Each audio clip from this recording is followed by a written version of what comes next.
Yoojin lived an everyday life raising his brother, before the gates even appeared. But when monsters started coming out from the gates, he and his brother became estranged and their lives changed. His brother became one of the strongest hunters, while Yoojin was abhorred and ostracized by the public. Yoojin gets to redeem himself when he gets the chance to go back in time before he awakens as a hunter. He plans to live a quiet life, but people, and even monsters, start to follow him, and they won't leave him alone. Gates started appearing all over the world.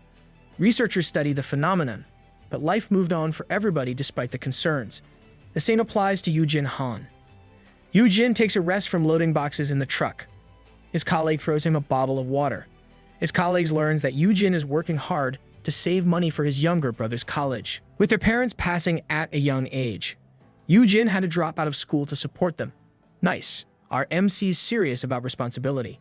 Yoojin proudly shows a picture of his brother to his colleagues while praising how handsome, tall, good, and super talented that brother of his. His love for his brother became apparent as he droned on about how great he was. And we got an MC with a brother complex. He only stops when he remembers that his brother, Yoojin, will be getting out of classes early.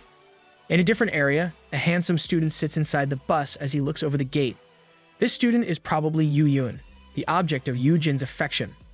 Yoojin talks with his colleagues regarding the booming moving business. Because people are moving because of the gates, Yoojin looks at the gate in their area and realizes a noticeable change in the gate. Its original blue color has changed to red. Red is definitely bad news. With a loud thud, the truck they are on suddenly stopped. Yoojin climbs off to look and sees a giant bird-like monster on top of their vehicle. With a swoosh, the beast attacks the truck, and Yoojin sees a horde of flying monsters over the city. So, to explain a bit of the story's setting, the gates became portals leading to other dimensions that people later called dungeons. From those gates, monsters got through. It was also discovered that monsters could only get through if the dungeon wasn't cleared, causing monster overpopulation. Yes, they get overpopulated over time. This phenomenon where monsters come out is later called dungeon break, and if dungeon breaks coincide or break in great numbers, it is called dungeon shock.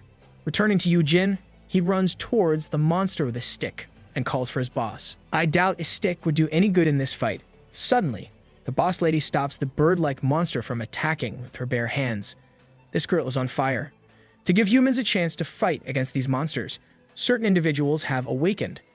The awakened were later called hunters, responsible for hunting monsters and clearing the dungeons. With the existence of dungeons, hunters became the most essential occupation in the world. And as for Yoojin's younger brother, Yoojin Han, the handsome young man from the bus stands amongst the monsters' corpses. His hands are enveloped in black fire. Yoojin's baby brother, whom he loves so dearly, became one of the world's strongest S-rank hunters that day, an OP character for a brother. 8 years have passed since the dungeon shock. Time skip.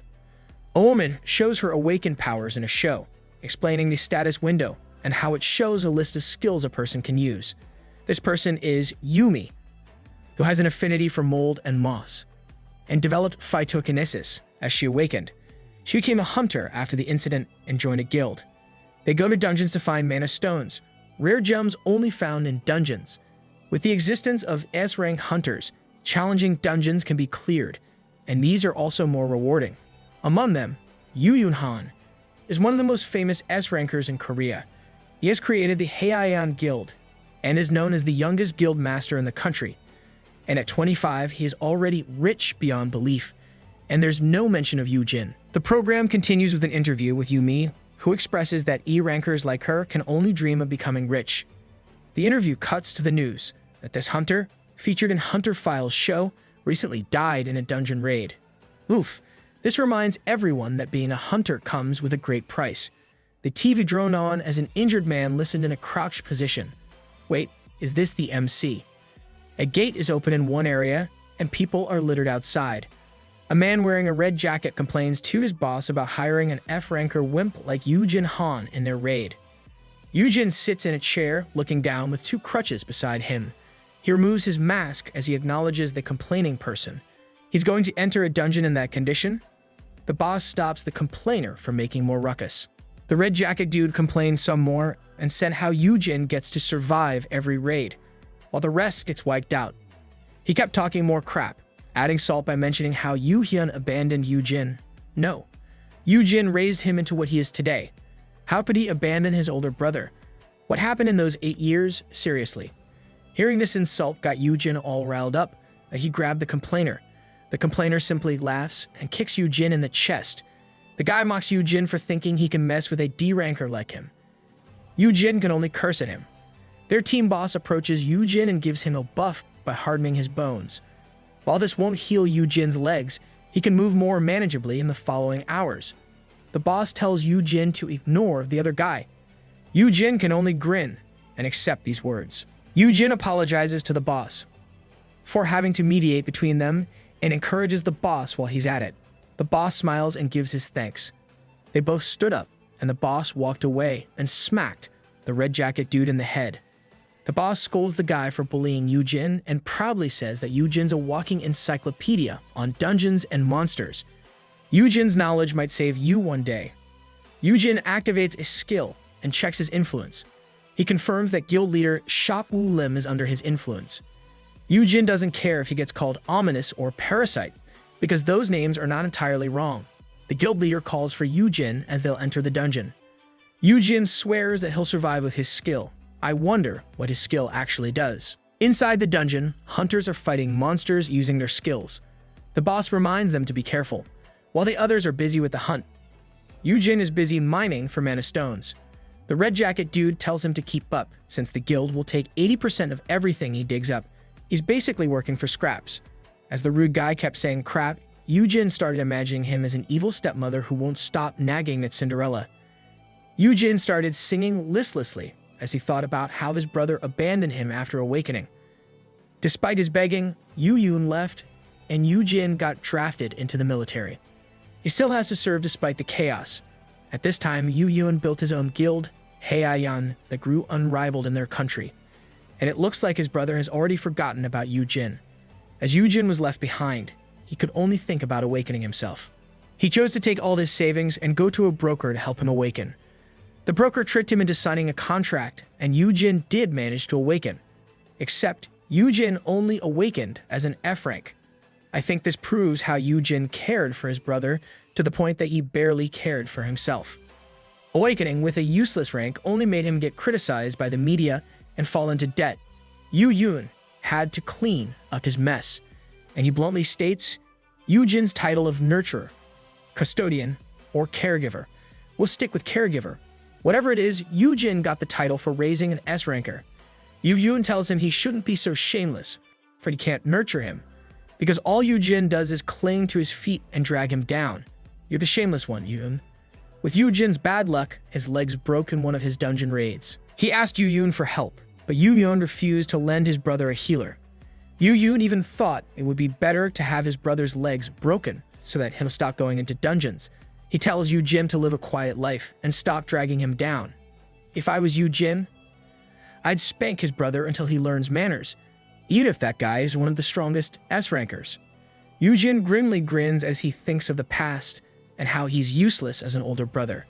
He may be a parasite, but believes he can still survive in a dungeon with his skill. He can give the influence person a small buff with his care and encouraging words. That is his primary skill, but it's insufficient to let him survive. His title as a caregiver has given him a hidden skill that has saved his life every time he is in a pinch. A system suddenly informs Yoojin that his final thanks skill has been activated. The skill lets him gain double the effect of the target's skills and stats. Instead of being glad, this makes Yoojin nervous, and he starts limping to where everyone is. Yoojin's hidden skill, Final Thanks, lets Yoojin gain double the effect of the target's stats and skills for a limited time. He survived a dungeon all this time because of this specific skill, but this skill is ominous.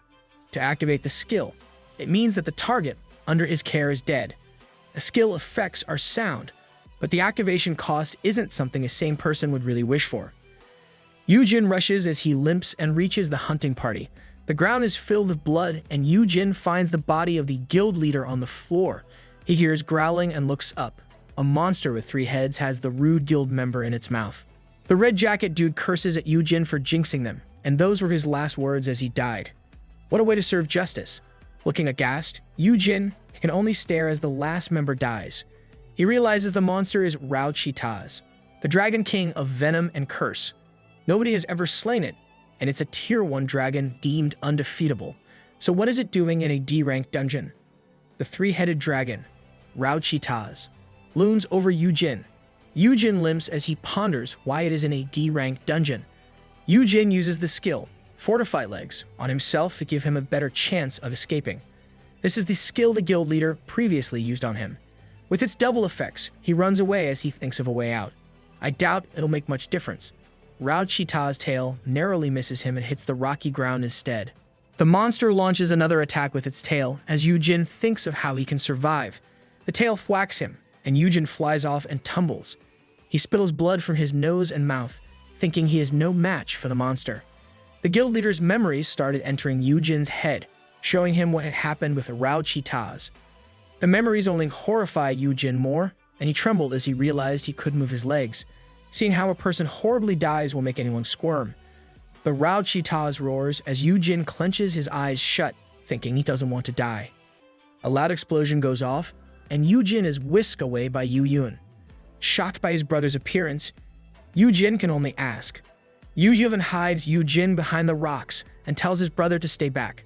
Yoojin turns his back as Yoojin warns him, "Yeah, OP bro is here, but we're still mad at you."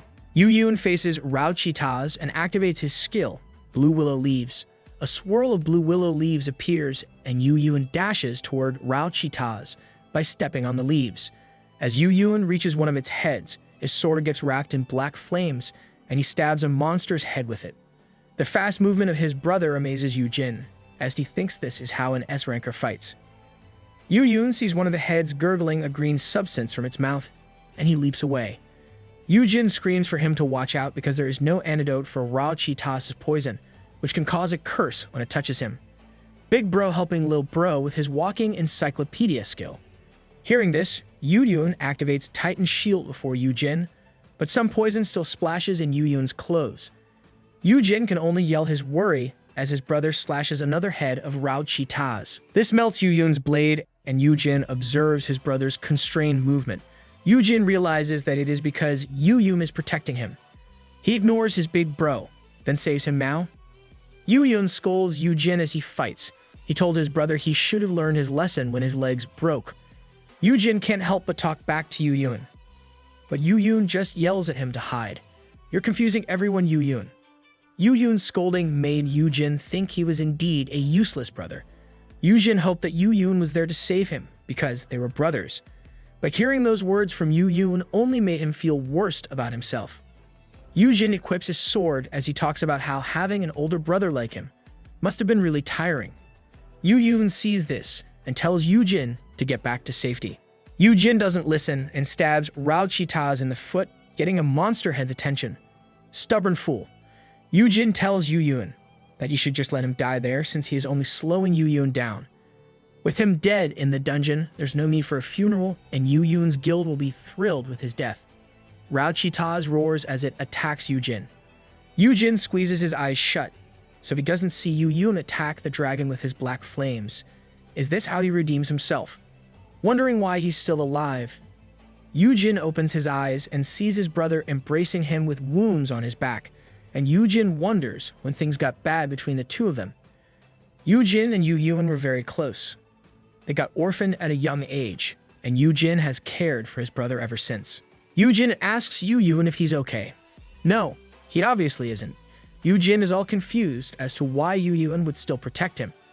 Yoojin coughs blood as he tells Yoojin that the Rao-Chi-Taz falls asleep every 5 hours, and will fall back asleep in an hour. At that time, Yoojin should take advantage of this time to escape. Yoojin started thinking that what was happening was wrong. He remembered how Yoojin ignored him when his legs got broken, how Yoojin pushed him out of his life, even when asked for help, and even told him to learn his place. But what is Yoojin doing here? These thoughts ran through his head as Yoojin gave him a gate stone to escape the dungeon. Yoojin rejects it, saying Yoojin should use it himself, but Yoojin says it's useless. He won't be needing the gate stone.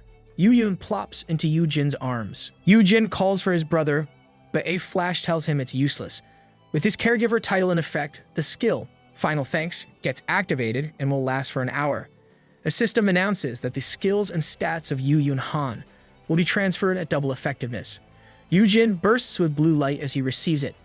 Even if Yoojin never really activated the skill, Yoojin is still recognized as someone under Yoojin's care. The Rao-Cheetahs attacks Yoojin by stomping its foot on them. Yoojin activates the blue willow leaves to escape with his brother in his arms. As they got to the ground, Yoojin could only scold himself as he embraced his brother's dead body. Yoojin manifests a spear using Yoojin's black flames and gently settles Yoojin to the ground. Yoojin stands up and stabs Rao-Cheetah Su in one of its heads. He comments on how slow Rao-Cheetah's is now that he's twice as strong as his S-ranker brother. I love and hate Yoojin's skills at the same time. As Yoojin fights, he also receives Yoojin's memories. Flashback time. Yoojin learns that his brother is F-rank, so he decides to keep his distance, so that Yoojin will not be seen as Yoojin's weakness, and this will keep him safe. Yoojin commands his people to keep watch of Yoojin. Yoojin scolded his people for letting his brother get hurt, to the point that his legs got broken, and he commands everyone to take out everyone who did this to Yoojin. Yoojin not providing a healer, kicking Yoojin out, and giving him money were all decided by Yoojin, so that Yoojin would stop entering a dungeon. But deep inside, Yoojin is sorry that he has to resort to these actions to keep Yoojin safe. Every bad thing between them happened for the sake of protecting Yoojin. These memories entered Yoojin as he fought Rao-Cheetahs. He leaps on its head and uses it to jump higher, and from above, he slashes Rao-Cheetahs, killing it. It rains inside the dungeon, and Yoojin looks at the fallen monster. The memories he received from Yoojin enlightened him about what he was unaware of. Not only Yoojin, but all of us were also enlightened. But still, Yoojin should have lent some healers for Yoojin's legs. Or maybe, I don't know, tell him why he was doing those things instead of trying to hide it. The skill Final Thanks is reaching its 1 hour time limit. And once it deactivates, Yoojin will soon die because of the dragon's poison. Yoojin can only embrace this death. Out of nowhere, the system lets him know that he unlocked an impossible achievement by single-handedly hunting a dragon, giving him the title Dragon Slayer. With it, he'll also receive 10 Gate Stones, 5 Tier 1 enchantment drafts, the Red Dragon Great Sword, and a Wish Stone that can grant any wish once. There are lots of Gate Stones, but no one can use them now. Despite receiving a lot of rewards, Yoojin has zeroed in on the Wish Stone. He asks if it can bring back his brother, but the system immediately tells him it can't return the dead. Yoojin could easily wish to be more powerful, become the greatest hunter, and get anything he wants. Still, it is useless since he only wants to have his brother back. With these thoughts, Yoojin wishes to turn back time before his brother's death.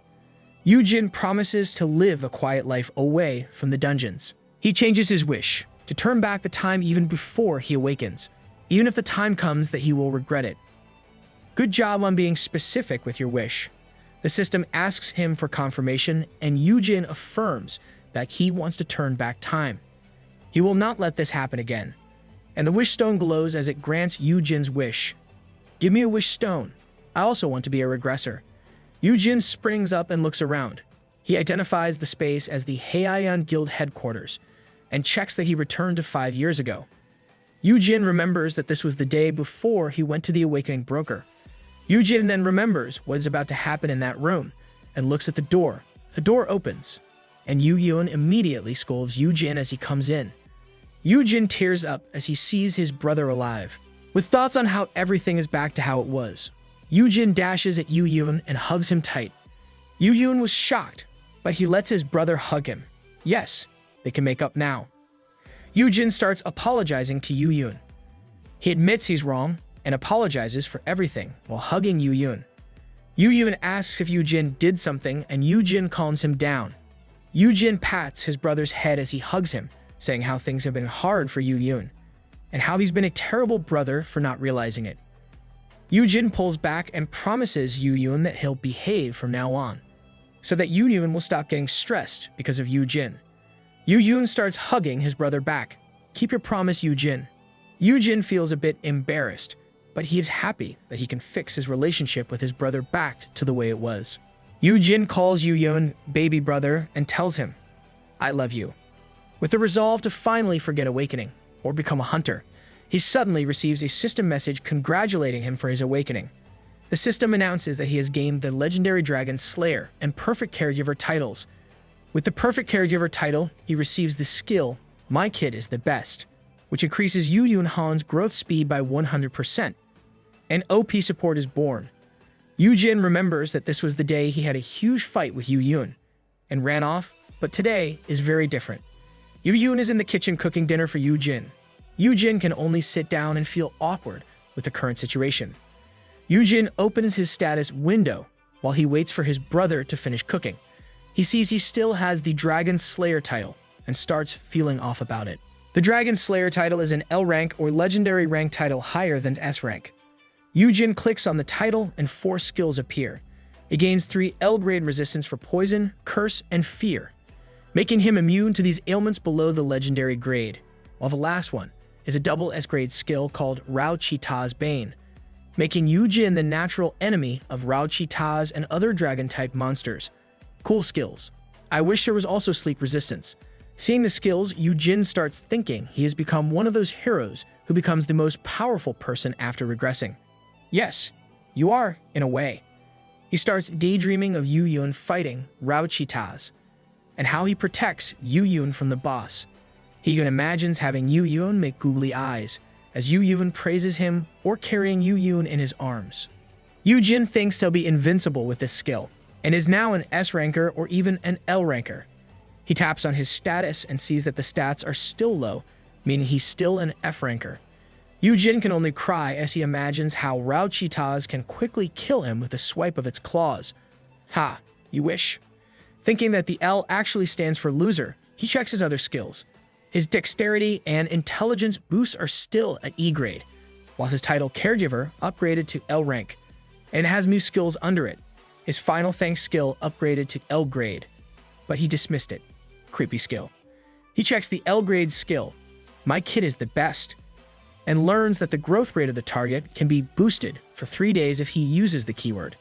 Yoojin gets shocked to see that the boost could be doubled, thinking that his brother would be stronger with a double rate compared to other hunters. Yoojin then checks the double S grade skill, My Kid is so great. The skill activates if he cheers the target in front of at least 5 intelligent beings using the keyword. The boost is based on the number of intelligent beings who heard it. So if 100 humans heard it, the growth would be 100%, which is the max boost Yoojin can provide with this skill. These 2 skills are pretty great. Yoojin thinks these 2 skills can make Yoojin the most powerful hunter in the world in no time. And if he uses it with the whole guild, Hey I Am will be the strongest. Yoojin imagines how his skills will make him rich and famous until he sees the keyword, I love you. Yoojin bangs his head on the table, making Yoojin worried, saying, I love you to your brother and in public. I feel you, bro. Might as well forget about that skill if you ask me. The keyword has changed because of his second awakening. Yoojin imagines that saying, I love you to everyone he meets will easily send him to jail. Yeah, saying that to a kid you don't know is kinda, just don't go there. Yoojin looks at the last skill, Promising Sprout. It's an S-grade skill that lets him check the potential of an unawakened individual. Imagining the possibility of using his other skills on a target will help them reach their optimal potential. Yoojin finishes cooking and serves Yoojin food. Yoojin eats and compliments Yoojin's cooking, making his brother happy. Make Yoojin happy and keep praising him, Yoojin. Yoojin expresses his shock at learning that his brother knows how to cook. Yoojin admits that eating his own food is safer to avoid poisons and curses. Yoojin was struck by realizing that some people did this to his brother. Yoojin gets angry and grabs his brother's face, scolding Yoojin for not telling him this. But Yoojin can only say that this is the path that he chose. Don't worry, F-rank big bro will protect you now. Yoojin then admits that he regrets their falling out. He pretended he wasn't close to Yoojin, so that people wouldn't exploit Yoojin. Yoojin didn't want to burden Yoojin with this, and thought Yoojin wouldn't understand. Learning that he was wrong, Yoojin is happy that his brother still cares and loves him, and the two enjoyed a meal together for the first time in a while. You guys should have just talked it out in the first place. They finished their meal, and Yoojin stood to get back to work. Before leaving, he ensured Yoojin deleted the broker's contact information from his phone. As Yoojin leaves, Yoojin says he'll take care of everything before leaving, making Yoojin pause. Yoojin then says that Yoojin will stay with him from now on. He states that Yoojin can't go outside, shocking our MC speechless. We have another brocon. This time it's worse. Yoojin asks Yoojin what he means, and Yoojin smiles, saying it's dangerous outside. Yoojin explains that now that they are close again, Yoojin will not be safe anymore. Yoojin's enemies will be all over Yoojin, and he can't just let him wander outside. Yoojin reiterates that Yoojin will now stay and live with him, overprotective bro. Yoojin makes the run for it, but bars start appearing out of nowhere, and a mover asks for his signature for bringing all of his stuff. We need insta-movers like this in real life. Yoojin says that Yoojin's place is now empty. Yoojin tries to argue, but Yoojin reminds his brother's words of love and how he forgave Yoojin for his previous actions, meaning Yoojin agrees to live together. Wow, saying I love you means you can live together immediately now. Yoojin is stuck in Yoojin's place with his stuff littering the place.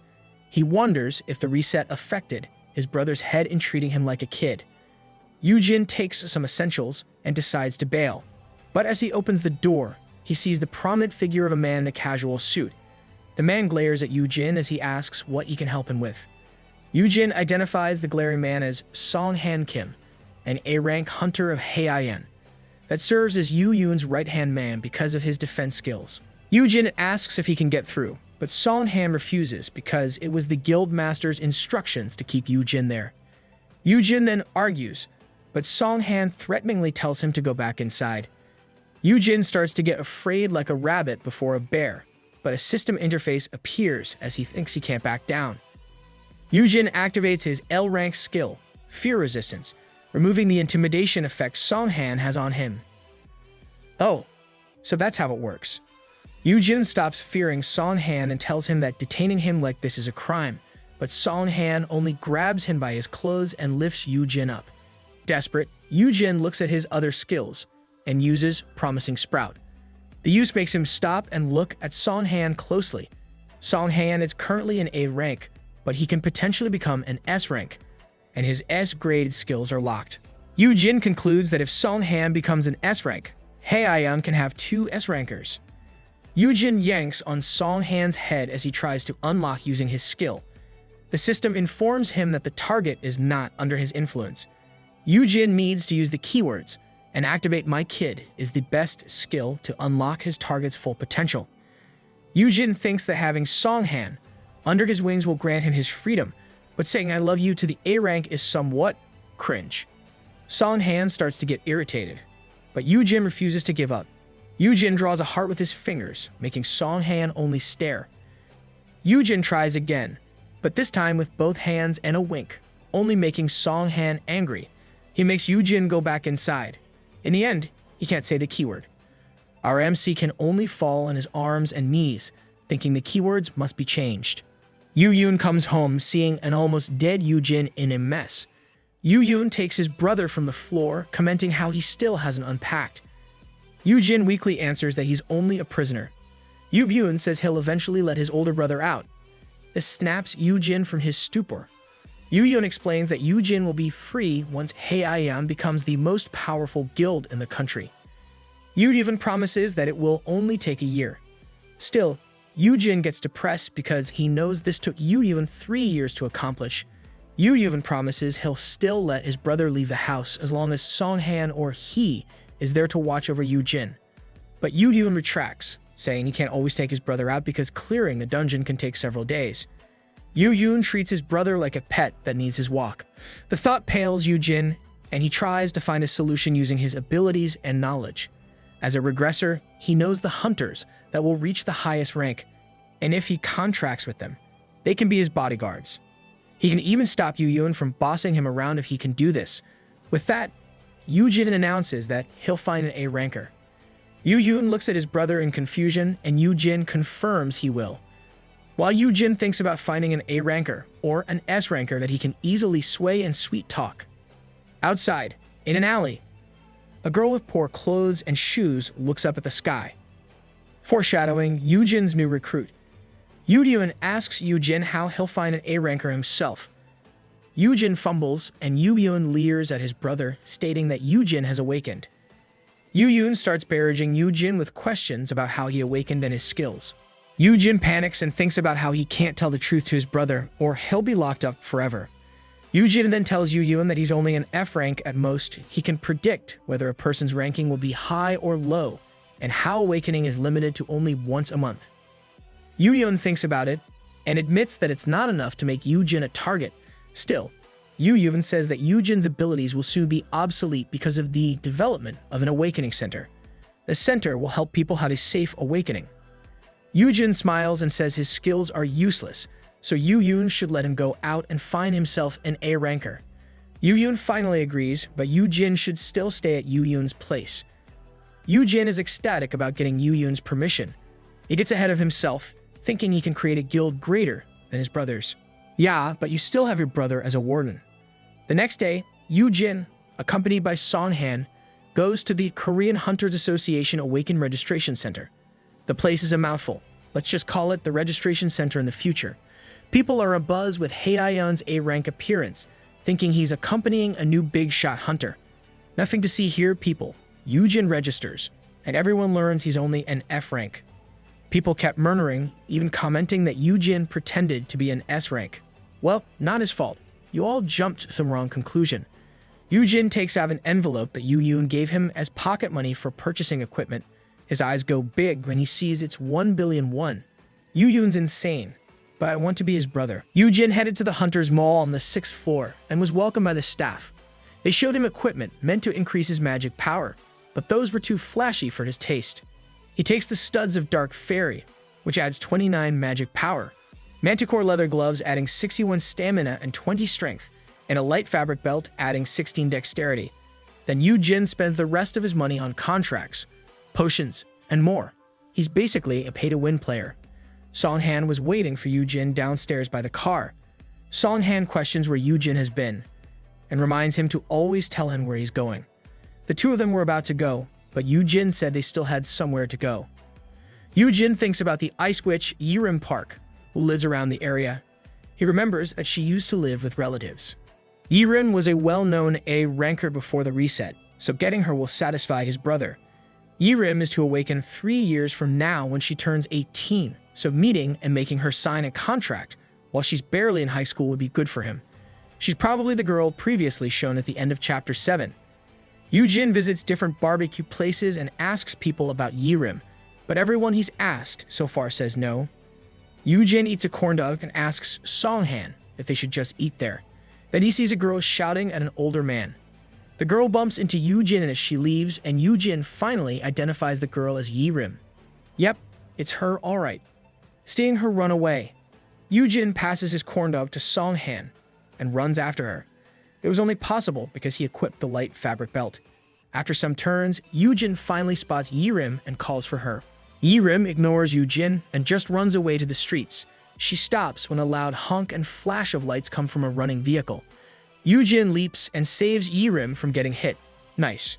For a second there, I thought Yirim would become an isekai heroine. Yoojin asks if Yirim is okay and laments how he didn't land with a heroic pose. Yirim sits on Yoojin's back with a foot on his face as she asks him if he's a hunter. Yoojin says he'll explain, but she should move first. It could have been a more awkward position than that. Korean barbecue sizzles and Yoojin drools as he looks at it. The art is so good that it's making me drool like Yoojin. Yoojin tells Yirim to dig in, while thinking that it was a good thing that he brought the corporate card. The two starts talking, and Yirim confirms that Yoojin is the Haeyeon Guild Master's older brother, and she wonders why Yoojin is recruiting someone like her. Yirim doesn't really believe Yoojin and decides to leave. Yoojin stops her by claiming that he knows Yirim's parents, who used to help him and his brother when their own parents passed away. Yoojin wants to repay them by helping Yirim out. Yirim returns to eating and says Yoojin's okay since he's not trying to rip her off. The world has been too harsh on you, girl, and you've met a liar. Yoojin tells Yirim that he sees potential in her while thinking about how he could help her. Yoojin explains that his skill can help people get their powers, and he says that Yirim will at least get a B rank. And with Haeyeon's backing, Yoojin can sponsor Yirim, if it's okay with her. I smell a bit of nepotism here. Yoojin reaches his hand out to Yirim and once again offers to sign a contract, and he'll make her a hunter, To make Yirim more inclined, he offers her the terms by pulling out a parchment and a pen from his inventory. Yirim gets excited when she sees this, and Yoojin assures her that she'll also get it when she awakens. Yoojin explains that the parchment is made from materials found in dungeons. Signing on it means she'll enter into an agreement with him. The terms are as follows. Join the Heian Guild after awakening. Never divulge Yoojin Han's skills. And serve as Yoojin Han's bodyguard for a year. Yoojin explains that someone wants to lock him up for being a helpless F-ranker. Then Yirim asks him if he doesn't feel embarrassed for letting a teenager protect him. This stabs Yoojin right in the head. Yoojin then explains that Yirim will be more powerful than him after her awakening. I don't think child abuse applies if the child is an S-ranker, so Yoojin's safe here. Yirim then asks if awakening means she can live on her own. Yoojin explains that awakened minors can gain status as an adult. Hearing this, Yirim decides to sign her name on the contract.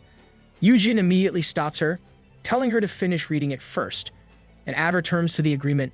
Yirim then realizes that she almost made a mistake.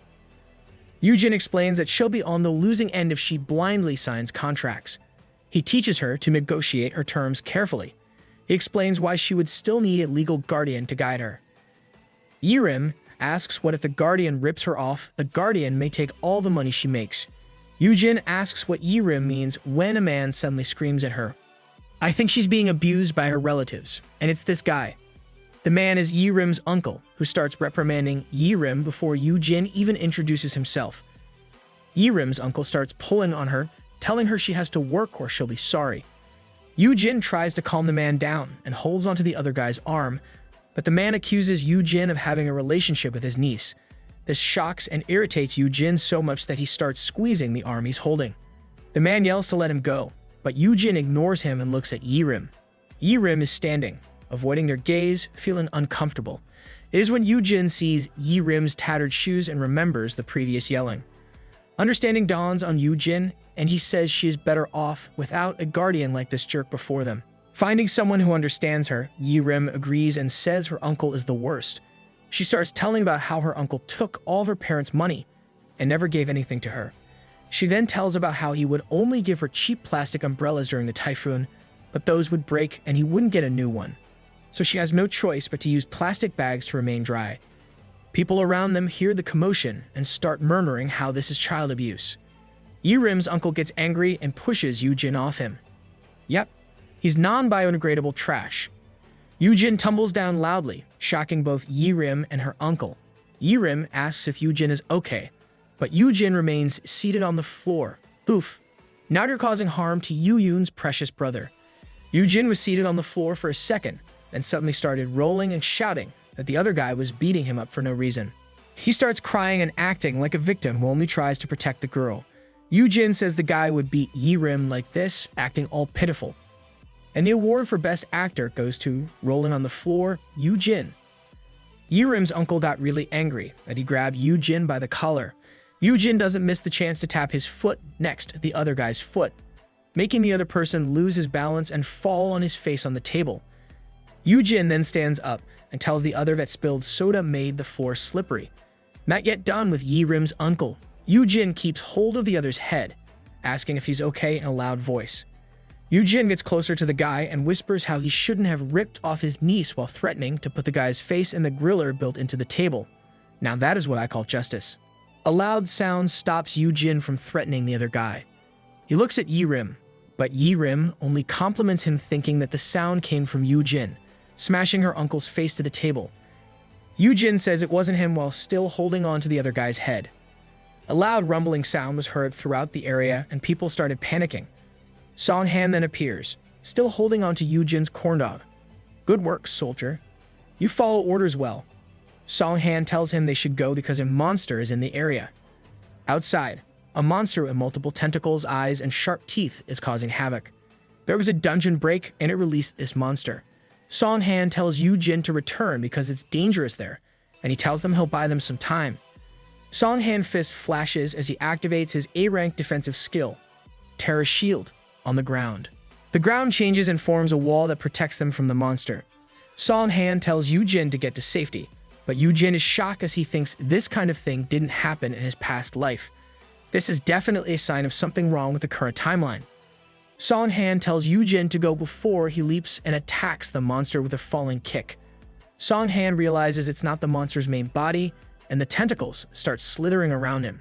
People are still panicking on the other side of the wall that Song-han made. People were running, and among them were Yi-rim and her uncle. With her tattered shoes, Yi-rim falls down, and her uncle sees this. Instead of helping his niece, he only looked back and continued running. I hope he suffers eternal pain.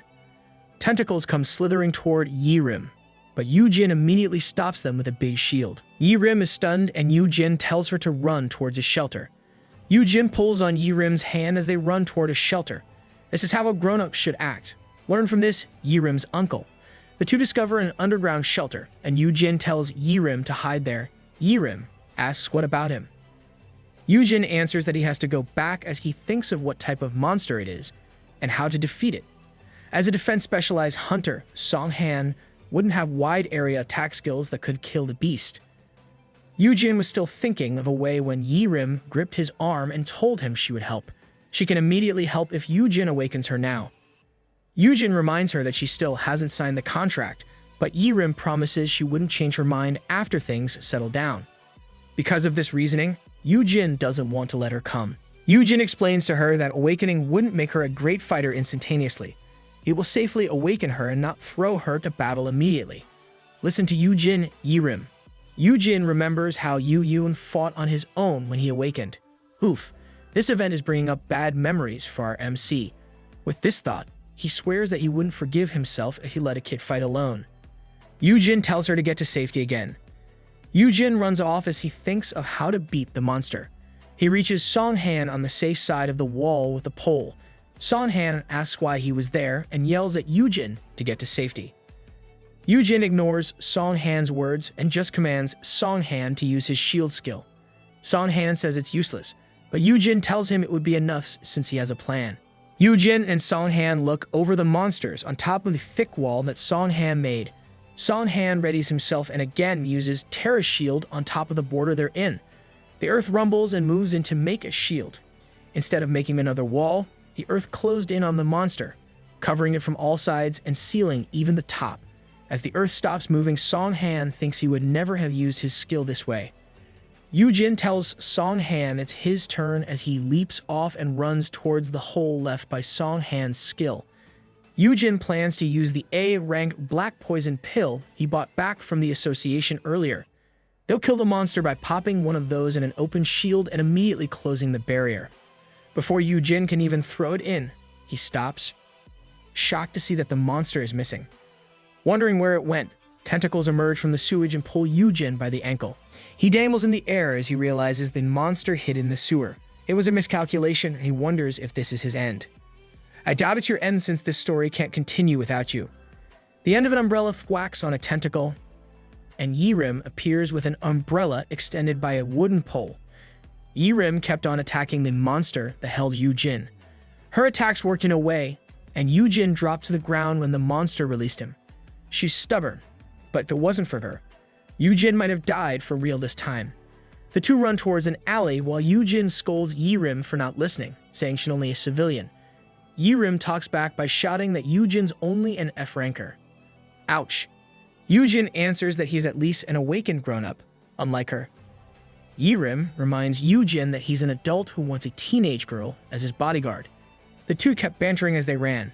Yi-rim knows that she's a minor, but is the exact reason why she needs her own powers. When Yoojin saved her, she was relieved to have someone who really wanted to protect her. And at the same time, it made her angry for being helpless.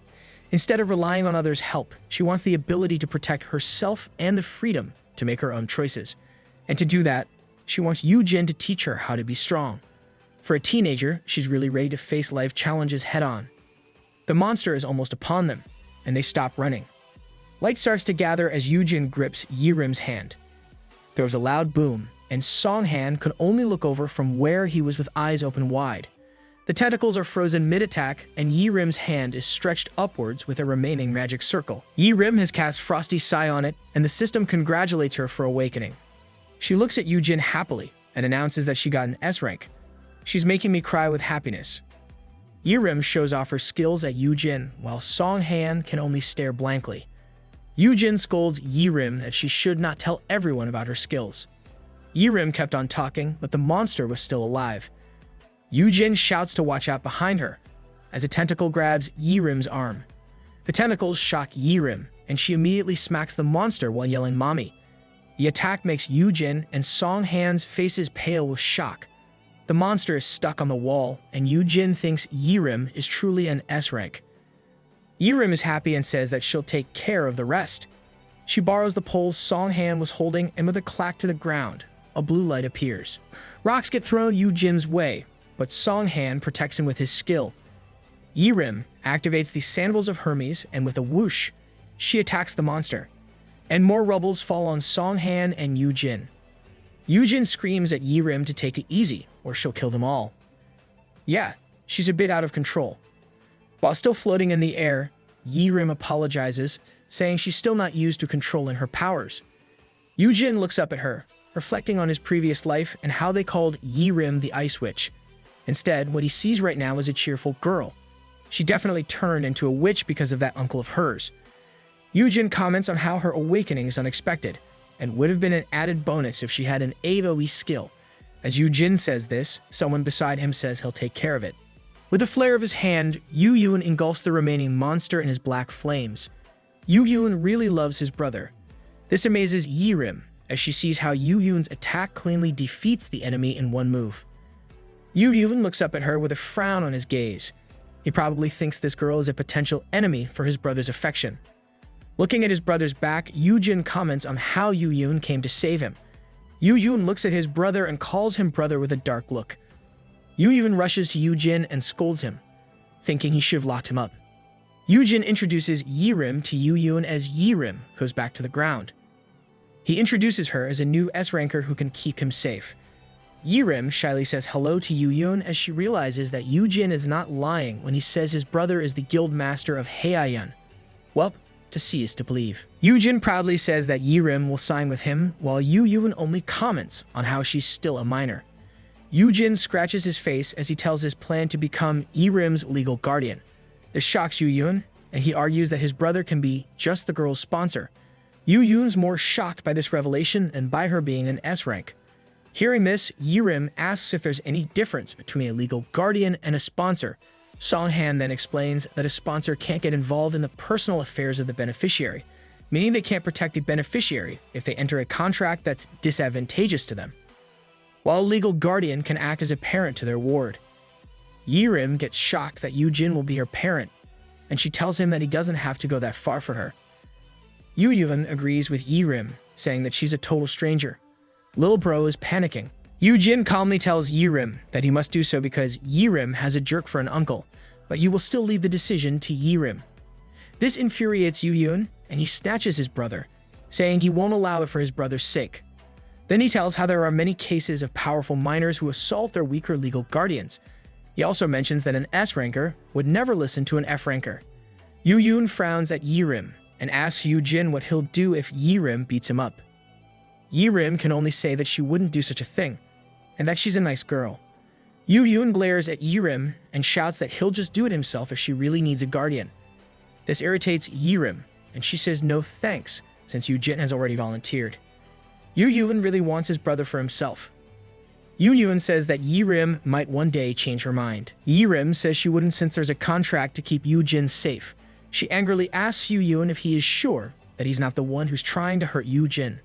That won't happen, Yirim. The two fought like fire and ice, and Yoojin could only try to calm them down.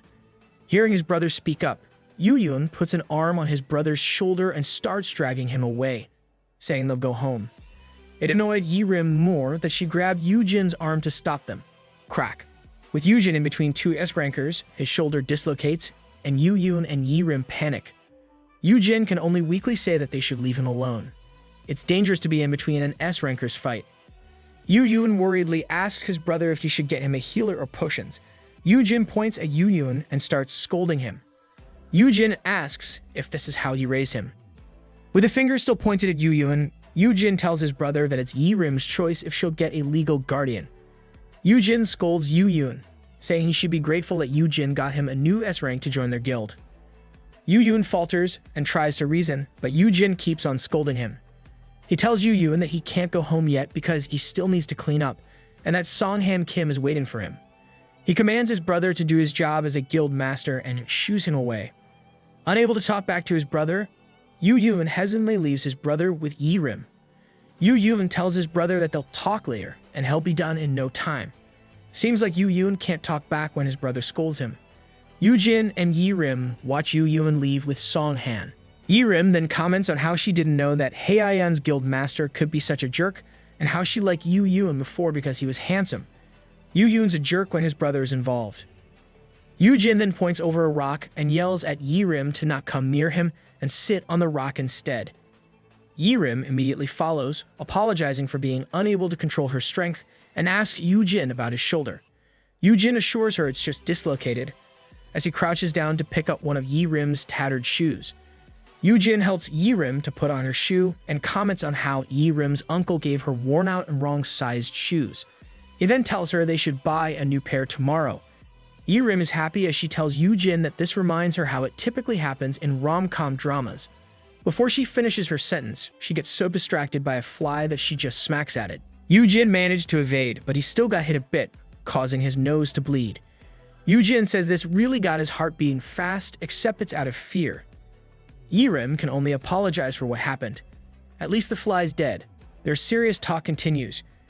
Yoojin mentions that he's only nosy, answering Yirim's question about why he would go so far for her.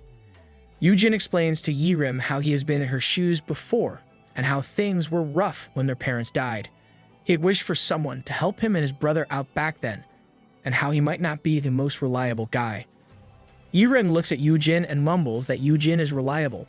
Yoojin smiles at this, and Yirim teases him for wanting her to become his bodyguard. Whatever the case, Yirim looks forward to having Yoojin as her guardian. The two bump their fists as Yoojin thanks her. Yoojin mentions that he may not be able to love her like her parents did, but still, Yoojin tells her, "I love you." This line makes Yirim tear up and laugh hard, saying that it's gross. A system appears and announces that the S-ranker Yirim Park has responded to the keywords and is now under Yoojin's care. Yirim Park was caught.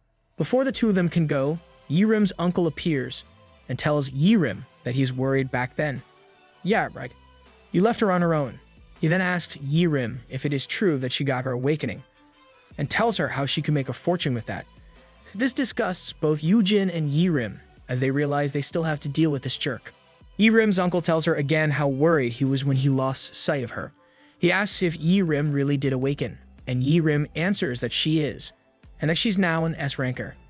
Yirim's uncle is all smiles as he exclaims how they've hit the jackpot. Yirim then tells him she's moving out and has signed a deal with Yoojin. This shocks her uncle, who gets angry, telling her she's only 16. Which, of course, Yirim corrects because she's only 15. Yoojin interjects and explains the special act on hunters, where hunters can live independently at 14. See, you don't even know her actual age.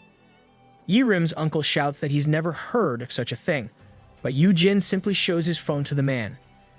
Yoojin plays a record of their previous argument in the barbecue place. Yoojin tells him they could also get the security camera footage from the restaurant as evidence. Yoojin argues that the man is unfit to be Yirim's legal guardian and runs off without Yirim in her time of need. The uncle rebuts, saying he didn't do such a thing. The two continue to argue while Yirim can only sadly look away. Yirim's uncle swats the phone and grabs Yoojin by the collar, saying he'll sue Yoojin. Yirim can't take it anymore and uses the umbrella to crash it between the two arguing men. Yoojin nervously reminds Yirim that she can't attack civilians. Yirim looks angry as she looks down, but she turns all cute and innocent when she looks up. Wow, she's also an actress. She learns fast. Yirim cutely tells her uncle he shouldn't use violence as she holds the umbrella. Her uncle answers back that Yoojin is the one who's trying to scam him. The umbrella snaps between Yirim's hands. Her uncle looks at her in horror, while Yirim smiles, saying she doesn't know what he means. Yirim continues to crack on the umbrella as she reminds her uncle that he's the one who pushed Yoojin and how he tripped on his own earlier. The crunching sound and aura that Yirim emits horrify her uncle. He starts to wonder if she's the same teenage girl he used to know. because she's like a deadly predator as she crumples the umbrella into a ball. She's a new S-ranker. She's obviously fatal. Yoojin didn't turn off his fear resistance, making him immune to whatever Yi-Rim did to her uncle. Yoojin merely thinks that she is scary since she's an S-ranker. Ignorance can be bliss. Yi-Rim steps closer to her uncle and tells him she doesn't owe him anything. The metal umbrella is now crumpled into a ball. Yi-Rim asks why a legal guardian can't even provide a kid a proper umbrella. She tosses the metal ball and her uncle plops down to the ground.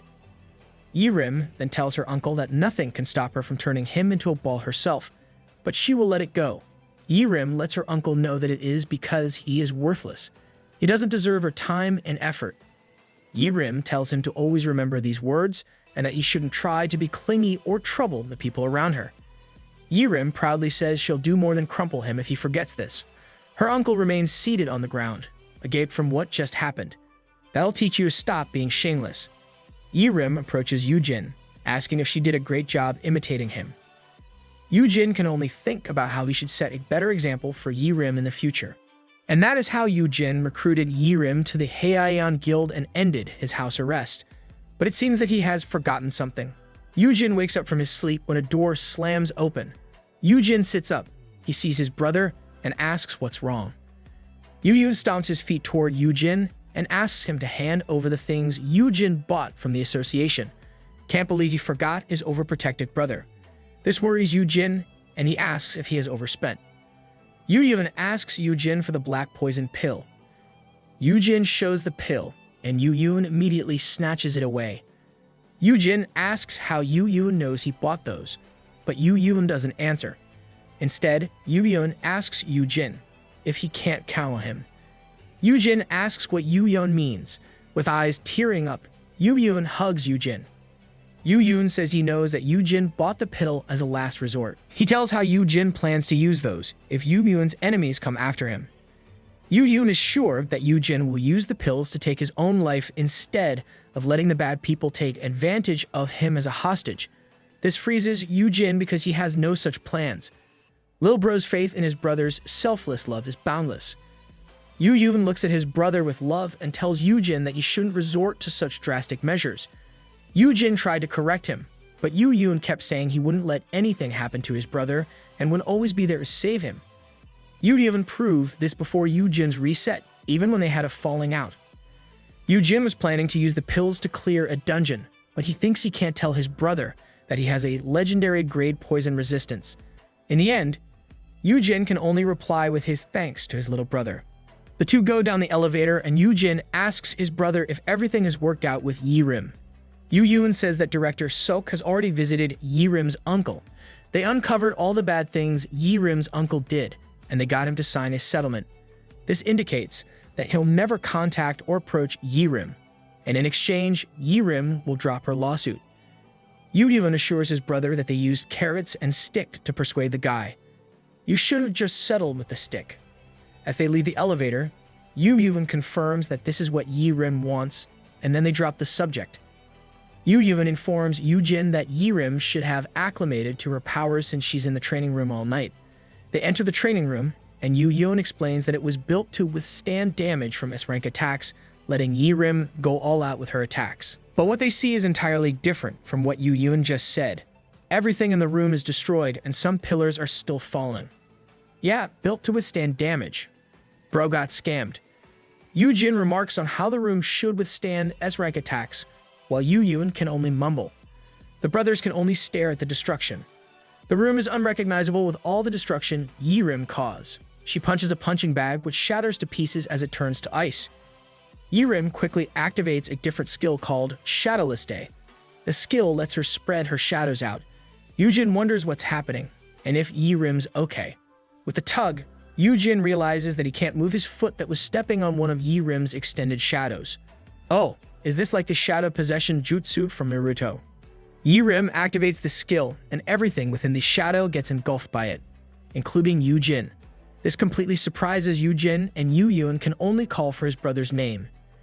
Yi-Rim's shadow continues to move, and she stomps her feet as she runs and punches the floor.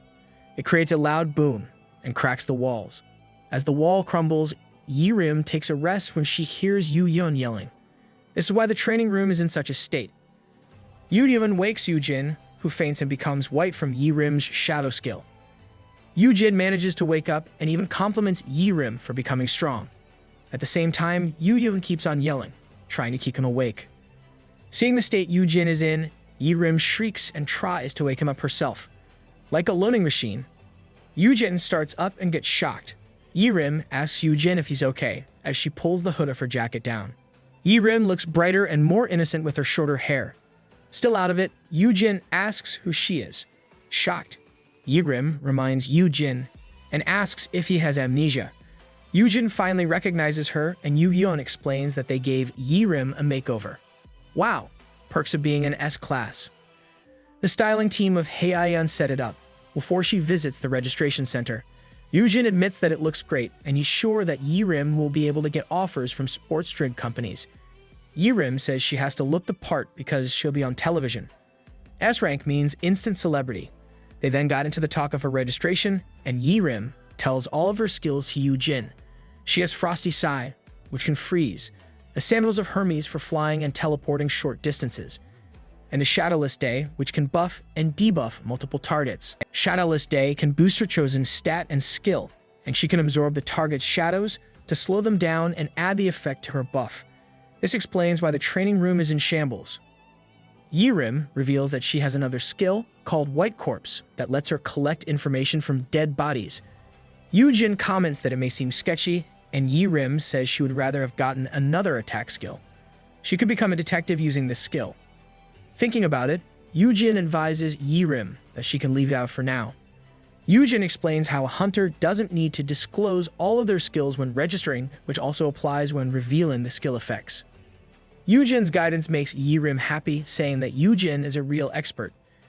Yi-Rim holds onto Yoojin's arm, and Yoojin compliments Yi-Rim for learning to adjust for strength. This exchange surprises Yoojin, and he goes between the two. With a frown, Yoojin tells Yi-Rim that Yoojin learned all those things for him, and that Yi-Rim should keep her distance from his brother.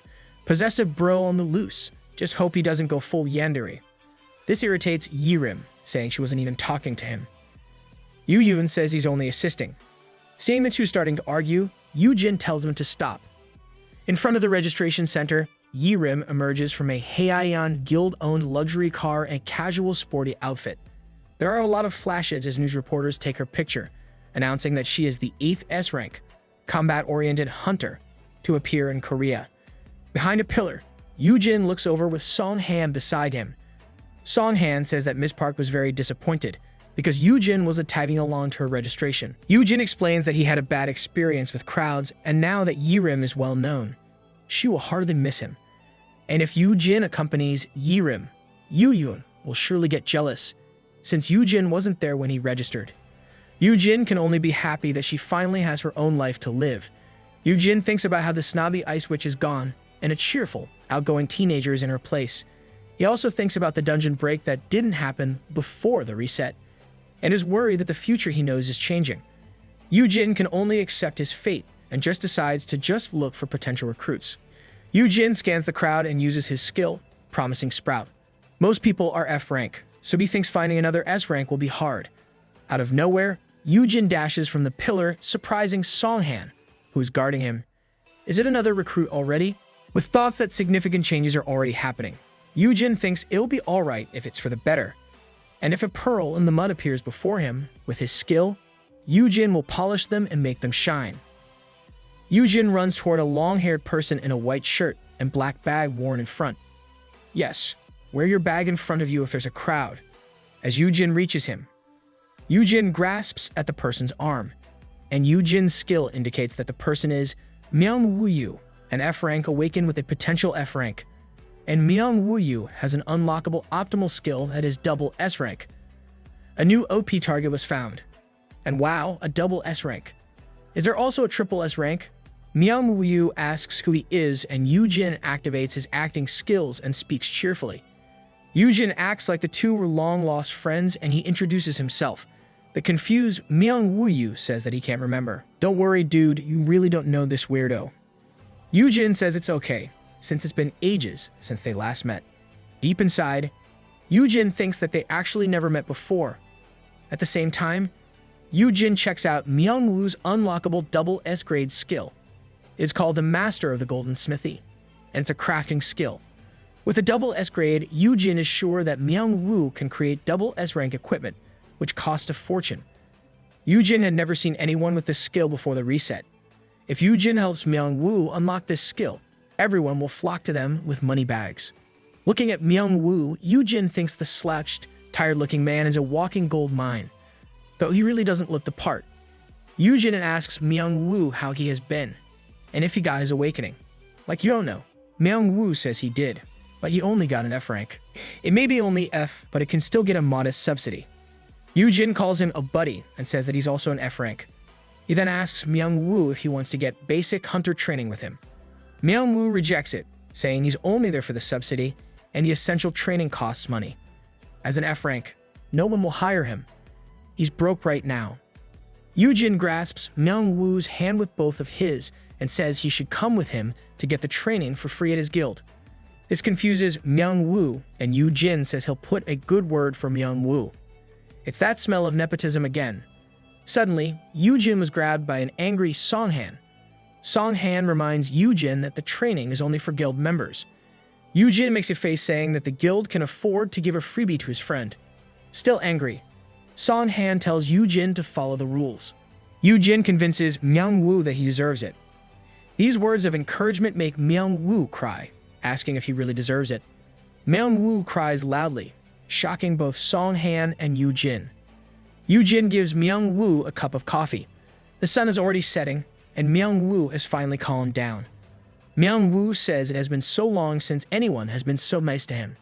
Myung-woo always had a knack for building things, which had won him awards. But as he grows old, these things won't matter, and one has to focus on studying.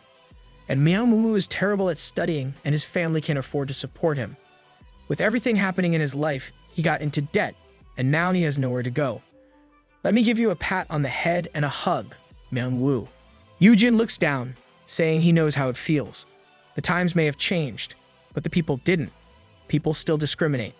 They won't be welcome if one doesn't have powerful combat skills or healing skills. Yoojin contemplates how people believe achieving success means following one set of tracks, and how you'll get stuck in the dirt even with a hidden skill.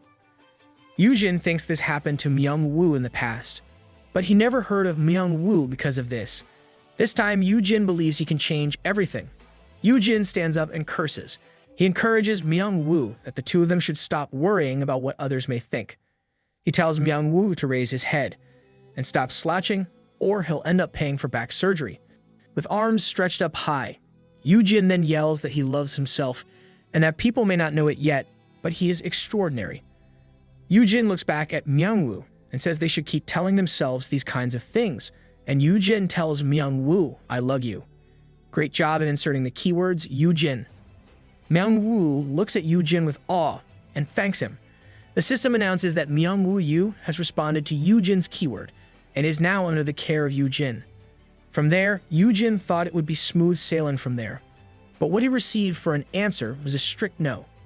Shimyong-sok, the director of human resources for Heian Guild, explains that the guild can't offer free training to a complete stranger. Yoojin pleads to let it go just this once. Shimyong explains that they can't do that because people will complain about why the guild would offer such a privilege to some rags. Rags for now. The insult makes Myung-woo pale, and Yoojin admonishes Shimyong for saying such words. Shimyong answers that these might be what people will say. Yoojin once again pleads, saying Myung-woo is the real deal. The HR director admits that Yoojin did discover Ms. Park, but it might also have been a fluke. Shimyong fixes his glasses with his middle finger, making Yoojin yell at him. He'll be sorry in the future, Shimyong. Tired of the conversation, Shimyong tells Yoojin that it hasn't been a week since he fell for a scam. He also tricked his brother to let him stay in the guild, and now he's committing nepotism. Yeah, nepotism.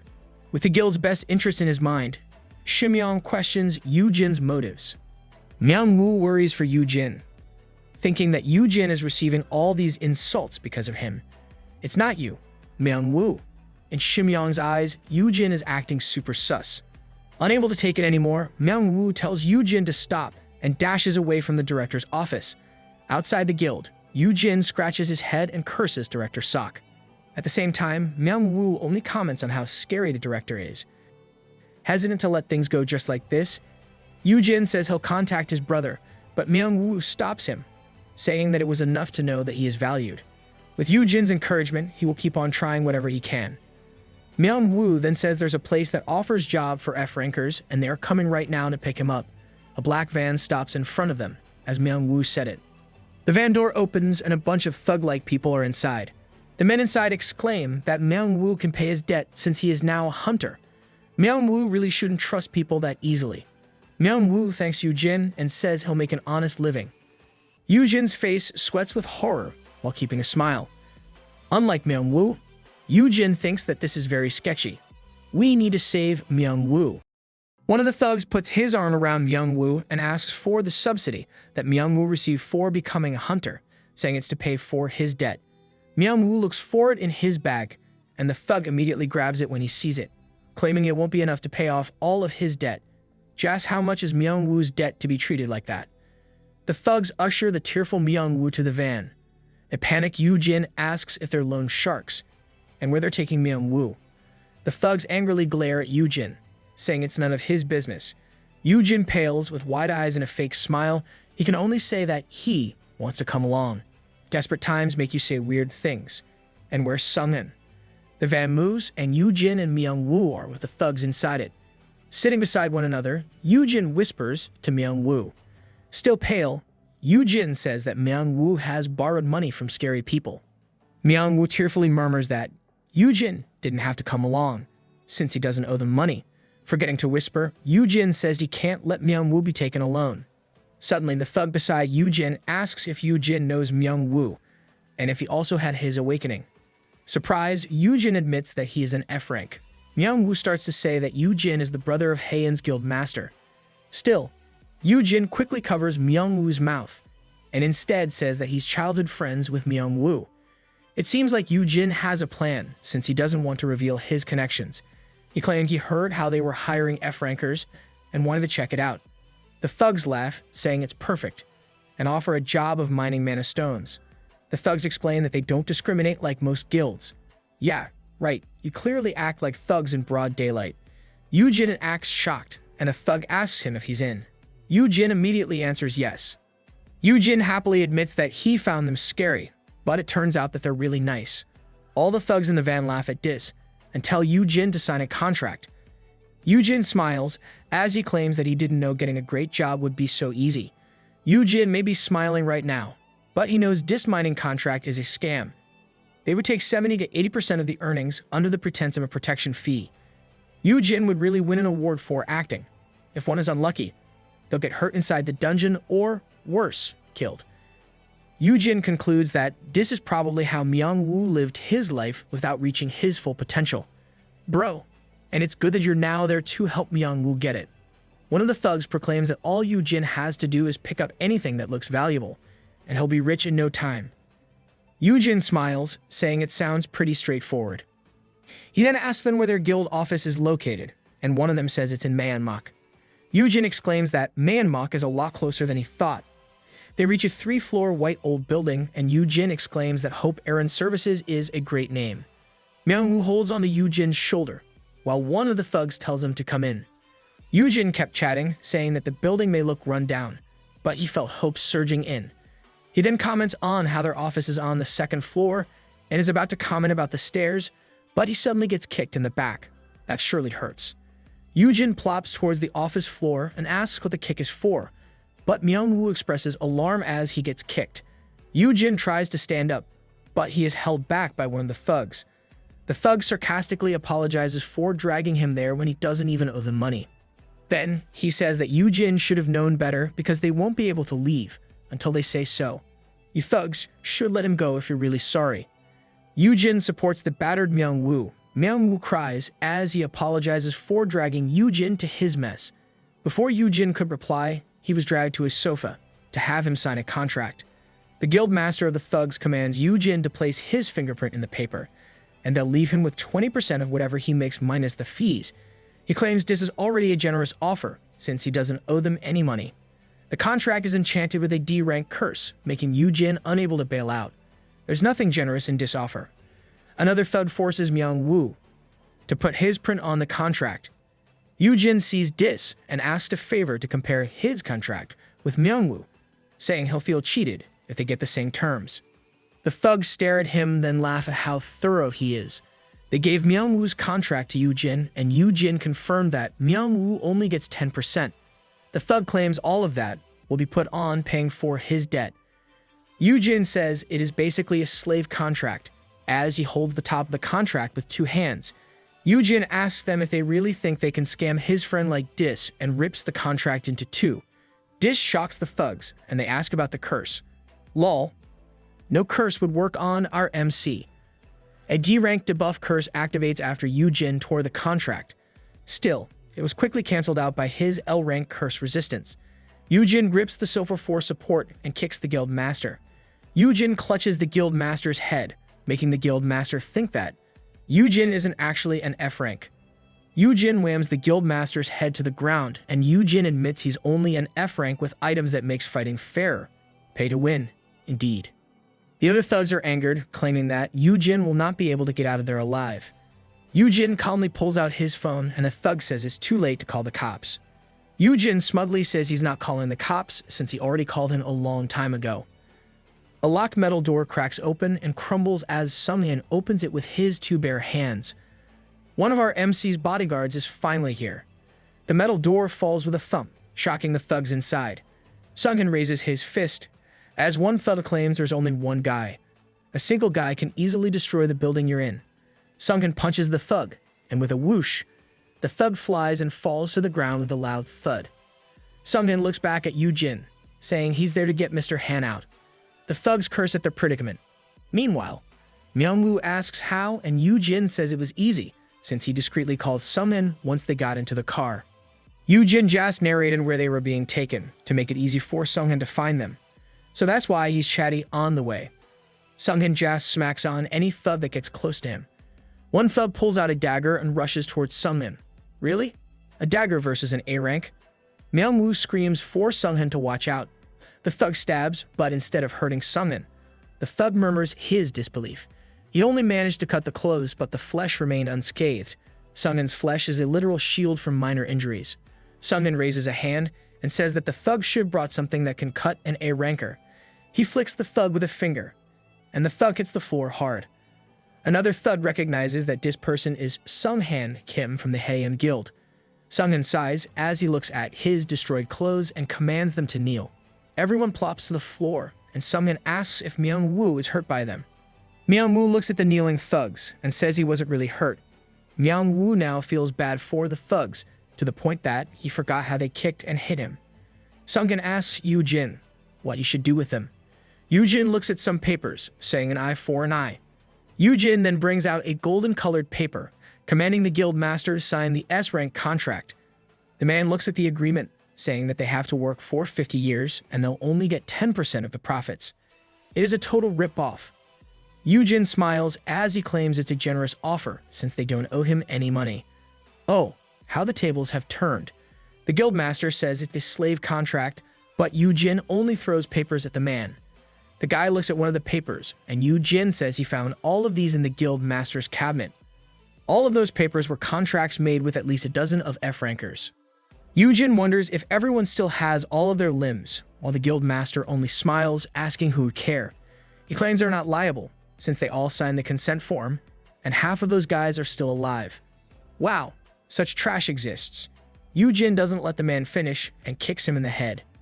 Yoojin says they are scum, and asks the guy if he tossed all those F-ranks to dungeons because they are only F-rank, and there's a lot of them they could lure. Angered, Yoojin lectures them that F-rankers are still living human beings. He then declares that it's time for them to taste their own medicine, even though he really wants to throw them in an A-rank dungeon. To get out of it, one of the thugs apologizes that they got it now, and asks if Yoojin can cut them some slack. Yoojin grins and pats the man's head, but instead of forgiving them, Yoojin squeezes the man's head. He then says that they wouldn't mind paying for their crimes since they get it. Then Yoojin tells Sunghyun to take them away. On the way home, Yoojin slumps into the backseat beside Myung-woo. Sunghyun reports to Yoojin about what happened. The earnings from the labor will be used to compensate the victims. That wraps them up.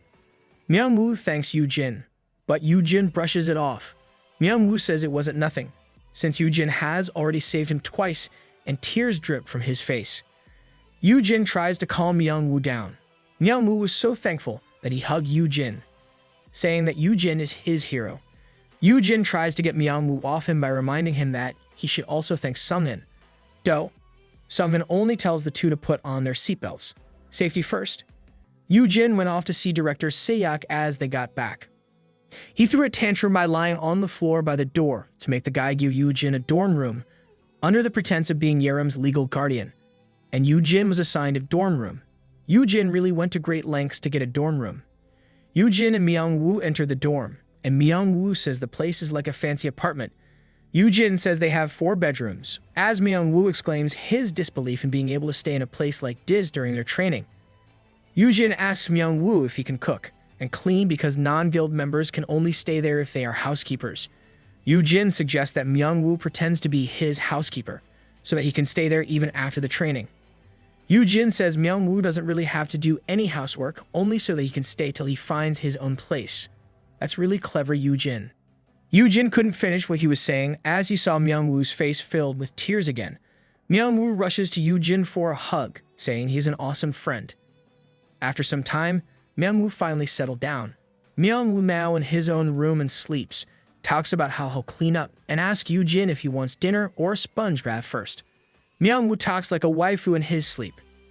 Yoojin decides to go out and get his stuff from Yoojin's place. He wonders how Yoojin will react when Yoojin suddenly gets surprised to find Sunghin behind the door. Panicked, Yoojin asks if Sunghin was sent by his brother and if he was being grounded. Wow, it really is the other way around with these brothers. Sunghin stammers as he says no. He tells Yoojin that he's there for something else, as he points his thumb outside. Yoojin was perplexed when Sunghin then asked him to come with him. What could Sunghin want? Inside a bar, a staff member falters as he greets Sunghin and Yoojin. Sunghin wasted no time asking if the staff knew Minnie Kim, to which the staff member bowed and confirmed that they had been notified of the reservation. Some of the other customers seemed to mistake them for gangsters as they passed by. On reaching their table, they were served the most popular dishes on the menu. This will be a memorable evening for sure. Yoojin looks around as he wonders why Sunghin brought him there since the place seems too hip for Sunghin. Sunghin explains that Minnie Kim, a guild member around Yoojin's age, recommended the place. Sunghin then urges Yoojin to wind down and seriously enjoy himself. Yoojin can only awkwardly agree to it. Yoojin grabs a soju bottle and asks Sunghin what he wants to discuss. Taking the bottle from Yoojin, Sunghin says he wants to apologize before it is too late. Sunghin pours Yoojin a drink and admits that he didn't like Yoojin at first, thinking he's a useless distraction for their guild master. Yoojin couldn't help but wonder if this was an apology. But then Sunghin continued, saying that he was sorely mistaken because it turns out that Yoojin was actually a decent guy. Saying this with a smile, Yoojin can only look at Sunghin blankly. Wow. Sunghin had a change of heart about Yoojin. Sunghin recalls how Yoojin returned to help him with the dungeon break, how he earned Ms. Park's trust and took care of her issues, and how he even risked his life to save his friend. Sunghin reveals that he now trusts Yoojin to watch over his back. Yoojin pales, thinking that Sunghin got it all wrong, but then realizes this could be a chance to bond and say the keyword. Yoojin clinks his cup to Sunghin's and speaks his appreciation while thinking Sunghin is on his list tonight. This reminds me of Yoojin's initial attempts with heart hand signs. Sunghin comments on how Yoojin seems to know what to do. He asked if Yoojin was planning a sting operation like that one with the broker deal before. Yoojin just agrees and says he was investigating something undercover. Sunghin reminds us that this operation is dangerous for a single F-ranker. While Yoojin says he knows that his brother wouldn't let him get into danger, it turns out that Yoojin is more overprotective than he'd like. You got to regress because of your brother's overprotectiveness. Sunghin says it's because he's the only family left. Sunghin relates that his grandfather raised him when his parents weren't around. He used to visit during the holidays, even as he grew up. Sunghin's awakening also occurred while protecting his grandfather during the dungeon shock. Sunghin is also grateful to their guildmaster because he ensured that Sunghin could support his grandfather until he passed away from an illness last year. And Yoojin even recruited a caregiver with healer skills from abroad just for them. Sunghin tells Yoojin that his brother treasures family bonds more than anyone. He reminds Yoojin to be understanding even if his brother's concerns can be excessive. Yoojin agrees and thanks Sungmin for being an understanding right-hand man for his brother. Yoojin should really put some effort into understanding his brother's protective nature. They clink their cups once more, and Yoojin expresses his gratitude. Sungmin then comments on how Yoojin can hold his liquor. Yoojin says that he's actually a lightweight, with embarrassing habits when drunk. Yoojin thinks of using liquor as an excuse to say the keyword. Sungmin comments that for a lightweight, he drank a lot. Yoojin was shocked to see that he had already drunk numerous liquor bottles. He is confused, but then realizes that he can never get drunk because of his poison-resistant skill. Thinking he can't say the keyword sober, he turns the skill off. That's a bad idea. The skill suddenly deactivates and Yoojin drops the cup he is holding. Yoojin suddenly becomes red, realizing that turning the skill off made the liquor hit faster. Yoojin wobbles and his head falls to the table. You forgot to say the keyword. The next day, Yoojin wakes up in his bed with a headache. He had no idea that the skill would turn off like that. A man comes to the room holding a wash basin and offers it to Yoojin. Yoojin was shocked to consciousness by this scene. The man is none other than Sungmin Kim. Yoojin springs up as Sungmin reminds Yoojin that today is his first day of basic training. Yoojin wonders what Sungmin is doing in his bedroom and finds that there are now 4 individuals under his influence, and Sungmin is now one of them. This means that he could say the keyword, and it worked. Good job, drunk Yoojin. But Yoojin is still confused as to why Sungmin would be in his room. Sungmin asks Yoojin if he doesn't remember anything from last night. Sungmin comes near to take a look and only smilingly comments how Yoojin must have a hangover. Yoojin was about to say something embarrassing, but he was stopped when Sungmin placed a kudzu juice into Yoojin's mouth. Sungmin explains it's for Yoojin's hangover. Then he starts doing the necessary stuff, but at the same time uncomfortable to Yoojin. For his hangover. This is seriously next level. Yoojin rejects the potty and asks why Sungmin is like this. Sungmin looks at Yoojin and says that he really doesn't remember. Sungmin then retells what happened. With Yoojin's head on the table, Sungmin asks if he's okay, and tells him they should get home. Yoojin wobbles, grips Sungmin's wrist, and says he has something to tell. Yoojin was serious and told Sungmin, "I love you," while all red in the face. This makes Sungmin question Yoojin, but Yoojin only rubs his head, saying he doesn't know what's wrong with him. Yoojin asks Sungmin if he has already told him "I love you" like a blushing fool while covering his mouth. Still not yet done, Yoojin says it's pretty wild. Once again, saying that he really has to tell Sungmin "I love you." And Sungmin retells how he heard Yoojin say "I love you" 3 more dozen times at that night. The lesson here is alcohol doesn't give you courage. It makes you lose your inhibitions. Let's all learn from Yoojin's experience. Drinking responsibly is the key. Hearing this, Yoojin bows and apologizes to Sungmin. Sungmin says it's okay, and it actually made him happy. Thinking that this was Yoojin's embarrassing drinking habit, Sungmin was reminded of his grandfather. Sungmin would also helps out his drunk grandfather, as the old man proclaims to the world that he has the best grandson. His grandfather ranted that Sungmin is the best in his eyes, and asked Sungmin if he had ever told Sungmin that he loved him.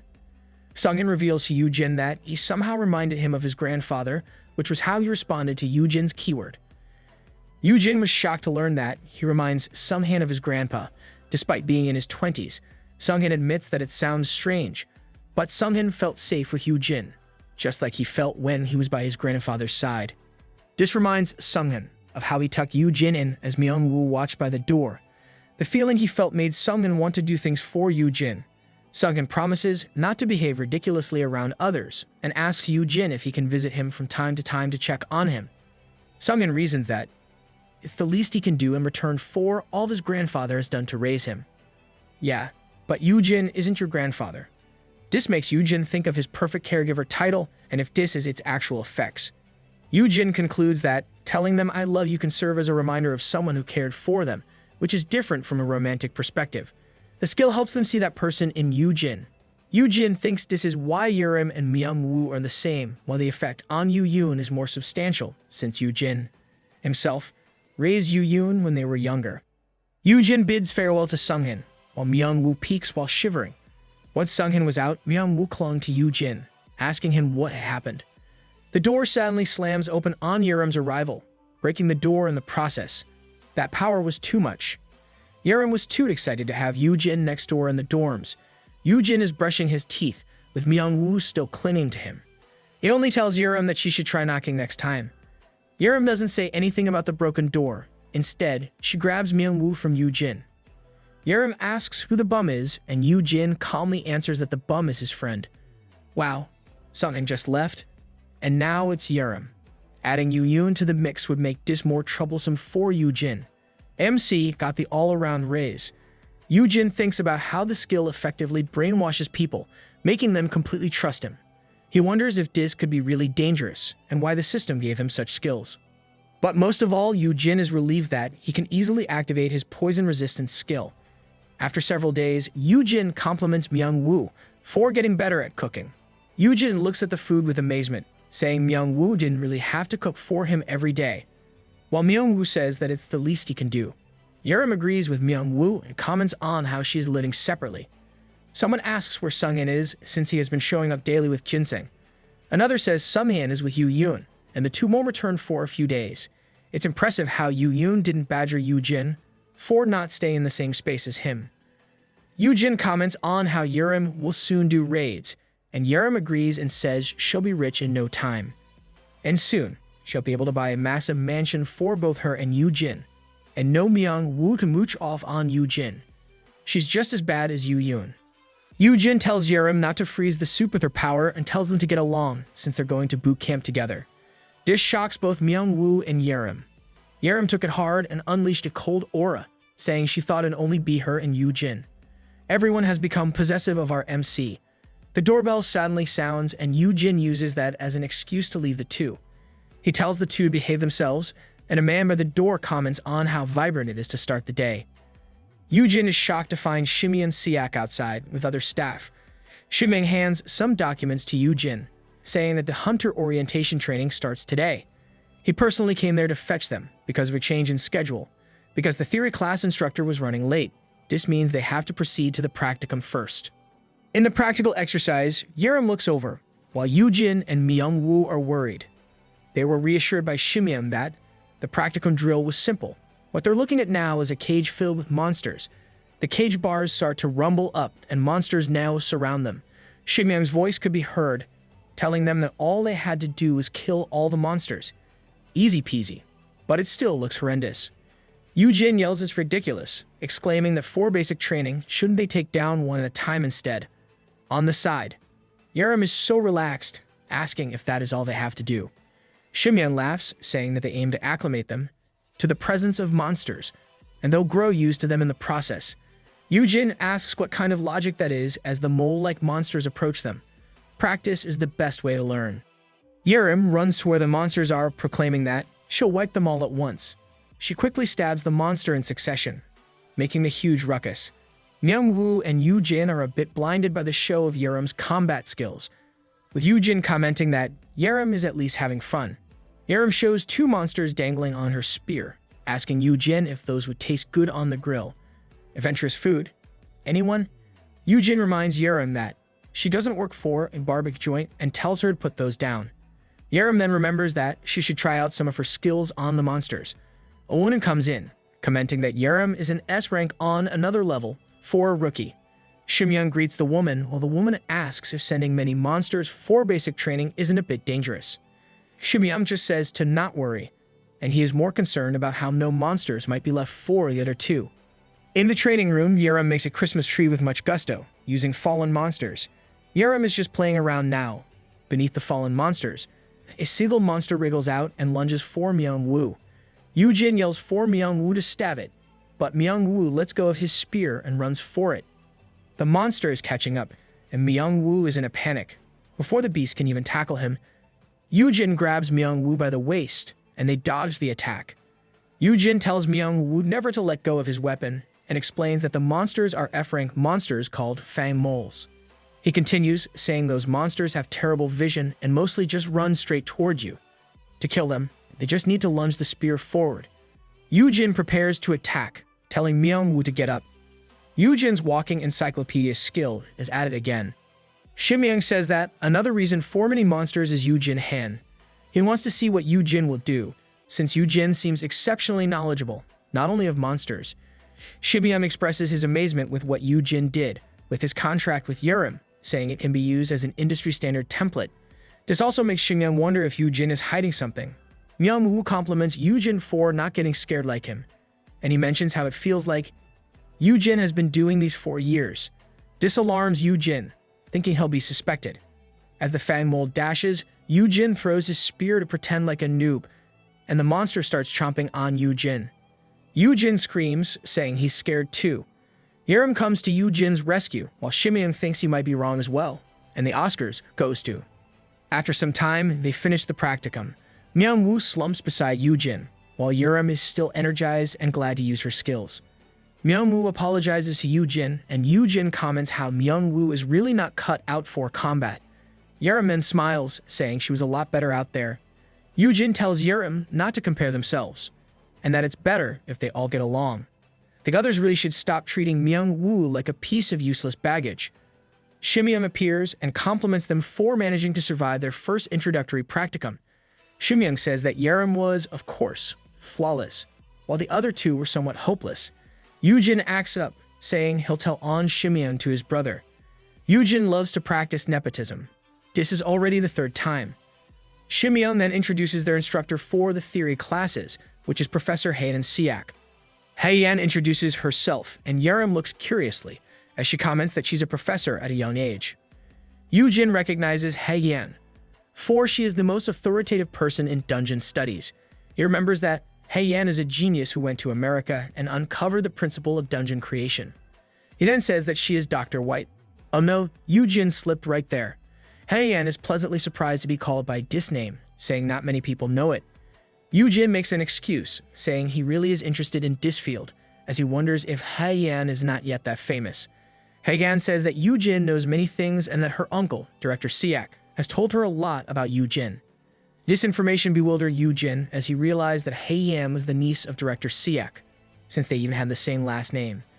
Shimyeon again adjusts his glasses, reassuring Yoojin that this is not nepotism. Haeyeon says she'll stay at Guild Haeyeon for a research project, hoping to get along with Yoojin. Yoojin shakes her hand, saying he hopes the same, while imagining if his life will finally bloom. I doubt it will, and if it is, many will be heartbroken. Inside a dungeon, Yoojin asks Sunghan if they managed to get it. Sunghan confirms since he doesn't detect any vitals. They are looking at a giant red cat-like monster with a single horn on its head. They were able to defeat it because Yoojin was immune to fire damage. Yoojin lifts the monster's limb and Sunghan asks what they should do with it. Beneath the giant monster is a baby monster with the same features. The beast in the covers is finally making his appearance. The group is in their theory class with Dr. Haeyeon Siak. Haeyeon tells about dungeon history, the meaning of dungeon breaks and dungeon shock, how the Awaken came forth, the new technology gained from mana stones, and the establishment of hunters and guilds. And in Korea, S-rank hunters usually associate with corporations to have large guilds. Yoojin already knows all of this, but sees the lesson as a good refresher, since Haeyeon is explaining things really well that can be easily understood. Haeyeon continues the lesson about awakened individuals, how stats and skills determine ranks, and how unique abilities can manifest as a form of self-defense.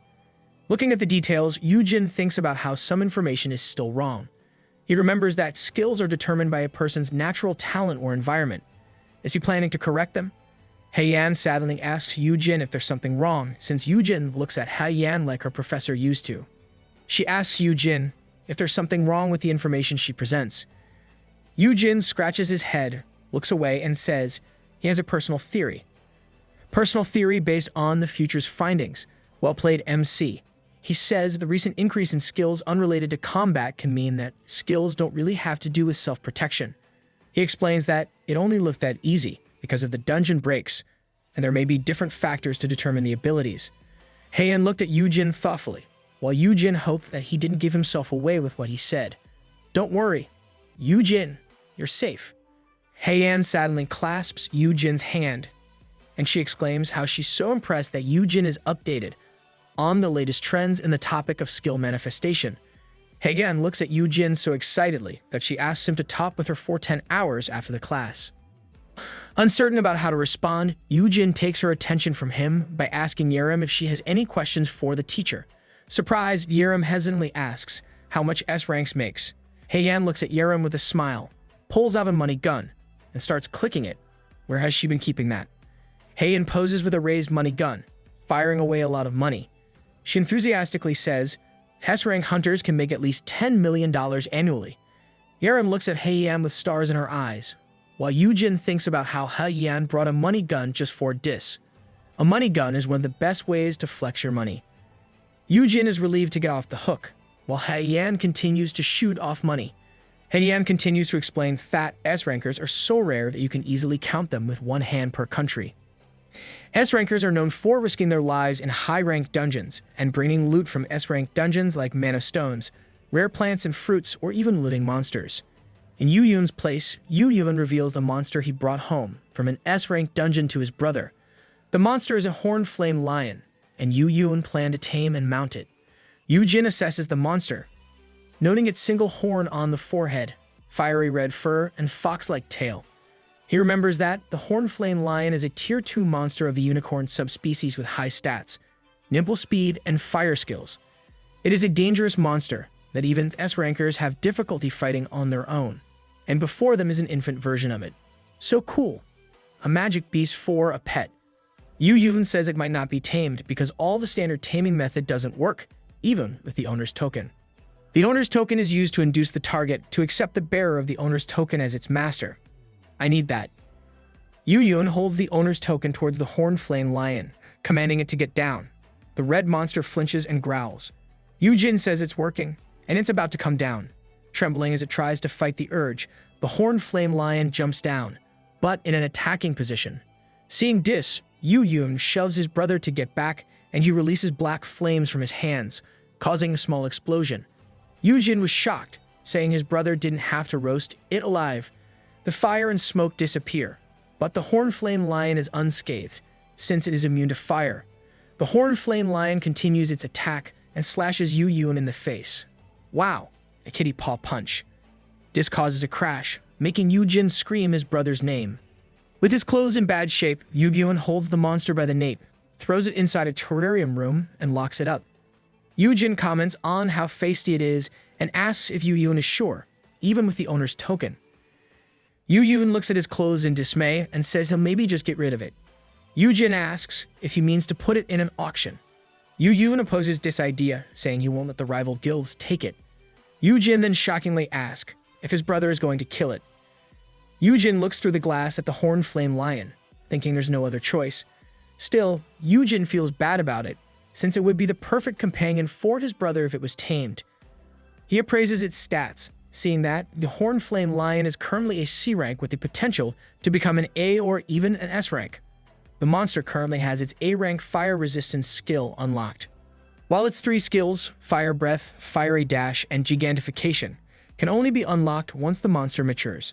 That is potential right there. Please don't get rid of it. Yoojin doesn't remember anyone who managed to tame a monster, even 5 years from now. Sadly, the system notifies him that the keywords have not influenced the target. Yoojin is shocked, realizing that he can possibly affect even monsters. Now we're talking. This startles Yoojin, but Yoojin only kept thinking about how his brother would be unstoppable with the horned flame lion. Yoojin calms down and asks Yoojin if other guilds also have magic beasts that can serve as mounts. Yoojin affirms, but those are all low-rank creatures, which is incomparable to the horned flame lion. Yoojin smiles at his brother and says he'll try taming the horned flame lion himself. Yoojin considers how they might hit the jackpot if they could tame the world's only high-tier mount. OP Lil Bro will soon get an OP sidekick. Monsters started existing because of the dungeons. While most are vanquished, there are still some instances where these monsters can be tamed. The most sought-after tamed monsters can be mounted, since it makes traversing large dungeons easier. Yoojin exclaims that having one with fire resistance will be perfect for Yoojin, since it can withstand Yoojin's fire-related skills. And with its rank higher than the other monsters, Yoojin would be more formidable once it's tamed. Big Bro is looking after Lil Bro. Of course, Yoojin will also be rewarded with lots of cash as a bonus. Sometimes you can't help but think if money is the real intention. The horned flame lion growls at them, and Yoojin asks his brother how he'll tame it. Yoojin thinks for a bit and raises a ladle, with him and Yoojin now wearing aprons. Yoojin claims that they will start with tasty food. Yoojin asks his brother what the monster eats. Yoojin answers that it eats monster meat mixed with mana stones, and must consume at least 1 C-grade mana stone per meal. This shocks Yoojin so much that he spits. It is a fact that a single C-rank mana stone costs 10 million won. That is almost $8,000. And that is only for 1 meal? That's crazy. The minced monster meat is sprinkled with a crushed mana stone, turning this into a luxury magic beast food. Yoojin feels like he poured his heart and bank account into the meal. He pales as he imagines how feeding it 1 meal a day already costs 300 million won per month, over 3.6 billion won annually. And if it is provided for thrice a day, it'll be roughly 10 billion won yearly. This is only the food cost, while it's still an infant, and it doesn't include other maintenance costs. With Yoojin, still pale from thinking about the cost of taming a monster, Yoojin reassures him that he'll be the one to pay for the food. The horned flame lion wags its tail as it happily eats, making Yoojin think is cute. Yoojin starts thinking if the magic beast can understand if Yoojin says the words, "I love you." He thinks his old keywords don't have to be verbatim to work. So Yoojin thinks he can just express his affection whenever he feeds it. Yoojin opens the sliding door to the terrarium room, thinking he should at least get close enough to feed it daily. The horned flame lion becomes wary of Yoojin and dashes toward him to attack. A C-rank magic beast versus an F-rank hunter, Yoojin was prepared and thought that now was the time to play. He pulls out his B-rank belt to catch the magic beast's bite. The horned flame lion kept biting on it, while the shocked Yoojin watched over both. Yoojin imagined how he did pet sitting as a part-time job, playing tug with a dog before, but it's different with the horned flame lion. They're playing the tug of death. A pet dog and a magic beast are way too different. Yoojin holds onto the belt as the magic beast uses its strength and swooshes him around. Yoojin then yells, worried for his brother's safety. They finally stop with the tug of death, and Yoojin asks if Yoojin is okay. Yoojin ignores his brother's question and raises the owner's token, showing it to the magic beast. Yoojin tells the monster that he is its new owner. The horned flame beast initially looks at it angrily and changes its attitude into curiosity. The system appears and announces that Yoojin's title of perfect caregiver has amplified the effect of the owner's token. The target is now starting to feel affection toward Yoojin. The horned flame lion starts to purr and roll, making Yoojin's heart thump. That magic beast is cute. I want one. Yoojin happily claims that the horned flame lion can cuddle with him, while Yoojin cautions that it is still a monster. The beast chomps on Yoojin's hand, making Yoojin worried. Yoojin scolds the beast that it shouldn't bite people, but the monster only acts innocent in front of Yoojin. Yoojin looks at the beast, disappointed that his brother didn't check the bite on him. Yoojin, being an S rank, wouldn't be injured by such an attack. He scratches his nape and tells his young that it's okay, since it's sweet to him. Lil Bro is looking for Big Bro's affection. He expresses that his brother can take care of it, even if it doesn't become a mount. He wants the monster to protect Yoojin.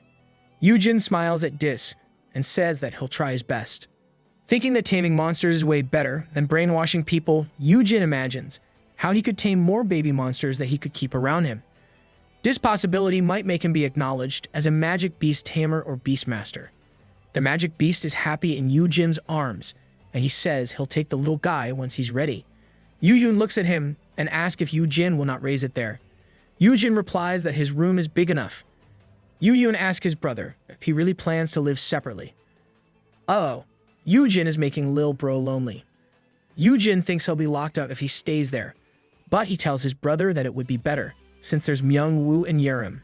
He sadly stops, seeing that his brother looks miserable. Yoojin asks what is wrong, but Yoojin is still bleak. Yoojin answers that they finally made up, but they don't see each other often despite this. Yoojin knows that his brother has his own life, but he thinks they could return to how things were before the dungeons. Yoojin is like a little kid in front of his brother. Yoojin remembers Sungmin's words about his brother. Yoojin figures that his brother hasn't done anything wrong, and if there's anything to blame, it'll be the weird skill he got and the messed up world. Yoojin affectionately pats Yoojin's head, reassuring him that he'll live in both places. Yoojin promises to hang out after the basic training, and then asks if his brother is free the following evening. Yoojin answers that he can make time. Yoojin then invites his brother to drink after the dungeon training, saying they never got a proper drink together since Yoojin reached the legal age. Yoojin imagined how they would have already shared many drinks if the world had been as peaceful as before. The invitation makes Yoojin happy, and he says he's looking forward to it. Spending more time with Lil Bro will appease him. Yoojin then remembers that he should give a name to the infant horn-flame lion. Yoojin smiles as he names the little guy Peace, since the world should be filled with more love and peace. Yoojin thinks it is normal if his brother wants to hang out with him more often, and it has been a long while since they've spent quality time together. It's a new day, and they are outside. People are bustling and murmuring near a dungeon portal. Yoojin has a frozen smile, while his brother smiles happily. Yerim asks what is happening, while Myung-woo can only silently look over. Yerim questions why the guildmaster has to accompany noobs like them to the dungeon, while frustratingly pointing a finger to Yoojin. The latter only smiles, saying he's looking forward to today and can't wait. Oh, the guildmaster uses his authority to spend more time with his brother and protect him simultaneously. Yoojin can't say anything and thinks that there really must be something wrong with his brother. Your brother really loves you a lot. Yoojin's brother complex just happens to be worse than yours. Reporters asked Yoojin and Yerim to pose together for a picture, and they were also interviewed. A reporter asks how unusual it is for a guildmaster to personally escort new recruits on their first raid. Yoojin smiles, saying it's rare to get a new S-ranker, so he really wants to be there, and it's the least he can do as a fellow S-ranker. Behind him, Yerim stiffly smiles at the crowd. Wow, Lil Bro also has Big Bro's acting skills. Yoojin thinks this is a PR stunt, and Myung-woo hopes the people will buy it. Yoojin then thinks about how Yoojin and Yerim make an ideal duo, since they also have contrasting elements. He imagines that if they add Myung-woo's crafting skills and Sungin's S-rank defense skills. Yoojin happily smiles at the thought. It'll be a team of S-classes. Various weapons are lined out, and his staff tells Myung-woo and Yoojin they can borrow weapons for free. They just have to return them afterward. Yoojin is amazed by the decent lineup, while Myung-woo looks at a sword in amazement. The staff then reminds them that they have to pay for it if they break them, jolting Myung-woo away from the weapons. Yoojin looks over and can only think about how Myung-woo will make future masterpieces. Yoojin guides Myung-woo to take higher-ranking weapons, since those would be sturdier, and they should also grab some potions. The staff says only registered guild members can take the consumables for free. Hearing this, Yoojin tells Yerim to take the potions under her name and share them with them later. Yerim does what she's told, and the staff can't protest about it anymore, taking advantage of loopholes. Carrying a weird-looking double axe, Yerim asks Yoojin's advice on picking a weapon. Yoojin asks where she found that hideous thing. Yoojin tells her to pick a weapon fitting her size, since she primarily relies on her skills. Yoojin looks at his brother as this happens, despite being in an interview. Yoojin has never experienced having his brother help him out with these kinds of things. A news reporter asks Yoojin for comments on his outlook on Haeun's future. Yoojin thinks, but not about what he will answer. He's focused on how director Siak was right about his brother knowing many things for a new hunter. With this line of thought, Yoojin concludes that his brother has been working extra hard in researching hunters because he was worried about him. This makes him smile brightly. And a reporter was shocked by the smile, thinking that this must be the guildmaster's answer to his question. The reporter was excited that he told everyone to purchase Haeun's stocks before it skyrocketed. Yoojin walks to his brother and apologizes for keeping him waiting. I want the Haeun guildmaster to be my brother. His conclusions make me want to dote on him. Yerim was disappointed, saying that there were now 2/3 wheels. Yoojin explains that they'll be entering a relatively safe D-rank dungeon with rocky terrains, and the gate will close after an hour once they enter. The dungeon will only open once the boss is defeated or if all the hunters inside perish. Yoojin continues, bringing out a gate stone for them to see. He says that in an emergency, they can use a gate stone, but this is very rare, with only a few in the country. Too bad Yoojin couldn't bring over the gate stones he got from the defeated Rao Chi-Tas. Yoojin was about to continue, but he noticed his brother was looking elsewhere.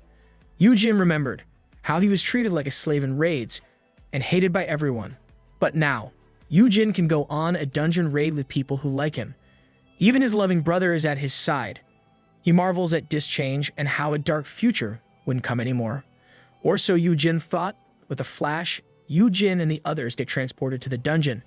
Yerim is excited to be in a dungeon. Everyone sees plains and mountains across the horizon. Yoojin reminds her that they're not at a picnic. He tells everyone to return, and Yoojin releases a fire attribute AoE attack. The attack surprised Yerim, asking what Yoojin was doing by setting fire to everything. You gotta love those stickmen drawing. Yerim was agitated, thinking that Yoojin had issues. Yoojin tells Yerim to lie down and look at the scorched plains where monsters are already dead. Yerim realizes then that Yoojin only attacked the monsters that were hiding before. Yoojin then lectures about securing safety upon entering a dungeon, since no one knows what monsters are inside until you come in. This is why the strongest party member will lead in making a path. Then he reminds Yerim that this was taught in theory class. Yerim is the type to space out during class. Yerim scratches her head, saying she did learn it. She reasons that she lacks an AoE skill to let her do the same. Yoojin reassures her upon hearing this, reminding her that the Awakened can get a new skill once they reach level 10. Yoojin mentions how they have no sure way of knowing what skill will come up. He toggles on the system in front of him. It is different for Yoojin though, since he can choose a skill to unlock 4 of those influenced by him. That's so convenient. Yoojin chooses Pale Rain for Yerim. This is an AoE skill that Yerim was famous for when she was known as the Ice Witch. The system then announces that Yerim's growth will focus on unlocking the Pale Rain skill. Yoojin confidently says that Yerim will soon get an AoE skill. This makes Yerim happy, saying she'll level up to 10 in no time. Yoojin was listening to their conversation, saying that Yerim could only wish. He explains that the experience points required to level up are vastly different for F rankers and S rankers. For an S rank, they'll require 5-fold of what F rankers are required. Yoojin continues, saying that even if Yerim hunted all the monsters in that dungeon, she won't get anywhere near level 10. What a stoic way to burst one's bubble. Yoojin sadly yells that his brother will be fine with his help, so Yerim should focus on her own level. This angers Yerim, and the two start arguing. Yoojin tries to calm them down, but they won't listen. Our MC is surrounded by brats vying for the MC's sole attention. Having enough of it, Yoojin pulls on both of their cheeks, scolding them in the process. The two point at one another, saying it's the other's fault. This only makes Yoojin shout at them more. Yoojin asks them what they are there for. Yoojin says he's there to guide, while Yerim answers that she's there to hunt and level up. Still angry, Yoojin commands them to stop fighting and focus on hunting monsters. He berates them that he can't waste his time breaking up their fights because he also has to hunt to level up. He tells them that the least they could do is pretend to get along, and if they keep fighting, he's done with them. They'll be the problem children in the classroom, while Myung-woo will be the timid child following teacher Yoojin. This ultimatum makes the two flinch. Yerim and Yoojin look at each other and decide to just pretend. They both reach out their hands to one another for a shake, but both are still exuding strong auras. Yoojin sighs, saying that they'll get closer once they work together. That's dubious when you, yourself, are on the line. He then tells them to stay alert and help him and Myung-woo reach level 10. Something swooshes by as Yoojin talks, getting the attention of both Yoojin and Yerim. The two dash away, each claiming that he or she will be the one who helps Yoojin. The two cause a large explosion, while Yoojin and Myung-woo watch over them. As usual, Myung-woo is crying over the smallest of things. Yoojin imagines that beholding the ideal duo is just a dream. In a different space filled with stairs and platforms that seem to defy gravity, someone exclaims how the guide who turned back time appears to have entered a dungeon. Another person commands him to find that guy immediately, saying they can only intervene if that guy is in a dungeon. They finally find Yoojin, saying they were waiting for him as they call in Honey. Who are these people after our MC? Still inside the dungeon, Yerim freezes the enemies and sends them to Yoojin's way to kill them. Yoojin says that spears can't stab through the blocks of ice. He uses his fire skill, saying it would be easier if the monster's skin had been toasted well. Both Yoojin and Yerim simultaneously say that Yoojin can just stab at them to slay them. They keep on ignoring Myung-woo. Myung-woo is amazed at how Yoojin and Yerim fight like an endless song of ice and fire. Myung-woo then realizes that Yoojin is crouched by the monsters and asks what Yoojin is doing. Holding a mana stone, Yoojin explains that mana stones cost a fortune, and he is getting them from the dead beasts. Our MC needs to save as much money as he can. Raising peace costs a lot of money. Yoojin directs Myung-woo to also stab the fallen monsters so that he can level up. Myung-woo wonders if he'll be able to get a decent skill once he levels up. Yoojin reassures Myung-woo that he will. Yoojin is certain that Myung-woo will be able to unlock his SS rank skill by the time he reaches level 10. Then he discovers that there is another condition to unlock it. Yoojin looks at the system that says from leveling up to 10, Manhwa should sharpen to 10,000 something. The unintelligible words confuse Yoojin. While Manhwa is glad he's gaining experience, Yoojin remains perplexed by what he just saw. He identifies it as a typo and wonders if the descriptions were manually written in real time. Is it a bug in the system? Manhwa finally reaches level 10, but then he slumps when he realizes that he didn't get any skill on leveling up. Yoojin consoles Manhwa as he considers who might be writing it. Yoojin thinks about how the system remains shrouded in obscurity and how it can be a miracle from God. But if it is God, Yoojin wonders if he would make a typo. Yoojin points to another side, saying that must be the final area. Yoojin then asks how many times they leveled up. Yoojin answers that they're almost done. Suddenly, a system pops in front of Yoojin, saying he was found. Yoojin is confounded by what he sees, and the system apologizes. Oh, so those people calling in honey before are the ones who run the system. But why are they apologizing? Yoojin and Yoojin reach out for Yoojin, yelling for him to look out. Yoojin covers his brother, while Yoojin unleashes his skill to protect them. Yoojin asks if his brother is alright, but Yoojin instead asks what it is. Yoojin says it's a boss monster. Hearing this, Yoojin exclaims that a D-rank boss monster cannot use a skill like that. Oh, that's bad. Is this what those people running the system are sorry for? Someone screams that the original boss, a giant ram, wouldn't be able to do it, but there's a more enormous bird-like monster that kills the giant ram. Yoojin looks in horror as she asks how the gate is supposed to open now, that the original boss is dead. Yoojin calmly assesses the situation, saying the bird is the new boss. They would need to defeat the new boss monster to get out of the dungeon. Why would the boss monster suddenly change? Where did the new one even come from? Yoojin immediately determines that it might be too dangerous, since he has never seen that monster before. He tries to give the gate stone to his brother, but Yoojin only pales as he sees it. Yoojin's heart starts beating fast as he remembers how his brother died trying to keep him safe. He panics, thinking how Yoojin might choose to stay behind again when they are faced with an overwhelming monster. Please no. Yoojin tries to give it again to his brother, but Yoojin clasps on Yoojin's hand, saying they won't need to use it. Yoojin tells his brother that the monster is weaker than he is. Yoojin identifies the monster as a Class 2 gold-beaked Maya with a fire attribute. He says that the monster is equivalent to an A-rank dungeon boss. It uses its beak as its primary weapon, while the skull is softer than its back and stomach, making the head its weak spot. Yoojin directs Yoojin to go for the head immediately, instead of the wings, because the monster has a spare pair. It's a good thing Yoojin is a walking encyclopedia of monsters and anything hunter-related. Yoojin dashes toward the enemy, and Yoojin reminds him to go for the head. Yoojin looks at Yoojin, asking Yoojin if he is sure that the guild master would be okay. She suggests that she should go, since she can fly. Yoojin says she'll end up in barbecues if she does. He explains how Yoojin has a fire-resistance skill that works well against monsters with fire attacks. He also mentions that though Yoojin can't fly, he already has the next best thing. Oh yeah, that skill from before. The gold-beaked Maya comes for Yoojin and uses its beak to stab. Yoojin easily dodges, and he dashes for an attack. With a slash, he easily lops off the beast's wings. You didn't listen to your older brother's instructions, Yoojin. Yoojin screams that there's a spare pair of wings. The gold-beaked Maya flies off and breathes fire from its mouth toward Yoojin. Yoojin is unharmed, but he is clearly having a hard time. Yoojin finds it odd that his brother stays on the ground when he's sure that Yoojin can finish it off instantly by hitting the monster's head. He imagines how Yoojin can use blue willow leaves instead of flying. Yoojin ponders whether Yoojin has already unlocked the skill. Oh no, you should check Yoojin. The monster suddenly turns, heading toward where Yoojin and the rest are. They all were surprised and started getting anxious when this happened. Yoojin keeps hold of the barrier and asks what to do now that the monster is coming their way.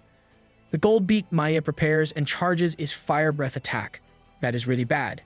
Yoojin starts crying, asking Yoojin if the barrier will hold. At the same time, a frantic Manhwa clings to Yoojin's neck, making it hard for Yoojin to breathe and think. This is not the time for that Manhwa. Desperate, Yoojin uses his blue willow leaves as a distraction. This effectively stops the gold-beaked Maya from continuing its attack. Yoojin sees this and starts to calm down, happy that his brother can at least use the skill. Yoojin starts saying it's now time to finish it, but he suddenly stops when he realizes his brother is only standing there. At least we now know that Yoojin can use it. Yoojin keeps using blue willow leaves on the beast, restraining its movements, and Yoojin looks at his brother with disbelief. Yoojin is waving his hands around, controlling his skill, but not doing anything else to attack the enemy. Yoojin calls his brother's attention and screams at Yoojin to step on them. Yoojin hears his brother, but doesn't understand the first time. Yoojin yells once more, telling his brother to step on the leaves and run. Yoojin was shocked by the directions, but did as he was told. Yoojin steps on a cluster of blue willow leaves and brings up his other foot. He was initially worried, but like a little kid who found a new toy, he started doing it without hesitation. I'm tearing up. Lil Bro was really growing well. He leaps using the blue willow leaves, reaching far higher than the gold-beaked Maya. The monster charges and shoots a fire breath attack at Yoojin. Still, Yoojin ignores it and whooshes toward the enemy with his sword. With a loud boom, Yoojin drops to its back and stabs the gold-beaked Maya in the head with his skill. His attack causes a big explosion, throwing Yoojin off. Yerim kept her skill activated. Manhwa clings to Yoojin, while Yoojin yells at Yerim to endure it, because she's the only one who can keep them alive. The gold-beaked Maya falls to the ground with a big thud, while Yoojin smoothly lands on the ground, with the help of his blue willow leaves. Yoojin looks over when he hears his brother calling for him. Our MC's Lil Bro is the coolest. Dashing towards Yoojin, Yoojin asks if Yoojin is okay. Yoojin calls his young and grasps him, all excited. He was amazed at how his brother thought of using blue willow leaves to compensate for his lack of flying skills. Using it that way had never crossed Yoojin's mind, and this was the answer he was looking for.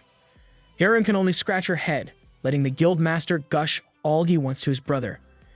Yoojin tries to downplay it, but Yoojin is not having any of Yoojin's nonsense.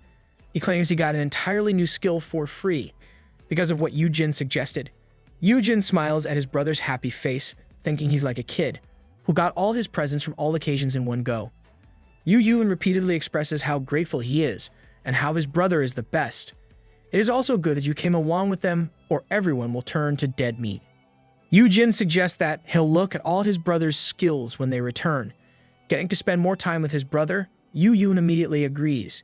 Yerim then asks Yoojin to look at her skills as well. They finally exited the dungeon, and people asked if they were okay. When the dungeon's rank changed, they all got worried. Yoojin explains the situation with Yerim by his side.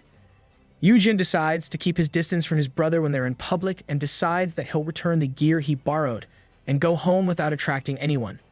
But what Yoojin was thinking is already impossible, because Sunghin is now running towards him.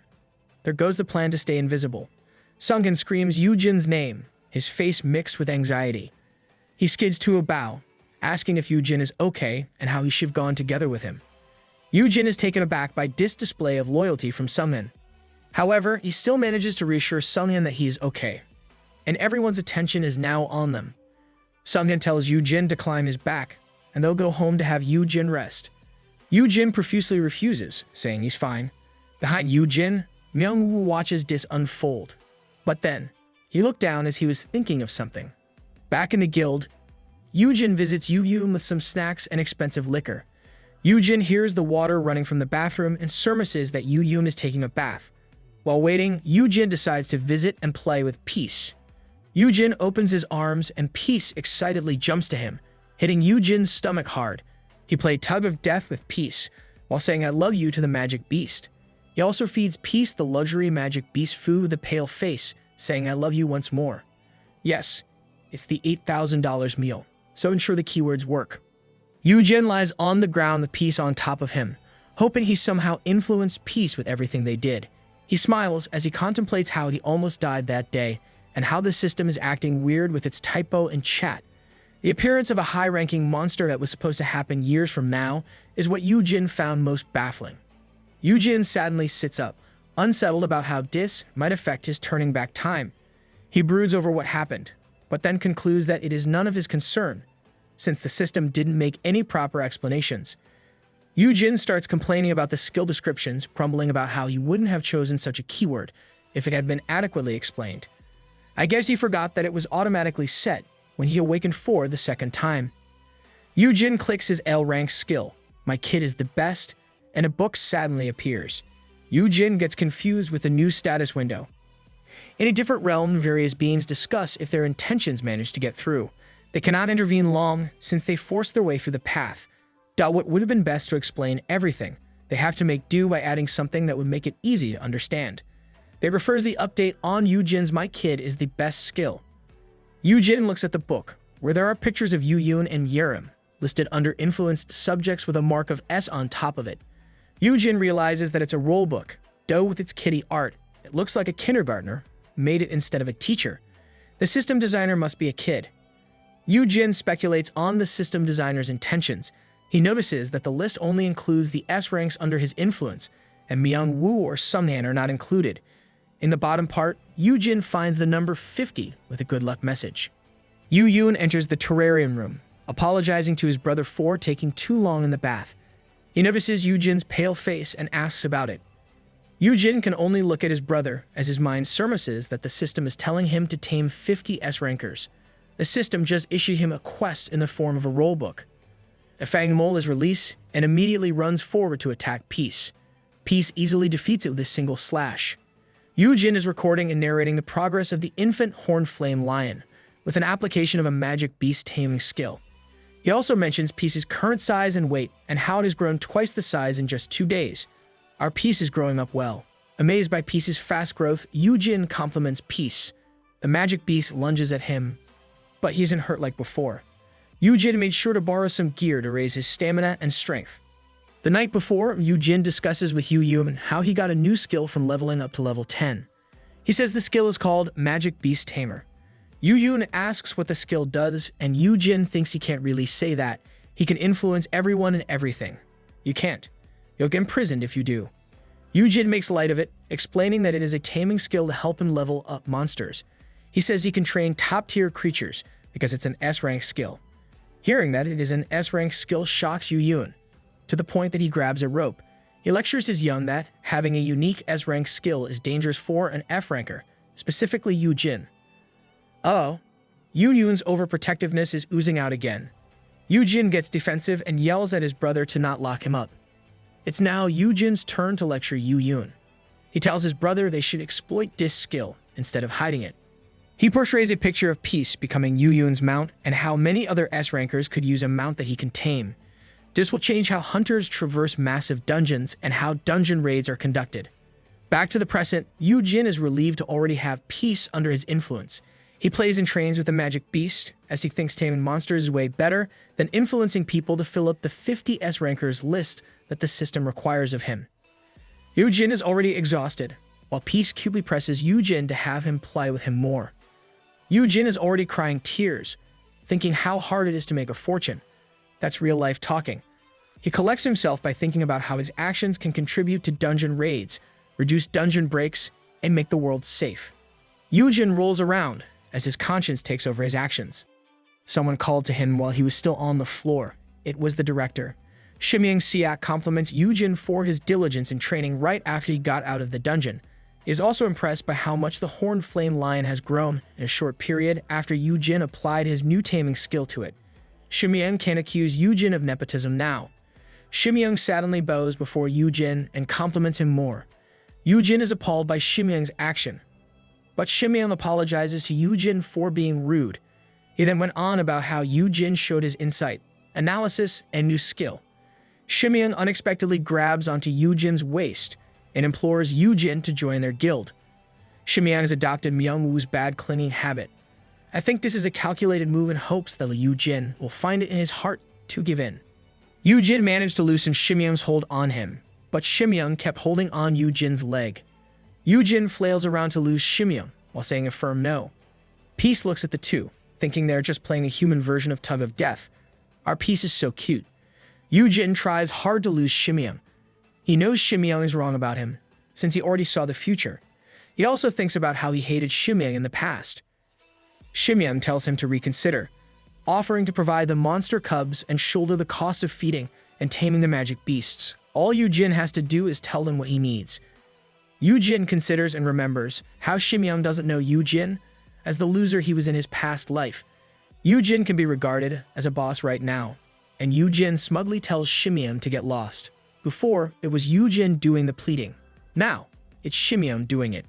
With his nose up in the air, Yoojin informs Shimyeon that Yoon has already promised that he'll cover the expenses. Good job, lil bro. But he also admits that the free room and board is tempting. Latching onto straws, Shimyeon immediately offers to sign a contract with Yoojin. He was interrupted by Yoojin, saying that while he will sign a contract, it'll be a contract of employment instead of signing as a hunter. Yoojin shares his plan to remain unaffiliated as a hunter, to raise more magic beasts for other guilds and make money out of it. He says this while bringing peace up into the air, twirling around. Shimyeon asks Yoojin to reconsider, but Yoojin says it's not his problem. Haeyeon Guild is not even the strongest guild, so considering an exclusive deal with Haeyeon is not something he would even consider. Scratching his ear, Yoojin tells Shimyeon he knows how coveted his skill is since this could multiply the efficiency of dungeon raids. He compares himself to a goose that lays golden eggs and explains that other guilds won't sit back if Haeyeon monopolizes someone like him. That would put his adored brother in danger. Yoojin is aware of the jerks who prefer trampling on the things they can't have, rather than watching others have what they don't. He also mentions that there are already people who readily poison others, and if that happens to an F-ranker like him, he'll be dead in no time. With this logic, Yoojin says it's better to be independent. In exchange for raising a magic beast for each guild, they need to guarantee his safety. Of course, there'll be extra fees. Now that Yoojin is already raising peace, Haeyeon Guild has the first dibs. He'd instead be employed, have the guild's backing, and have his brother's guild manage the details with the other guilds for him. Yoojin also reminds Shimyeon that he needs a monthly salary, incentive pay, and medical perks as well. Shimyeon was left agape at first, but then he laughed, since Yoojin had everything already figured out without any of his urgings. Shimyeon agrees with Yoojin's terms and asks if he could take the training video to negotiate with the other guilds. Yoojin gives his consent on this matter. Shimyeon takes the camera and asks Yoojin one more question. He wants to know if Yoojin will sign as a hunter with Haeyeon Guild, if it rises as the top guild in the country. Yoojin looks down, thinks of it, then asks Shimyeon if he is recording it. Shimyeon turns his head, a bit frustrated about getting caught. You can't fool Yoojin. He has too many life experiences that brought him down before. Shimyeon turns to leave, but Yoojin asks him what good it would be if Yoojin signs with them as a hunter. Haeyeon is already benefiting from his skill, and there's nothing more to be gained from him. Yoojin smiles as he tells Shimyeon not to regret his decision. Left alone in the training room, Yoojin plays with peace, happily claiming he is now getting paid monthly with his health insurance covered. He was so glad that he managed to get Shimyeon flustered. Shimyeon walks away, surprised at how Yoojin has no self-awareness of how much he is worth. Shimyeon is continuously getting surprised by Yoojin. Shimyeon is aware of how hunters with unique skills get drunk on power. But Yoojin is different. Yoojin can be arrogant, but he knows where he stands and how to negotiate a deal to his advantage. You can't compare our MC to those people. Yoojin is an MC for a reason. Shimyeon contemplates how he didn't recognize this talent before. He wonders if it was because Yoojin was overshadowed by his brother's accomplishments. Nope, Yoon just did an excellent job of trying to place the attention on him instead of his brother. Shimyeon thinks about how the Haeyeon Guild is prepared to bear the risk of recruiting Yoojin. But with Yoojin deciding to go freelance, everyone will focus on him instead of the Haeyeon Guild.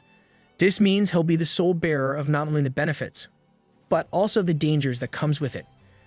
Shimyeon questions Yoojin's understanding of the consequences, which may also be Yoojin's way of protecting his younger brother. Whatever the case may be, Shimyeon is sure of one thing. The Great Three Guilds, and the world will soon focus on Yoojin Han. Shimyeon is sure that Yoojin will quickly find out how precious he is. This guy sure thinks a lot. Different people have already received a copy of Peace's training video in other places. Are they the guild masters from the Great Three Guilds Shimyeon was thinking about? And one particular blonde guy found this interesting, that he intends to visit Haeyeon at the earliest possible schedule. Yoojin and Peace are looking at Peace's new home. Peace prowls around, and Yoojin asks if he likes it. Now that Peace lives with him in the dorm, he wants to ensure it's convenient. He says they can move out when the space becomes small for Peace. You'll make you even worry if you move out of the dorms. Yerim suddenly appears, asking about the cute little furry, while Myung-woo looks from the back, asking if it's a monster. Yerim was so enamored with Peace, thinking that it was a cat, but it is different for Myung-woo.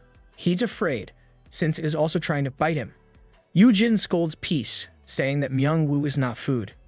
Yoojin arrives at this scene, asking to spare a few minutes of his brother's time. Yoojin asks what it is, and Yoojin informs him that the other guild masters are coming to Haeyeon to meet him. Our MC caught their attention. Now it's time to make money out of it. Yoojin tells his Yeon that he can turn them down because he doesn't owe them anything. Yoojin says he can't do that.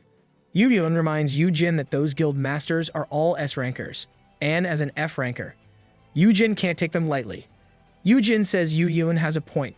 Hearing this, Yoojin quickly decides to turn everyone down, but Yoojin stops him and reminds Yoojin that he's also a guild master and should act appropriately in his role. Your real intentions are appearing low, bro. Yoojin enlightens his brother that the three great guilds masters are coming to Haeyeon instead of the other way around. Haeyeon obviously holds more power in this scene, enough reason to meet with them.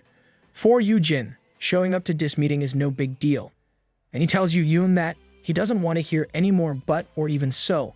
Yoojin reminds Yoojin that if they choose to negotiate, those guild masters would want to see it for themselves. Yoojin and Yoojin arrive in a conference room filled with people. It's showtime. The severe ambience of the room intimidated Yoojin. Still, he didn't pay much attention to it, because his fear resistance was activated. Peace looks at Yoojin, while Yoojin introduces his brother to everyone in the room. A person comes close and asks for Yoojin's hand.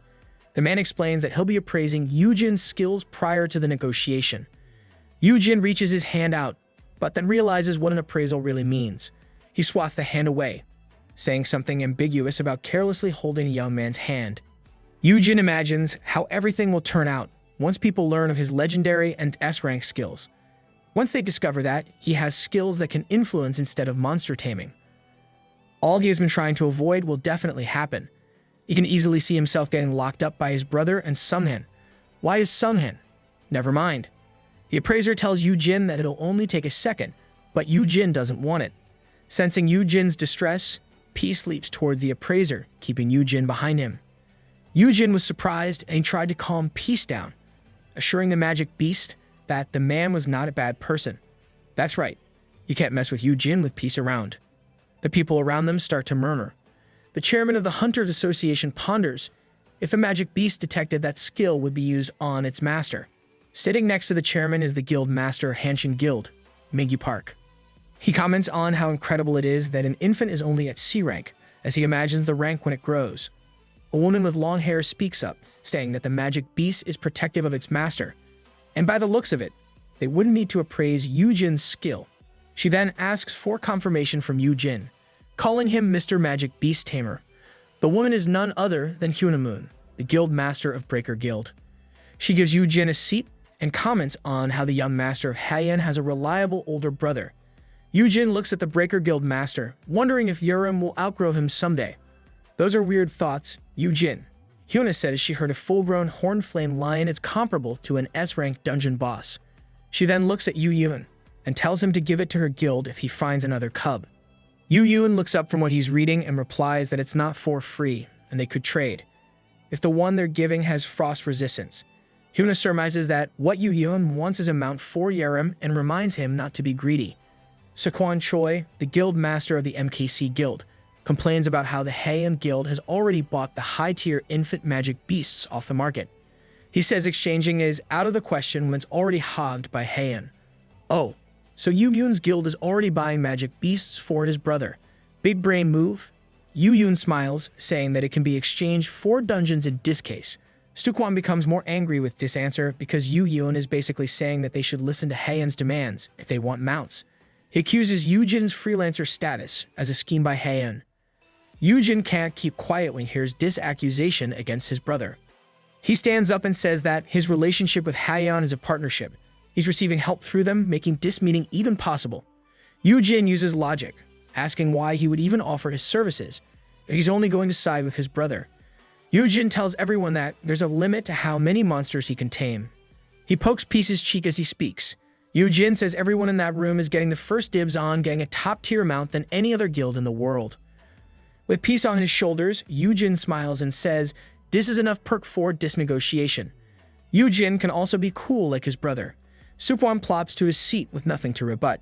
While Yoojin looks at Sequan, Hyuna chooses this moment to poke Yoojin on the cheek. She compliments Yoojin for having the ability to tame more than monsters. Hyuna finds Yoojin appealing, since Yoojin has a little brother who is a guild master, a ward who is a super rookie, and a magic beast for a pet. She asks if they all come in a package and proposes to have him join the Breaker Guild. P stares at Hyuna with leering eyes. I imagine this is what the others would look like under Yoojin's influence if they also heard this. Yoojin hears this as well, and he starts blazing in black flames. Oh, Yoojin notices this and immediately answers that he is not going anywhere. All he offers is his services. Hyuna asks if he's really not for sale, not even his little brother. Yoojin thinks that Hyuna is a real beauty up close, but he stops himself by thinking that his brother shouldn't burn down the conference room with his flames. Trying to stop these questions, Yoojin says that the only exception is if his brother's guild becomes the best in the country. Yoojin is really getting preferential treatment. The blonde guy with a handsome profile smiles at these words and asks Yoojin if the Xijiang Guild could buy him right now. The man is Hyunji's son, the guild master of Xijiang Guild, the most powerful guild at that time. Yoojin could not react, but knew his safety would be guaranteed if he joined Xijiang. Yoojin wonders why Hyunji joined so late in the conversation, making the atmosphere hostile. The other guild masters looked at Hyunjae with wary eyes, but Hyunjae only kept smiling. Yoojin wouldn't even be able to accept Hyunji's with the way things are. He just says it's only exclusive to his brother to calm things down. The guild masters paused at this, and the atmosphere completely changed. Hyunjae smiles, while Sukwon sighs. Yoojin is very happy that his brother is confident in Yoojin's ability to make it happen. Hyuna laughs loudly and smacks Yoojin in the back, saying that Yoojin would rather die unaffiliated. She doesn't believe that Haeyeon will become number one someday. She slaps Yoojin on the back, saying he is stubborn like his brother. Yoojin now feels the pressure and is glad he has the fear resistance, but he can't help comparing himself to a shrimp surrounded by whales. Yoojin has heard how S-rankers are insane due to the life or death situations they've gone through, but to feel intimidation behind their smile is a whole different experience. Yoojin is worried that his brother has been bullied all this time by these other guilds, and listening firsthand to how they treat him like a kid makes Yoojin distressed. You can't do that to Yoojin's brother. Mingyu decides to speak up about how Yoojin started his own guild without knowing his place. Now he knows that Yoojin got the traits from his older brother. Then Mingyu changes his mind, saying that Yoojin is actually milder compared to Yoojin. Yoojin turns his head with a smile, asking what's wrong with his brother. Yoojin shares how Yoojin is a lot nicer than he is, and how out of everyone in that room, Yoojin is the most compliant. This statement got the whole conference quiet. The Hunters Association chairman and the 4 other S-rank guild masters started sweating and murmuring with disbelief. They asked Yoojin if he meant his words. Yoojin became confused by their reaction and seriously wondered if anything was wrong with what he said. Why are they all so shocked? Yoojin is really polite and good dough. Yoojin recalls how Yoojin was still small and sweet as a baby brother. Back then, Yoojin would run up to Yoojin and hug him tight. Yoojin even takes care of Yoojin even though he is the younger brother. Yoojin is the type who always has a ready smile for his older brother. He loves Yoojin to the point that he even tells him that he'll go to med school so that Yoojin wouldn't have to work for another day in his life. Now, I really want Yoojin to be my brother. Yoojin shares with everyone in the conference room that regardless of how busy he is, Yoojin managed to grow up as a kind, upstanding, and gentle young man. Yoojin is the perfect definition of a docile sibling that anyone would want. Ming bams his fist to the table, and everyone tries to hold on to their laughter. They could not do so, and they all laughed at how ridiculous those words were from Yoojin. Yoojin was confused and asked if he had said something wrong. A guildmaster comments how Yoojin is acting polite today, and it's all because of his young's presence in the meeting. Yoojin sees that the guildmaster of Xijiang Guild, Hyunjae, is starting to crack up, which is different from how Yoojin perceived him as someone all serious. So what if Yoojin is only good in front of his brother? This only shows how much affection he has for his young. Hyuna points at Yoojin and cackles, as she tells everyone how Yoojin is acting all coy in front of his brother. This pisses Yoojin a bit. He tells her off and argues they can't bully his younger brother. This only makes Hyuna laugh some more. Even the chairman of the Hunters Association is amazed at how close the two are. At the same time, Mingyu is still laughing so hard, and comments on how the chairman still has tears from laughing too hard. They are really enjoying this. Hyuna tries to smooth things over and hands Yoojin a document so that they can finish the deal. Yoojin was still irritated, but he kept his thoughts to himself. He knows that his brother is a wonderful young man. Even though Yoojin can't be nice all the time since he has been a guild master from a young age. This is precisely why your little bro loves you, because you are so understanding and love him unconditionally. Hyuna continues with the meeting, explaining how they had settled most things between the guilds before Yoojin and Yoon even arrived. She tells Yoojin to look at the document, to let them know if he needs anything else. Yoojin looks at the documents and asks about the statement about him owning a building. Hyuna asks if Shimyang didn't tell Yoojin about it. The chairman explains that Yoojin will require a facility to breed the creatures, so they decided to have a new building for that purpose, with Yoojin as its owner. Hearing about it, Yoojin was deeply thankful for having Shimyang negotiate this for him. Shimyang is the definition of a great ally. At its essence, the agreement states the 5 guilds present will ensure the security of Yoojin Han and his building. Yoojin will prioritize breeding creatures for the 5 guilds. The construction of the facility is a joint venture funded by 4 of the 5 guilds other than Han, and the building will be under the ownership of Yoojin Han. That is one fantastic deal. Maybe I should sign up to become Yoojin's PA or something. Yoojin tells his brother they only need Yoojin's signature as he hands him a document. Yoojin can't help himself from smiling, but he still tries to suppress it. Yoojin was confused by the look on his brother's face, and Yoojin said it was the nerves, while thinking how blessed he was to have a building in the heart of Seoul. Things are really looking up for Yoojin. Yoojin still thinks he is a shrimp amongst whales, but he is one happy shrimp who can handle that pressure. To have him in his own building protected by the top 5 guilds in the country is a big win. Yoojin is already planning to have Myung-woo and Dr. Siak join him in the building by setting up a workshop and office.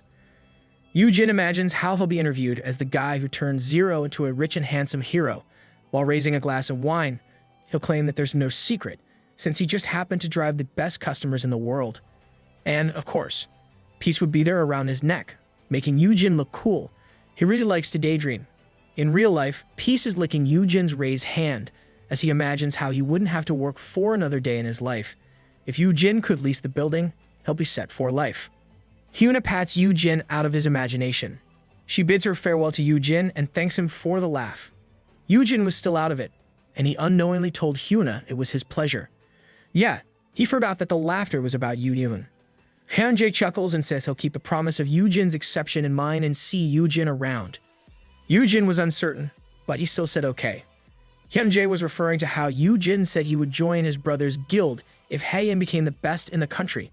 But the condition for the other top guilds of Korea is to become the best in the world.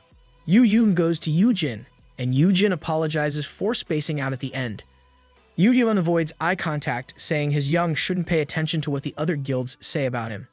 He defends himself, saying he hasn't done anything that would sit well with his conscience. Yoojin pats Yoojin on the back, reassuring him that he knows how Yoojin has to get his hands dirty sometimes as a guild master. As I said, Yoojin is understanding. Yoojin then compliments Peace for being good and calm in his arms, making Peace purr. Yoojin thinks about how everything went well and how life is so beautiful at that moment. Back at the dorms, a wide spread of delicious-looking food is served. Yoojin asks if it is someone's birthday, but Myung-woo says he wants to feed Yoojin well. Yoojin thanks Myung-woo for the food, and he is happy that the food is as delicious as how his life will be in the future. He really is set for life. He even gets to enjoy delicious food every day. Yoojin eats and asks if Myung-woo has a lot of stuff in the dorms. Myung-woo says he does and asks why Yoojin is asking. Yoojin says that Myung-woo should be prepared to pack up and leave soon. Myung-woo was shocked by Yoojin's words, and he started breaking down before Yoojin even managed to explain why. Like a woman who has been sadly rejected, Myung-woo drops to the floor. Myung-woo cries his heart out and claims that Yoojin is finally kicking him out, making Yoojin spit some of his food out of shock. Yoojin stands up and asks what Myung-woo means by that. Myung-woo says he knew how this would happen someday because he is only a useless F-ranker. Yoojin tells Myung-woo not to say such things since Yoojin himself is an F-ranker. Myung-woo answers that though they are of the same rank, Yoojin is nothing the same. Myung-woo recalls how Yoojin was brave and genius, and for a guy like him who didn't even get a level 10 skill, Myung-woo keeps on crying. Myung-woo really shouldn't compare himself to others. Everyone has their own strengths and weaknesses. In Myung-woo's case, his strength hasn't manifested yet. Yoojin tries to cheer Myung-woo, but Myung-woo claims he's a lost cause. He says that Yoojin is correct, it is time for him to leave. and then he thanks Yoojin for everything. These words make Yoojin panic, and he grabs Myung-woo's clothes.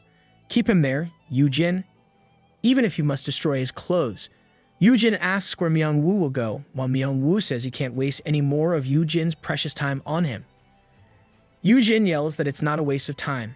He thinks about how Myung-woo has to sharpen 10,000 blades to gain the SS rank skill, and how Myung-woo is vital for Yoojin's plan to retire young and rich. Yoojin knew that Myung-woo wouldn't believe him if he said those words, and he couldn't reveal his skill's secret.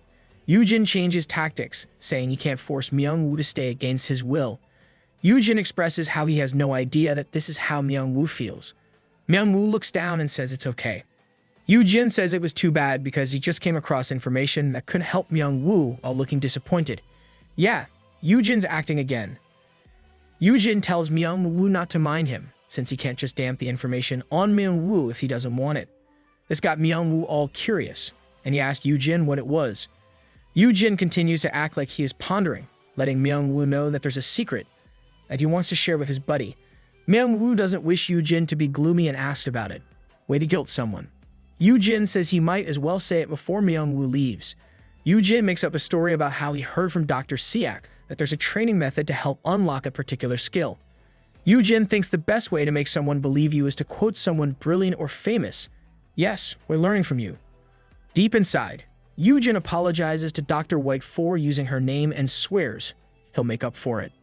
In the dark R&D lab of Dr. Hye-yan Siak, Hye-yan is still working. She stretches, relieved that she's done with the paperwork, and all she has to do is wait for their response. Hye-yan looks at her computer, unaware that something is lingering in the shadows. A shadow of a face with unkempt hair then appears. Is the genre turning to horror now? A couple of knives clatter as Yoojin announces, this is the perfect training for Myung-woo. He makes Myung-woo swear not to tell it to anyone, not even Dr. Siak. Myung-woo accepts the condition and asks Yoojin what he should do with all the kitchen knives. Yoojin simply says it's homework, and we learn another lesson from Yoojin on ensuring you won't get busted. Yoojin instructs Myung-woo to use his supporting skills related to weapons in sharpening the knives. Myung-woo affirms and starts sliding a knife into the grindstone. A counter appears, indicating how many blades were sharpened by Myung-woo. Yoojin explains how Myung-woo must repeatedly do the task to unlock a crafting skill and how it is a reliable source of income, making it an absolute gold mine. Myung-woo was shocked by this. Yoojin raises a hand beside his mouth, saying that Myung-woo has to grind about 10,000 to unlock it. Myung-woo was really glad to hear that it was only 10,000. Dude, what are you so happy about? It's 10,000? Myung-woo claims that if he sharpens 100 knives daily, he'll be done in 100 days. Yoojin was shocked and asked if that was what Myung-woo would only do all day. Myung-woo reassures Yoojin that he is excellent at repetitive menial tasks like this. Raising a knife, Myung-woo says that he'll soon show Yoojin. Myung-woo smiles and promises to work his butt off to pay Yoojin back for everything. You're a hard worker, Myung-woo. Yoojin is happy that he managed to secure one of his retirement plans. He thinks that now is the time to ensure the second one. Yoojin visits Hye-yan in her R&D lab inside the Haeim Guild. Dr. Siak shows her enthusiasm in conversing with Yoojin. At the same time, Yoojin is already tired of talking with the doctor for hours. Yoojin apparently forgot that Hye-yan mentioned how she wanted to speak with him for 10 hours. The two are talking about dungeons and how no one really considered if there were rules behind them. Yoojin explains that his theory is more of a hunch with no data to back it up, since there aren't a lot of dungeons in Korea. Dr. Siak agrees and covers her mouth, feeling that she has somehow offended many people by saying that. They carry on with a discussion on how they would get meaningful data if they could investigate more dungeons. This makes Dr. Siak wonder if she should join an international team. This is where the problem lies. Yoojin realizes that this is precisely why the genius Dr. Hye-yan Siak went overseas in the future. He reflects on how the doctor and her team will discover the principle of dungeon formations 3 years from now. This discovery will make America gain royalties from the world. Yoojin tries to devise a way to make Dr. Siak stay in the country until she makes the discovery. Holding a tray with jelly, Hye-yan says she has prepared exactly for this. Yoojin sees that it is a buckwheat jelly. Hye-yan explains how buckwheat jelly and rice wine can attract a dakhaebi, aka Korean goblin, at night with a dark moon. Yoojin is confused and asks Dr. Siak about it. Is she trying to summon the goblin, Kim Shin? Shouldn't she blow a candle instead? Oh, sorry. I forgot that it only works for Euntak. Haeyan talks about a famous hunter who teleports and dresses like a mischievous spirit from Korean folklore. This hunter is mysterious and has remained in the shadows, and no one really knows the gender or age of this hunter. People only knew that the Dakebi's teleportation ability lets them teleport anywhere they want to save countless lives from dungeon breaks and disasters. This act makes the Dakebi gain a reputation. At the same time, the Dakebi's skill can be threatening to thugs who are up to no good. They can appear in their hideouts and subjugate every thug in a few moves and warn them. It is hard to catch them because of their teleportation skill and knows all kinds of secrets. This ability and knowledge ensure the Dakebi's safety and freedom to travel anywhere while remaining independent. And we have another character with OP skills. Back to Haeyan and Yoojin. Haeyan even prepared some roasted buckwheat, and she figured that the Dakebi was bound to know a lot about dungeons. She spreads the roasted buckwheat around and shares that she found a blog saying how Dakebi loves buckwheat. This makes Yoojin question how reliable Dr. Siak's source is. I found a different source, and it says that Dakebis love buckwheat jelly and like to play pranks. Haeyan is so excited as she continues to spread roasted buckwheat, claiming she has a lot of questions for them. Yoojin tries to calm her down, saying that Dakebi isn't an actual Dakebi from the fairy tales, and suggests that the doctor should request help from the guild instead. Suddenly, the light in the lab turns off, making them question if it was a blackout or something. Yoojin opens his phone for light, and he sees that Dr. Siak is wholly rooted to the spot and starts to have a worried look on her face. She sees a bloodied masked figure with clawed hands standing right behind Yoojin. Yep, time to add the horror tag to this manhwa. Yoojin asks Dr. Siak what's wrong as the figure reaches a hand toward Yoojin. This makes Haeyan scream so loud, while Yoojin looks back, only slightly shocked at the figure behind him. Haeyan sadly faints, causing Yoojin to worry. Yoojin's fear resistance has been activated, and he relaxes as he thinks how ghosts don't exist and that what's before them is simply a show aiming to scare. With this thought process, Yoojin finally concludes who the culprit is. It was none other than Dakebi. Fear resistance is really reliable to have. The lights in the lab turn back on, and Dakebi appears, saying there's no need to be salty. The Dakebi says he only swung by to make the lady's wish come true as he removed the scary mask.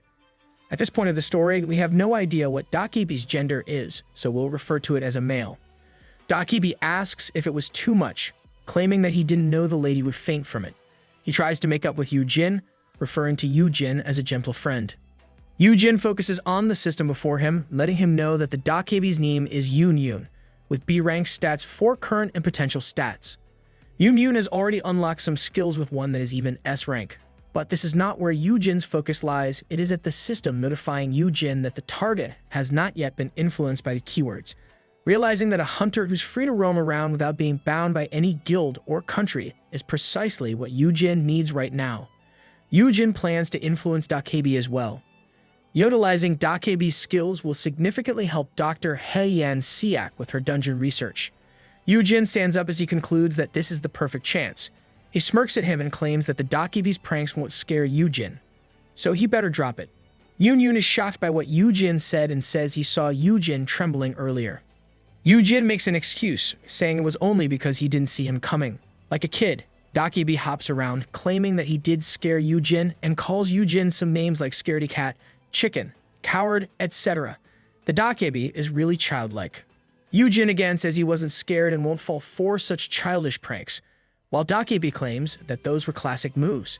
It won't work because our MC has a cheat in the form of fear resistance. Yoojin thinks about how the folklore says that the Dakebi loves to prank to the point that they would put their lives on the line just to do so.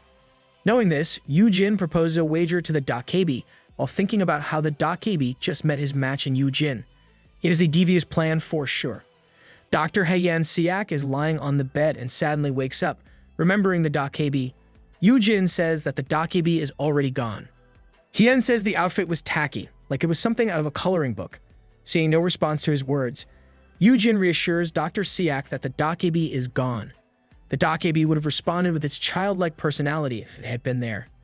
Haeyan sighs with relief simultaneously. She is sad that she didn't get to ask her questions. She tells how she has hit a wall in her research and figures out how the Dakebi would be able to help her. Yoojin comforts Dr. Siak and says that he'll be able to help her with this. Hearing this excited Haeyan, thinking that Yoojin agreed to come with her to grad school. Yoojin calms her down and explains how he has a way to get more information that Dr. Siak needs. So what exactly happened before? Let's watch. The Dakebi expresses how much he loves a good wager and asks what the stakes are as he floats in the air in a lazy position. Yoojin proposes a wager of whether the Dakebi can scare Yoojin or not. If Yoojin wins, Yoojin will serve the Dakebi for 3 years, and vice versa if Yoojin won't get scared. Wow, our MC is such a cheat. The Dakebi laughs at this and claims an F-ranker like Yoojin won't be able to win against an almighty Dakebi like him. The Dakebi then changes the stakes, saying that Yoojin has to serve 20 years to match the 3 years of the Dakebi. He says it's only fair, and this already accounts for the fact that Yoojin is the older brother of Heian's guildmaster. Yoojin surmises how the Dakebi did his research well and created a contract for them to sign. The Dakebi becomes suspicious of how Yoojin is rushing to a losing game and asks what Yoojin is scheming. He says how unlikely it is for an F-ranker like Yoojin to have a fancy skill and wonders if Yoojin plans to outsmart him with items. At least he is not that foolish in just signing a contract. The Dakebi doesn't know that Yoojin has the fear resistance skill, so as long as the Dakebi agrees, it's a sure win for Yoojin. Knowing there is doubt in the Dakebi, Yoojin chooses to improve his acting skills. He says that he is actually Yoonyu's biggest fan while blushing. Yoojin mentions how the Dakebi saved many people and finds the story of the Dakebi's pouch of secrets remarkable. Our MC is such an actor that he can even blush when necessary. Yoojin scratches his head, saying that it would be amazing to win against the Dakebi. But at the same, if he loses, he'll get to work for the great Dakebi. Yoojin says this with great enthusiasm. Yoonyu becomes proud and laughs at how awesome he's while twirling in the air. I take back my word, he's still foolish. The Dakebi claims that he would have never agreed if Yoojin begged to become his minion. Instead, Yoojin intrigued the Dakebi by bringing up a wager and a contract. Yoojin reminds the Dakebi that doesn't mean that he doesn't have a fighting chance. Admiring Yoojin's spirit, the Dakebi finally agrees and says he'll try scaring Yoojin 3 times in the next week. And if Yoojin manages to stay calm in one of those 3 times, he'll make Yoojin his right-hand man. I guess there will be another horrific scene in the future. Back to the present, Yoojin can't say the exact details to Dr. Siak. Still, he will surely get the data necessary for the doctor to conduct her research without leaving the country. Yoojin admits he is not book smart like the doctor. He can only hope that they can share the profits equally. That is, if Dr. Siak's research on dungeon formations bears fruit from the data Yoojin provides. Yoojin is really working hard to secure his second retirement plan. This got the doctor thinking, and she says that she appreciates it. But at the same time, there is no guarantee that she'll find anything. Yoojin encourages Dr. Siak that she will be able to do so. This makes Heian blush, thinking that it's just flattery. Yoojin says he's serious and tries to remember what the date is. Yoojin then predicts the A-rank dungeon that will appear in Ichan. He starts betting that the dungeon will be full of slimes or a coastal setting. Heian is surprised by Yoojin's prediction and how he came up with it. Yoojin is making full use of his knowledge. Yoojin, of course, can't say he came back from the future. Instead, he asks Dr. Siak to seriously consider his offer if it turns out right. He says that it may be outrageous, but he is confident in the potential of Dr. Siak's research. Yoojin stands up and tells the doctor not to worry about the results. Instead, she should ask her uncle to bid for the management rights of that dungeon. Outside the room, Yoojin reassures himself that he never gave anything away and everything will be fine. All that's left to do is to humor the Dakebi for a week. One night, an old granny slams on a window, asking if Yoojin cares for an apple. Is she the witch from Snow White? Yoojin ignores the Dakebi. With Peace in his arms, he pouts and says how Peace only eats meat like the good kitty he is. This marks the first attempt as a failure. In one scene, Yoojin enters the house with a box while looking for Myung-woo. He says that he got more dull knives from a thrift store. Sadly, dark clawed hands appear on the floor and grab Yoojin's leg. Yoojin falls with a thud, while the Dakebi comments on how Yoojin has a tasty leg. Instead of getting scared, Yoojin is angry at Dakebi and scolds him. He reminds him that the bet is to scare and not kill him. The Dakebi floats away, saying he never thought Yoojin would fall easily. Yoojin scolds the Dakebi more. He lectures how Dakebi shouldn't underestimate how weak F-rankers are. And this marks the second failed attempt. The skill is a big cheat. If it was me, I would have screamed my heart out. The Dakebi chooses a dark rainy night for his last attempt in scaring Yoojin. Yoojin yawns and decides to have some water as he opens the refrigerator. As he was about to drink, a big bloody straw doll floated in the air. Yoojin dryly says wow and comments on how the Dakibi put up much effort in his last attempt. Yoojin was about to say how it wouldn't scare him but stopped as he turned his head. He finds a horrifying form clinging to the ceiling with its clawed hands reaching out to him. Yoojin only comments that it's a combo attack. Yoojin's fear resistance has nullified the fear for Yoojin, and Yoojin says it was somewhat scary. But he couldn't complete his sentence because Yoojin bumped into something else. Is it a 3-hit combo? The figure has shoulder-length hair wearing white and on its hand is a knife. Yoojin wonders if it's another of the Dakibi's schemes, then the figure turns around. There was a flash of lightning, and the sky rumbled as it showed the pale figure of Manhwa holding a knife. I guess not, but this is scary as well. The Dakibi was so shocked that he screamed how there's a real ghost. At the same time, Yoojin calmly greets Manhwa. Manhwa said he can't sleep, so he came out to sharpen more knives. Yoojin looks back at the Dakibi and says he shouldn't be a scaredy cat. The prankster ended up getting pranked. Manhwa hears Yoojin's words and looks at the figure clinging to the corner ceiling. This scene scares Manhwa into fainting. Wow, they really scared each other. Yoojin was worried for Manhwa, while the Dakibi was confused about what had happened. And that ends the Dakibi's third and final attempt to scare Yoojin. The Dakibi lost to Yoojin. Our MC got himself a new subordinate. Still wearing a ghost mask, the Dakibi cries his loss and flails around. He complains about how he'll get an earful from his minions for signing a contract on a whim. I'll be your subordinate if it means I can scold you.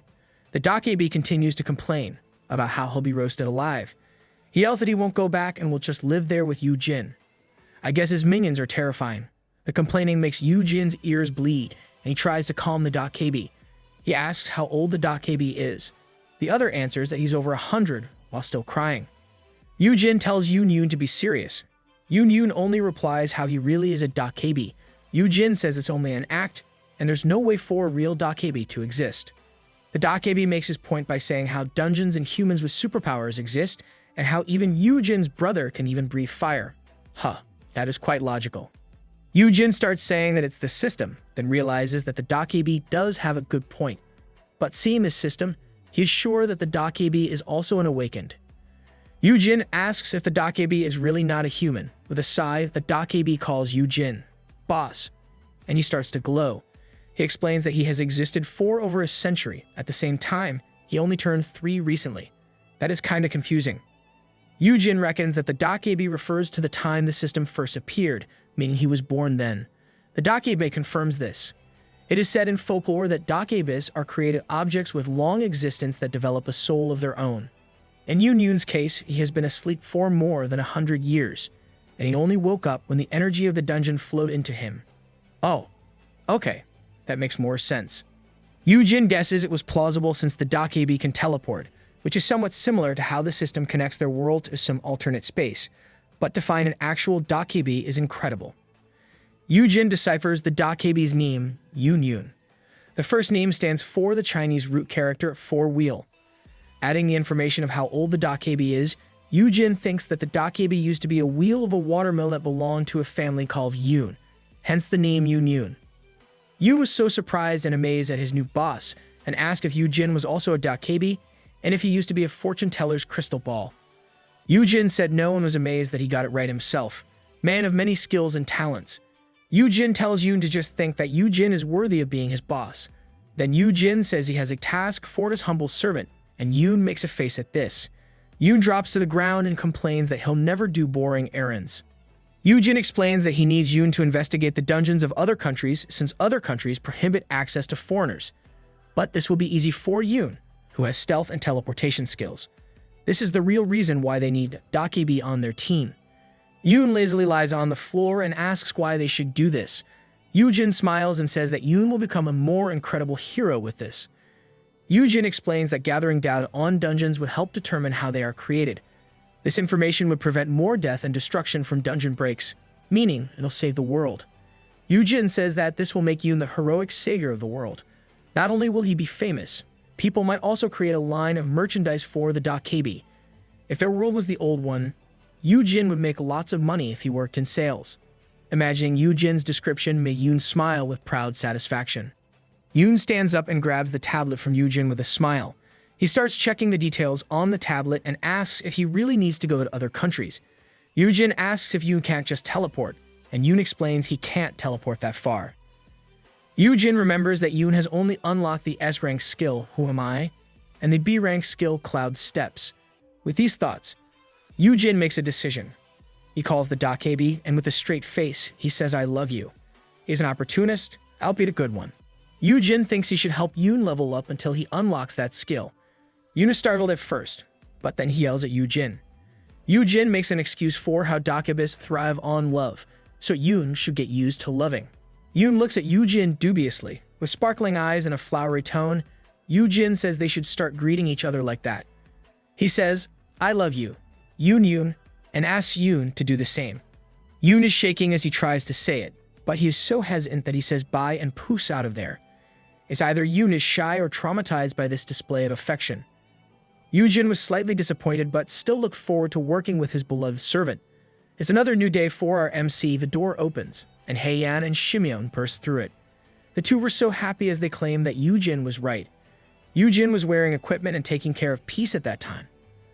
But he was suddenly lifted up to the air by Shimyeon as he happily announced that it was indeed a slime dungeon. Yoojin was surprised by this, while Peace remained on the floor, shocked to find his owner taken away from him. Shimyeon continues, saying he had doubts, but they hit the jackpot with this dungeon. Peace became angry at them. Yoojin yells to be put down and tries to calm Peace simultaneously. "Don't anger our cute Peace." Shimyeon is so happy that the Haeyan Guild has a new cash cow. Slime is considered to be a costly raw material. This means the guild wouldn't have to worry about budget anymore. Shimyeon and Haeyan have incredibly happy, blushing faces as they look at Yoojin. They look like a fanboy and a fangirl meeting face-to-face with their idol. Shimyeon claims that Yoojin is a national treasure, making Yoojin feel a bit creeped out. Haeyan says she has decided to accept Yoojin's offer and will try her best. Yoojin was glad to hear this. Then Shimyeon says he will place a tracker on Yoojin for safety, but Yoojin immediately rejects it. Shimyeon's getting creepier by the second. Yoojin says he already has an overprotective brother to deal with. Pissed, Yoojin holds Peace out and commands to attack Shimyeon, and Peace starts hissing at Shimyeon. Our Peace is adorable even when he's hissing. Shimyeon reasons they can't let a treasured asset like him be unprotected. Yoojin holds on and irked Peace as he tells Shimyeon he's no prophet. He urges Shimyeon to support Dr. Haeyan's research instead, which will help provide the predictive analysis of dungeons. Yoojin then runs off with Peace as he shouts that he's only a monster breeder. Yoojin thinks that he only wants a quiet, comfy life. He really is trying to make his promise from before come true. While his prediction may have been right this time, things could still change, and he doesn't want to be exposed as a liar. Shimyeon and Haeyan look at Yoojin's disappearing figure. Haeyan then praises Yoojin for being a true scholar. At the same time, Shimyeon says Yoojin is a humble man who cares more deeply about the guild than anyone. They are not only fooled but also letting the misunderstanding grow. A maze is showcased, and an announcer says the pet must escape this maze. It is complex for pets and filled with toys and mirrors that distract and confuse them. The host continues to explain that it would take at least 3 minutes for trained cats and dogs to escape it. Peace walks through the maze, and the host wonders how long it would take for a horned flame lion to escape. Oh, so the maze was for Peace. I was confused there for a second. Peace quickly makes his way out before the explanation of the challenge is even finished. Looking all cute, Peace jumps into Yoojin's arms, and Yoojin praises him. The host declares it's a new record, proving how these high-rank monsters are more intelligent. Everyone in the studio was amazed and found the whole experience so admirable, as they clapped their hands for both Peace and Yoojin. Yoojin says his thanks to everyone. So why the sudden TV appearance? Let's have a short flashback. Shimyeon says that Yoojin should be on TV for the Hunter Files series. Yoojin was skeptical and asked why. Shimyeon explains that it is to make Yoojin famous. He knows that it would be hard to hide Yoojin from the public, so it would be best to make Yoojin famous instead. By becoming famous, Yoojin's safety will be better ensured if everyone knows him. Now, let's go back to the present. Yoojin was persuaded by the logic of director Siak to appear in the show, and Yerim also accompanied him as a bodyguard. Yoojin really doesn't like it because it invokes terrible memories from his past life, and he wonders if people will talk trash again. He thinks these bad thoughts as he plays with a very lovable Peace. The people around him are smitten with how cute Peace is, and the host comments how they have never seen such a darling magic beast. The host is so happy that she says it's definitely the highlight of her career. Yoojin is glad of the compliment that he smirks. Yoojin finally admits this is the best decision ever as he plays with peace in front of the cameras. I hope this helps him recover from his bad experience with Amiya before. They are finally taking a break, and Yoojin is satisfied with how things turned out since he could show off peace to everyone. Knowing that everyone else also finds peace cute, Yoojin thinks it's a crime not to share this cuteness overload. He remembers how some people there have suggested that Yoojin should start a social media account and upload Peace's pics. Peace would be an instant online sensation. Yoojin considers this and wonders if he should also sell some merch or even produce an album of Peace. He looks far into the future when Peace will be fully grown and become a world star. At that time, Yoojin will be its manager, and he'll be famous as a monster tamer. Maybe we should count how many times Yoojin daydreams in this manhwa. Yoojin relaxes in his chair and says people should fall in line to have Peace's autograph. A person with long hair says yes, and that she'll be the first in line. Yoojin looked at the person who just spoke, and it was Hyuna, the guild master of the Breaker Guild. Hyuna looks down at Yoojin and asks if the autograph will be a paw print. Paw print sounds like a great idea. Let's have it embedded in plaster or cement. Yoojin and Peace's eyes bulge with surprise at seeing Hyuna. Yoojin falls off his chair with a crash, and Hyuna greets him and asks how the young master Hayan is doing. Still shocked, Yoojin asks why Hyuna is there, while Peace hisses at her. Hyuna explains that having at least 3 A-rank hunters is required when shooting a show with monsters, so she volunteers to catch up with Yoojin simultaneously. It is obviously an excuse. Hyuna reaches out to help Yoojin while the people around them talk about Hyuna's appearance in the studio. Yoojin stands up on his own, thinking about how the spotlight was stolen from him. Hyuna is surprised that Yoojin didn't take her hand and asks if she should have swept him off his feet like a princess. Yoojin immediately rejects the idea and says they should avoid getting tangled in rumors. Hyuna pats Yoojin on the shoulder and says she doesn't care, since Yoojin will be her breeding partner. This makes the people around them gasp and murmur. Yoojin was horrified and yelled that those are the exact words they should not say in public. That term is definitely misleading. Hyuna pats Yoojin's shoulders with both hands, saying she really likes Yoojin, and again extends an invitation to have him work for her.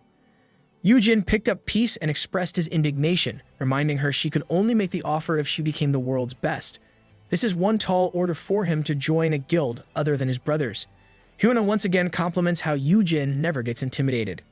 Yoojin says is unthinkable, since he has a brother who is also an S rank and how they are all only human at the end of the day. Hyuna smiles at this and again holds onto Yoojin's shoulder, and Peace is alarmed by this. Hyuna says she appreciates the philosophy, but it concerns her a bit. Yerim runs towards them with drinks, but before she even gets near, a blast of wind is raised between them. Yerim tries to reach for Yoojin but is unable to do so. Hyuna looks at Yerim and says she'll only borrow Yoojin for 5 minutes. Yoojin is exasperated by this show of power, while Peace is shocked at what happened. Yoojin surmises that Hyuna has set up a barrier with the stagnant air. Peace becomes angry and growls at Hyuna. With an angry Peace in his arms, Yoojin asks Hyuna what she did.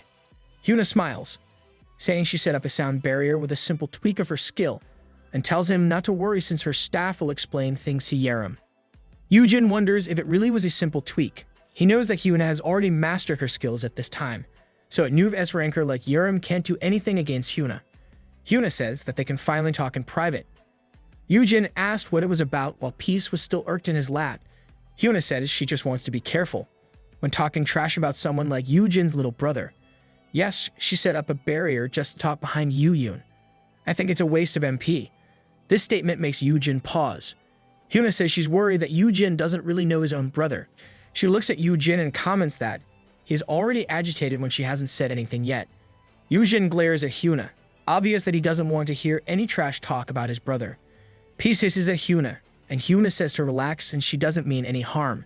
She is also smitten with Peace. Hyuna swears she's not there to drive a wedge between the brothers. Patting Yoojin's shoulder, she advises Yoojin to reevaluate his opinion of his beloved brother. She admits that they all laughed back in the conference because they thought the words from Yoojin's mouth were ridiculous. She says that Yoojin can't ignore this if he really wants to get into that kind of business. She asks if Yoojin really has a lot of faith in his brother and if the excellent baby brother really became a guild master simply because he was capable. Hyuna is skeptical at how an orphaned kid grows into a sweet young man because of a loving older brother despite the poverty and hardship. Hyuna says it's so unrealistic.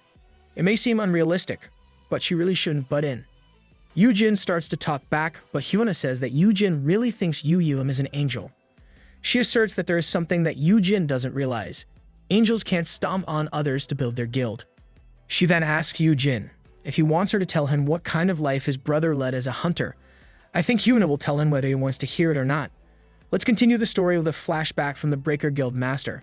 Hyuna was a former athlete. Ever since she awakened, she was disqualified from any competitive sports. Hence, she became a guild master instead. She doesn't know much about managing a guild, so the corporate sponsor ran it. And among the country's top 5 guilds, only 2 guild masters are truly in charge of their own guilds.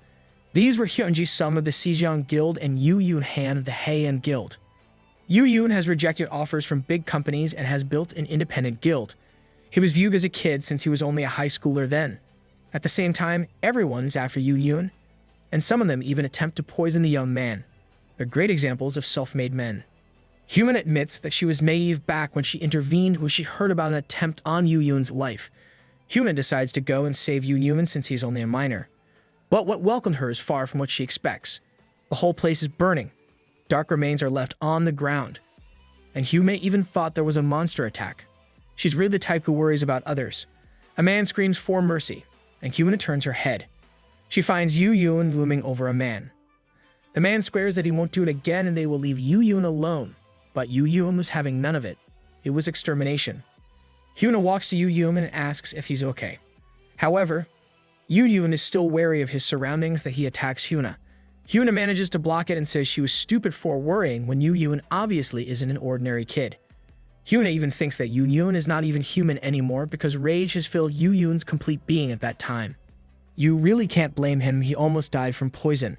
Hyuna says the incident was covered up and anyone involved disappeared. She finishes her story by saying that Yu Yoon took down those calling shots and took their resources. Those were then used to build the Haean Guild. Yoojin looks at Hyuna with shock, while Peace glares at the guildmaster. Hyuna says it may be hard to believe, but this is how the world of S-rankers works. Hyuna knows that Yoojin and Yu Yoon used to live apart, and asks if Yoojin didn't notice how his brother has changed. Yoojin only looks away at this. I think Yoojin is more sad that he wasn't there for his brother rather than being scared of what he learned. Hyuna once again pats Yoojin's shoulder and advises him to look at the matter with open eyes, because Yu Yoon isn't who Yoojin thinks he is. From Hyuna's experience, Yu Yoon is a monster. Yu Yoon may only be pretending to be a docile little brother, and he might bare his fangs at Yoojin one day. She says it is unsafe for Yoojin to stay close to Yu Yoon, as a phone vibrates in her pocket. Hyuna takes the phone from her pocket and looks at it. The name on the phone says Jerkwad number 2 is calling her. Hyuna says it is Yu Yoon. I'm betting Jerkwad number 1 is Hyunjae. Hyuna looks at Yoojin and asks if he wants to keep his distance from his brother. If he does, she is willing to give Yoojin a hand. Yoojin mumbles how Yu Yoon has gone through hell as well. Yoojin sadly grabs the phone in Hyuna's hand, shocking her. Yoojin answers the call, and Yu Yoon immediately threatens Hyuna Moon, but stops when he hears his brother's voice. Yu Yoon asks if Yoojin is okay, and if the woman told him anything stupid. Yoojin thinks that Yu Yoon had to bloody his hands to get to where he is today. Then he answers his brother in an annoyed tone, saying how Hyuna was talking trash about Yu Yoon. I admire their strong relationship.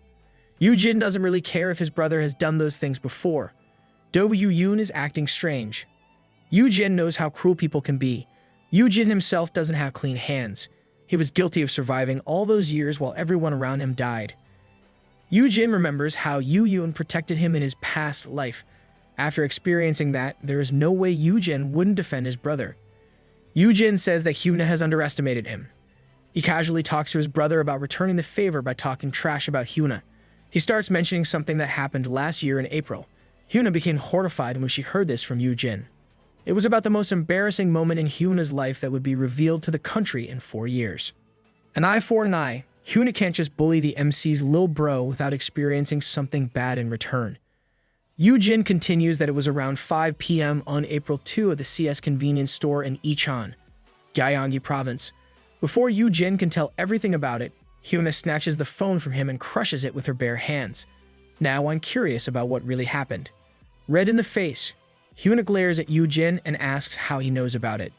She starts shaking Yoojin, trying to make him talk. Peace is enraged at this, while Yoojin is calm and says he just heard it somewhere. Hyuna threatens Yoojin, making Peace hiss in anger. But still calm, Yoojin dares her and says she won't have any super special mount. Yoojin smirks at Hyuna and tells her she shouldn't have talked about his brother that way. He says this even though he is still in Hyuna's clutches. Hyuna is angered, but she knows that Yoojin has a point. I hope Yoon looks it up so we may also know the deets. She lets Yoojin go with a sigh and says that she should have realized how the apple really doesn't fall far from the tree. Yoojin thinks about how everyone will learn the truth anyway as he takes peace from the ground. With a snap, Hyuna released the barrier, saying that she thought Yoojin would be different from Yoon. So she tried. She's at least relieved that there's nothing to worry about if the other guild masters approach Yoojin. Yoojin wonders if Hyuna is trying to warn him while peace continues to leer at Hyuna. Yerim sadly yells and complains at Hyuna. Yoojin reassures Yerim that he's okay while Hyuna pats Yoojin's back, saying it was just adult talk. She whispers to Yoojin that he better not utter a word about that. Hyuna makes it sound different. Yerim sees this and headbutts Hyuna's stomach, thinking that Hyuna is threatening Yoojin. Everything else in the studio is as normal as the two S-rank bickers. A staff tells Yoojin that the shoot will resume in 5 minutes and hands him water. Yoojin looks at the two, wondering when they got so close, and if it is because they are the only female S-rank hunters in the country. Yoojin looks at the scene where Hyuna playfully grapples Yerim. Yoojin ponders if Yerim will go to the Breaker Guild once her contract with Heian ends. I doubt she will. She'll definitely be following you around. Yoojin thinks back to how the Breaker Guild wouldn't last long, because Hyuna doesn't like taking orders. The same goes for Sukwon Choi of the MKC Guild. Yoojin feeds water to Peace as he thinks if he should recruit Hyuna to their side instead, since she would make a powerful pair with Yerim. Another reason is that he needs to have more S-rankers under his influence. Yep, 50 slots must be filled. So far, the only S-ranks Yoojin has influence over are Yoon and Yerim. There are 48 to go. Yoojin speculates whether Hyuna would be a better mentor for Yerim rather than him. He sadly hears Yerim saying that Yoojin is not just Hyuna's breeding partner, since Yoojin will also help Yerim breed. Water from Yoojin's mouth fell out when he heard this. He immediately shouts at Yerim to get away from Hyuna, since Hyuna is obviously a bad influence on her. People around them were murmuring about how Yerim was a minor. That was embarrassing. At home, the TV show Hunter Files airs the story of Yoojin and labels him Monster Daddy. Yerim makes fun of Yoojin, while Yoojin droops, thinking he told them it should be Monster Tamer. Myungwoo comforts Yoojin, saying that he is now famous. With a title like Monster Daddy, everyone will now associate that name with Yoojin Han. He's the dad of everyone. Yoojin and Myungwoo are walking in the hall, carrying knives that need sharpening. Myungwoo is amazed that he is being lent a workspace in the armory. Yoojin says he asked a favor from the guild, since he can't have Myungwoo sharpen knives in the kitchen every night. Myungwoo reflects on how he scared Yoojin's friend then and how he passed out later. Myungwoo refers to Yoon, the Dokebi. Yoojin claimed that Dokebi was a friend who was only visiting. Yeah, a friend who visits late on a rainy night. It's a wonder why Myungwoo didn't find it sus. Yoojin says it would be nice if Myungwoo gets to know the people in the armory, since they might work together. Myungwoo admits he wouldn't want to go on more raids, so this is an excellent opportunity. Yoojin agrees since Myungwoo is not exactly built for combat. Yoojin hums as he thinks that Myungwoo will soon become an SS-ranked blacksmith, so the armory is the better fit for him. I'm guessing the stats will be the same, but the skills will be SS. Kinda similar to how Yoojin is an F-rank with L-rank and S-rank skills. Yoojin and Myungwoo reach the armory of Heian Guild, and they were welcomed by the heat. The armory is a large place with people working on various things. Yoojin and Myungwoo walk in, and Myungwoo sees a large chunk of mana stone in one area. He was about to touch it when he was suddenly stopped by one of the workers there. The staff asks them if they are authorized to be in that area. Yoojin simply smiles at the man and asks if HR has contacted them about lending a workspace for his friend. The man then recognizes them and bows as a greeting. He says they received word that his friend has a grinding stone skill. Yoojin looks at the man's size and wonders if Myungwoo can become a blacksmith. Myungwoo's body will probably become fitter once he's used to doing these things. The staff then leads them and asks if Myungwoo has used a blade sharpener before. Myungwoo says that he did as a kid. Myungwoo was amazed to find an industrial blade sharpener and looked at it closely. He is excited and gushes about how the machine can work for you with just a few commands. The staff says it is for the staff, so Myungwoo can't really touch them. He then leads Myungwoo to a room, saying they'll be his workspace. Myungwoo and Yoojin go inside and finds a shabby room filled with scraps and some old tools. The staff says that the blade sharpener can be used by Myungwoo. Though it is usable, the blade sharpener is obviously musty. Wow, I can't believe they're stingy. The staff leaves them to it, leaving Yoojin shocked. Yoojin tries to call the man back and asks if he is joking. Myung-woo stops Yoojin and says it's okay. The workers in the armory glare at them, and they start hearing the whispers of how that guy used his connections when they go even higher F-class awakened. Another mentions that they must cater to nepotism despite things being hectic. Myung-woo says Yoojin can't blame them because, from their perspective, Myung-woo must have pulled some strings to be there. Myung-woo smiles at Yoojin and says he is glad he can work using a professional tool and will do his best. Myung-woo is really tender-hearted. Yoojin feels terrible about this, but Myung-woo keeps a positive outlook. Myung-woo pulls on a chair before the blade sharpener to get started. Yoojin asks if Myung-woo is okay since it has been a long time since Myung-woo used a tool like this. Myung-woo says he'll try it as he takes one of the dull knives and starts the blade sharpener using a foot controller. Myung-woo and Yoojin were glad it was working, and Myung-woo started grinding the blade. Yoojin is amazed and confirms that using a tool like this still counts in unlocking this skill. Myung-woo checks the knife and says it'll work. Yoojin thinks it is better that Myung-woo uses a manual tool like this instead of the big machine outside to unlock his skill. It'll also help Myung-woo get better in the actual process. Myung-woo is feeling happy. He ties his hair up and starts grinding more knives. Yoojin tells Myung-woo to be careful, but he stops himself when he sees how Myung-woo quickly finishes sharpening one knife after another. Yoojin had never seen Myung-woo this focused before. Myung-woo looks really cool as he works. Yoojin remembers how Myung-woo is a crybaby who is easily scared and intimidated. Seeing Myung-woo focused and at ease in what he's doing is far from how he usually is. Yoojin's alarm goes off, pulling him back to reality. He says goodbye to Myung-woo, since he needs to train peace. Myung-woo looks up, realizing that Yoojin is still there. Yoojin admits he got engrossed in watching Myung-woo work. Myung-woo apologizes for taking up Yoojin's time and asks if Yoojin wants to be walked out. Yoojin reassures Myung-woo that he'll be fine, and that they'll just see each other at home. Yoojin leaves and realizes how he can't stop watching Myung-woo work. He compares Myung-woo to a fish out of water that finally managed to return to his own domain and is now swimming freely. Yoojin is sure that Myung-woo was born to do this, and that he doesn't have to worry about him.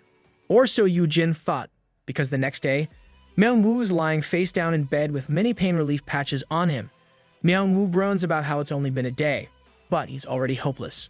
While Yoojin puts on more patches on Myung-woo to help him get better, Myung-woo had to take a day off because he was sore all over. In the armory, a female staff comments about how that guy didn't show up today. Another staff says that the string puller called in sick. The female staff laughs at this and says he must be faking it. She thinks the guy must have thought it's a cushy job since he got in by connections, but after a day, he's given up on how hard it is. Another asks if someone wanting a relaxing job can pull that off, making another ask him to pull off what. The staff says that there are 1,000 knives and the string puller has sharpened all of them in one day. Wow! Myung-woo said before that he'll sharpen 100 knives daily, but he surpassed himself this time. A staff looks inside Myung-woo's workspace, and he finds hundreds of newly sharpened knives in boxes there. As this happened, Myung-woo was lying in bed, sad that he can't do any work today. You should pace yourself better, Myung-woo. A week later, Myung-woo's workspace is now filled with boxes of knives. The armory staff is looking at Myung-woo with amazement.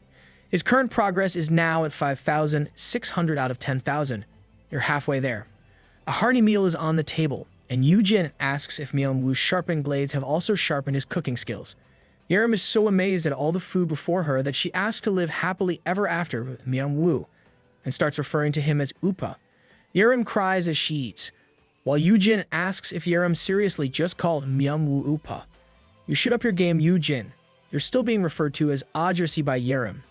Yerim continues eating and says that she needs to eat up since she can't have this kind of stuff in the dungeon. Yoojin remembers that Yerim has a raid that day.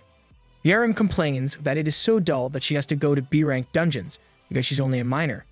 But she has to do it since she wants to level up, get new skills, and get rich.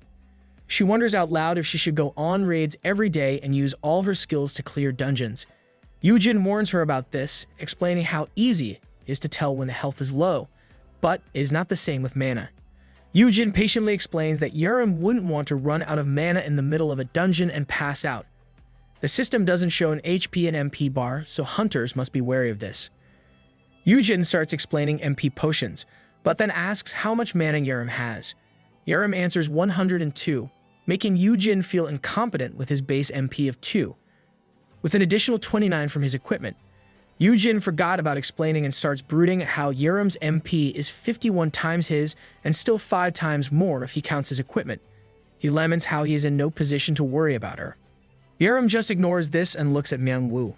Calling him Upa, she asks when Myung-woo will go on his next raid. Yerim suggests that Myung-woo should join as his chef and he'll be rich in no time. Myung-woo laughs at this, saying that he's not sure. Myung-woo can't say it straight, that he doesn't want to enter dungeons anymore.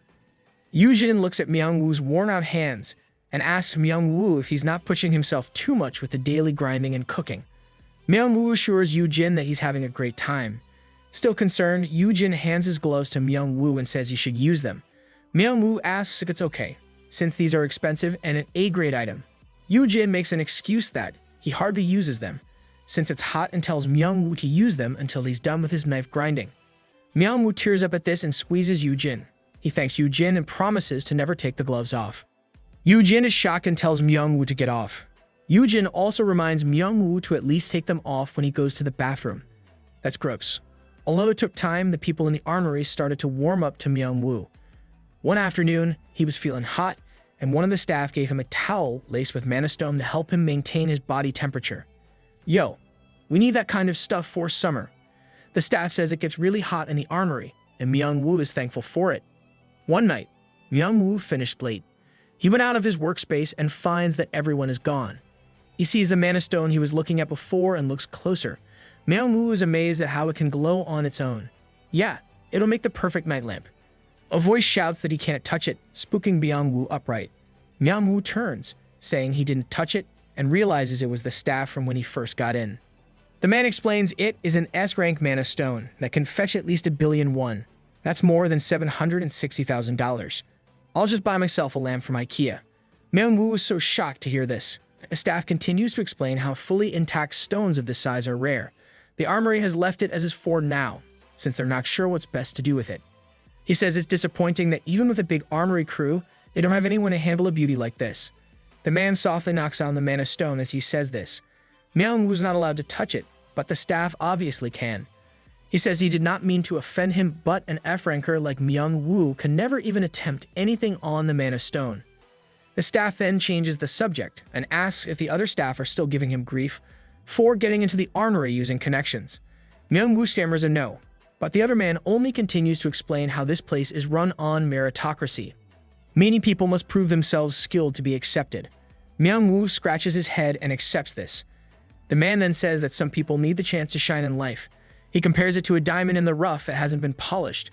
Myung-woo looks up at this, and the man reveals that he knows that Myung-woo even sharpened the crew's tools and that they look brand new. He's really been outdoing himself every day. He compliments Myung-woo for his diligence. The man wants Myung-woo to prove him wrong. If Myung-woo really wants to get in, he must prove that he didn't get in because he pulled strings. Even if Myung-woo doesn't have enough strength stats, gears can overcome this. Myung-woo says he will try his best and smiles at the man. Things were finally moving on smoothly until one particular moment.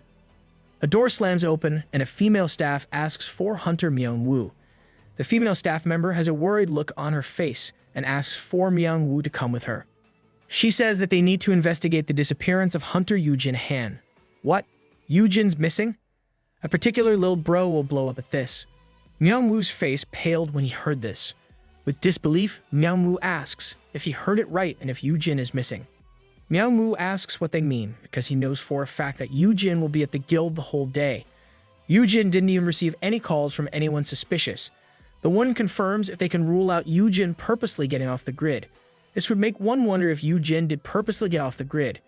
Yerim suddenly bursts into the room and asks where Yoojin is. Myung-woo is surprised at Yerim's appearance, since he knows that Yerim has a scheduled raid for today.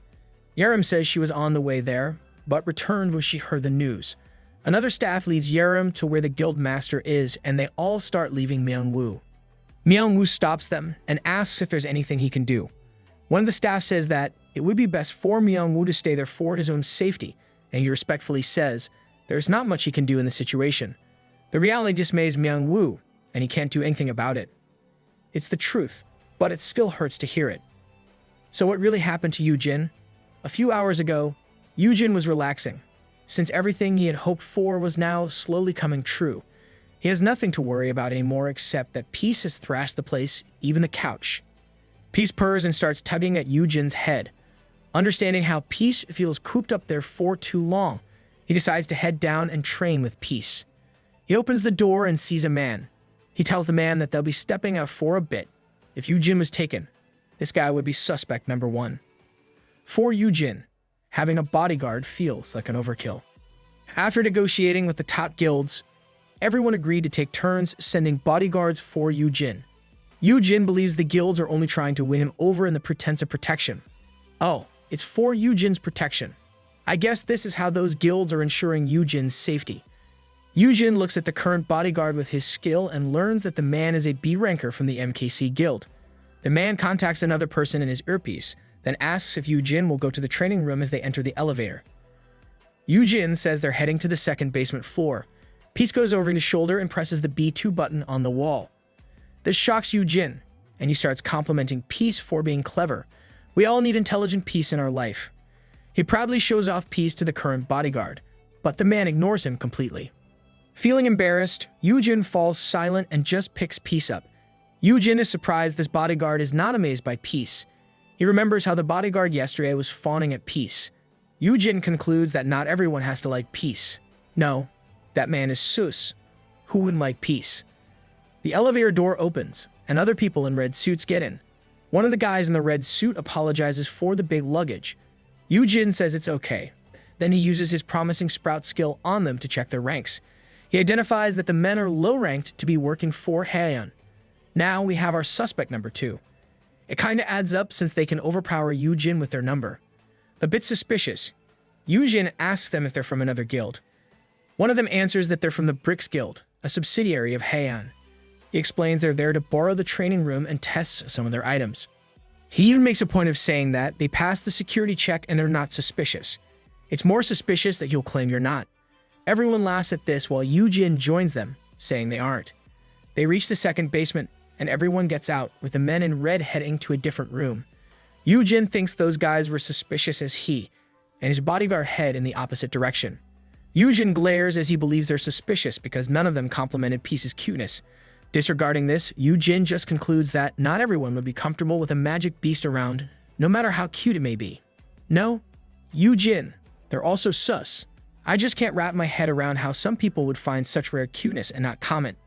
Reaching one of the training rooms, Yoojin lets Peace roam. Peace immediately takes a tied rope and looks at Yoojin, acting all cute. Yoojin smiles, commenting on how Peace wants to play tug, but Yoojin says he has to get ready. Yeah, it's the tug of death. You have to get prepared. Unbeknownst to Yoojin, the men in red from before are now behind him. They are holding a rope and a bottle with some weird substance in it. It was right to be suspicious. Yoojin turned his head and a red powder was thrown to his and Peace's way. The system tells him that it is the Watchman's fruit and his poison resistance activates, canceling the effects of the item. Peace was surprised at this, and he inhaled some of the powder. He growls, but then he plops down with a whimper. Yoojin screams for Peace, but one of the men clasps a handkerchief to his nose and mouth. The men in red are surprised that Yoojin is still awake. One of them says it might be a piece of equipment. Yoojin realizes that those were the men from Bricks Guild. He fights back by kicking the man in front of him. He wonders how they got in, and he manages to escape these men. One of them is so surprised, commenting on how Yoojin was supposed to be an F-ranker. He's a pay-to-win F-ranker. Yoojin makes it to the door and finds his bodyguard just outside. He yells for help, but the bodyguard punches him instead. The bodyguard tells the others to get it together and says that Yoojin must have some fancy equipment that he got from his brother. He commands them to remove the equipment from Yoojin.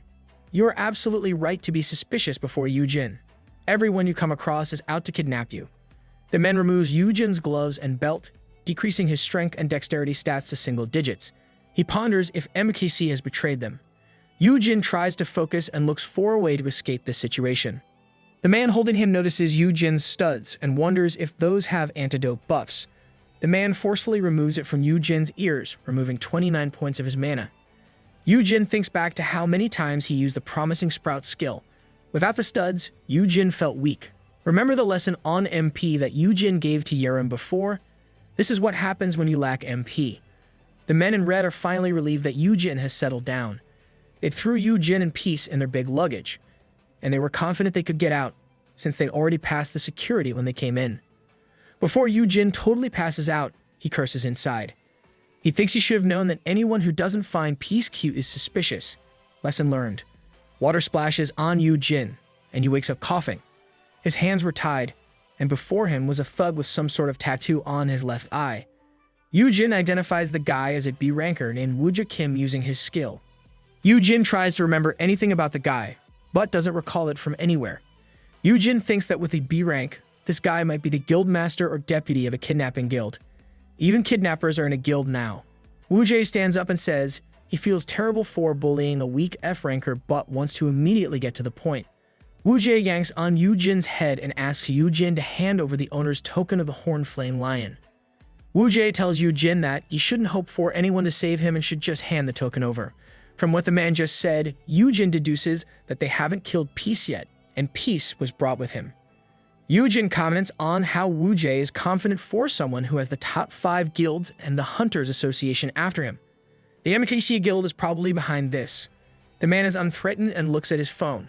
He shows Yoojin how his bodyguard had been reporting to Wooja that there were no issues. He informs Yoojin that his bodyguard is still standing by the training room, and no one knows that Yoojin has been taken. Wooja is confident they'll never be caught, since they'll be gone by the time they even catch on. Wooja continues to be proud, because their location is on a wharf with thousands of similar containers. Before they even finish searching, they'll already be in Japan. For a kidnapper, he sure likes to let his victim know the kidnapping details. Hearing this information, Yoojin asks if the Japanese were behind this. Wooja smiles, saying that not precisely. It's just where Yoojin will be sold for auction. Wooja even explains how they'll gain half of the winning bid and a sponsorship package once they turn Yoojin over. Yoojin finally understands how they plan to sell them overseas, since they can't do it in Korea, which is the primary purpose of their kidnappers. Yoojin ponders if he'll be rescued in time. He is sure the guilds and association will get help from the Coast Guard once they learn Yoojin is gone. The main problem is when he is carried to international waters. At best, Yoojin must stall them. It really helps that he has fear resistance, which will keep him from panicking. Wooja smirks and tells Yoojin to just hand over the owner's token. Yoojin chuckles at this and says that he wouldn't give them the token just like that. Wooja is perplexed, but Yoojin says that Wooja just let him know how valuable he is, so there's no need to be scared, since they need to get Yoojin there in one piece. Wooja compliments Yoojin for being smart. Yoojin raises a finger and tells Wooja that he just happens to be more stupid and ugly. Yoojin mocks Wooja that he won't be able to use the token properly even if he has it. Even Yoojin had a hard time with Peace though he had the owner's token before. Wooja sadly knees Yoojin, clearly irritated as he says that Yoojin doesn't understand his situation.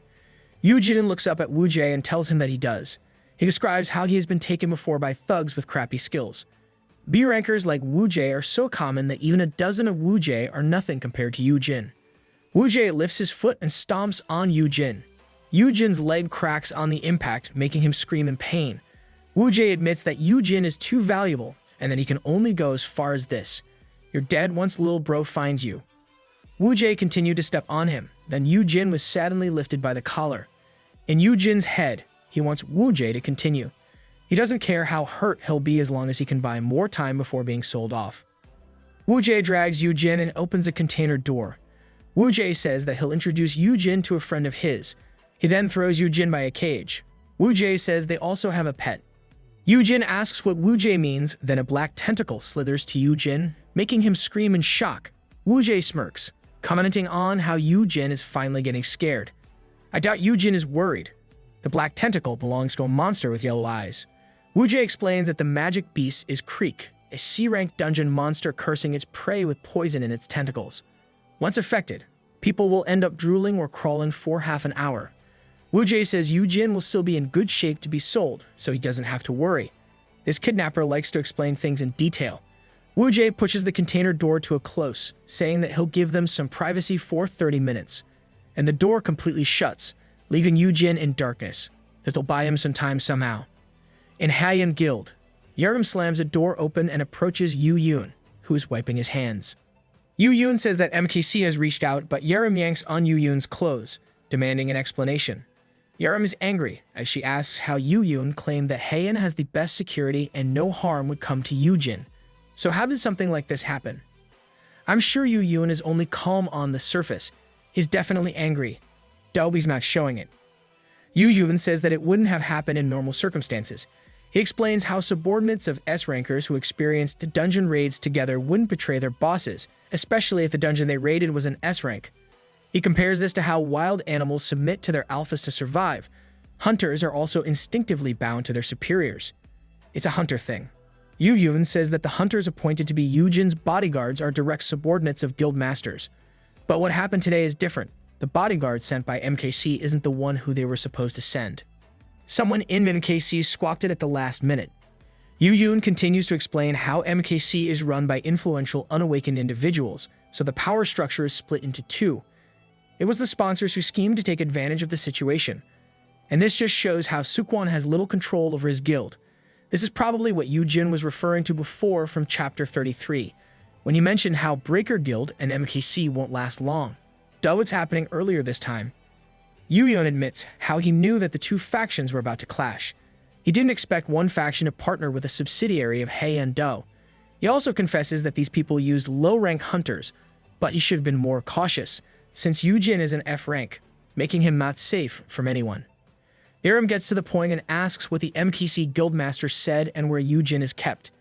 Yoojin says it is why he called for her, as he removes the hand on his clothes. Yoojin confirms if Yerim can use White Corpse. The White Corpse is Yerim's skill that can collect information from dead bodies. It was first mentioned in chapter 14. Yerim's eyes leer at this, and she comments on how it smells like blood in that place. She asks if the guy is in the room and if it's the dead bodyguard's memories. Yoojin confirms and instructs Yerim to learn where they might be keeping Yoojin. Yoojin opens the room door and says that he has informed MKC that Heian will be taking care of the bodyguard. Yerim comments on how this would be more reliable than making the guy talk. Yoojin warns Yerim that Yoojin must never know about this. Yerim agrees as she passes Yoojin. They always seem to compromise when it comes to Yoojin's safety. Back in the wharf, Woo-jae looks at his phone. He is wondering why the bodyguards stopped texting him. He wonders if they were already found out. Woo-jae dismisses it and focuses on getting the token, even if they fail the operation. He means that even if Yoojin dies, their priority is the Horned Flame Lion, so they'll still make a fortune. Woo-jae opens the container door and happily asks if Yoojin had a lovely time. He finds Yoojin lying face down on the floor. He taps Yoojin with his foot and wonders why Yoojin passed out when the curse doesn't have that effect. Yoojin lifts his head and Woo-jae laughs. Woo-jae asks if Yoojin fainted from all his screaming and kicking. Yoojin mumbles and Woo-jae asks what he's saying. Yoojin calls for Inky to do it now. The creek from before is now sticking atop the door behind Woo-jae. Woo-jae smirks, asking who Inky is, and he is suddenly attacked by the creek. Ha! Yoojin has influenced Creek. Woo-jae manages to avoid at first, but Inky's tentacle catches his arm. With disbelief, he looks at Yoojin, who caresses Inky's face. Woo-jae screams at how they were informed that Yoojin can only tame infant monsters. Yoojin smiles as he says that it is normal for hunters to never reveal the true extent of their skills. And with that, Yoojin commands Inky to bite the evil man. New pet acquired. Woo-jae curses at his current predicament. He complains about not being informed that Yoojin could do something like this. Yoojin smirks at how befuddled his enemy is and admits that he can do many things, even if he is an F rank. What exactly happened after Woo-jae closed the doors on Yoojin and the creek? Let's have a flashback. The rope still bound Yoojin's wrists, and the creek approached him. Yoojin was horrified by the tentacles, as he thought how he'd be okay with the curses, since he also had a curse-resistant skill. For him, the real problem is if the creek chooses to physically attack him. Yoojin stands up despite the throbbing of his injured leg. He takes a knife from his inventory, relieved he can still access it. Using the blade, the rope on his wrist snaps, and the creek flinches. Yoojin is unsure if he'll last half an hour against the C-class monster, but as he thinks this, the creek leaps back away from Yoojin. No, is the creek afraid of Yoojin? Really? Yoojin was confused about why the creek would step back, and he observed that it was terrified for some reason. The creek starts sweating, and Yoojin is dumbfounded, since he is only an F rank. The system shows Yoojin that the Dragon Slayer title and the skill Rao Chita's Bane have been activated, doubling the effects of all his skills against the Creek. Yoojin realizes that this is the reason why the Creek is terrified. He deduces that this title and skill he got from slaying the King of Curse, and poison-tech dragons can also influence other dragon species of the same type. Oh, our MC is lucky somehow. The Creek is wary of Yoojin and growls. Yoojin has no offensive skills, but he's sure the keyword's effect will be doubled. He lets the knife slip from his hand, clinging to the ground. This makes the Creek flinch. Yoojin gets a vial from his inventory and tries calming the Creek down by giving it a pet name. He calls the magic beast Inky. He lifts the vial and offers the Creek some grounded C-rank Man of Stone. I guess those were supposed to be snacks for peace. Back to the present, Yoojin says he can't go into much detail. He can only say he got lucky, and he and Inky, the Creek, just made a connection. Yoojin removes his hand from caressing Inky and points at Woojay. He says that he has gained a new friend thanks to him. Yoojin commands Inky to attack, and Inky lunges for Woojay. It's impressive how Yoojin completely tamed the Creek in less than 30 minutes. Woojay pulls his arm to rip it away from the tentacles that got him. The tentacles snapped, and it also made a mark on enemy's forearm. Woojay looks at his arm, claiming that this can't stop him. Stab. Yoojin has stabbed Woojay in the upper arm, and Woojay asks what he was doing, as he throws Yoojin off him. Yoojin tumbles back, but smirks as he says that even a B-ranker's body can be softened once poisoned. Humans and monsters are sturdier the higher their rank is. This makes Woojay red with anger, as he curses. Yoojin doesn't let Woojay take a break and once again commands Inky to attack. Woojay declares it's only a C-rank monster, as he grabs a crescent blade from his inventory. He swings it at Inky, beheading the magic beast, and Inky falls to the ground with a thud. No! Yoojin's new friend is gone. Just like that. Woojay glances at the fallen monster and laughs, claiming that that thing can't take him down. He tells Yoojin that he can't be a B-ranker like him with just a few tricks. Yoojin crouches by Inky and touches the magic beast. A purple mist emerges from Inky's body, and it envelopes Woojay. Woojay tries to threaten Yoojin, but he suddenly feels woozy. He plops down to the ground, confused about what's happening. With his whole body trembling, he asks how it is possible, when he has already killed the monster, and he also claims that the curse was too weak for his rank. The system announces that the skill Final Thanks is activated. Now, tentacles are coming from Yoojin's back, and his eyes are glowing yellow. The system informs the skills and stats of Inky are transferred with double effectiveness.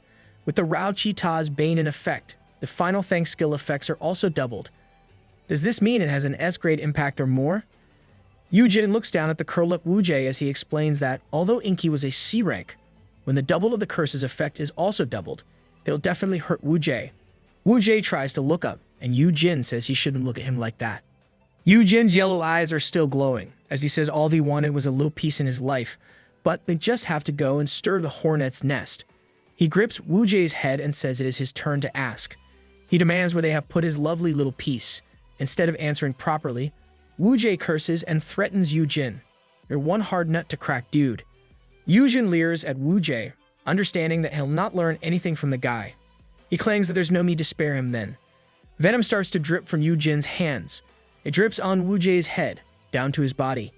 Yoojin has activated one of Inky's skills called Toxic Ooze. Woojay can only scream at this. Whoa, we should never get on Yoojin's bad side. He can be decisive when it comes to this kind of thing. Yoojin looks at Woojay and apologizes. He says no one can know about his skills, mainly a Final Thanks. Yoojin lets go and says they've only brought this to themselves when they kidnapped him. He wanted to avoid killing as much as possible this time. Woojay is long gone, and the rest of his body starts to dissolve because of the venom. Yoojin says he wished he could at least leave his body for the family. Still, he can't do that because a particular young lady can read the corpse's memories. He only hopes that the dead can understand, whether it's Yurim and Yoon or Yoojin. They're keeping a secret from one another. A door handle cracks off the door and Yoojin looks at it. He thinks he can't control his strength since Final Thanks raised his stats, as a door clunks shut behind him. Yoojin believes it'll be like this for 7 days instead of 1 hour, so he has to be careful and hide this, so that no one will notice. Remember that Yoojin's Perfect Caregiver title also turned to L rank, meaning the effects are now longer than before. Yoojin opens the skill window and looks at the skills Inky has left him. Aside from the C-class Toxic Ooze, there are D-grade Thorny Trap, E-grade Gecko on the Wall, D-grade Scratch, C-grade weaklings hunch, and C-grade tentacles.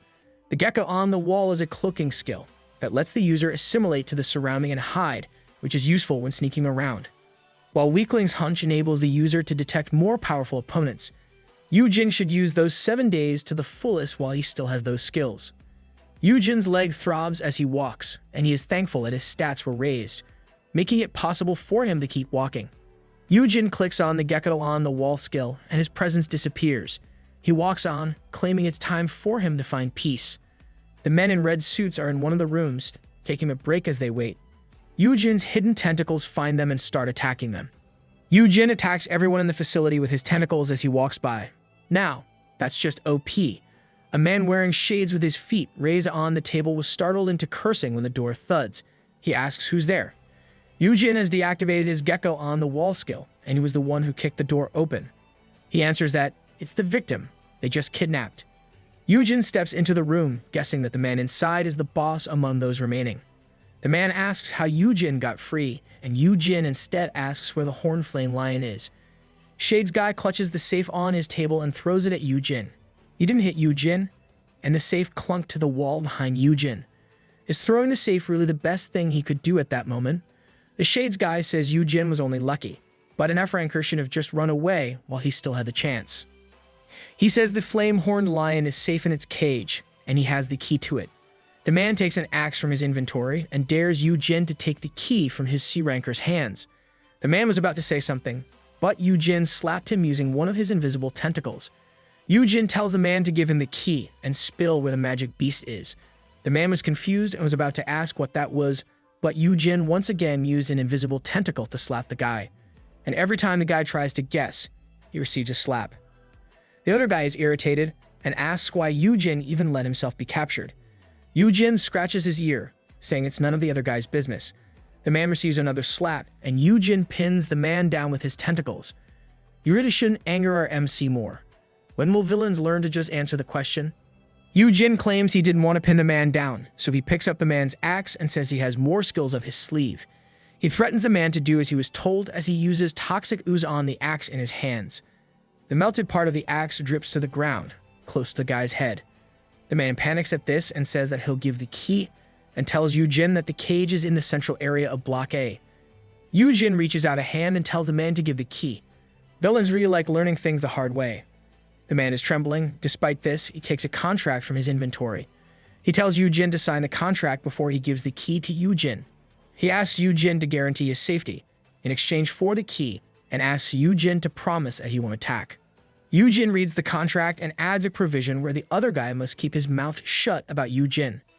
The man immediately agrees to this, and as Yoojin signs the contract, he frees the guy. Yoojin got the key and was about to leave. He tells the other guy to behave himself while Yoojin's gone. The man glares at Yoojin, and his hands turn similar to a beast's. He dashes to Yoojin for an attack and grabs Yoojin by the neck. Wrong move, dude. The guy smirks at Yoojin since he can't fight back, saying how a powerful curse binds the contract. If he gets attacked by Yoojin, Yoojin will go blind for violating the agreement. He says that Yoojin should have looked at it more carefully. He mocks Yoojin for being a noob, who doesn't know anything and how Yoojin probably hasn't even entered a dungeon before. Yoojin looks down and holds the contract in two hands. He rips the contract into two, shocking the other guy. The contract flashes purple light, as the system announces that Yoojin will be inflicted with the blindness curse for breaching the contract. This was followed by an announcement that the curse-resistant skill nullified the curse. Yoojin grasps the guy's wrists and apologizes for raining on his parade. He lets the man know he is not a noob and has more experience than anyone there. The place was then filled with the sound of the man screaming, and another one bites the dust. Yoojin steps on purplish-black goo, claiming he knew this would happen. Yoojin looks back and admits that he wouldn't let the guy live. The safe disintegrates in a puddle of sticky poison, as Yoojin says that nobody would have imagined that he is responsible for everything that happened there. At most, people would think that everyone fought each other. He walks back into the hall, thinking he'll leave the other guys alone, since they didn't see Yoojin use his skills. He's sure Haeyeon will take care of them once they rescue Yoojin. Yoojin remembers Inky and goes back to where the magic beast is. Yoojin laments about how Inky has suffered. He knows that Inky will only be butchered and sold in parts if left alone. There is only one thing he can do for him now. Yoojin uses toxic ooze on Inky and thanks him for everything. A red gem was left behind as Inky's whole body disappeared. I guess Yerim could also use white corpse on magic beasts as well. Yoojin leaves and heads to where Peace is. Peace is still asleep, and Yoojin thinks about how he wishes he could just take Peace and get out of there. But doing such a thing will only be suspicious. Yoojin takes the sleeping Peace into his arms and asks it if it wants to wait with him, till everyone finds them. Peace's tongue sticking out is so adorable that Yoojin can't help but comment on it. He assures the sleeping magic beast that he'll be okay, and they should just take a long nap till they are found. Yoojin looks at Peace fondly, glad that Peace is okay. Yoojin hopes that Peace will at least outlive him. After some time, there was a rumble of rushing feet. A female staff talks on the radio, saying they found them. She reports Yoojin Han and the infant horn-flame lion are at the central part of Block A. A staff shouts to get the cage open and to get the guild master. Inside the cage, Yoojin sleeps on the floor with Peace in his arms. I guess this story arc is finally ending. A staff comments on how they seem to have fallen asleep, while another calls their guild master over. Yoojin's skill, Weakling's hunch, lets him know that an S ranker is approaching. Yoojin was woken up by this notification, thinking how he must have dozed off. He wonders if it is Yoon who is coming for him. A man screams for his young as he slams the cage door open. With a worried look, he asks if Yoojin is okay and yells to open his eyes. Yoojin sits up, realizing that it is his brother. He asks if Yoon is there to save him. Lil bro is really different when he's in front of his big bro. It's like he's a whole other person. Yerim and Sunhan appear with worried looks on their faces. Yerim destroys his side of the cage open, asking if Yoojin is okay. Yoon asks if they hurt him and if Yoojin can get up. Yoojin looks at them, thinking how the entire entourage is there. Everyone's worried. So if this is only normal, Yoojin stands up with the help of his brother, thinking about how the guild has recognized his value. His leg suddenly throbs, and he stumbles toward Yoon as he voices his pain. This got Yoon and everyone else worried. Sunghan asks if Yoojin was hurt. Yerim asks who did it. For she'll teach them a lesson, while Yoon tells him to wait, so that he can get a healer for his brother. Yoojin calms everyone down, saying he can still walk, but Yoon decides. He pulls his brother into his arms and lifts him like a princess. This is like a scene from a shoujo manhwa with all the flowers in that panel. Yoon confirms with the staff if the healers are on standby outside and commands them to be brought in immediately. The staff follows the order while Yoojin's tears trickle down his face.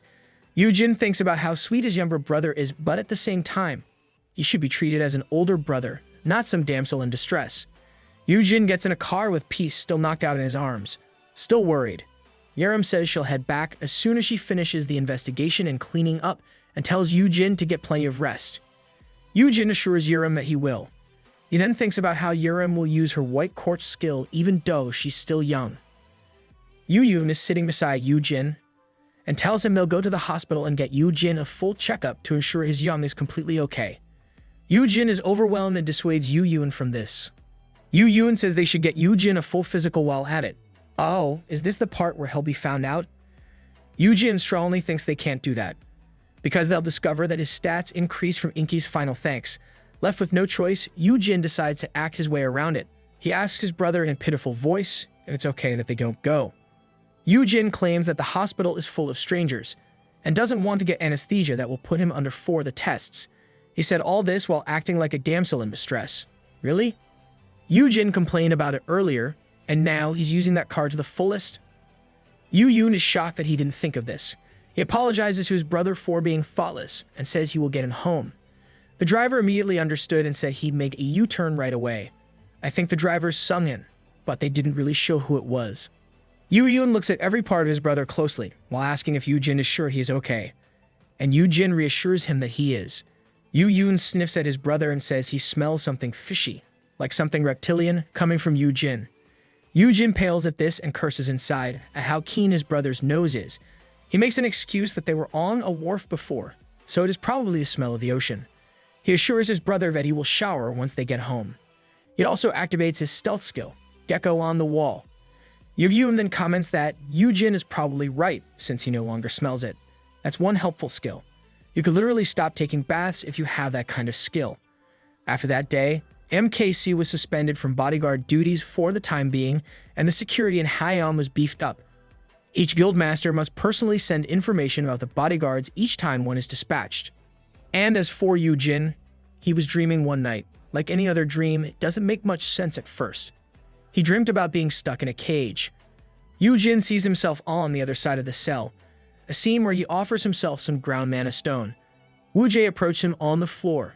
Then he attacks Woo-jae, and finally, getting slashed by Woo-jae. The last scene was seeing himself watching from the floor as he dies. Yoojin wakes up from the nightmare of the scream, realizing that it was all a dream. He looks at peace. He touches his head, as he realizes what happened is from his skill. Yoojin curls up, thinking about how he inherited Inky's final memories. That's one nasty side effect. Yoojin gets up and takes a water bottle to drink. He thinks about how he has frequently experienced this kind of thing before, but has forgotten it. It hasn't been that long since he turned back time, and he knows how low rankers used to drop like flies. In Yoojin's past life, he was always getting traumatized, that he would spend weeks drunk and holed up in his room. There was even a time when many people broke into his place and he got dragged to rehab. Yoojin thinks about it now, and ponders if Yoon sent those people to help him. Getting a shot to right his wrongs has let him see things more broadly. Yoojin dismisses those thoughts, thinking it won't happen again, since the S-rankers under his influence won't die easily, except for Myung-woo. Yoojin then realizes that Myung-woo is not in his room and wonders where Myung-woo went at this hour. In a different room, the sound of wearing can be heard. Boxes of dull knives have littered the floor, and Myung-woo is still grinding knives at this hour. Counting that, he's already completely sharpened 9,980 blades. Wow, 20 more knives to sharpen, and you're done. Myung-woo. Myung-woo sadly smiles and slams a fist on the table. He leans on the table with both hands, feeling all pathetic at how nothing he does can help. Looking forlorn, Myung-woo thinks about how there was nothing he could do when his friend was in danger. All that he could do at that moment was sharpen kitchen knives. Myung-woo recalls how the guild staff told him he could do nothing, while Yurim looked at him sadly. The staff revealed how they had run a background check on Myung-woo for precautions. The staff lets him know that he has no real history with the hunter Yoojin Han, despite Yoojin's claims that they were old friends. Although, the cat's out of the bag. This revelation shocked Myung-woo, and he says there must have been a mistake. The staff finishes the conversation, saying that they can't leave this matter of the guild master's brother to a complete stranger like Myung-woo.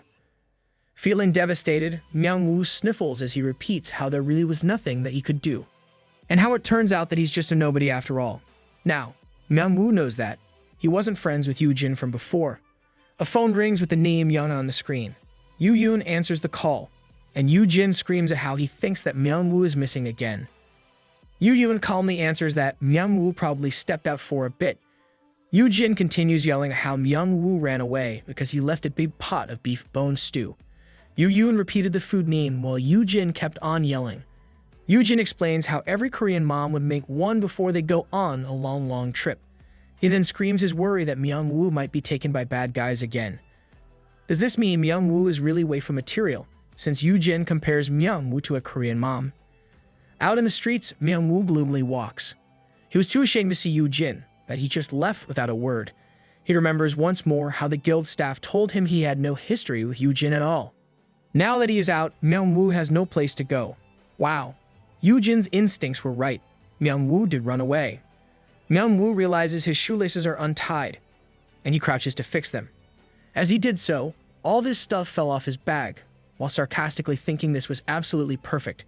This kind of feels like anything bad that could happen would happen to Myung-woo. Two kids approach him and look at Myung-woo's ID. They were amazed at how this random guy on the street had an access badge to Haeyeon Guild. The girl screams and asks if Myung-woo is a hunter at the Haeyeon Guild, while the boy exclaims his dream of joining the Haeyeon Guild someday. The kids continue to shoot him questions about his rank, the number of dungeons he has cleared, the guild master, and the guild master's skills. The shouting of the kids causes a commotion, and people around them start murmuring. This got Myung-woo all flustered, but he mustered up the courage to admit that he had just cooked and cleaned at the Haeyeon dormitory, while crying tears of embarrassment. This got the kids down, but they still asked Myung-woo some questions. The boy asks if he is not an awakened, while the girl asks what skills he has. Myung-woo weakly answers that he is an awakened, and that his skill is an F-rank equipment buff. The kids then bluntly comment that his skill is lame. Even kids are harsh these days. Sorry, Myung-woo, but the truth really hurts. The kids continue. The boy mentions how his mom said F-rankers are useless, while the girl agrees that they can't go on dungeon raids or even make real money. They kept talking trash about F-rankers, literally stabbing Myung-woo with their words alone. Myung-woo thinks that even kids know he is worthless and has no future. He considers that even if he gets the skill from sharpening thousands of knives, he will get a garbage skill in the end. He imagines how the Haeun's guild master would say Myung-woo won't be able to contribute anything, and Yoojin would agree to this. Like a wife being left by her husband, Myung-woo would be on the floor as he reached out for Yoojin. Yoojin would smile at him, apologizing for not realizing he was worthless, and proclaiming that he shouldn't have taken him in. And Myung-woo will be left all alone, trying to reach out. Yoojin's daydreaming must have rubbed off on Myung-woo, but his insights despair. Myung-woo bursts into tears in the middle of the street, with his stuff still lying on the ground. The kids are surprised by this, and the boy asks why he's crying. Myung-woo admits that he has no future. The girl scolds the boy for making the older man cry, and the boy suggests that they should help him. The boy pulls on Myung-woo, claiming that they know a little trick. They tell Myung-woo to come with them, and they will be helping him get an incredible skill. Myung-woo comes along and finds out what the kids mean. The kids dunked his face in the water numerous times and got shoved from a ledge. The kids kept pulling Myung-woo to other places, as he pondered how this was more like hazing. Myung-woo accepts how much of a loser he is, because he is getting bullied by kids.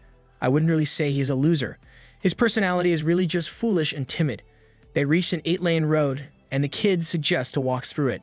Vehicles were zooming by, and Myung-woo was so shocked by the suggestion. The boy plans to show how it is done, but Myung-woo immediately pulls the kid back. The kid complains about almost getting killed by Myung-woo, but he scolds that they should not do dangerous things like this. That's right, Myung-woo, teach those kids. Their sense of danger is warped. The girl claims they were trying to help him, since new skills can be unlocked when one is in danger. She states that this method is how he can get extraordinary combat skills. Myung-woo thinks back to how he became an awakened. This confirms the girl's thoughts, but Myung-woo mulls over it. He asks the children if this is what they have been doing daily, and the kids admit that it is the least they can do if they want to be hunters. Myung-woo tries to dissuade them, saying that they should just focus on their studies. The boy asks what good it will do, when everyone knows that good grades won't help earn money.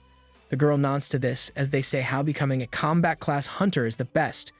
Myung-woo is flabbergasted at this. He thinks it is the same old pattern, but this time, instead of good grades, they are being pushed by society to become hunters. Indeed, it's man versus society. They suddenly hear the sound of a siren. There was an announcement of a dungeon break, and it urged everyone to evacuate to the nearest shelter. The dungeon break happened near where Myung-woo and the kids were. The kids run off, excited that this could be their chance to awaken. Myung-woo chases after them, as other people run in the opposite direction. Coming out of the red portal is a humongous purple spider. It feels like I just raised a flag when I mentioned before how anything bad that could happen would happen to Myung-woo. My bad. A helicopter hovers above the dungeon break, and a reporter announces how spider webs have covered city blocks. The giant spider-like monsters came out from it because the portal was located in a local strip mall. The portal was left untouched until the outbreak. The cameraman was shocked to find kids and a man running near the dungeon break, and then they reported how there were still some civilians below. The people that the cameraman just recorded were Myung-woo and the kids. They were running away from the spiders. They saw people who were covered entirely with webs as they ran. Myung-woo cries about how they shouldn't have gone there, while the boy also cries, claiming he's scared. Well, it is too late now. The girl is also frightened, but tells the two to be brave. A spider catches up to them, and Myung-woo and the boy cry as they scream for help. The girl steps before them and tells them to step aside. With a furious face, the girl says she's unleashing her super secret ultra special move, the S-rank super majestic power fist. She's pretty brave. It's like we are watching a younger version of Yerim. The spider looks at her blankly, then attacks her. She crashes with a thud. Myung-woo and the boy asked if she was okay. The girl looks at her hands, red in the face with disappointment. The spider looms over her, but she is still shocked as she looks at her hands. Oh, I think she got a bad one. The spider goes in for another attack, but Myung-woo carries the girl and pulls the boy to the stairs. Myung-woo tells them to get onto the rooftop and ask for help. The boy looks at Myung-woo, who is carrying the other kid, and asks if Myung-woo is alright in carrying her. Myung-woo huffs and wheezes as they run up, making it hard for him to say he has no choice. Myung-woo needs to pay to win like Yoojin, so he will be sturdier somehow. The girl mumbles by his shoulder, saying they should just leave her, since there is no point. She cries as she reveals how she got her awakening and is ranked F. Myung-woo is confused as the boy shouts for them to watch out because the monster has caught up to them. Shoot, I really am raising flags whenever I mention the word bad. The spider scurries over, and Myung-woo shouts to hurry and get up. His legs are trembling now due to exertion, and the girl yells to be left there, since it is her fault. She knows that Myung-woo can run without carrying her. She admonishes herself for being an F-ranker and how she is not worth saving. She shouts to be left there. Her personality instantly turned from a Yerim to a Myung-woo in a short time. Myung-woo plops her down and takes his sharpened dagger from his bag. He takes a stance a few steps below them with his hands trembling. Myung-woo looks back at them. He was crying with a wobbly smile. He claims he will hold the monsters off, so the kids should go ahead. The kids disagree, but Myung-woo yells that they are just kids. He starts scolding them about how they shouldn't say things like being a failure or wishing to be left behind when they still got their lives ahead of them. He lectures them that there are many things they could choose to live for, and that every life is worth living. Myung-woo feels like he is possessed by Yoojin's spirit when he lectures. Myung-woo once again tells them to hurry up and get help for him. He reminds them to help each other run as fast as possible and yells for them to go. The boy helps the girl go up, and the girl looks back, saying he shouldn't die, since they will return for him. Myung-woo cries, wishing it was that easy to stay with the living. He knows he has no chance against the giant spider, but still runs toward it. He got worked up hearing how the girl gave up. With a flick of the spider, Myung-woo gets tossed away like paper. Well, that was expected. Myung-woo shatters through a window. He falls from a great height, as he thinks nothing ever works for him. He thinks of Yoojin and thanks his friend in his heart. Myung-woo opens his eyes and sees Yoojin running along the building toward him. Myung-woo believes he is getting visions of Yoojin now that he is about to meet his end. Yoojin was already near him, and Myung-woo was thankful that Yoojin was coming to say goodbye. Yoojin reaches out his hand and yells at Myung-woo to take his hand immediately. Myung-woo was shocked at his vision of Yoojin talking. With tears in his eyes, Myung-woo reaches out to Yoojin. That was close, but Death Flag avoided. Myung-woo really doesn't remember much of what happened after that. Myung-woo was clinging to Yoojin, as Yoojin fought off the monster using the tentacles coming out from his back. Myung-woo was so confused and shocked at the same time. Yoojin runs off as he carries Myung-woo princess style. This makes me think Myung-woo is the waifu, but then again, Yoojin also carried Yoojin princess style. Myung-woo asks Yoojin if those are tentacles coming out from his back. Yoojin wonders what he should do, but claims that Myung-woo is probably just seeing things. He tells Myung-woo not to worry about it. Myung-woo shouts at Yoojin, saying that there is no way he can't worry about it. Myung-woo kept asking if it was a new skill or if Yoojin always had them. He was about to spout more questions, but Yoojin just whacked him, saying that Myung-woo should just sleep. And that is the last thing Myung-woo remembered. Maybe Yoojin should call on Uncle from another world and have him use Iculus Korra on Myung-woo. Myung-woo wakes up from his sleep and realizes he is at the guild dorm. The news is on the TV, reporting how children were saved from the dungeon break. Myung-woo watches closely, shouting that it wasn't a dream, and he starts wondering how he got to the dorm. Someone comes up behind Myung-woo and asks if he's finally awake. Myung-woo looks back and finds Yoojin behind him. Yoojin is carrying a tray with a small pot as he sternly looks down at Myung-woo. Myung-woo asks if Yoojin saved him, and he swears that he saw those tentacles behind Yoojin's back. Yoojin puts the tray on the table and asks Myung-woo what kind of dream he has. Yoojin lets Myung-woo know that hunters from Haiyan Guild got him out of that mess. That's it. Yoojin, you must obtain a skill that can erase memories if you can't get Uncle's help. Myung-woo was confused and said that was not how he remembered it. Yoojin yanks on Myung-woo's collar and starts scolding him for roaming around at dungeon break. Yoojin shakes on Myung-woo as he says how lucky he was that a TV channel got him on camera or he would be long gone. Myung-woo gets dizzy from the shaking, but he still apologizes to Yoojin. This is probably Yoojin's method of changing the subject, but he is also worried a lot about Myung-woo. Still angry, Yoojin tells Myung-woo to not run off on his own like that. What happened made Yoojin worried that he might never see Myung-woo ever again. Myung-woo feels wretched for worrying his friend, and tears start to trickle down from his face, shocking Yoojin. Yoojin was so surprised and worried that he asked Myung-woo if he was hurt and if he should get a healer for him. Myung-woo wipes his tears, feeling that Yoojin's worrying put him at ease. Myung-woo is calm now and musters up the courage to say what he really wants. He asks Yoojin if it would be okay to remain friends with him, even if he gets a useless skill after completing the grinding task of 10,000 knives. Myung-woo, we will never know unless you get to grinding those 20 knives left. Yoojin has a blank face at first, but then Yoojin gets furious, learning that this is actually what Myung-woo was worried about. He admonishes Myung-woo for getting cold feet when Yoojin already knows that Myung-woo got an offer to work full-time at the armory. Yoojin calms down from getting angry and holds onto Myung-woo's shoulders with both hands.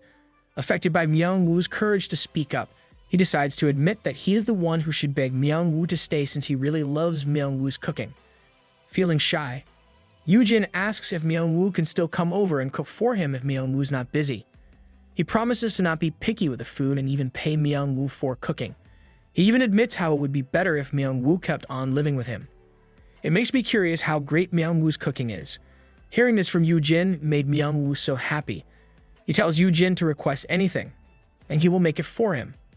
Myung-woo decides to go back to the armory and finish grinding the rest. He ties up his hair and sets up the grinding stone. He grinds knives at a regular pace. He remembered how he awakened and unlocked his first skill, called grindstone, in a dark, small, messy room. He was hopeless at that point in his life. This is a flashback, people, when he got his subsidy of 1 million won, around $750. Myung-woo was told by the staff that it would be better for Myung-woo to look for other jobs, instead of being a hunter. Hearing this only affirms how awakening didn't change anything in his life. On that day, he left the KHA registration center looking desolate as he thought about how the money would go to paying off rent and loans. He doesn't have any high hopes despite his awakening. He walks away from the crowd surrounding the high-rank hunter while feeling depressed. He was mulling over how life had thrown him so many rocks when his left arm was suddenly grabbed out of nowhere. It was then that his dull life gained a new color. Myung-woo met Yoojin. Myung-woo was uncertain and anxious, while also feeling grateful for getting help from Yoojin. He compares how he is nothing compared to Yoojin, Yoon, or Yerim. Despite grinding all those knives, he doesn't even hope to get a useful skill out of it. But when he heard such things from a young girl, he realized how wrong he had been for thinking and doing those things. He finally understands how Yoojin never judged him for his rank or even forced him to do things he wasn't suitable for. Yoojin has simply supported him and lets him do the things he was best at, and Yoojin does all these by cheering him on.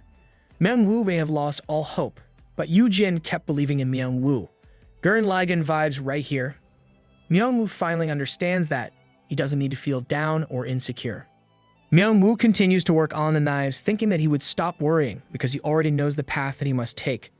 He picks up another dull knife, and the system shows that he has already completed 9,997 of the required 10,000 knives. Myung-woo continues to mull over things as the counter increases, 9,998. Myung-woo has decided to do his best no matter how different his strength is from Yoojin and Yerim. 9,999. Myung-woo is determined that he will pay Yoojin back in his own way. 10,000. Myung-woo completed sharpening the last knife. Tears drip from his eyes as he sees the new skill he has unlocked. The system announces that Myung-woo has opened the SS rank skill called Master of the Golden Smithy. Finally, a loud shriek can be heard from the armory. The others ask what the problem is, and the female staff points to where the huge mana stone was. She claims that it must have been stolen the night before. The others only sigh, saying the mana stone has already found its rightful owner. I'm guessing Myung-woo can finally touch and work on that huge S-grade mana stone.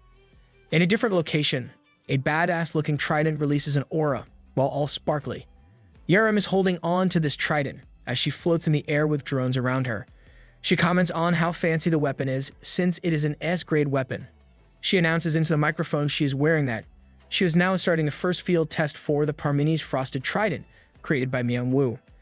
Yerim chooses the lake as the target and infuses her ice power into the weapon. She blasts it into the lake, causing a big explosion of ice. Her attack crystallized the lake into ice, and she felt good for freezing the entire lake like a thorn bush. Suddenly the ice cracks, and Yerim's eyes widen as she sees the whole thorny bush of ice grow taller. Yerim is amazed that her skills can improve the weapon. The perfect example of an OP character getting OP equipment. At a conference, Shimeon introduced the S-grade weapon that Myung-woo made as the 16th S-rank weapon in the country. He makes sure to tell everyone that this was created by a person and not something found in a dungeon. Lights flash and cameras keep recording as history is being made right then. An appraiser confirms in front of everyone that the weapon is indeed an S-rank, and the KHA certifies that Myung-woo is the craftsman. Oh, it is the same appraiser who tried to appraise Yoojin back then. The conference proceeds to the next part of the program, where reporters can ask questions. A reporter asks what the highest rank that Myung-woo can create is. Looking dashing in his red suit, Myung-woo smiles and answers that there's no absolute limit to what he can make, but admits that an SS-grade item would still require some practice. Myung-woo truly evolved this time. Everyone murmurs at this revelation, but Yoojin just smiles at how Myung-woo is now in the spotlight. Sunghin, who was sitting beside Yoojin, was amazed by everything. As he looks around, he starts to worry, thinking that they also need to assign security for Myung-woo. Yoojin only laughs at this and tells Sunghin to relax, since Myung-woo can handle his own safety now. Sunghin looks closely and agrees that Myung-woo does look fitter now. Yoojin lets Sunghin know that aside from getting a new skill, Myung-woo's stats had increased up to C rank because of his hard work. Sunghin found it incredulous and said he had never heard about something like that happening before. Myung-woo didn't remain F rank like Yoojin did. His body probably really needs it if he has to create SS grade items. Yoojin just keeps on smiling, saying that Myung-woo is really one of a kind. We've got another flashback, people. Several hours ago, inside the Heian dorms, Yoojin was so shocked to find that Myung-woo forged a weapon as soon as he unlocked his skill. Myung-woo scratches his head while holding on to the said weapon and admits there are materials in his inventory that he thought would create synergy with the Mana Stone. Myung-woo licks his hand and with a flash, he shows the materials to Yoojin. Yoojin gets so big-eyed for seeing numerous rare items floating in the air, and most of these items are things he had never seen before. Myung-woo proceeds to explain how his new inventory carries not only S-grade materials, but also SS-grade. With all those items, I think he does need security. Yoojin's eyes bulge out as Myung-woo explains that the inventory of materials came with a skill. Myung-woo tells Yoojin how he used the frostwood material with the Mana Stone to create the trident. The skill also comes with an extensive manual filled with detailed instructions on creating various items. Yoojin is so flabbergasted that many things came with the skill that Myung-woo unlocked. Comparing it to his L-rank skills, it feels like he was mistreated. He starts cursing the guys who run the system as he wallows in despair. Myung-woo asks Yoojin if he wants to tour his smithy, which piques Yoojin's interest. Myung-woo explains how the golden smithy is not just a meme as he uses this skill in front of Yoojin. A golden door of light appears and the face of the door is filled with symbols and foreign characters. What the? Just imagine, the skill has a smithy, a manual, and materials. His skill is more of an L rank than an SS rank. Myung-woo smiles at Yoojin and reaches out a hand, saying he can invite others into the golden smithy. Yoojin holds on to Myung-woo's hand while commenting on how this gives the extra security Myung-woo needs to keep himself from getting kidnapped. Yoojin thinks Myung-woo is like the protagonist of a movie or a novel as they go inside the smithy. Yoojin was at first blinded by the light. Still, he was awestruck by the high ceilings, simple grandeur, and details in every corner. That's a great hideout. Yoojin checks the burning fire of the smithy, wondering how it continuously burns without fuel. Myung-woo was about to answer when the fire suddenly flared up and got even more enormous than Yoojin. Yoojin was so shocked that he thought it was a monster. He quickly pulls Myung-woo behind him as he gets away from the fire, still shaken by what happened. Myung-woo smiles, knowing that Yoojin will remain protective of him.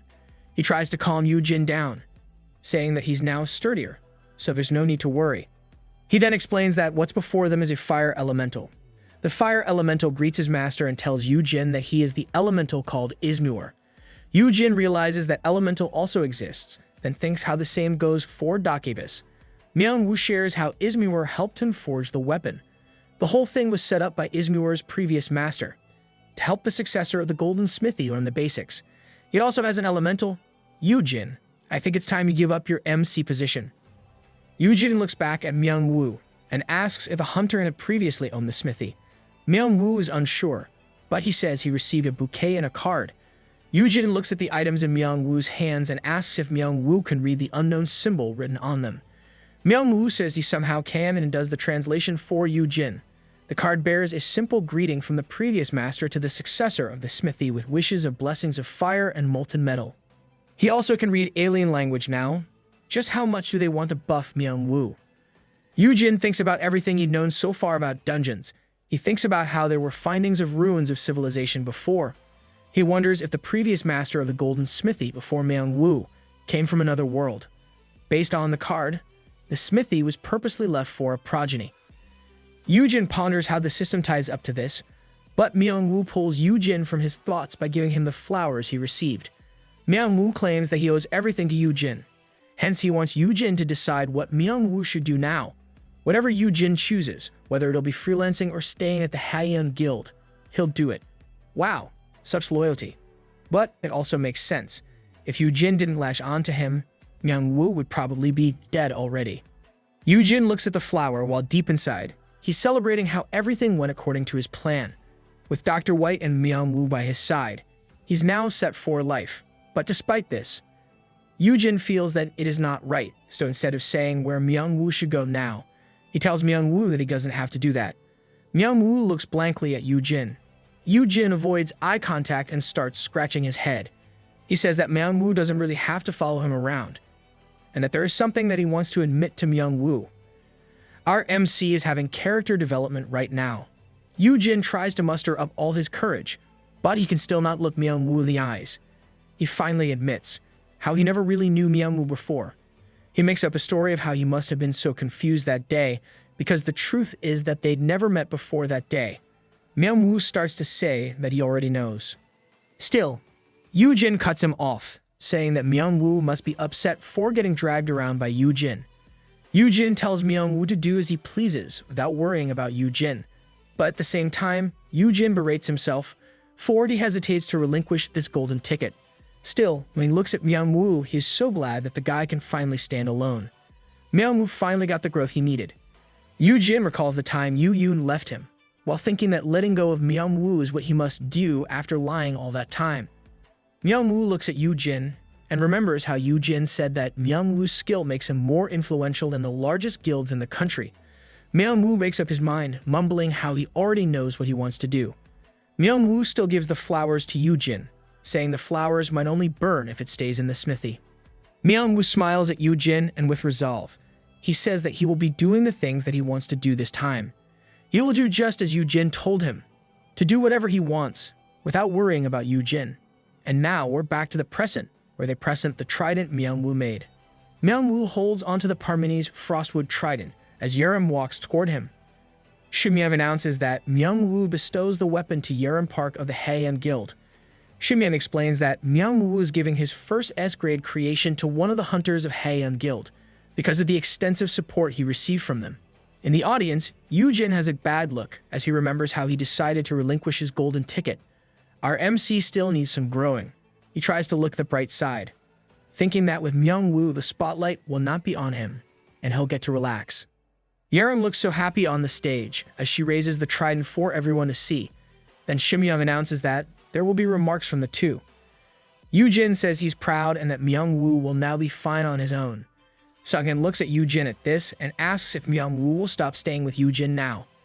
Yoojin says Myung-woo will be welcomed wherever he wishes to go. With skills like his, he will definitely be getting offers from everyone. Yoojin says that Myung-woo has no reason to stay with him. While they are friends, they really haven't known each other for a long time. Seeing how Yoojin was acting, Sungin was worried about how Yoojin seemed unaware of his value. Sungin was about to tell him this, but Yoojin was busy slurping his drink, and Yerim started talking on stage. Yoojin can be an airhead sometimes. Yerim smiles and formally thanks Myung-woo for the perfect weapon she just received. Then, out of nowhere, she also thanks Yoojin while she's on the stage. Hearing this made Yoojin spill his drink right in his face and ask why they were talking about him.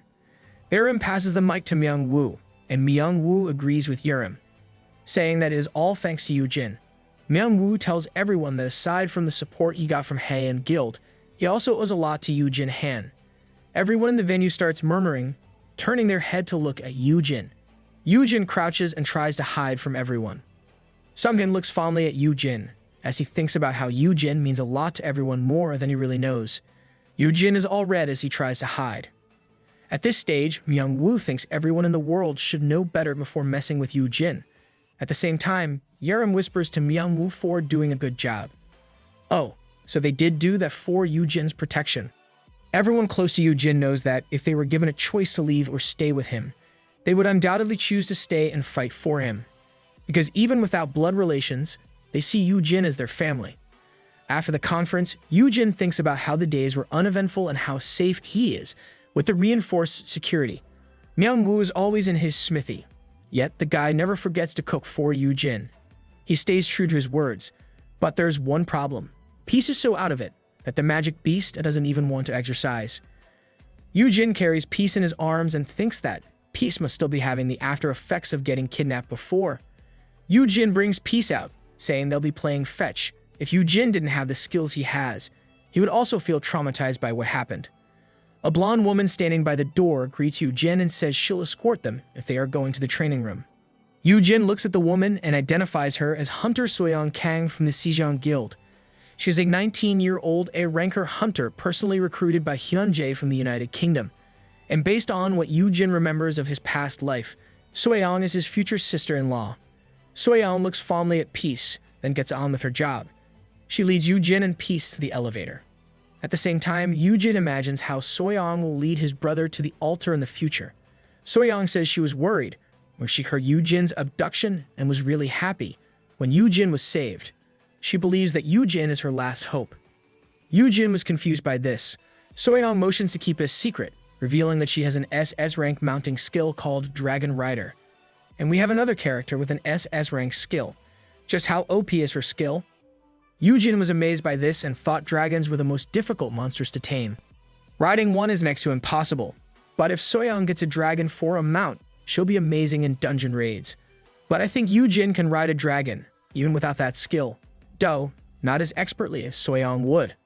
Soyeon reveals her frustration, since she can't use the skill now. Hence she's relying on Yoojin's skill to tame a dragon for her. She also reveals how Sejong Guild sometimes finds dragon nests in the dungeons they look over. If they get to hatch one, she'll finally get a dragon for herself. Soyeon dreamily imagines how wonderful it'll be once she has her own baby dragon and plans to raise it like her own child. Yoojin smiles at this, thinking his younger brother's girlfriend is so lovely. Yoojin looks at her, completely smitten, but Peace still feels bored even though he is in Yoojin's arms. As they get out of the elevator, Soyeon says she'll make sure to keep Yoojin safe since he has to be her breeding partner. This statement shocks Yoojin that he plops down onto the elevator floor. Feeling weak, Yoojin stammers as he asks if she really has to phrase it that way. Good thing our Peace didn't fall to the ground. Soyeon looks back at Yoojin, saying that that's how everyone is phrasing it. She explains that it became a catchphrase after the Breaker Guild's guildmaster mentioned it in a TV show. Yoojin curses Hyuna for causing this problem. They got into the training room, but Peace still felt down. Yoojin tries to motivate Peace, but to no avail. Dissatisfied, Peace grumbles and makes a fuss by clinging to Yoojin's clothes with his claws. Soyeon looks at Peace, thinking that the magic beast must have been really traumatized by the kidnapping. Yoojin decides to stand up and move his body around to somehow make Peace let go, and consider doing some exercise that will make him feel better. Soyeon looks at the two and simply thinks they are somehow enjoying themselves. That is one way of exercise. Yoojin sadly comments how nice it would be if they could go out and enjoy some time outside, but this isn't possible, since Peace is a magic beast and not exactly a pet. Soyeon hears this and gets an idea. She suggests taking Yoojin to a perfect spot to let them get some fresh air. Yoojin was shocked that such a place existed, then Soyeon said that the ideal site was in their guild's rooftop garden. She takes out her phone and calls her guild to get permission. Yoojin is surprised at this and tries to stop Soyeon, but she's already contacted her guild. In Sejong Guild, a man smiles as he says he will send a car to pick them up. The blonde man is spending his leisure time looking at his humongous aquarium. He says he is welcome anytime in their guild. He continues to speak on the phone, saying they must get ready to welcome him. Of course, the guy is Hyunjae, and he is referring to our MC. A vast garden with fantastic architecture and multiple pathways can be seen afar. The garden is so huge and filled with many trees that it is hard to believe that you can still call such a place a garden. Yoojin looks at the place with amazement, commenting how he never thought there would be a rooftop garden in Sejong Guild. Peace is in Yoojin's arms and was busy looking around, since the place is entirely new for a magic beast like him. Soyeon assures Yoojin that he'll get some privacy, since they accept restricted access to the garden. Our MC is getting special treatment. Peace finally jumps off Yoojin's arms and starts walking a bit. Yoojin is glad that Peace is finally feeling brighter, and he assures Peace that he is safe there, since even the lady with them is really nice. Soyeon hears this and gets close to Yoojin. To reassure Peace that she's a friend, she even kisses Yoojin on the cheek, making the guy blush. New route. Wait, isn't she supposed to be Yoon's girlfriend in the future?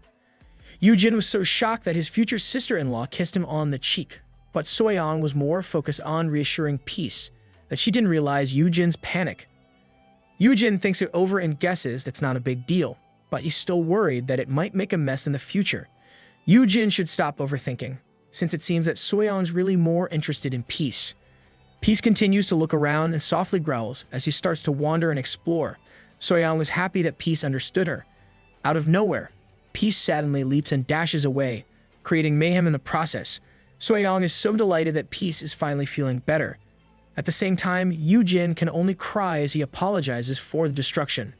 Soyeon smiles widely and assures Yoojin that it's okay. She just hopes that Peace will be the playmate for her future dragon. Yoojin got curious and asks Soyeon what kind of dragon they were trying to hatch. Soyeon happily answers that it is a Tier 3 flying dragon. She is proud that she'll be having a thorn-winged dark dragon. Yoojin thinks about how this type is the most durable among flying-type dragons. Aside from its dark, sturdy scales, it is also filled with thorns in its wings and tail. From just imagining the dragon, Soyeon is already blushing with glee, claiming that the dragon is such an adorable creature. Yoojin is shocked by Soyeon's description, but the girl continues to gush at how its tail is poisoned with big expectant eyes. Hearing this just confirms that Soyeon has an odd taste. If she has a strange taste, does that make Yoonyeon also bizarre? Soyeon smiles and invites Yoojin to visit the rooftop garden often, so they can have a change of pace.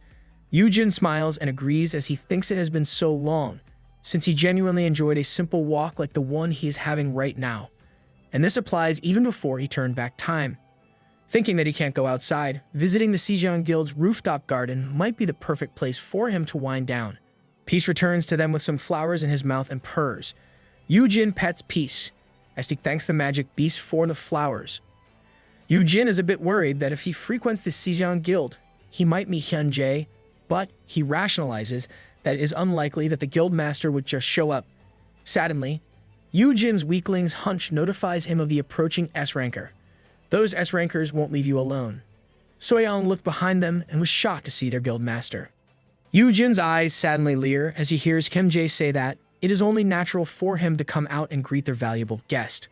Wearing casual clothes, Hyunjae smiles at them, completely different from how Yoojin views the guild master of the top guild of their country. With Hyunjae's influence beyond the country, he was known to be #1 even in hunter rankings until he disappeared once he left Korea. That man, viewed as the strongest hunter in the world, is now sitting in front of Yoojin, and there are tea and layers of confection between the two of them. Is this the reason why the title of the chapter is Garden Date? Soyeon has left the two men, which simply made Yoojin speechless. He had never thought there would be a day that Hyunjae's son, the strongest hunter, would pour tea for someone like him. Hyunjae reminds Yoojin to be careful in sipping since the tea is hot. Yoojin heeds the advice as he thinks how Hyunjae looks so natural at doing this. It makes Yoojin just wonder if he's still in the right genre. Why do the flowery panels appear when there are guys, but when he receives a kiss from Soyeon, it only has a cute background? Just why? Hyunjae lifts a hand and says he has a treat for Yoojin's horn-flame lion. A bone appears in Hyunjae's hand. He says that it is a dragon's wing bone. He puts the bone in front of Peace, making him sniff. Peace sadly can't contain his excitement and start purring, licking, and playing with the bone. Finding Peace so happy made Yoojin smile, making him think that Hyunjae was nice. Yoojin takes a bite of Madeline and is struck by its deliciousness. He is sure that Myung-woo is a better cook, but the sweets before him are just as tasty. What? Is Hyunjae using the method called a way to a man's heart is through his stomach? Yoojin happily eats, while Hyunjae smiles and says he's glad that Yoojin is now better after what happened. Yoojin smiles back and conveys his appreciation for Hyunjae, taking the time to personally greet him. Hyunjae continues to smile as he says that it is the least he could do for his future breeding partner. Yoojin ignores the jab and simply curses Hyuna deep in his heart for making such a trend. Hearing it from Hyunjae makes it sound weirder. I can't imagine Yoojin saying those exact words. The vibe of their conversation suddenly changes as Hyunjae says he means what he said. Yoojin's status as a magic beast tamer, his custody of S-ranker Yerim Park, and the recent announcement of the only blacksmith prove Yoojin is one of a kind. Hyunjae says every other guild, aside from NKC, wishes to get closer or at least speak to Yoojin. If Yoojin wishes it, everyone will do their best to make it happen for Yoojin. Hyunjae invites Yoojin to try it out, but Yoojin says no. With what Hyunjae showed, Yoojin changes his perception of Hyunjae, thinking that the guy is actually despicable. Yep, he's bad news. It's no doubt he is jerkwat #1 from Hyuna's phone. Yoojin says he should still be careful, since he's only an F-ranker. Hyunjae says it is an easy fix with a top-tier magic beast by Yoojin's side. He then reveals that the guilds are discussing assigning a second top-tier monster for Yoojin's security. Yoojin was shocked to hear this, and Hyunjae was surprised that Yoojin hasn't told this to Yoojin yet. Hyunjae continues to explain how MKC will cover the cost because of the recent incident. Hyunjae tries to poke at Yoojin and Yoojin's relationship, saying how Yoojin is too overprotective, to the point he keeps such information from his brother. But Hyunjae pauses and shows a worried expression, saying he might sound like Hyuna right now. This guy is a better actor than Yoojin. Yoojin looks down and says it's fine, as he thinks about how his brother does keep information from him and how Yoojin tends to give him a generic answer. It makes Yoojin wonder, if he did get his skill before rewinding the time, will he be living out his days confined in the guild, ignorant of the things around him? Hyunjae reminds Yoojin that he is influential enough to build his own guild, or Yoojin can even choose to create an army of magic beasts. Yoojin is astounded by Hyunjae's suggestions and says he can't be allowed to own many of them. Still, Hyunjae assures Yoojin that that wouldn't last, since the law only exists if the country and society choose to uphold it. Hyunjae makes a good point. Hyunjae explains that many things will change once the difficulty and number of dungeons increase. He predicts that everyone will be determined to survive by whatever means necessary 5 years from now. With the existence of mounts and tameable monsters, Yoojin will be someone important, more than he is right now.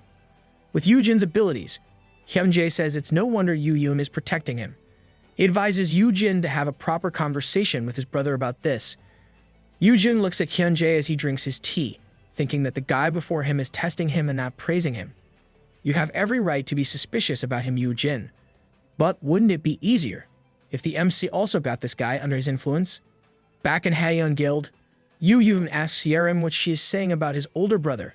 Yerim reveals her doubts. She explains how she used White Corpse to read the memories of the men from the Bricks Guild.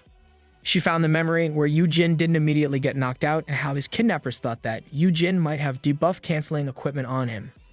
Yerim says that she knows that the guild never issued that kind of item to Yoojin, and finally says that Yoojin's brother is most probably hiding something.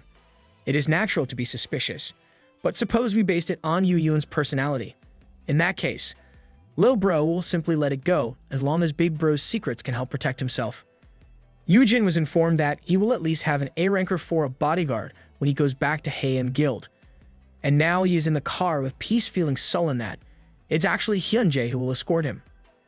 Yoojin wonders if the seasoned guildmaster has nothing else better to do, and he even received a bouquet from the guy. Yoojin looks at the man in question and announces that Hyunjae won't be able to persuade him, no matter what he does. Sadly, Hyunjae reaches out for Yoojin. Yoojin was shocked, but Hyunjae simply buckled the seatbelt for Yoojin. Seriously, isn't this something you see in rom-com dramas? First the garden date, then feeding Peach, giving a bouquet, then sending Yoojin back himself. Are we supposed to look forward to a goodbye kiss next? I'm starting to question the genre of this manhwa. Yoojin has a worried look, while Peace glares at Hyunjae. Hyunjae smiles at Yoojin and says he's only trying to make up for failing to assist Yoojin back when he got kidnapped. Yoojin could only laugh. Delvey still got scared for a bit there. Peace continues to glare at Hyunjae and starts growling softly at the man. Good job, Peace. Make sure to protect Yoojin. Hyunjae says he got to spend time with Yoojin because of what happened with MKC. Aside from the incident, it showed how low MKC guilt has become, letting everyone know it will be gone soon enough. Yoojin was lost in his thoughts, thinking about how MKC had fallen sooner than before. Thinking about going back in time, Yoojin thinks about how little information he has about Hyunjae. There is no factual information about him aside from being the guild master of Sejong, and the rest are mostly rumors.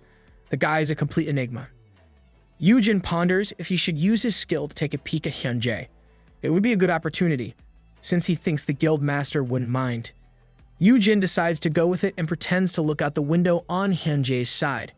He tells himself that it will only be a peek and nothing extensive. Yoojin is thinking of activating the skill Promising Sprout.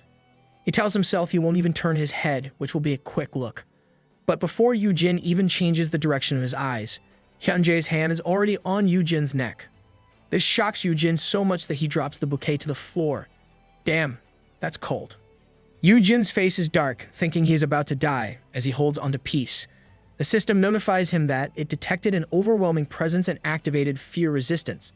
Yoojin's face is pale as he thinks how Hyunjae just has to squeeze, and he will soon meet his end.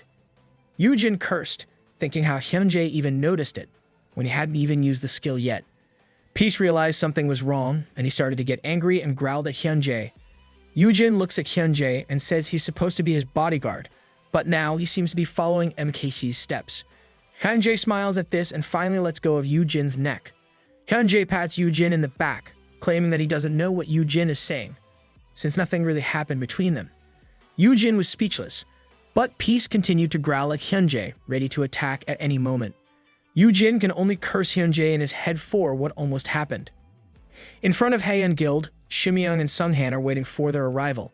Hyunjae gets out of the car and greets them. Hyunjae gets around the car and opens the door for Yoojin. Yoojin immediately dashes out of the vehicle with Peace in one arm. He heads straight behind Sunghan. Hyunjae smiled at this, commenting on how quick he was. Hyunjae takes the bouquet that Yoojin dropped on the floor and says that Yoojin forgot. Shimyeong steps toward Hyunjae and asks why the man was there, saying he can't just show up without prior notice. Hyunjae simply smiles, saying that his staff must have already told them how Yoojin will be escorted back with at least an A ranker. Shimyeong was vexed at Hyunjae's answer. Shimyeong remains formal, but reminds Hyunjae that hunter guilds are similar to armies. Having other S-rankers visit another guild can create conflicts. Yoojin was shocked to hear this and wondered why Hyunjae gave him a ride if it started problems. Yoojin sadly gasps as he realizes it is exactly Hyunjae's plan to irritate the Haeyeon Guild. It is no wonder why many people wouldn't like this guy. Hyunjae continues to smile and takes a flower from the bouquet. He says that Shimyeong shouldn't be stiff. He reassures them Yoojin's safety as he puts the flower in Shimyeong's suit. Shimyeong was so irked by Hyunjae's words and actions that he could only tremble in irritation. Hyunjae gives the bouquet to Yoojin and says he has something else for him besides the flowers. He hands Yoojin a small accessory box. Yoojin opens it, and within it is a pair of red studs. Hyunjae claims it is only a small token of his appreciation. He explains how the studs have mana-boosting buff and B-grade shield skill. Hyunjae makes an excuse that it is also his way of thanking Yoojin for supporting Soyeong in the future. At least it's not a kiss. Yoojin was surprised to receive such a precious item, thinking it was a rare find with its effects. Hyunjae comments that he noticed Yoojin isn't wearing studs and figured that Yoojin must have lost them when he was abducted. Yoojin's face pales at this, wondering when Hyunjae even had time to notice those kinds of things. Hyunjae would make one attentive boyfriend, but not for Yoojin. Yoojin starts saying that he's unsure if he can accept those, but Hyunjae assures him that those are the best gifts. Hyunjae smiles warmly at Yoojin, hoping this is the start of their long and lovely relationship.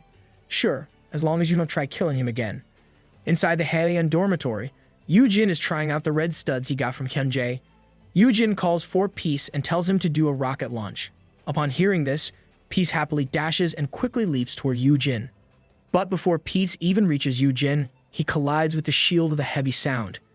Peace falls to Yoojin's arms, confused about what happened. He was glad to know that the shield's skill did work. Poor Peace.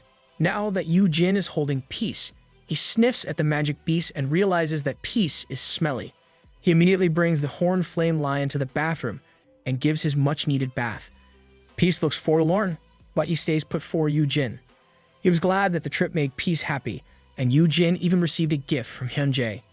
Yoojin thinks it was a good trip overall, but seeing Shimyeong throw a fit makes him rethink another visit. Here's a short flashback.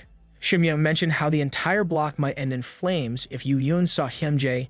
Yoojin was skeptical, but Shimyung said that Yoojin was once arrested for visiting another guild before. Yoojin was shocked, since he didn't know that something like this had happened. You're pretty much unaware of many things, even before you turn back time. Back to the present. Yoojin wonders what other problems his brother has caused. Thinking about his quest to influence 50 S-rankers, he'll have massive trouble if they are like his brother. If it is possible, he wants to beat up those who are running the system. Yoojin was so lost in thought that he didn't realize that Peace had gotten out of the bath. Peace flutters, spreading water all over, and leaps away from Yoojin. Yoojin tries to stop Peace and snatches him, saying he's not yet done. Peace did last longer than most cats would. Yoojin suddenly stops, realizing he is holding a doll instead of Peace. Yoojin looks at Peace, who is dripping wet on the floor, and asks if Peace learned a cloning skill or something. Suddenly, a voice says that the doll is actually his gift. The voice belongs to Yoon, and he greets his boss. Still holding on to the doll, Yoojin asks if Yoon got the doll from Japan. Yoon says he did and even shows a bigger horned flame lion plushie to Yoojin. Yoon says the country has a lot of merch of this kind, but it is not meant to be Peace. Yoon shows off the other merch he got from Japan, like the headband, backpack, and different sizes of dolls. Yoon shares how the show with Peace went viral worldwide, as Yoon puts the headband on Yoojin's head. Yoojin wipes Peace, saying he wasn't aware of the current craze.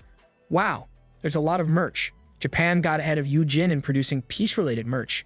Getting to business, Yoojin asks how was the task he gave Yoon. Yoon gives the tablet to Yoojin to check his work.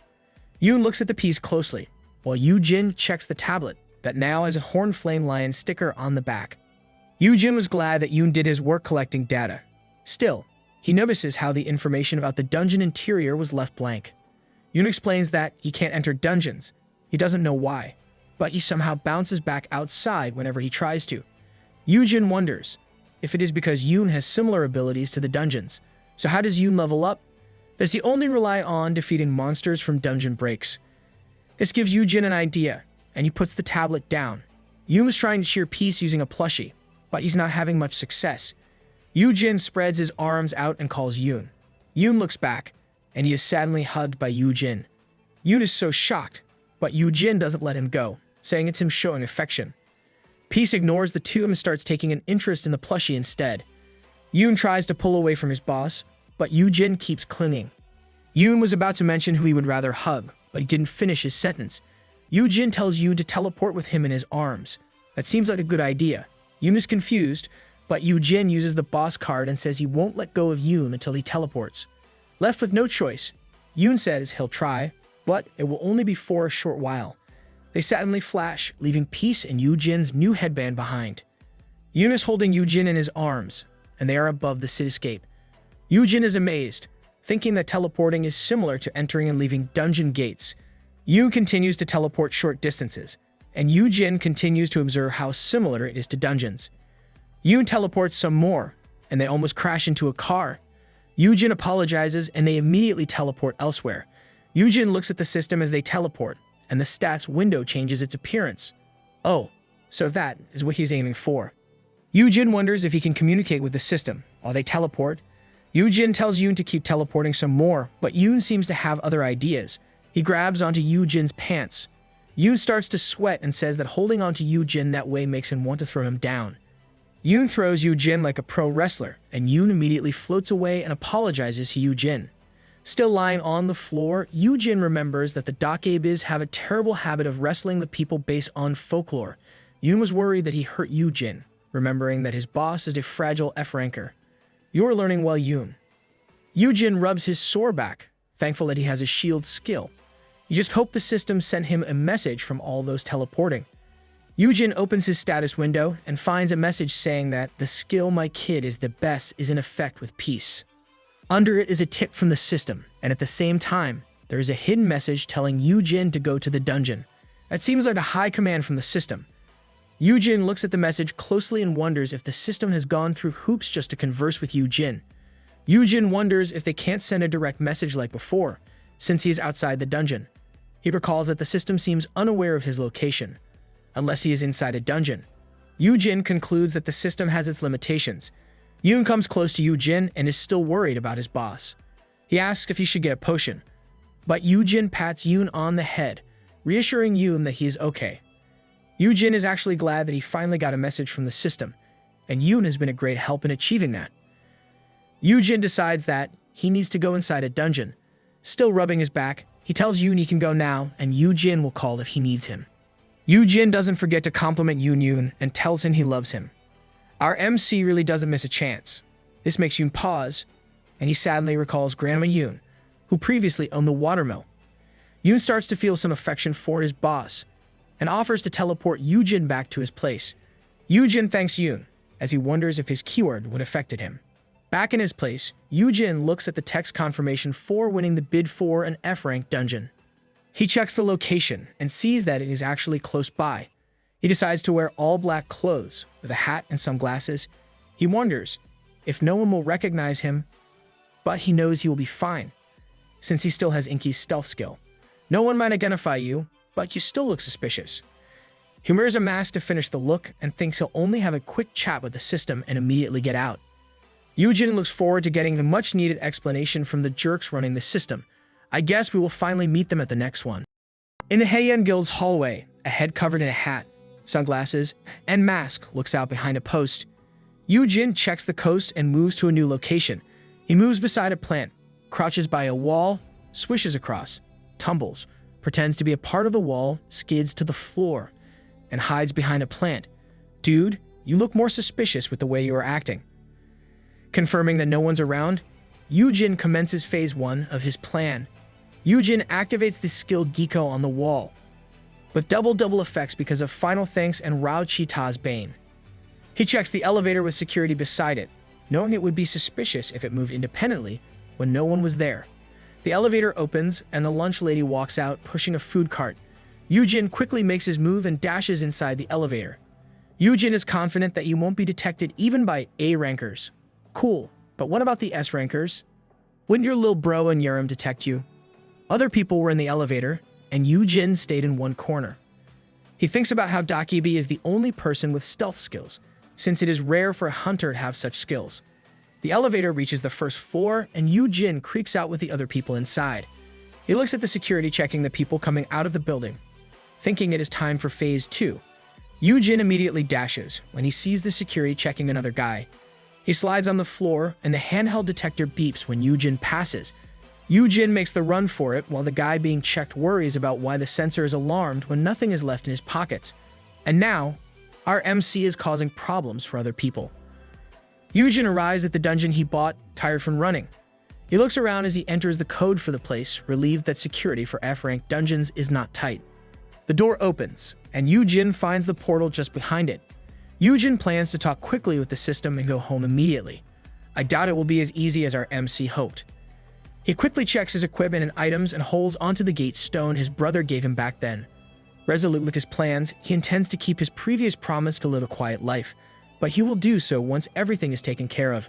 Yoojin steps into the dungeon, and with a flash, he gets transported to a place filled with giant trees.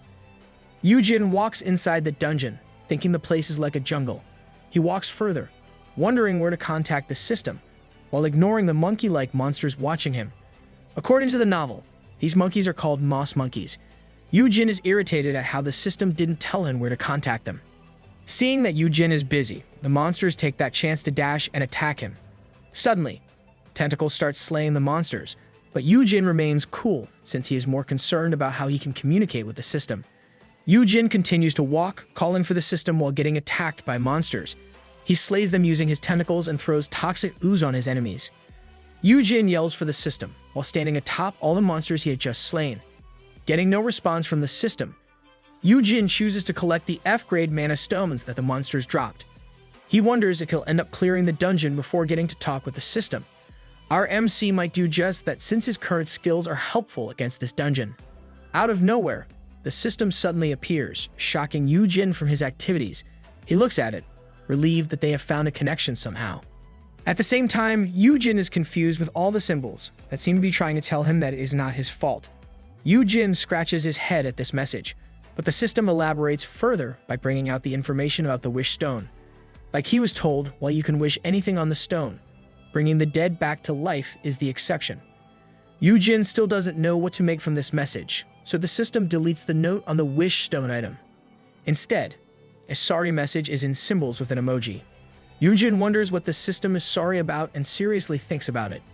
Yoojin starts to sweat as he finally realizes that the system was lying back then. Feeling like he will go crazy with this revelation, Yoojin shouts as he pulls on his hair. The system has lied to him about being unable to bring back the dead, and Yoojin quickly turns from crazy to angry. He was furious since he already knew. It didn't make sense that one could turn back time, but he couldn't bring back the dead. What? Could he have stayed in his original timeline all this time instead of regressing? Yoojin curses at the system, asking for an explanation, but it shows more emoticons, explaining how their lips are sealed. Yoojin only gets more irritated as he sees the reply and demands the system to just tell him everything without resorting to emojis. Yeah, it's like Yoojin is now playing charades with the system. Irked at how the system acts, Yoojin brings out a gate stone, claiming he can easily escape the dungeon if a high-rank monster pops out. Yoojin is so mad that he demands the system to tell him already. This keeps the system silent for a moment, but it reappears again. Multiple system screens blip open, astounding Yoojin at the sudden pour of messages from the system. The system tries to appease Yoojin, saying they could tell him everything, but doing so would require a sacrifice. They told Yoojin that preparation is vital because the more they intervene, the easier for them to be caught. The messages that started with sentences are now mere phrases.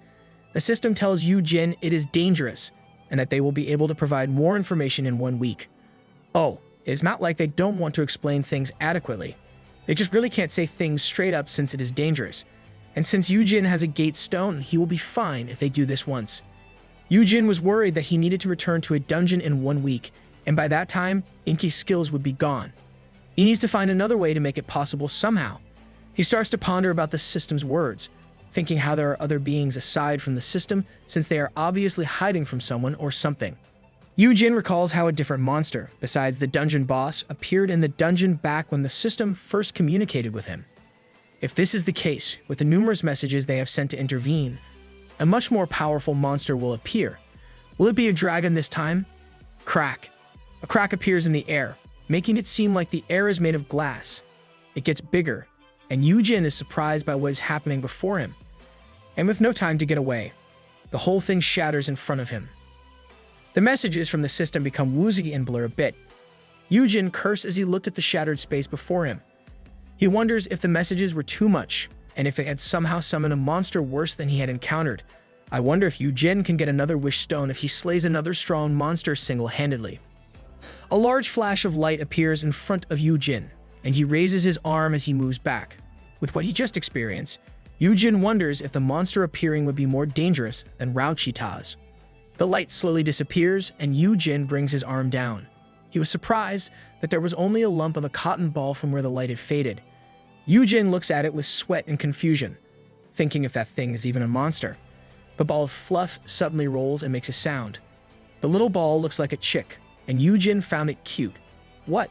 This is the monster? Really? Yoojin has remained vigilant since that resulted from his conversation with the system. He holds on the 2 big leaves, trying to hide among the vegetation. You've got a poor hiding sense. Yoojin. The chick skips around with its tiny feet as Yoojin uses promising sprout on the monster.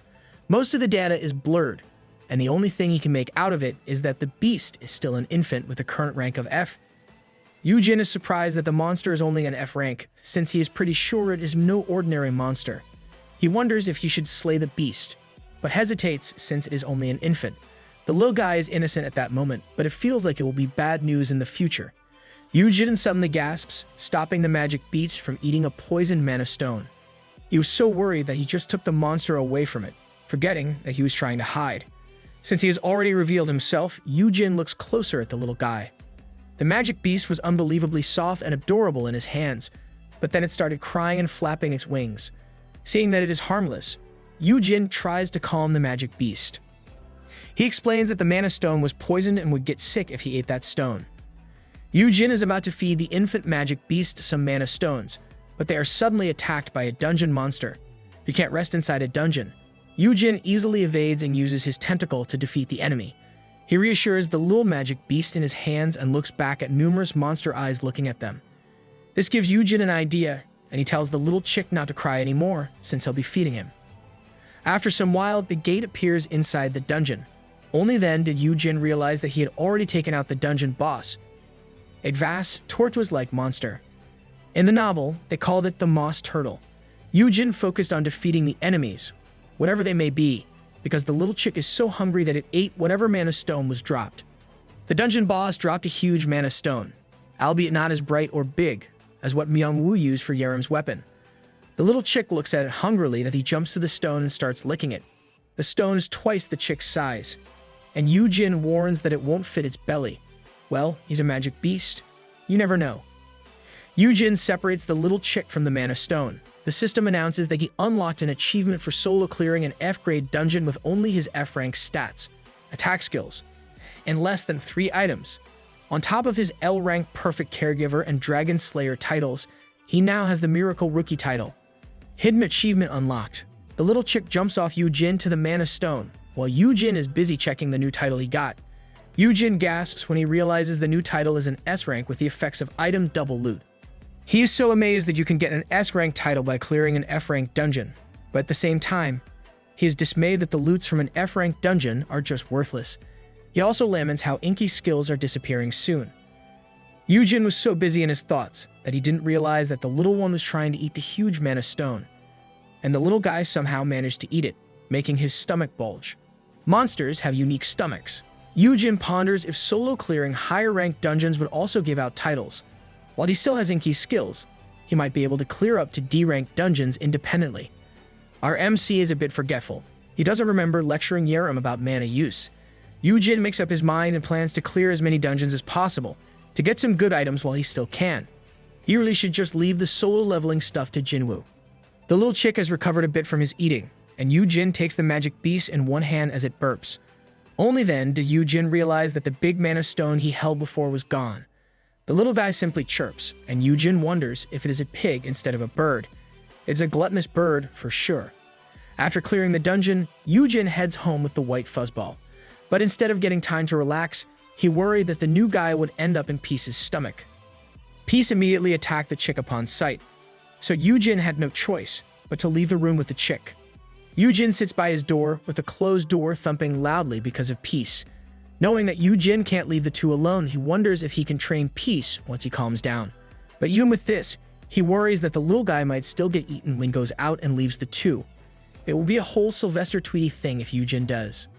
Yoojin imagines that Peace is using all his muscles to open the door. He is so deep in his thoughts that he doesn't realize someone is approaching him. The system announces that Weakling's hunch is activated and that an S-ranker is coming. Yoojin is so surprised that the little chick tumbles off his hands. And another problem arises. Yoojin sees the bird and asks about it since it looks funny. Yoojin clasps the little chick in his hands as he pales, thinking about what excuse he should make. Since Yoojin has already seen it, he admits it is a magic beast. This answer got Yoojin all agitated, and he asks questions. Yoojin looks away as he says he found the monster in the hall and starts making up a story of how the poor beast was left alone. So he adopted it. I doubt that excuse is gonna fly. Yoojin's mouth hangs open at this with a blank look. Seeing that his brother has already decided, he simply sighs. Yoojin starts saying that he has some questions, which is why he was there. Wow. Yoojin just lets it go even though he knows his brother is lying. Yoojin was unable to continue because Yoojin suddenly clasped his hand. Yoojin claims that Yoojin arrived at the perfect time and asked for his brother's help calming Peace down. They open the door to the room and approach Peace, who is angrily growling at the little guy in Yoojin's hands. Yoojin tries his best to explain that the little chick is not food and that it is Peace's younger sibling. They are family now, so he hopes for them to get along. Peace ignores this and leaps to where the chick is, but Yoojin is just as fast and moves the chick out of Peace's way. Now they are doing an episode of Looney Tunes. At the same time this is happening, Yoojin says that he wants to talk about the day his brother got abducted. Peace continues to chase while Yoojin runs with the little chick in his hand. Yoojin continues, saying he hesitates to bring it up, since it might trouble Yoojin. Still, he made up his mind that it would be better to be safe. I don't think Big Bro is listening, Lil Bro. Yoojin quickly grabs Peace by the nape with a glare as he says those last words. Irked at how Peace is not behaving, Yoojin throws the magic beast away. This action shocks both Yoojin and the little chick. Yoojin wants to continue his talks with his brother, but Yoojin and the chick are pale with what happened. Yoojin suddenly blows off, angry at his brother's actions. He shouts that they are not reasonable and scolds Yoojin. Seeing his brother so angry, Yoojin can't help but flinch. Whoa, Yoojin is the only person who can make his lil bro flinch and doubt his actions. Yoojin shouts at how Yoojin threw peace, but Yoojin is only confused about why his brother is angry. Yoojin grabs the front of Yoojin's clothes while holding the little chick. Yoojin scolds Yoojin for doing that to Peace. Yoojin still doesn't get it and says that Peace is a C-rank magic beast, meaning it won't be hurt with that throw. And to prove his point, Peace lands on the floor perfectly fine. Oh, Lil Bro has a point, though he is still wrong. Even though Peace is okay, Yoojin is still angry with his brother's actions. He asks Yoojin if he'll be throwing everyone who can withstand it. Seeing Yoojin so angry, Yoojin tries calming his brother down, saying he won't do that. At the same time, Peace looks at the two while approaching them slowly. Yoojin can't be appeased and yells for Yoojin to sit down. Yoojin and Peace now sit side by side on the sofa as Yoojin lectures Yoojin on how he should treat Peace. They look like kids being scolded by their parent for misbehaving. He tells him how Soyeon Kang from the Sejong Guild plans to look after her mount like her own child, and how even Hyunjae gave Peace a treat when they visited. And yet this brother of his doesn't care much for his mount. Yoojin looks at Peace and says he cares, but Peace just gives a confused look. Yoojin promises to do better and care for Peace like one of his top-grade equipment. Yoojin was shocked that he felt like his blood pressure was rising. He continues to scold his brother that Peace is not a piece of equipment, and this is the exact reason why Peace doesn't listen to him. Yoojin reasons that it will change once they get together in a dungeon raid. The little bird learns fast from Yoojin and scolds Yoojin with a chirp. Yoojin continues with the scolding, saying that Yoojin's attitude is the biggest problem. He asks what Yoojin has ever done for Peace, and Yoojin stammers as he says he pays for the food. Like a feral mother cat, Yoojin is unhappy with Yoojin's answer. Yoojin says that providing food is not all that matters, and asks what Yoojin has personally done for Peace. The little bird chirps in as well at this, but Yoojin cannot answer his brother's question. Now, the big bro looks like a wife scolding her husband for neglecting the kids. With nothing to rebut, Yoojin can only apologize and admit it was all his fault. Knowing Yoojin well, Yoojin is aware that Yoojin still doesn't get what he did wrong. If he bases it on the past, the young Yoojin had difficulty understanding people. Yoojin did things without considering what others would feel, and he even broke off large branches from a tree just to give them to his brother. Lil Bro only cares for Big Bro's opinions, and seeing how Yoojin easily breaks off and carries big branches back then, proves that it is only natural for him to be an S-class. Knowing that his brother still has a long way to go, he suggests that his brother should hug instead of apologizing. Yoojin is happy with this suggestion and opens his arms for his brother. Peace blankly looks at Yoojin's cheerful demeanor, but Yoojin shouts at Yoojin that he should be hugging Peace and not him. Oof, I guess Lil Bro's thinking is a bit warped since his EQ is somewhat below average. Yoojin listens to his brother and awkwardly puts his arms around Peace. Feeling the same as Yoojin, Peace avoids his touch but stays in place. They are obviously displeased with what they are being forced to do, but Yoojin is happy enough with that. Yoojin finally calms down and sits on the sofa with them, saying they should do this kind of thing often, while Yoojin and Peace immediately pull apart to place some space between them. Seeing that Yoojin is now in a better mood, Peace purrs at Yoojin and makes adorable eyes at him. I'm sorry, Puss. Peace looks more precious than you are. Yoojin is touched by how Peace apologizes and brings the little bird close to Peace. He asks if Peace will stop bullying the little guy, calling the bird Chirpy. Peace looks at the bird while Chirpy stares blankly at Peace. To prove that he will now behave, Peace licks Chirpy. This makes Yoojin a bit worried. But seeing that Peace is not doing anything else, he compliments Peace for being good. Peace is so happy to be praised that he wags his tail. Behind him, Yoojin gives Peace a blank stare for acting cute in front of his brother. It feels like Lil Bro's stare is saying how unfair it is that he gets scolded, but Peace gets complimented.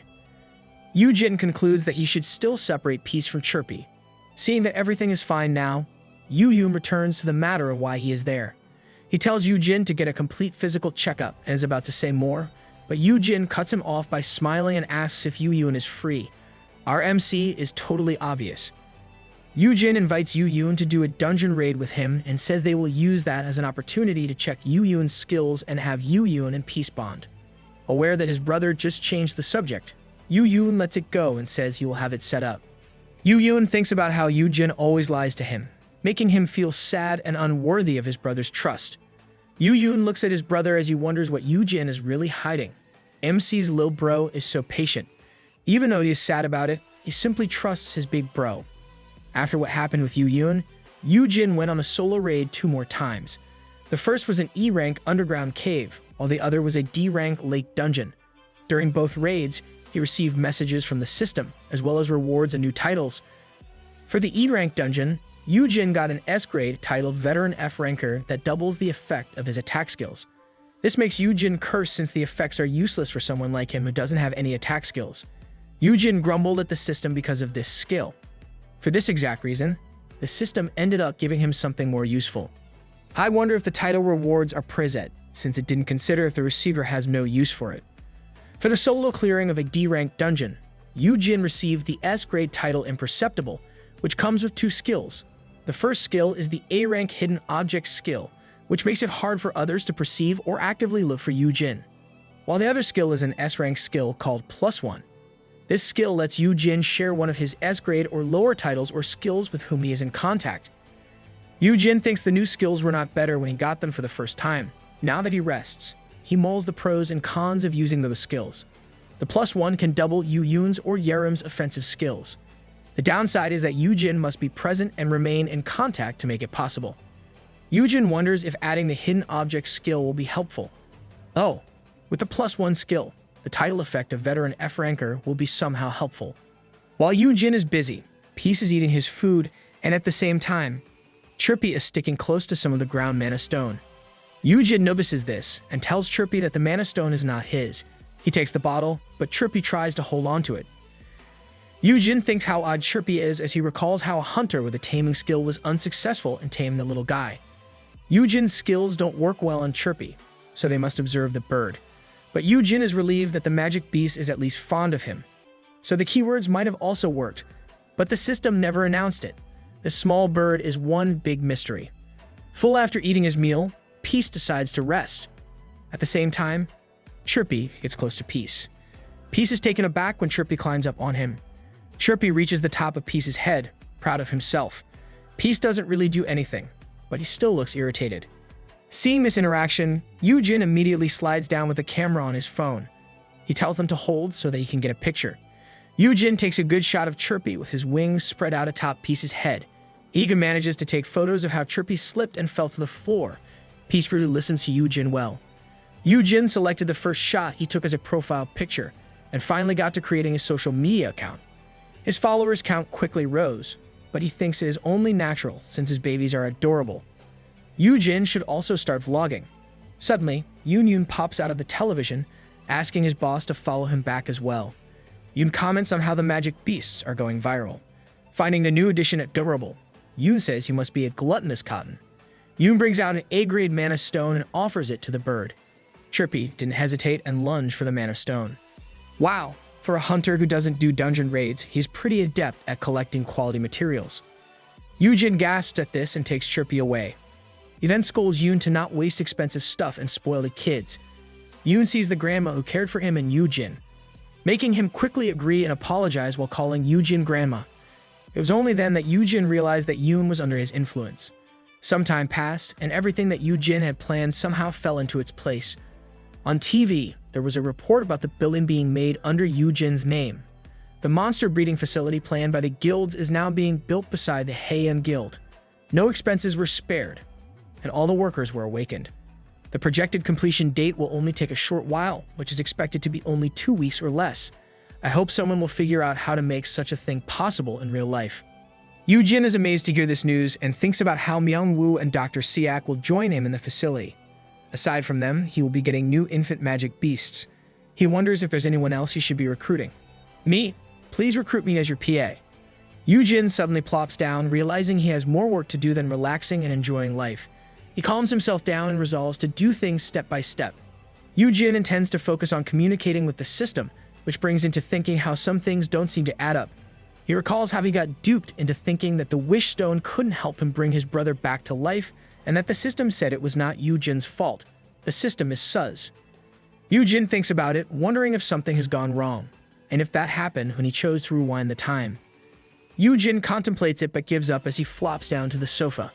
He concludes that it won't help with anything, even if he spends the time thinking about it, so he will just ask the system during their scheduled dungeon raid. But Yoojin is sorry he didn't properly think things through back then, because in a place filled with black and purple flames, a sword is pointed at Yoojin, and the person pointing the sword at him is none other than his beloved brother, Yoojin. What the? That is a big jump on what happened. With Yoojin glaring at him, Yoojin thought he should have been more open to his brother before things turned terrible. Just what is happening? I can't imagine Lil Bro actually hurting his beloved big bro. If only Yoojin had paid more attention, he would have noticed it back then. The manhwa is finally showing us what happened before that big action jump. There are a lot of dishes on the table, and everything looks scrumptious. Myung-woo was responsible for the feast, except for the fried eggs Yoojin cooked. Despite the bright feast on the table, the ambience is quite different because of the people. Yoojin wanted to have dinner with his brother, Myung-woo and Yerim, to bond a bit. But the thing happening before him is vastly different from what he intended. Someone's missing in this group. Where's Sungin? Yerim tries to change the atmosphere by happily munching on the food and complimenting Myung-woo on the delicious food. Yoojin does the same and offers some of these to his brother, but Yoojin is in a bad mood and says he will only have the eggs his brother cooked. This line chills the ambience, and Yoojin is a bit miffed that his brother is being stubborn. He starts to scold Yoojin, but Myung-woo stops Yoojin. Myung-woo says it's okay even if they don't get along, since they wouldn't run into each other often when he leaves Haeyeon with him. Yerim keeps on eating, but she still manages to comment on how cold Myung-woo is. Myung-woo is like Yoojin, who only cares about Yoojin's opinion. Yoojin asks his brother what Myung-woo means. Yoojin explains how Myung-woo rejected Haeyeon's offer and decided to stay with him instead.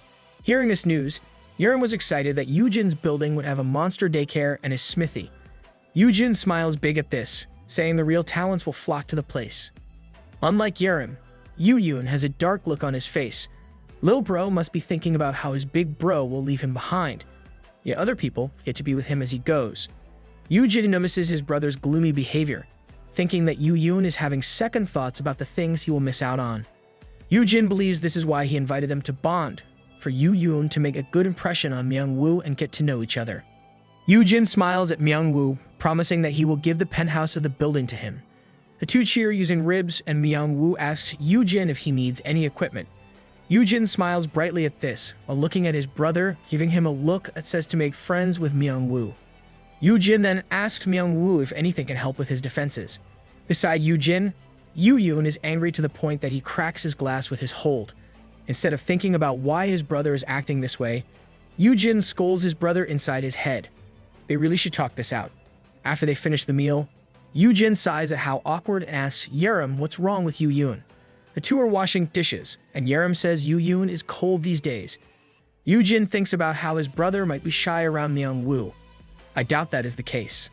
Yoojin hoped that his brother would be at least relieved that no one would mess with him anymore, but he acted all cold throughout the dinner and even left early. Yoojin was suddenly struck with the idea that Yoojin might be jealous of Yoojin for getting his own group now. Seeing Yoojin act weird, Yerim simply says she doubts it. Yerim is impressive. She can even read Yoojin now. Yerim says Yoojin might only be sad, since Yoojin is leaving his protection. Yoojin looks at Yerim, reminding her that he is the older brother. Yerim explains how Yoojin might feel that they are starting to drift apart, as she recalls her previous conversation with Yoojin. That explanation is on point. Yoojin asks what Yerim means, but Yerim says she is not thinking of anything specific. Yerim thinks up a reason and says Yoojin might be feeling tense, since the recently reinforced security has been malfunctioning for 3 days now. Hearing this makes Yoojin anxious that he is almost spitting blood. Yoojin claims he is guilty, but Yerim reassures him that he has nothing to do with it. In any case, Yoojin can join her instead of his brother. And Yoojin reminds her that Yerim currently works for his brother. Well, there's no harm in trying. After that dinner, Yoojin tried to make up with his brother. He checks if Yoojin will still be going with him to a dungeon, and Yoojin says he will make time even if he is busy. On the day of their raid, Yoojin gives his brother a beautiful bouquet of flowers while smiling. Yoojin only gives it a blank stare and asks what the flowers are for. Yoojin pales, thinking about how his plan failed. Yoojin simply gives the flower to a guild staff to hold onto it. No, Lil Bro is rejecting a gift from Big Bro. Yoojin looks down as he thinks about how Hyunjae pulled it off, since his brother obviously doesn't feel anything about receiving the flowers. Yoojin simply tells his brother to fasten his seatbelt, while Yoojin is still lost in his own thoughts. He expected that Yoojin would find the action funny at least, but seeing his brother so sullen confused him. Yoojin thinks they should have a heart-to-heart conversation, but things go haywire inside the dungeon before they can do so. We are finally nearing the part where Lil Bro puts a sword against Big Bro. Peace is sniffing around inside the dungeon, and Yoojin is checking Peace's condition. It is when monkey-like monsters suddenly appear before them. Peace quickly took an aggressive stance against them and started slashing those who got near, while Yoojin and Yoojin are just watching him on the sidelines. Yoojin is amazed at Peace's performance, but Yoojin says is only natural, since different monster species tend to be inimical against one another. He explains how this is one of the strategies hunters use to save them from spending too much energy fighting against monsters. Yoojin smiles that his brother is finally talking to him normally. He continues the conversation about how this will help with Peace's growth. Still, Yoojin turns his back on his brother and ends their talk by telling him to focus on his own leveling. Yoojin was once again stumped that his brother was giving him another cold shoulder. Yoojin is hot and cold. Yoojin starts to focus on fighting monsters, but before he can attack one, his brother binds them and slay them with a boom. This happens every time Yoojin tries to attack one, and Yoojin even uses his blue willow leaves skill just to blind his own brother. This got Yoojin all angry, and he started scolding Yoojin. Yoojin merely tosses him a monkey that Yoojin can easily slay, saying that he is only helping Yoojin since things can be dangerous. Furious, Yoojin impales the monster thrown his way and tells Yoojin to just spit out whatever is eating him up. Yoojin continues to attack incoming monsters and says he wouldn't bother, since his brother obviously doesn't want to share anything with him anymore. Lil Bro is being overprotective and sulky at the same time. This dumbfounds Yoojin and it rebuts that Yoojin is not sharing things with him. He reveals that he knows how Yoojin was wreaking havoc in the previous years. Still, Yoojin doesn't even deem to tell these important things to him. Yoojin twirls his sword and throws it beside Yoojin, stabbing the monster that was just about to attack his brother. Yoojin claims he is only protecting Yoojin and gaining more power and influence. But with how things are right now, Yoojin knows that Yoojin has his own career, and even if he is his brother, he has no right to interfere. He finally reveals that with Yoojin leaving, Yoojin feels like he is not needed by his brother anymore. And Yoojin is currently distressed about this fact. Thank God he is finally talking about what he really feels. Finally understanding his brother, Yoojin slashes an enemy beside Yoojin and says it is normal to worry about your family. He tosses Yoojin's sword and tells him not to worry too much about him, since most people wouldn't even think about harming him. Yoojin takes his sword and says that it is not the problem. He then takes his stance and releases flames on the other monsters. Yoojin asks Yoojin if he can't just relax and enjoy life without doing anything or going anywhere since he will provide for him. Yoojin claims that he won't ask his brother questions if he stops questioning him or if Yoojin will at least sit back and stay away from dungeons. Yoojin's words reminded Yoojin of the memory he got from his brother before he turned back time. The words that Yoojin is telling him now are Yoojin's wishes from back then. Yoojin starts to ask Yoojin, but the system suddenly messages him and Yoojin starts to disappear. This is a prime example of bad timing. Yoojin is aghast with what is happening, and Yoojin looks back at his brother. Yoojin called for Yoojin, but he couldn't say any more words. Yoojin can only watch as his brother vanishes right before his eyes, leaving only a spear behind. Yoojin calls for his brother, but Yoojin is already gone. Yoojin looks around with both worry and horror. To no avail, Yoojin can only scream for his brother, and the system adds coal to the fire. As for Yoojin, he is now falling into a space of swirling blue light. He screams at first and then scolds the system for its wrong timing. He suddenly screeches to a stop, and a pixelated volleyball face welcomes him, calling him honey. Other pixelated images appear, and a water droplet and tree ask Yoojin if he can see them. Yoojin answers them, and the system exchanges greetings with Yoojin, still calling him honey. There are a total of 5 pixelated images before him. The images are the deer, water droplet, volleyball face, wolf, and tree. Yes, I know, the deer and tree look different, but those are what they are called in the novel. Also, the volleyball head is named differently, but we will change that later as the story progresses. Deer expresses her delight in finally meeting with him. At the same time, Water Droplet mentions how Honey has a lot of questions for them. Yoojin tells them his name is not Honey and is about to say his real name, but he is immediately stopped. The system says he cannot reveal his name to them and that they are only allowed to share a limited amount of information. And in the case of names, it is considered critical information that should be hidden from others. Yoojin asks who these others are, and the system simply says that they are who shall not be named. Yoojin wonders if the system is pertaining to someone bald with no nose. Voldemort? Really? With no intention of broadening this subject, the red volleyball image apologizes to Honey for lying about the wish stone. Yoojin tells him not to worry, since things seem to have improved for him and others. Manhwa would be long dead if he continued in his previous timeline. Yoojin says he needs to return to his brother, so they must discuss things now. He asks the system how they know of things that happened before he turned back the time and if his action caused some problems. The volleyball phase pauses for a bit and instead says that the things happening in the future is more important. They are obviously hiding something. Trees suddenly grew around Yoojin, and the system explains that only Honey's world got reset. To make it simple, the system uses trees as an analogy.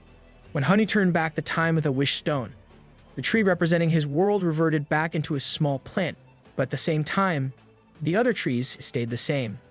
This means Honey's wish only affected his world and not the other worlds. The system explains that the difficulty level of the dungeons in his world is still the same as before Honey used the wish stone. His world will think that the dungeons are getting harder to clear, but the system is doing its best to slow it down. At the same time, they are also trying to expand their influence through the dungeons, and this is where the system requires Honey's help. So the system is merely a guide, and the dungeons are not within their abilities domain. The system opens Honey's skill, My Kid is the Best, and the weird upgrade that includes a photo book appears. The pages flap open, and the numbered squares float around Yoojin. This feels like a scene from Cardcaptor Sakura. The system explains that Honey must use his keywords on 50 S-rankers and influence them, and in doing so, Honey will be able to save his world. The system explains how this was designed to make it easy for him to understand what he must do. They add that the system interface that the Awakens see in their world is also based on their world's video games. The system also considered doing tropes like the Chosen One or breaking pots, but they simplified it since it won't be there for long. Yoojin was shocked to learn that the status windows would disappear since they were helpful. The system explains that the current interface is more of a tutorial, and if they keep it in the long run, people will stop thinking outside the box. The system gives an example of how people tend to underestimate F-rankers, thinking that they won't get better, even if there is already evidence of someone who just destroyed that way of thinking. The system explains that anyone can grow, whether if it is the stats or the skills, because people can change. This is how one must work to gain the result he or she wishes, which is what everyone basically does in real life. Yoojin totally understands what the system is telling him. Still, he clutches at the volleyball head image and demands his keyword be changed. He says is the least they could do, since his keyword is like he is asking people out. It is like he is playing a dating sim game intending to seduce 50 S-rankers. If this happens, the whole Manhwa will change its title to My S-Class Romance. That might become popular if that kind of game is ever made. The system tries to appease Honey by saying he can also use the keyword on magic beasts. Water Droplet speaks up and says that they did not set the keyword, since they just filled out the name and description of the skills. Yoojin says they should have at least sent some instructions just like they did with his friend. Yoojin almost slips and says Myungwoo's name but stops himself just in time. He continues to rant at how his friend's skill has a saved stash of materials, an elemental, and even a guidebook. Water Droplet tries to talk back but can't make up a reason. The tree pixelated image then explains that the skill given was carried over from a previous world. Tree then points out that Honey is probably now aware of the other world's existence, as the surroundings change to show different terrains and species. Tree continues to explain how the Golden Smithy was created in one of those other worlds and transferred to Honey's world. Carrying over so much content under one package rarely happens. To do this, the previous owner of the Golden Smithy has done more than necessary to ensure it is passed down completely. They would have sacrificed a lot to save other beings' futures. I hope they expound on the story of the previous owner of the Golden Smithy. Water Droplet explains they just usually fill in the information based on what was presented. It is similar to how zoologists would categorize species based on their similarities with animals they already know. This kind of thing can be inaccurate. In Honey's case, they can't change his keyword. Ouch, our MC is stuck in telling people I love you. The circle says that Honey's case of perfect caregiver is entirely new for them, and they had to do a lot of guessing to fill in its descriptions. Tree continues, saying their regular caregiver title is already rare on its own. Its requirement is to have a natural-born S-ranker consider another as their keeper to unlock the title. They continue explaining how with the use of promising sprout, Honey can see the potential ranks. For some S rankers, before they awaken, their potential rank can be A or S. This means they may become an A ranker instead of an S ranker. However, some are guaranteed to become an S ranker. They are such extreme irregularities that they may seem to be a different species from their own kind. The system says that the S rankers of this kind are overwhelmingly extraordinary. The normal ones in their species tend to fear or reject them to the point that even family members can drift apart. So the appearance of a caregiver is a very rare occurrence already.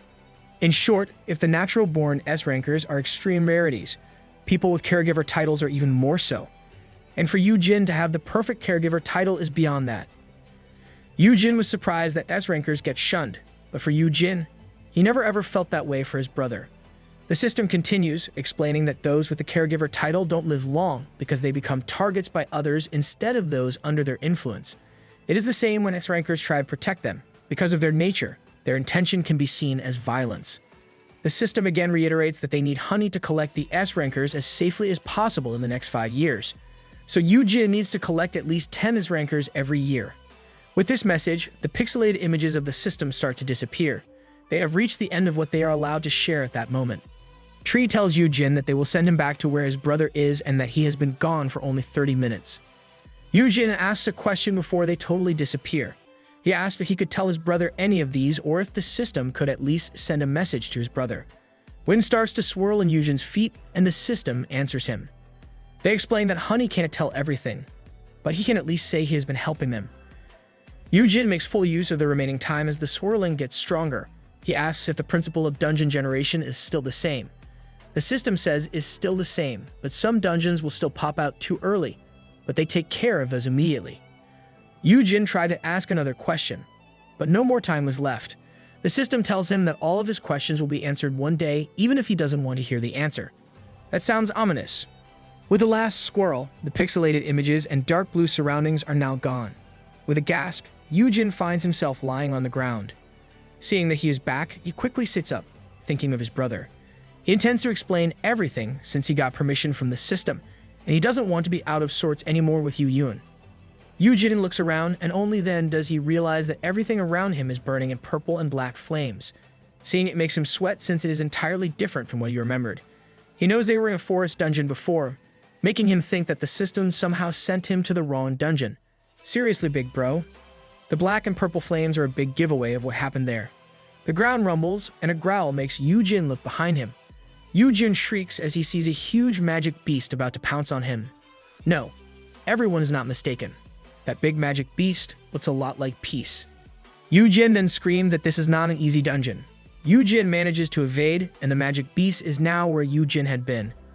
Yoojin ponders if there's a way for him to win against the monster and decides to check its rank using Promising Sprout. It was then that Yoojin realized that the magic beast was none other than his lovable Peace. Surprised, he started asking a question, but he was suddenly snatched up and placed on his brother's shoulders. Yoojin is surprised and asks his brother what happened. He is sure that they were in a forest dungeon before. Yoojin gets a good look at their surroundings from his brother's shoulders. He realized that everything had been burned by Yoojin. That took him some time to learn. Yoojin tells Yoojin to calm down and put him down. Yoojin continues to carry his brother, saying he is as calm as possible. Yoojin says that he will tell Yoojin about everything. Yoojin then looks at Peace and asks if he will let Yoojin have his way with him. Peace turns away from Yoojin, obviously displeased with Yoojin like Yoojin. Even Peace is now influenced by Yoojin. Yoojin apologizes for making them worry and is about to say where he has been, but Yoojin tells him to shut up or else he will make him shut up. Yoojin finally releases his anger and asks if Yoojin really wants to see him go crazy. Yoojin calmly answers that he will explain, but Yoojin is having none of it and just tells his brother to shut up. Yoojin's patience reached its final straw when Yoojin disappeared. Yoojin begins to tell Yoojin how he has been trying to hold back all this time. Knowing that his brother is finding his way in the world as a hunter, Yoojin wants to give him the chance to do so even though he is worried, but things worsen and he can't hold it in anymore. Yoojin grips Yoojin's arm and drops him to the ground. He claims that he had been patient, but not anymore. Yoojin points his sword at his brother and says that he will just announce to everyone that Yoojin died in the dungeon. This statement appalled Yoojin. Letting people know that Yoojin is alive will only complicate things, so claiming that he died because of the dungeon boss monster will be easier. It may seem strange to others since they were only in a D-ranked dungeon, but it would work if Yoojin showed them some of Yoojin's limbs as proof. He slides his sword toward his brother's shoulder as he says this. Lil bro has gone cray-cray. Yoojin promises that what they are about to do will keep Yoojin safe. Hearing this, Yoojin remembers the words of the system, of how an S-class may be doing it for protection, but it would still be violence. Yoojin tells his brother that a potion will heal him right away. Yoojin raises his sword and Yoojin impales as his brother brings it down. There was a loud clanging sound as the sword met Yoojin's shield. Seeing that he still has his limb, he runs away from Yoojin and thinks about how his younger must still hesitate, since he didn't use his full strength. Yoojin quickly grabs some daggers from his inventory. That's right, Yoojin, fight back. Yoojin shouts to his brother that his actions won't make him grateful. He threatens Yoojin that it will be the last time they see each other if he touches him. Yoojin then throws the daggers at his brother, but Yoojin easily deflects them away. Yoojin says that Yoojin never really intended to stay with him, since he has been hiding many things from him. Yoojin grabs Yoojin by the collar, and Yoojin immediately gets another item from his inventory. It is an owner's token, and he raises it and commands Peace to stop Yoojin. With Yoojin's perfect caregiver amplifying the token, Peace quickly heeds Yoojin's command and leaps toward Yoojin with a roar. Peace bites into Yoojin, but Yoojin is an S-ranker with a lot of hunting experience. Yoojin uses the hilt of his sword and hits Peace with it. Peace was shocked, and Yoojin took advantage of this by throwing Peace to the ground. Peace was knocked out because of the attack, making Yoojin worry. Our poor Peace. Yoojin starts to scold Yoojin, but Yoojin pushes him to the ground and raises his sword. Yoojin claims that there is no other way. Stab. The blade narrowly misses Yoojin and hits the ground. Yoojin tells his brother that he was so happy after they made up because it felt like life was normal once more, and whenever things seemed awry, he would just ignore it. Yoojin starts asking what Yoojin is really hiding. He is dubious of Yoojin's beast-taming skill, since he knows that his brother isn't the type to offer to take care of a magic beast when it costs a lot. Yoojin also mentions that the same goes for the blacksmith and the bird. We know that you're worried, but your intentions are too much. Yoojin then asks why it is that whenever Yoojin is in a dungeon, weird things happen. Like today, Yoojin vanished right in front of him, and Yoojin was so torn that he couldn't do anything about it. With tearful eyes, Yoojin asks his older brother how he should deal with it. Yoojin understands how hurt his brother must have been and starts to call him. Yoojin wipes his eyes and admits that he can't really find it in his heart to cut his brother's limbs. To make his plan work, Yoojin says he would need some blood or skin. Still resolved to follow his plan, Yoojin grips the sword's hilt to pull it from the ground. Why is the system not doing anything about this? Yoojin feels sorry but is shocked that his brother still intends to continue his plan. He tries to stop him, but Yoojin reassures him that he will be healed right away. Yoojin's sword starts to get enveloped by black and purple flames. Yoojin pales and panics, shouting for the system to do its part now. The system can be slow to action. We'll rate you 1 star. After Yoojin's words, a system interface appears in front of Yoojin with a flash of light. He stops his actions and looks at them in confusion. Yoojin quickly asks Yoojin what is happening as Yoojin scurries away from his brother. Yoojin shouts that he will explain, but Yoojin never allowed him to do so. Yoojin starts by saying that he planned to nurture Peace when he first saw him and reveals that Peace's potential is S rank. He also admits that he has been to dungeons before where he got chirpy. And finally, everything happening is because of the system. Yoojin is awestruck at the information his brother is sharing with him right now. At the same time, Yoojin scratches his head as he peers at his brother. Yoojin reveals that he has been actually helping out the system architects, and he had to ask them so that he can share this with his brother. Finally, they should stop fighting and be on good terms again. Yoojin is amazed that his brother is doing something outside of his expectations.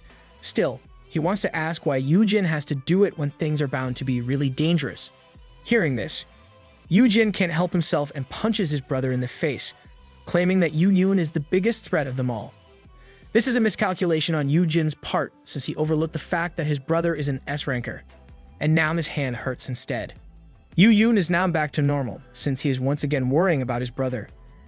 Yoojin holds his sore hand with the other as he looks at Yoojin and tells him that he didn't hide things because he could not trust him. Yoojin didn't expect to hear this from his brother, and Yoojin makes it clear to him that Yoojin is the one he trusts the most in the world. Even if they were apart, Yoojin would still look out for Yoojin. Seeing that Yoojin is now calm, he crouches to where Peace is and asks for some potions from his brother. Yoojin says that he knows how worried Yoojin must have been. Yoojin explains other things, like how the security check at the guild's entrance is not broken because Yoojin used his stealth skill. He also tells about his other skills, like his ability to share his skill and his resistance to poison, curses, and fear. Yoojin is in awe to learn that his brother has such unique skills. Yoojin thinks about how there are some things he still can't tell his brother, like his title and skills as a caregiver, as well as the issue of turning back time. A bit guilty about this, Yoojin simply says that his brother can ask him anything. Yeah, some things are best left as a secret. Yoojin pets the recovered Peace. Peace licks Yoojin, relieved that Yoojin is back and everything's okay now. Yoojin says it might be confusing to hear all of this for the first time, but he admits that it is also his fault for not telling him. Yoojin tells Yoojin that he can be as nosy as he wants when worried since he is his only brother. The only condition is that Yoojin should never lock him up. It's a relief that Yoojin stopped imagining how he will be locked up. Some of us wouldn't want to see Sungin in those clothes again. Yoojin is both happy and sad to hear this from his brother. Knowing he was wrong, he bowed his head like a dog, apologizing to Yoojin. Yoojin explains that he thought his brother didn't trust him, only for him to realize that it was actually him who doesn't trust his brother. Yoojin sighs in relief, seeing that his brother is apologetic. He now knows it is not enough that he helps his brother without telling him anything. He imagines that he would be the same if it was Yoojin who disappeared in front of him. Yoojin lifts his arms and calls for his brother. The brothers make up and hug each other with peace between them. Yoojin apologizes to Yoojin for vanishing and empathizes with how shocking it must have been for his brother. Yoojin hugs his brother back tightly and apologizes as well. Yoojin says it is okay and gives Yoojin another squeeze. I hope there won't be another sibling fight. And all the while, Peace is squeezed tight, unable to do anything between his two owners. Really, our poor Peace. Stop squeezing him. Peace purrs and suddenly shrinks. Yoojin calmly looks at the change. Unsurprised, but for Yoojin, it is different. He is so shocked to find that Peace went back to being small. Yoojin explains that Peace will get bigger again if necessary. The magic beast is intentionally staying small so it can still cuddle with Yoojin whenever it pleases. This beast is so clever. Peace makes a cute face asking to be held, while Yoojin lifts Peace up, understanding the situation. Now that he is in Yoojin's arms, Peace looks pleased and content. Yoojin says that Peace shouldn't have warned him. Yoojin suddenly realizes that he didn't get to level up and reminds his brother to apologize to Peace for hitting him earlier. Yoojin apologizes to Peace half-heartedly with a vow, and Yoojin scolds him for it. He even asks if it was Shimyeon who thought him to be arrogant. Unbeknownst to Yoojin and Yoojin, the system watches over them. The merperson says that they somehow prevented a crisis. At the same time, another being with a droopy bunny ear asks if they will risk it with Honey's younger brother. They must be Water Droplet and the volleyball head earlier. Water Droplet says that the brother gave up his life before for Honey, so he's pretty sure that he can be entrusted to be Honey's guardian in this life as well. Hearing this, another being surrounded by plants says that the blacksmith seems to be a more promising candidate for it. This must be Tree. Water Droplet replies that the blacksmith still hasn't reached his full potential. Tree answers that it would be a waste if the guy is not used somehow. Excuse me, Manhwa is a person with human feelings. They should stop discussing who is valuable and who is not. Another guy who is on the stairs wearing a wolf pelt says they could just sneak the blacksmith out if the world honey is in fails. And this must be the wolf head from before. The bunny-looking being asks if they should also pull out Honey if it fails. Water Droplets replies that she doubts Honey would accept it since he is a caregiver. Looking at the screen before them, the bunny-looking being says that Honey might decline, and if forced, he might end up breaking instead. She says that what they are doing doesn't seem to be right. Wolf then says that this is better than having Honey despair, and it might even be a relief for him. A deer-looking person appears then and says that there is sometimes a need for small sacrifices to achieve the bigger goal. And this last being is Deer, whom Yoojin has also just met. She probably is a fan of Machiavelli. The merperson gets his shell out and pours a drink for the bunny-looking being. He reminds the bunny that this is an excellent way for him to start his career as the group's newest member. He adds that they should just focus on how they will decorate Honey's room. He then raises his glass to the brothers on the screen, saying that he will wait for that day and toasts for the prodigal children in exile. Water Droplet must be referring to themselves in this line, but it seems they are planning something that Yoojin would never allow to happen. After they returned, Yoojin and Yoojin became the best bros again. Yoojin is happy that Peace is growing well, and now, He is giving the data that Yoon collected to Dr. Haeyan Siak. Dr. Siak is pleasantly surprised to have such data in her hands that she was momentarily speechless. Yoojin asks if some data is missing, and Haeyan assures him that what he gave her is more than enough. She stands up and twirls around, glad that such quality and quantity of data is now in her hands without waiting long. She is like a kid who receives the gift she has been waiting for so long. Yoojin is happy he was able to help. Haeyan says the data is very helpful since she can't acquire this much independently. She mentions how her uncle is assisting her in building a research center. Still, she feels hesitant since it will be associated with the guild. If this continues, her research will end up being used for profit. Hearing this, Yoojin starts to make his own offer. He mentions the new monster breeding facility being built next door and offers a space for Dr. Siak and her research lab. It will be set up as independent, and Yoojin says that the public can access the results of her research. By doing this, they will be able to attract hunters, and in turn, they can get help getting more data about dungeons. If this is not enough, Yoojin says he will get the manpower that Dr. Siak requires. Haeyan is so touched by this offer but worries that Yoojin won't gain anything from it. She asks why Yoojin will go to such lengths for her research. Yoojin smiles at this question and answers that this research is meant for world peace. Haeyan is shocked by Yoojin's proclamation that she even starts seeing flowers blooming behind Yoojin. It's been a while since we saw Yoojin pulling out his acting skills. Haeyan accepts Yoojin's reason and asks if she can also invite her friends. She pulls out her phone and shows a picture to Yoojin. She and her friends have been researching dungeons and the Awaken for 2 years already. If Yoojin allows it, they can immediately pack and go to Korea to work together. She also points out to a guy named Jaden, who is more interested in the Awakened. Yoojin was frozen as he looked at the people in the picture. He quickly recognized them as Dungeoneers, a team of scientists who discovered the principles of dungeon generation with Dr. Siak. In the novel, they were called the D-Mate, but we will call them Dungeoneers here in the recaps. Yoojin was amazed by this find that he said that Dr. Siak was welcome to bring her friends over. Haeyan is so excited to receive Yoojin's approval, and they finally sealed the deal with a handshake. After that time, Yoojin looks over the building being made beside Haeyan. He thinks he made the right investments, but the building will soon be destroyed once the dungeons increase. Aside from investing in Dr. Siak's research, he also distributes his assets in stocks. He is spending the rest in a company that will soon make a drug to prevent hair loss. He smirks, thinking that he has secured himself for the future. What he was unaware of was that his investment would be a flop, but this will be later told in the future. Can't wait for that story, I can see it now. Our MC fails to use his future knowledge fully. Yoojin deems that the most crucial task at hand is securing the S-rankers that the system asks him for, even though he is yet to know why he must exactly do so. In a wharf, a container is placed on land and high-ranking hunters watch it from a distance. Yerim, Hyuna, and Soyoung arrive and greet Yoojin and Yoon. Yerim claims that they had a girls' day out with Hyuna giving advice on different places to visit.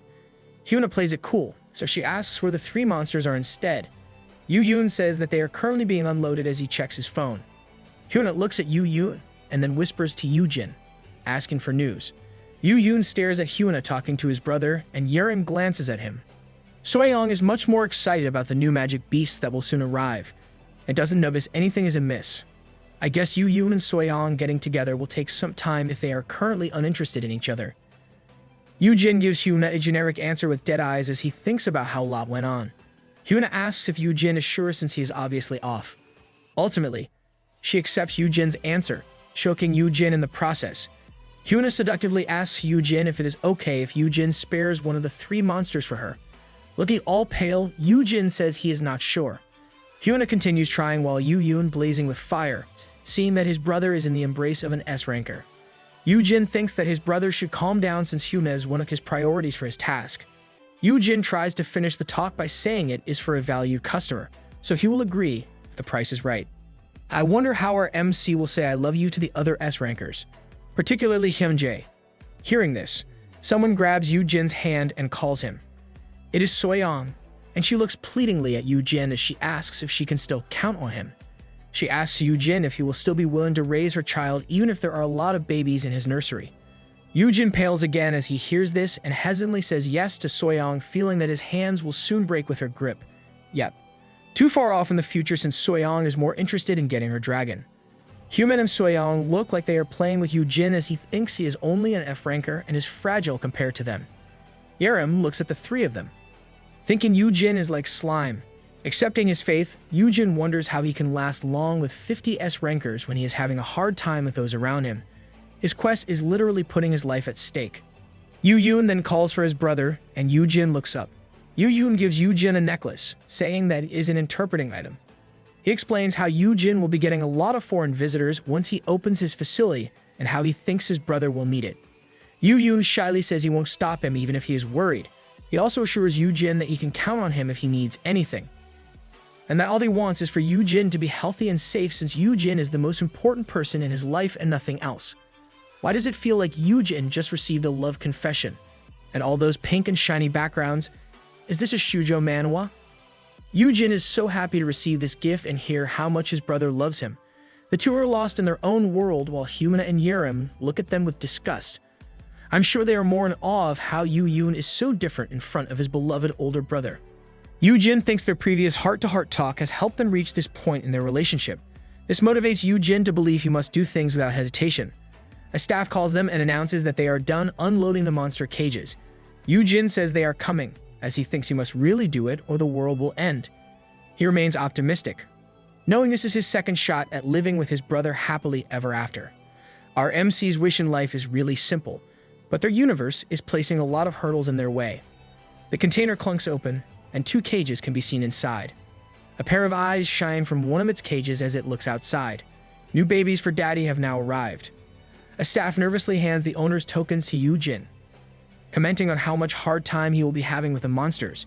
Yoojin asks for clarification as other staff carries out the task of getting the magic beasts out of the container.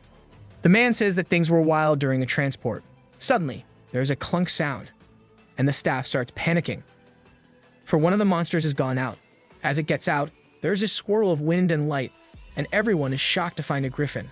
Wow, I wonder if they will have a phoenix as well. Griffins are known mythological beings with the head of a bird and a body of a lion.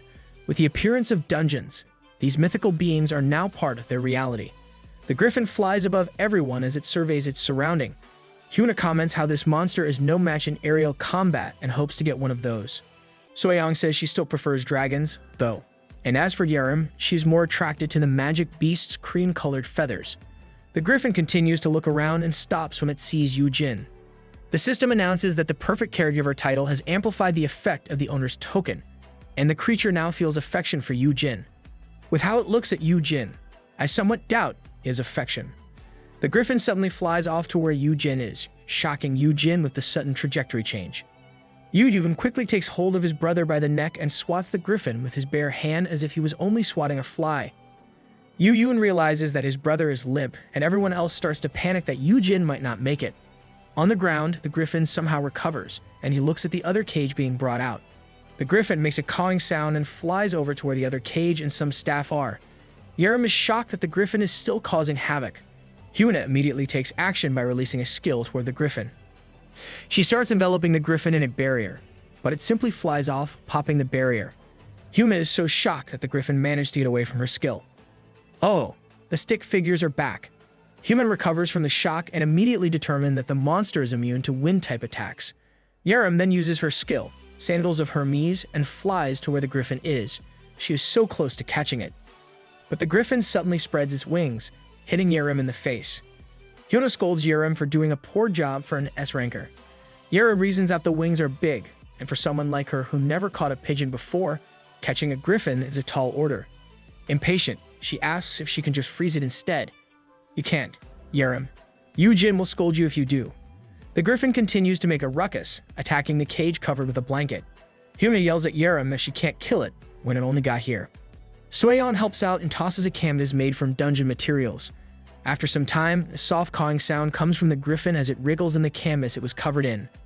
The girls are tired from catching it, and Hyuna comments that it is more complex than usual since they can't kill it. Soyeon adds that it gives them a new perspective and finds that taming a monster is impossible for her.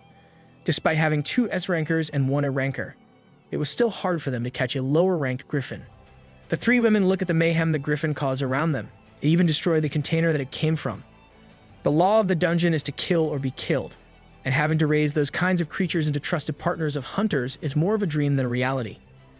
Yoojin adds his input, saying it already tried to attack his brother, so it might be best to put it down instead. Yoojin grabs his brother's wrist, saying he won't allow it. Yoojin assists his brother in standing up as Yoojin groans, holding onto his neck. He is now recovered, and he claims that the griffin didn't mean any harm to him, though he admits that it almost broke some of his bones. Yoojin, you don't have to lie. We all know that it was Yoojin who almost killed you just now. Yoojin uses promising sprout on the griffin. He explains how it must be used to seeing high rankers, so it doesn't know how to behave when faced with low-rank hunters or the unawakened. In the Golden Griffin's character status, its current stat rank is at C. While its potential is rated from A to S, it continues to caw as Yoojin confirms its skills. Its only current skill is the A-rank Wind Resistance, and the locked skills are the S-rank Wind Mastery, A-rank Golden Arrow, and the B-rank Sherp Cry. The system notifies him that it must consume several equine magic beasts to unlock its skills. I guess it has to eat some horse. Well, it is the food chain of monsters. Done with the check, Yoojin instructs Soyeon to let go of the griffin and for his brother to stay put. Yoojin asks what Yoojin is planning, while Soyeon asks if Yoojin is sure about this. Yoojin assures them that he only wants to teach the griffin how to coexist, and as the weakest person in the group, he is perfect for the job. Yoojin steps closer to where the griffin is and talks to it. The griffin and Soyeon look at Yoojin, and both are mesmerized. Yoojin then lifts up a hand and calls the griffin to him. The griffin is so glad that it whooshes to where Yoojin is. It clutches its claws into Yoojin's arm, hurting him. Yoojin suddenly trembles with the pain and screams out loud, shocking the griffin away. I don't know if our MC is just acting or if he really is in so much pain right now. Everyone else was worried for Yoojin, but they held back as instructed. Yoojin holds his bleeding arm tightly, saying he is fragile. He uses a potion on his arm and calls for the griffin to give it another shot. The griffin does as he is told, and they repeat this several times, with Yoojin instructing it to be gentler. At the same time, the girls were all astonished by what is happening before their eyes. Yoojin continues with determination, claiming to teach the griffin the meaning of weakness. At the same time, the griffin looks at Yoojin with awe, like a pupil mesmerized by his teacher. Now this is a typical shonen manga scene here. The shocked look on the girls' faces becomes blank as they watch this scene, thinking that it is not something to boast about, while only Yoojin understands the depth of what his brother is trying to accomplish with his own blood. And after some time, the griffin finally lands on Yoojin's arm without hurting him. Yoojin is glad they made progress, while the griffin still worries that he might hurt Yoojin again. Yoojin reassures him by complimenting how clever it is, making the griffin glad. The two started to bond, and Hyuna and Soyeon were so amazed that Yoojin managed to tame such a wild beast. After all, he was dubbed the Monster Daddy by the media. Yoojin then asks Yerim if she wants to hold it and tells her to cover the griffin's eyes as she does so. Yerim agrees, follows Yoojin's instruction, and asks if it is really okay now, and if it won't cause a rampage anymore. Yoojin says it will be fine, and he explains why it is agitated lies inside the other cage. Yoojin opens it and finds two shadow unicorns of different colors. Yoojin starts explaining how the griffin caused problems because he was with them. For griffins, being around the equine magic beasts is like being around his food. Wow, we have unicorns now. Wait, you mean to say that the griffin wanted to eat those lovely unicorns? Hyuna is glad to learn that the griffin likes equine monster meat and tells Yoojin how her guild has many of those. She makes a deal to give those to Yoojin if she gets a ride on the griffin later. And Yoojin immediately makes a deal with Hyuna for this. Soyeon is glad that Hyuna can get to ride a griffin. Hyuna smiles at her as she thinks how special Yoojin is for an F ranker. Yoojin opens the cage wider for the two shadow unicorns, smiling and calming the two. The system notifies him that his title of perfect caregiver has amplified the effects of the owner's token, raising the level of affection for Yoojin. He calms the shadow unicorns and says that everything's okay now. Hyuna looks at Yoojin, thinking that Yoojin is now doing something that no one else would have dreamed of accomplishing, and she looks forward to the other things he can do as a hunter. Our MC can do many things that others don't know about, and Hyuna still wants more. Yoojin checks the conditions of the shadow unicorns and deems that they should be sent to the training center, considering their size. He then remembers that he should name them. After thinking about it, he says they should be called Black and White. Yerim shouts at how terrible it is, while Yoojin agrees with his brother that those names are perfect. As for Hyuna, she thinks that naming the creatures should be left to Yoojin. In a different place, a person threatens another by the neck. The man being raised groans. The other person asks if he really has no idea when Brix purchased her contract that was enchanted with a high-grade blinding curse. Yet, someone has torn it up like nothing. She is now frustrated since she recently opened a business. Having someone who can nullify it is terrible news for her. Oh, is she referring to the contract that Yoojin tore when he was abducted? The man stutters that he does not know and is in no position to know who wrote or tore the contract. Even his guildmaster died during that incident, so nobody knows what happened. He has answered the questions, and he is now hoping to be let free, but the other thinks otherwise. She finds the guy useless and ends him. She steps into some documents, and there is a picture in one of those. She picks it up and sees Yoojin holding peace in the picture. Now that the guy who bought the contract is dead and everyone else in the guys guild is gone, the person only left to ask is the guy who got kidnapped, and another person is now after our MC. The Shadow Unicorns have settled down, and their names were changed from white and black to light and dark. But Yerim doesn't like those and says that Yoojin might as well name them Salt and Pepper. Yoojin thinks the name is no good but accepts it anyway. Is Yerim a fan of Blue's Clues? As for the Golden Griffin, the troublemaker is named Blue for its blue eyes. Shouldn't he be named Gold instead? Blue is causing havoc in the dining area of Yoojin's place, and Yoojin is left to clean everything. Blue makes eye contact with Peace, who is lazing around, but Peace is giving off a fiery aura that Blue finds threatening. Seeing that Peace is mad, Blue immediately helps Yoojin clean up.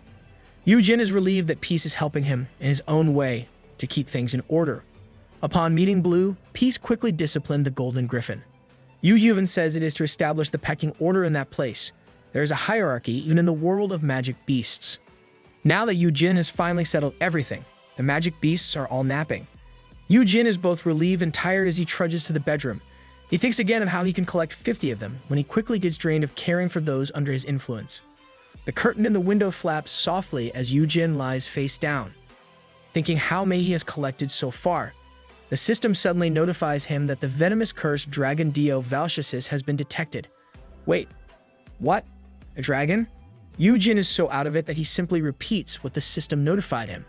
After a short pause, he opens his drowsy eyes, realizing there is a problem. The SS rank Rao Chita's Bane gets activated, and Yoojin's skills effects are doubled if he fights with the other dragon. Yoojin sits up and checks his phone to see if there is any announcement of a dungeon break. There are no alerts, but person suddenly appears above him and takes Yoojin's phone away. Just how did she do that? Does she have a skill similar to Yoon or a stealth skill like Yoojin's? The woman steps into Yoojin's bed, speaking in French, saying it is awesome. She asks Yoojin how he noticed her and comments that he must hide some special abilities. She starts speaking again, realizing that her translation necklace is not on. Yes, she is speaking in French the whole time. She drops Yoojin's phone to the ground, and Yoojin wonders if the woman is French, how she got in, and if she is the dragon, which she clearly looks human. With the translation necklace on, she greets Yoojin. Yoojin uses his promising sprout skill and determines that the woman before him is an awakened S rank with the same potential. This means that she is a natural-born S ranker. Yoojin is shocked by this information, thinking that she must be on par with his brother and Hyunjae. He thinks back to his past life and is sure he never heard of a hunter like this. The woman suddenly gets close to Yoojin, asking him what he is reading. Wow, that sent chills down my spine. The woman pushes Yoojin's head to the bed and says she saw Yoojin's eyes moving like they were reading something in the air. She asks if Yoojin saw a window that tells things about her. Yoojin finds himself in a perilous situation, thinking about how this happened before with Hyunjae. He quickly determines that using this skill on S-rankers can be deadly. But of course, this doesn't include Cublo Pro. And this woman before him is no joke since she managed to pass the heavy security. Yoojin makes his decision that he must speak up and explain himself reasonably. If not, then he would die for sure. As calmly as he could, he told the woman that she should have gone through the proper procedures if she wanted to see him. And then he calls her by her name, Riot. Riot smiles at this, lets go of Yoojin, and says that she can't do that since there are a lot of Awakened in every corner of the building. She also mentions how Yoojin's brother warned the world that he is off limits. I doubt she fears Yoon since she even went ahead without permission. She puts a finger on Yoojin's forehead and presses it. She says she sneaked in instead to save the trouble since she will only ask him a question. She taps her finger on Yoojin with pressure, claiming that Yoojin is no ordinary F-ranker. Yoojin looks at the woman's devilish figure, wondering if he will die there. Yoojin is lost in his dark thoughts when Riot suddenly stops the tapping and falls silent. Whatever she is doing does not work on Yoojin, and Yoojin says he doesn't even know what she means. Is she trying to curse or poison the MC? Riot suddenly rips Yoojin's pajama top open, shocking Yoojin with the current development. The woman starts patting him and ascertains that Yoojin is not wearing any items to help him resist poisons or curses. Riot then laughs as she discovers one of Yoojin's secrets, the resistance skill. She asks Yoojin if he is the one who ripped that contract. Yoojin covers his chest and asks what contract Riet is talking about. Riot pulls out one of those contracts from her inventory and explains her startup business in selling contracts that have cursed skills on them. She admits it is illegal but can still get the job done. She shows a sample contract to Yoojin and mentions that it can blind the party who breaches it. Yoojin finally understands that this is the same as the contract that he tore before, so she did make those cursed contracts. Riot stares at Yoojin, saying that some average guy ripped it and got away without repercussions.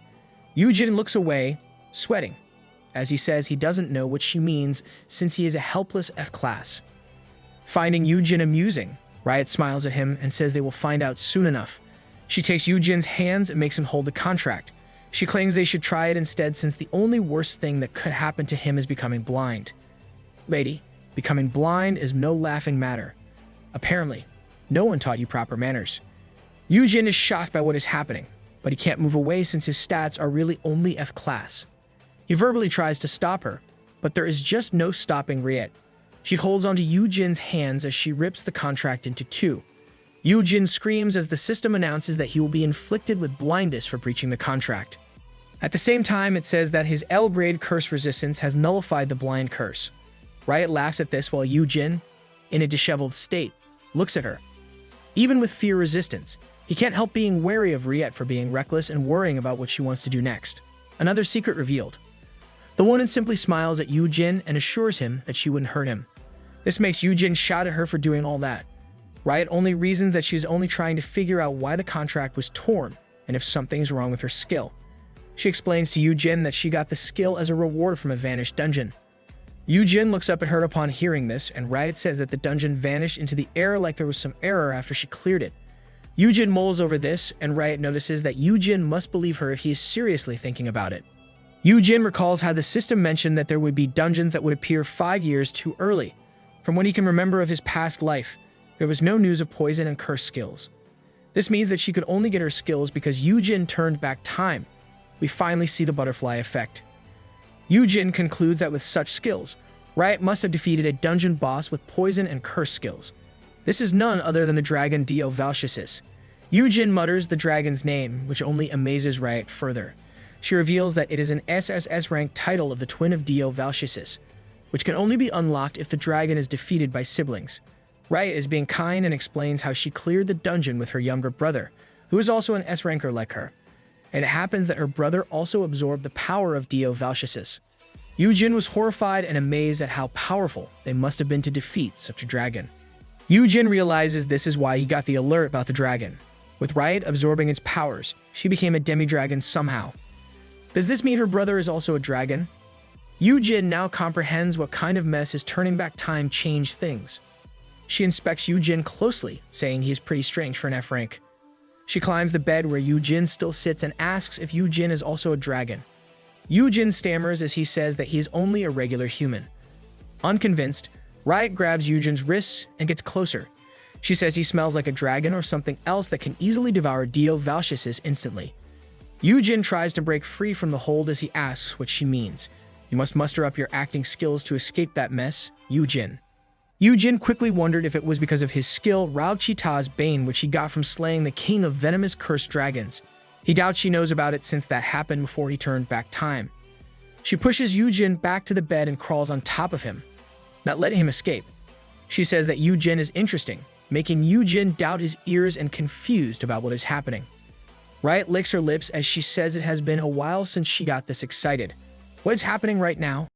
Yoojin asks Riet what she is doing as she touches Yoojin's exposed chest. Riet gets closer and whispers that he should relax, since they will only be getting to know each other. Yoojin profusely blushes at this, and Riet continues. She whispers how long it has been for her to find someone she truly resonated with, as she slides her hands on Yoojin's chest. Yoojin stammers that she shouldn't be doing this. He gets desperate, and instead shouts that Riet shouldn't wear shoes in bed as he points to where Riet's feet are. Dude, is that really the best excuse you can come up with? Riet looks at a foot and says she did hear about it being a big no-no in Korea. Disappointed, she slides off the bed, saying he didn't have to reject her coldly. Yoojin clutches on the blankets, claiming that he is not in the wrong here, and asks Riet to leave if she is done with her business. Hearing this, Riet remembers that there is one more thing for her to do. She looks at Yoojin and cutely asks him to be her breeding partner. Yoojin pales as he hears this, and he once again curses at Hyuna for making that specific phrase trend. This phrase never gets old, though. Everyone loves using it. Yoojin holds his head, feeling lost and remorseful. Riet acts like a little girl, saying she has this cute little magic beast that needs his care. Yoojin looks at her and says she must get in line, since other guilds already made a deal with him. Hearing this, Riet pulls out a knife and mentions that is the exact reason why she sneaks in and asks a favor. Yoojin smirks at her words, but he concludes that this isn't that bad of a deal. Really now, using a knife to ask a favor, she is like a villain at this moment. Riet is a natural-born S-ranker with an SSS class title. Yoojin knows that she is dangerous, but at the same time, it would be good for him if Riet owed him. Yoojin makes his decision and agrees to raise it for her, but it comes with a condition. The next day, Sungin arrives at Yoojin's place carrying some ginseng tonic as presents. He steps in, shocked to find that Yoojin is on the floor with the room all in a mess. Sungin asks what is going on as he rushes to where Yoojin is. Yoojin meekly answers that there were a lot of things that happened, commenting on how rough it was. The previous night, Yoojin accepted Riet's request to raise her magic beast, and he agreed to keep in contact using DMs. He looks at the messages from Riet, which don't make much sense. Yoojin surmised that the translator necklace does not work when typing. Yoojin is irritated due to lack of sleep and how Riet did whatever she wanted the whole time she was there. The bright side is he managed to survive that impromptu visit. Right, all natural-born S-rankers seem to have loose screws in their heads. Sunghan assists Yoojin in drinking the ginseng tonic he brought, getting Yoojin's morning wash, and cleaning up the house as Yoojin rests. Yoojin remains lost in his thoughts, thinking it was a relief that none of his friends were present when Riet visited. It would be total mayhem if they were, and his brother would have difficulty fighting S-grade poison and curse skills.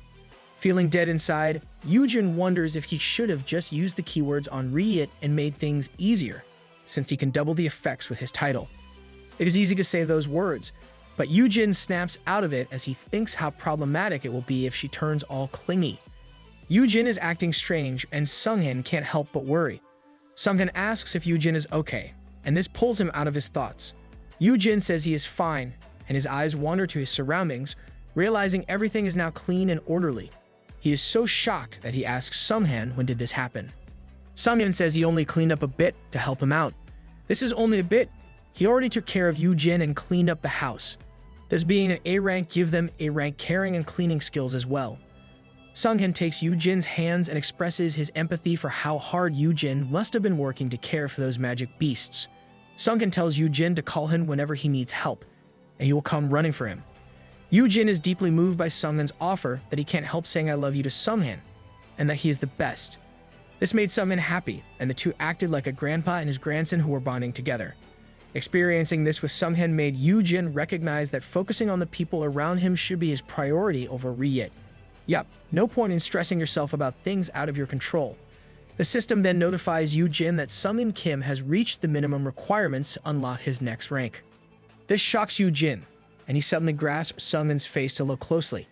Yoojin uses his skill, promising Sprout, and finds that there are conditions for Sungin to become an S-ranker. Wah! If he becomes an S-ranker, that adds another person to his list. Since Yoojin and his brother are now on better terms, he is more comfortable letting his brother know about this development. Yoojin asks if Yoojin can really upgrade Sungin to an S-class, unaware that it is even possible. Lil bro, you should have known by now that anything is possible with your big bro around. Yoojin says he ran to his brother's office precisely for this reason. He explains that there are conditions for the unlock, and they can be somewhat tricky to accomplish. He then explains that there are 3 options Sunghan must meet, and he only has to fulfill one of these to upgrade. The first option is to kill a boss in an A-grade dungeon with only a single blow.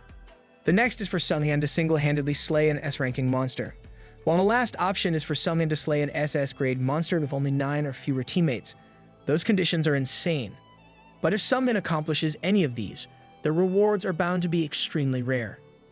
Yoojin thinks about it for a moment and says the last one is feasible, but there are no SS-class monsters in their country, meaning they would need to go overseas for it. Yoojin then suggests going with the first option. Yoojin considers his brother's suggestion, saying Sunghan has an A-rank attack skill. Still, it is not enough to slay a boss in one hit. Yoojin then smiles confidently, saying that he can help with that. Yoojin is slightly confused, but he lets his brother communicate his thoughts. Yoojin's plan to upgrade Sunghyun Kim to S rank starts by having Sunghyun wear all kinds of attack-boosting equipment that he can wear. The next step is to have Yerim buff Sunghyun with Shadowless Day. If you remember Chapter 14, Shadowless Day is a skill Yerim uses to buff or debuff targets. We've seen it before as a debuff where it can hold targets in its location. And the last step in Yoojin's plan is to share his double attack damage using his +1 skill. Hearing this, Yoojin suddenly snatches the Yoojin doll that his brother uses for his presentation and asks why his brother is a part of it. Yoojin says he will go to the dungeon with everyone, and Yoojin asks if his brother is kidding him. Yoojin looks at his brother and says that he is serious about it. Yoojin changes his tactic and asks his brother what he would feel if he, Yoojin, is an F ranker, and he decides to go to an A rank dungeon. Yoojin knows it is a rhetorical question, but he answers it nonetheless, saying he will be worried sick for his brother. Then he adds that he at least has B shield equipment. Yoojin says that Yoojin already knows the shield is insufficient in an A rank dungeon. Aside from that, they are to face the boss monster. Yoojin reminds his brother that he mentioned it requires physical contact. This only means that he has to be right by Sunghyun as he lands that one hit. He explains how the shockwave of such a hit can be fatal for an F ranker like Yoojin. On top of that, the shield will be useless since it won't work if Yoojin is in contact with Sunghyun. That is indeed reasonable, lil bro. Instead of feeling despair, Yoojin laughs at this and shows an item to his brother. Yoojin asks Yoojin if he remembers the dinner they had with Myung-woo and with him asking for an item for defense. The item is a golden bracelet that was recently made by Myung-woo. Yoojin looks at it, thinking it will only be a simple shield. Curious, Yoojin takes the item and learns it is a single-use item with no rank. On top of that, it can nullify all kinds of damages for 10 minutes. Yoojin is astonished by the effects and asks his brother if it is possible. Looking smug, Yoojin says this is why he wants his brother to be on Myung-woo's good side. That is one cheat item. Myung-woo came up with something really OP. Concluding it is a done deal, Yoojin puts his hand on his brother's shoulder. Yoojin assures him that Sunghyun will become an S-class tank, making his brother's guild more powerful. And Yoojin promises that he will make it happen. Once they had decided, Yoojin told this to the concerned parties. Myung-woo is troubled as he says he didn't make it to be used like that. While Sunghyun tries to reject the whole thing since it will endanger Yoojin. It took some time for Yoojin to finally convince them, but they still managed to set a date. Before a gate, the raid team is finally set to enter the dungeon. The team comprises Yerim, Yoojin, Sunghyun, Yoojin, and Peace. Sunghyun asks if Yoojin is sure about this, but Yoojin assures him that it will be okay. Peace sits in Yoojin's arms as he looks at Sunghyun. Peace is probably leering at him, wondering why his dad must help him. Yerim joins the conversation and says S-rankers are by their side, so it will be okay. As she says this, an S-ranker arrives, and it is Hyuna Moon. Hyuna greets her breeding partner and apologizes for being late. Yoojin's party has commissioned an extra S-ranker just to be on the safe side. Hyuna greets Peace as well and asks him for a ride. Peace ignores Hyuna, while Yoojin mentions how she really wants to have her own mount. Yoojin thinks this number of members is enough for an A-grade dungeon raid. But then, there was a rumble. The sound stopped and was followed by the sound of a step. Someone then asks if he is the last to arrive, while Yoojin, Hyuna, and even Peace glare at the new arrival. The man who just came is Hyunjae Sung. He expresses his excitement about what he will experience in this dungeon raid with Yoojin. Everyone else on the team glares at Hyunjae as Yoojin wonders why this uninvited guy is there with them. Hyunjae is obviously uninvited, but he still acts like he's a part of the team. Even this guy's arrogance is S-class. The low-tier A-grade dungeon Black Golem City is filled with golems and undead monsters, but not anymore. Sunghyun explains to Yoojin how golems are slow yet durable. The typical strategy for defeating them is to split them up and then destroy them individually. Yoojin looked through a pair of binoculars while sitting atop Peace, who used his gigantification skill. Seriously, Yoonjae is wearing a suit inside a dungeon raid. Is this guy flexing how rich he is? Yoojin brings down his binoculars, thinking that no tactics are being used since everything seems to explode in the distance. Yerim is having fun slaying all the golems with her magic alongside Hyuna. She comments that they are not sturdy but soft like a marshmallow. Sunghyun looks at them, saying that it would typically take a week for a team of A-rankers to clear this type of dungeon. But as he looks at the monsters, he can't help but feel sorry for them. Yoojin is amazed by the scene before him. Having 4 S-rankers in one team for a dungeon raid is rare. Yurim, Hyuna, and Yoojin are letting loose as they slay, smash, and explode the enemies in an instant. So why is Hyunjae not doing anything? Yoojin never thought he would see such a thing with his eyes. Yoojin asks Sunghyun why the S-rankers don't do this every time, since a team of S-rankers will surely clear a dungeon at the fastest speed possible. Sunghyun looks at the explosions as he replies to Yoojin. He explains that there are rules that prohibit the entry of more than one S-ranker in the same dungeon. Yoojin thinks about it and asks if it is because there might be a dungeon break in a different area, while the S-rankers are busy doing a dungeon raid. Sunghyun keeps an eye on what is happening before them as he says that it is indeed one of the reasons, and just says that Yoojin will soon see what he actually means. This makes Yoojin curious as he looks one more time through his binoculars.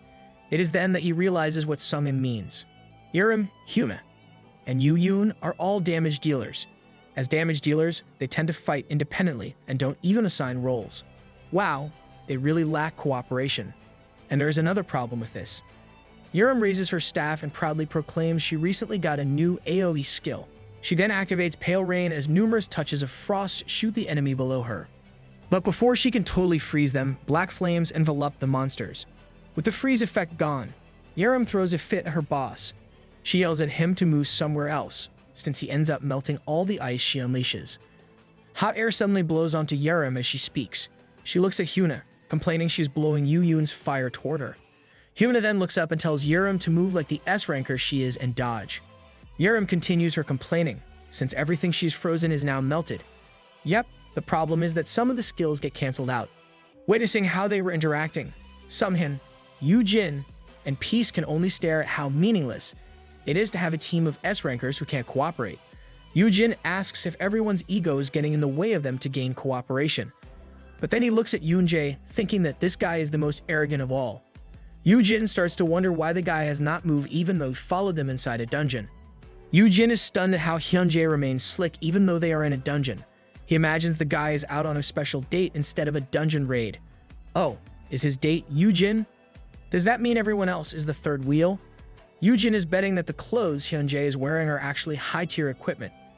As he ponders about it, Yoojin starts getting envious of the equipment as S-grade weapon, and even the coat that Hyunjae has. Yoojin could easily identify Hyunjae's coat as the Flame Dragon Selikia's wings, an SS-grade fire-resistant gear. He knows that this is the exact coat that gave his brother a troublesome time in the ranking tournament that will be set in the future. If Hyunjae hadn't had this coat, Yoojin would surely have won the whole thing, not Hyunjae. Yoojin glares at Hyunjae, thinking he should snag the coat and put it in his inventory. Without looking, Hyunjae asks if there is anything on his face.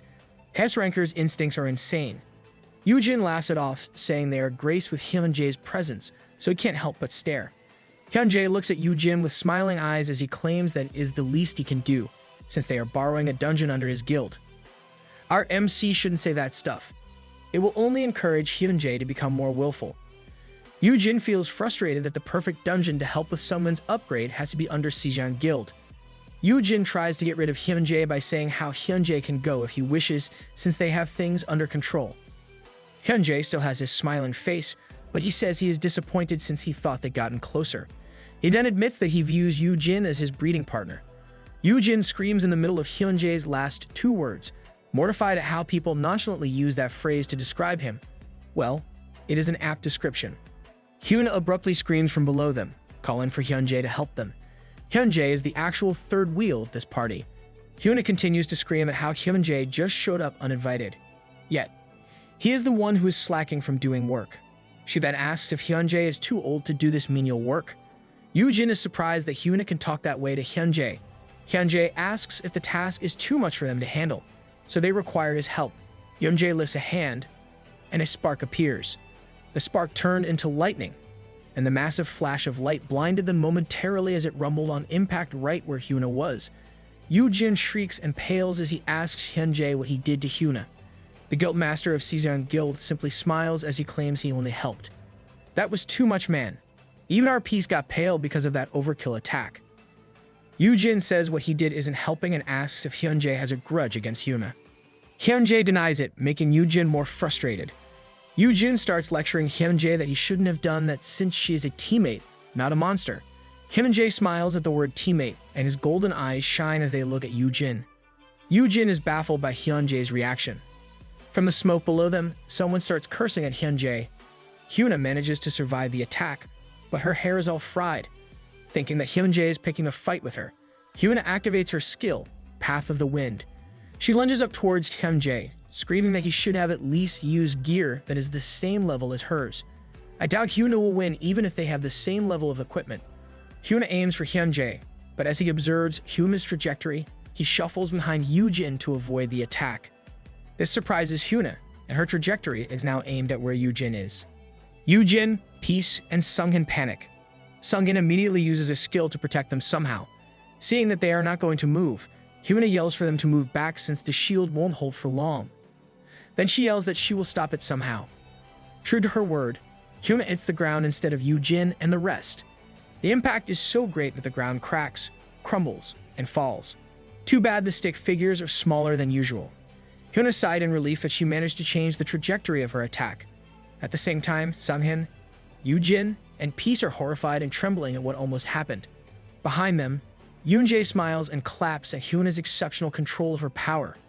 Hyuna scolds Hyunjae that he is the root cause of this, and complains that he should have stayed put. Hyuna stops her scolding when a blue, glowing leaf flutters by her head. It was Yoojin, and he criticized Hyuna for not being careful around his brother. Hyuna looks at Yoojin's arrival. Yoojin angrily scolds Hyuna for being reckless, and how Hyuna almost hurt his older brother. Hyuna defends herself, saying it is the exact reason why she changed the direction of her attack, and she didn't hurt Yoojin, so there's no harm done. Yoojin tries to calm his brother by agreeing with Hyuna, and instead points at Hyunjae for starting the argument in the first place. Yup, listen to big bro. Hyunjae is the problem here. Yoojin doesn't listen and says whoever started it is not the problem. He then insults Hyuna for having a simple attack pattern that even kids know where it will fall, making it predictable to her opponents. This pisses Hyuna off, and the two grip their respective weapons. I honestly thought that Lil Bro would go for Hyunjae instead. Announcing that they should at least have fun while they are in a dungeon, the two started attacking one another. Appalled at what is happening before them, Yoojin yells at Hyunjae to step in and stop the two. Hyunjae does not intend to butt in, and instead compares S-rankers to top predators that can't help test out who the top will be when they cross paths, and now happens to be the best time for them to test it. Yoojin is unsettled by Hyunjae's words. He thinks about how it took time to convince Yerim and Sungin to come with him in this raid, unlike the S-rankers who were eager to join. Even though they were unaware of the raid's purpose, seeing Hyuna and his brother clash makes Yoojin understand why S-rankers are banned from going on the same raid. They might end up killing each other in the process. Inside the Black Golem's city dungeon, Yerim sings a tune as she happily collects mana stones from the golems that she just slayed. She is filled with positive vibes as she thinks about how she will finally be able to pay off the installments for her Parmeni's Frostwood Trident and purchase other equipment as well. At least one of the S-rankers present is doing her part of the job. Boom, the explosions got her attention and made her wonder what is happening there to have such large violent outbursts. The booming sound and destruction were caused by Yoojin and Hyuna, who were still brawling with their skills. Yoojin can't help pulling his hair as he looks at them. He is irritated at how the two won't stop. Sungin and Peace are by Yoojin's side, watching over Yoojin in case he falls while watching the fight. Yoojin is uncertain if anyone can prevent these two S-rankers from causing more chaos. Yoojin looks down midair at Hyuna as he prepares to burn her with flames. Hyuna is amazed that Yoojin can use his blue willow leaves this way, but she claims that stepping on these leaves won't make much difference. Hey, don't belittle those leaves, Hyuna. Lil Bro learned how to properly use those with Big Bro's help. She attacks Yoojin with her spear, and Yoojin's sword collides with great impact. Sungin protects Yoojin from the clash using his skill. Yoojin can't help thinking that one of them is bound to get hurt if they continue, but he can't really do anything to stop them since he is only an F class. He coughs due to the commotion that the two are stirring up, and Yoojin quickly looks at his brother when he hears this. Yoojin rushes to his brother without delay by using his blue willow leaves to leap to where his brother is. Yoojin asks if Yoojin is alright if he inhaled smoke, and he readily apologizes. He is worried sick as he claims that it was all his fault. Hyuna manually climbs up to where Yoojin and the rest are and complains that they are in the middle of a fight. Yoojin is busy helping out his brother, but he still looks at her and scolds her for lack of self-control when she knows that his brother is present before them. "Lil bro, don't act so righteous. We are well aware that you are the other party in this fight." Hyuna is flabbergasted by Yoojin's claims that she asks for Hyunjae's backup on this matter. Yoojin ignores Hyuna and focuses on making his brother blow his nose on a handkerchief. Yoojin glares at them, knowing what he must do to make them stop, even if it is embarrassing. "That's right, big bro. The answer to your question is you all along." Activating his acting skills, Yoojin plops to the ground and places a hand on his head. He then shouts that a frail F-class like him may get hurt if this conflict continues. Yoojin becomes more worried for his brother while Hyunjae and Hyuna watch them. Yoojin continues his monologue by saying that these S-classes defy him and that he is starting to get sick to the point that even healers won't be able to heal him. Hyuna panics a bit, asks if F-rankers are that weak, and apologizes. That level of acting seems to work even on Hyuna. For S-classes, they are pretty gullible under the whims of Yoojin. This makes Yoojin profusely glare at her, straining his eyes. This makes him scold her and points at Peace and Sungin, who are behaving well. Peace proudly accepts the compliment, while Sungin is a bit uncomfortable. Yoojin criticizes the S-rankers to stop causing problems and to get on with the raid. Hyunjae still has his smiling eyes despite getting scolded, along with the other two troublemakers. Yoojin then pulls out a hat and a whistle and starts instructing the S-rankers on what they should focus on. Standing atop Peace, Yoojin is at his element and commands them to go to specific locations for the raid. They all end up following Yoojin's directions, and Hyunjae comments that this is a new experience for him. "This is now the new norm. Better get used to it, Sejong Guild Master." Yoojin looks at the three S-rankers dispersing to heed his orders, thinking that splitting them up is the most efficient method for clearing this dungeon. The system suddenly notifies him that he received a new SS grade skill called Stern Mother Henin Drill Surgeon.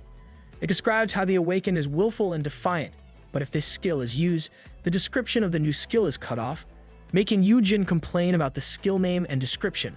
Now that is the real cheat. He gets a new skill for doing that. The system watched over Yoojin, and Deer claims is perfect. Water Droplet hears this and pulls on one of Deer's antlers. He threatens Deer to not do it again, or it is bye-bye his antlers or fingers. I'm guessing it was Deer who wrote that description. Yoojin is unaware of what is happening within the system, so he simply dismisses it in the meantime and just thinks about how he at least got an SS rank skill. It is now nighttime inside the dungeon, and their party has decided to camp in the ruins. Sungin says they might clear the dungeon the next day at their current pace, and Yoojin agrees to this. Yoojin looks up, remarking on how they at least have a roof over their heads and wonders what kind of building it was before. Sungin looks up as well, saying they were unable to find anything that would help them decipher what it was. Yoojin thinks about how the system mentioned other worlds before. Yoojin concludes that the dungeon they are in is one of the worlds that has fallen into ruin for being unable to stop the dungeons. This makes him ponder if their world would turn into shambles if they failed, and if influencing 50 S-rankers will genuinely help in this endeavor. Our MC should really ask the system what the quest is for and how this can help his world. At their campfire, Yerim complains about how she has been left out of the fun. Yoojin admonishes her for even thinking about it. Yoojin says she lacks the experience and equipment to do so. Yerim angrily rebuts that this is not a pay-to-win kind of game. That is where you are wrong, kid. Life is a big pay-to-win kind of game. Nonetheless, Yerim decides to sell off the mana stones she got to somehow stand toe-to-toe with them. Hearing her admit it, Hyuna teases Yerim for getting dirty while collecting those stones. Not willing to lose, Yerim says Hyuna's hair is burnt, and Hyuna panics, asking which of the two jerkwads did it. Meanwhile, Yoojin notices that his brother is intent on polishing his sword. Hyuna is worried about what her sponsors will say about her hair, and Yerim thinks she should just cut it off since that is way more convenient for dungeon raids. Hyuna smiles as she admits that keeping her hair long for her advertisements is in her contract. Her guild markets her as the elegant beauty of her guild, which makes Yerim confused. Hyuna was glad of Yerim's reaction that she jumped her. After settling down, Hyuna admits that the dungeon is the only place she can be herself. She wondered what it would be like if the Breaker Guild had no sponsors, and was instead independent like Hayan and Sejong. Hyunjae replies that she can remove the leash if she wishes, as he drinks from a fancy teacup. I'm sure he brought the whole tea set, but bringing it into a dungeon? Well, if that is what makes him happy. Hyunjae says those sponsors only care for the profit they make from dungeons, which is the exact problem with MKC. He continues, saying that many can never really understand hunters like them who can easily clear dungeons like any typical day. Hyunjae gets serious and bluntly states that S-rankers like them are already different species. He's saying the same thing that the system told Yoojin before. Yoojin mulls over Hyunjae's words, comprehending the truth in those and ponders if his brother is the same. Hyuna speaks Yoojin's thoughts by commenting on how Yoojin is entirely different when it comes to his brother. Yoojin looks at his brother, wondering if Yoojin is only holding back because of him, and if Yoojin is not really the sweet, adorable brother he always thought of. Lil Bro must be different because of his big bro's personality, so there's really no need for our MC to worry. Yoojin feels his brother's stare and asks if his brother is okay since he doesn't look good. Sungin looks at Yoojin as well and suggests a rest. Everyone else follows suit, and Yerim offers her bunny doll while Hyuna gives him her sleeping bag. These S-rankers are weird. They are bringing unnecessary stuff in a dungeon raid. Yoojin is grateful but can't help feeling something is amiss. Yoojin asks if they will also be resting, and Yerim says they can go without sleep since they are S-rankers. Hyuna adds that they will take turns 2 at a time so no one burns out. Yoojin smiles brightly at this, then gets all serious as he asks if they are not planning to take turns fighting instead. The S-rankers flinch at this, except for Hyunjae. Yoojin then asks what the potions are for on Yerim's chest, why Hyunjae put on new gloves, and if this is why Yoojin is so busy sharpening his sword. Yerim makes an excuse. Hyuna scolds Hyunjae for being obvious, while Yoojin is like a kid caught doing something bad. None of you can escape our MC's discerning eyes. Yoojin sternly tells them they can only hunt monsters, and if he catches them, he will tell Myung-woo that they didn't listen. Yerim complains that she only has the trident, and she still hasn't built up her own equipment like the others. Yoojin simply bids her to not fight as he tucks himself to sleep. Yoojin is well aware of how hard it will be to collect 50 S-classes, so he intends to take baby steps toward it, but the world doesn't let him take those measures, because on the next day, before them is a giant monster. He is now sure he will be forced to climb a mountain. This Manhwa loves jumping to exciting scenes whenever a chapter ends. Shimyeon congratulates the flexing Sungin for becoming an S-class. Yoojin carries a bouquet to present to him, but Sungin throws it away, saying he is leaving the guild and doesn't need any teammates. This is utter BS. No way Sungin would do that. This change shocks Yoojin. Unperturbed, Sungin challenges Yoojin to a duel, and Yoojin accepts it. The rest of the S-rankers appear to want to join the fight, and it starts the battle of S-rankers. Yoojin tries to stop everyone by yelling.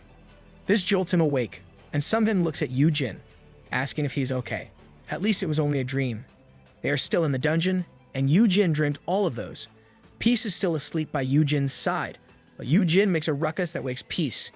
Yoojin tells Sungin to never go freelance after he becomes an S-ranker. Sungin calms Yoojin by saying he is Haeun's shield and asks what brought this up when he was sleeping.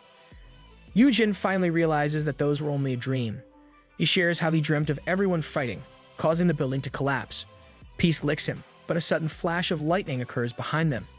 Yoojin notices this and checks his surroundings. Sungin is unable to say anything about it, and another flash appears. Understanding dawns on Yoojin's face. Hyunjae and Hyuna are now fighting. Oh no, bad kids will get scolded. Hyunjae says they should get back to business, giving Hyuna time to heal herself with a potion.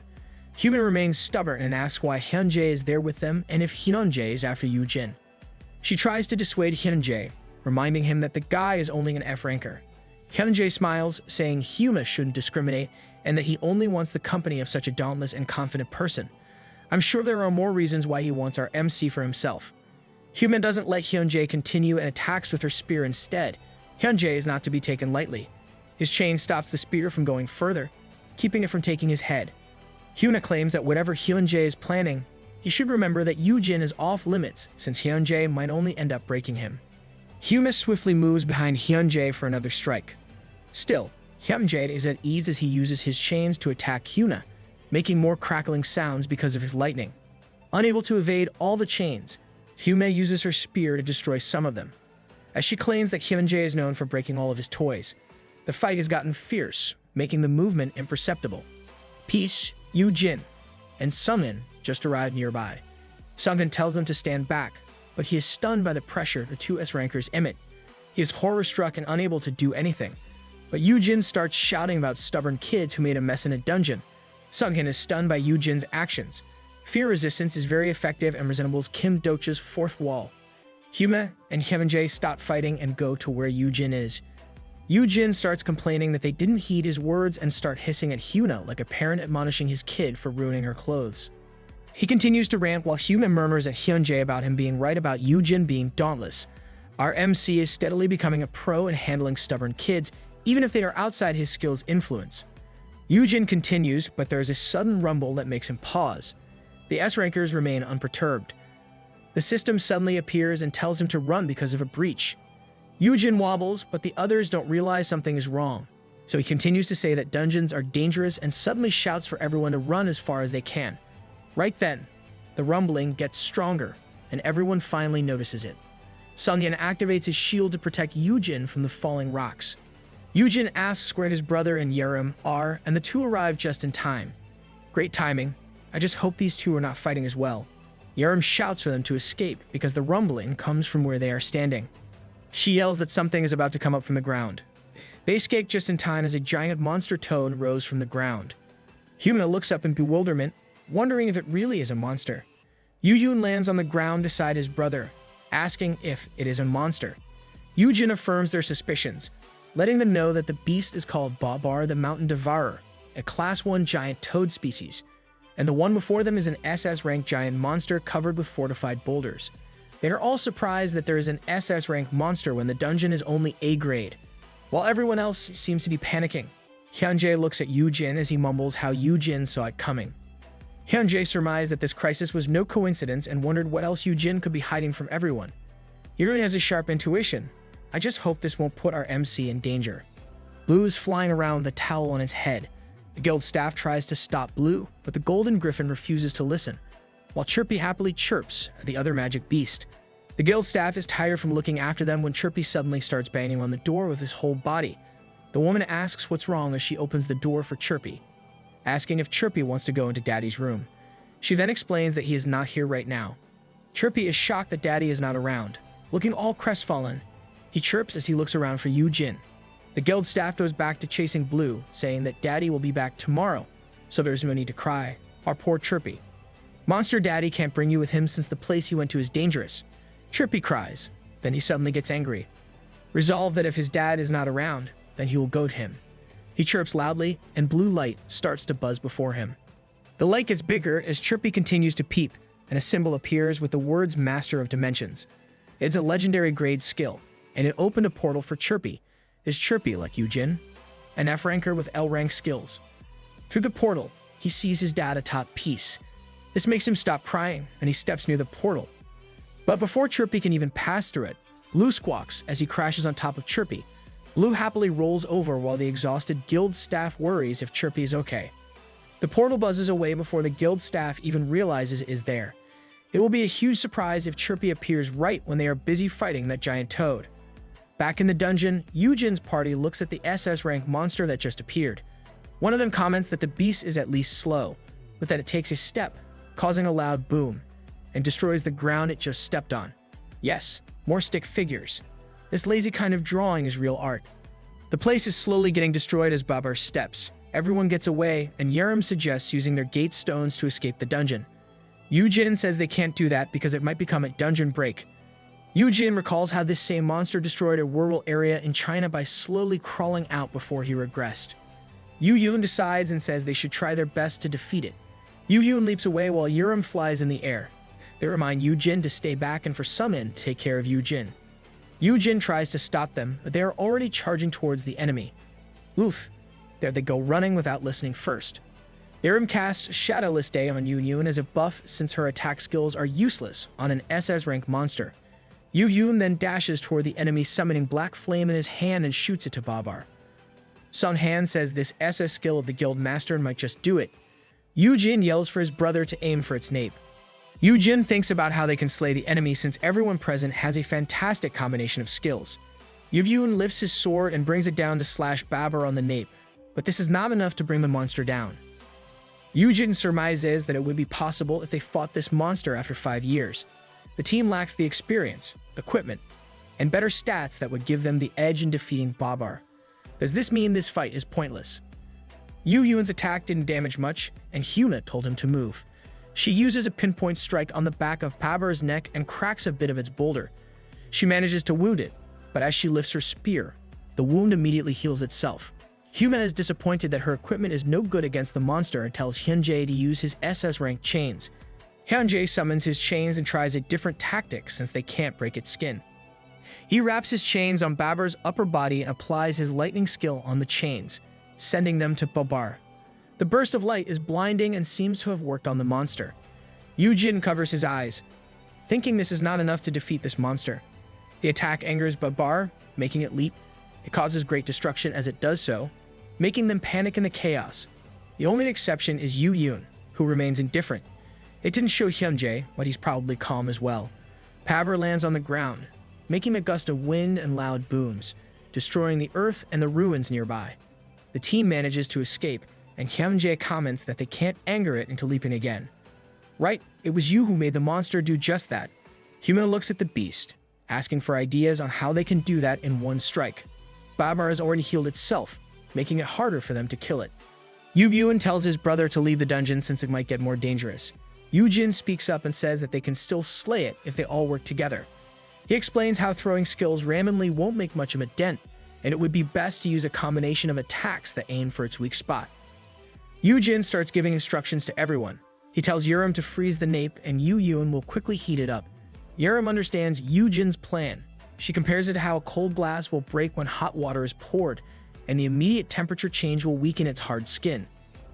Hyunjae looks at them and asks Yoojin if this is an insight from his magic beast tamer skill, and Yoojin just agrees to it. Hyunjae really is trying to learn more about our MC's abilities. Yoojin continues his instructions, saying that Hyuna should follow after them. Hyuna hesitantly wonders if the plan will work since Babar's self-healing skill is almost instantaneous, and they have never worked together before. She explains that doing a practice run will only anger Babar. This plan will only work if they can connect telepathically. Yoojin reveals that it is possible. He explains that executing an attack combo with perfect timing is the most crucial element of this plan. If they are unable to achieve perfect sync, the plan will fail. Yoojin announces that he can make that happen with a skill of his. It may not be flashy, but they need it right now. And it is the skill Yoojin just got yesterday, the Stern Mother Hen Drill Surgeon. Wow, if they have the luck stat, our MC would be brimming with it after regressing. Right, who would have thought a new skill would be the answer to their problems? Yoojin explains how he got a skill that can help them coordinate better. Yoojin asks his brother about it, and Yoojin says he somehow unlocked some conditions to get the skill. Yoojin looks at his new skill and finds the description updated. It explains how the skill can sync multiple targets to coordinate their movements. Yoojin wonders if the writing style somewhat changed halfway. Our MC is right about it changing halfway. The first half was written by Deer, then it was continued by another member for the sake of clarity. The skill requires intelligence and mana, so Yoojin brings out mana bottles. He starts drinking a bottle as he tells Yoojin and Yerim to stand together. The skill description explained that if the skill is rejected, Yoojin might suffer. He tells the two that they must accept it and starts activating the skill. A book with the skill symbol appears, along with magic circles that indicate the mother hen and her chicks. Yerim and Yoojin accept the skill, and Yoojin starts seeing the point of view of both Yerim and Yoojin. Their eyes glow as it indicates the activation. Aside from their perspectives, Yoojin can feel every sensation they feel, as if he is in their bodies. This also gives Yoojin the foresight of what they are about to do and say before they even do so. This is too much. It's like KDG's main skill, omniscient reader's viewpoint. Yoojin starts speaking, and Yoojin finishes the sentence for him. Yoojin announces that he will now sync the two. The two flinch, feeling surreal about what is currently happening. Hyuna asks what exactly happened. Yerim explains how her boss body feels like her own, making her able to tell how he would be moving, and it even helps balance their strength. To explain it further, Yerim uses her spear and brings it down in a big swing that causes a blast of wind. At the same time, Yoojin lifts and changes the position of his sword. Hyuna looks at what happened with disbelief. The tips of Yerim's trident and Yoojin's sword are perfectly aligned in a single move. Hyuna is so amazed by this that she quickly asks Yoojin to do it for her as well. Yoojin gulps another mana bottle, so it really requires a lot of mana to pull the skill off. He then explains to Hyuna that she is responsible for breaking open the skin of Babar right after Yoojin heats it up. She will be writing peace to lessen the flame's effects on her. This news brightens up Hyuna's face. She celebrates and brings out a saddle and a fire-resistant item while Yoojin calms peace as he asks for a favor. Yoojin decides that there is something else that he must do. He looks at his jacket's inside pocket, saying he has something for Hyuna. Hyuna asks what it is. Yoojin thinks that this skill is easier to use if the target is already under his influence, so what he must do right now is apply the keywords. Yoojin brings out a finger heart, saying he has his heart for her and the words "I love you" while winking. He thinks they have been close enough to do it, and he can pass it as a joke if it doesn't work. Dude, you watch too many K-dramas. The words make Hyuna puke, making Yoojin think it is a big failure. He tries to make up for it by saying that he is just showing his appreciation for receiving her help in this and that she remains cordial despite his yelling commands. Hyuna smiles at this and says it is stupid, but she lets it go, saying that Yoojin reminds her of her trainers back when she was an athlete. The system then notifies him that Hyuna Moon is now under his influence, confusing Yoojin. Yoojin turns away from her and smiles, though he's a bit nervous. Hyunjae then says it is probably his turn right now, while Yoojin thinks about how hard it will be to control this guy. Yoojin recalls how the skill will be harder to cast if the target has high stats. Left with no choice, he tries to influence Hyunjae by saying "I love you" nonchalantly, calling Hyunjae sir. Hyunjae's smiling eyes are on, and he comments on how Yoojin calls him sir. Yoojin tries it again and says "I love you, Hyunjae." But the keywords don't work on Hyunjae, so he reminds him not to reject the skill. Wow. Special service. Does this mean there will be a third time? Hyunjae feels the activation of the skill on him. He looks down at Yoojin, and instead of accepting, he rejects the skill. Yoojin suffers due to the rejection, and he glares at Hyunjae. Hyunjae claims it was only a light tap, making Yoojin curse him. This guy is a real prick. Yoojin asks what happened and if Yoojin is okay. Yoojin is pissed, but he assures his brother that he is okay. To make up for what he did, Hyunjae lends his SS-grade fire-resistant coat to Yoojin, saying it would at least keep him safe. This action makes Yoojin recall his plan to just take Hyunjae's coat. Yoojin calms himself as he looks through the perspective of 4 different S-rankers in peace. He compares the feeling to a teacher in charge of disobedient preschoolers who are making a play. Yoojin then closes his eyes, thinking that he will feel better somehow. He tells everyone to make short work of it since he is not sure if he can use the skill for long. They all proceed to their respective places.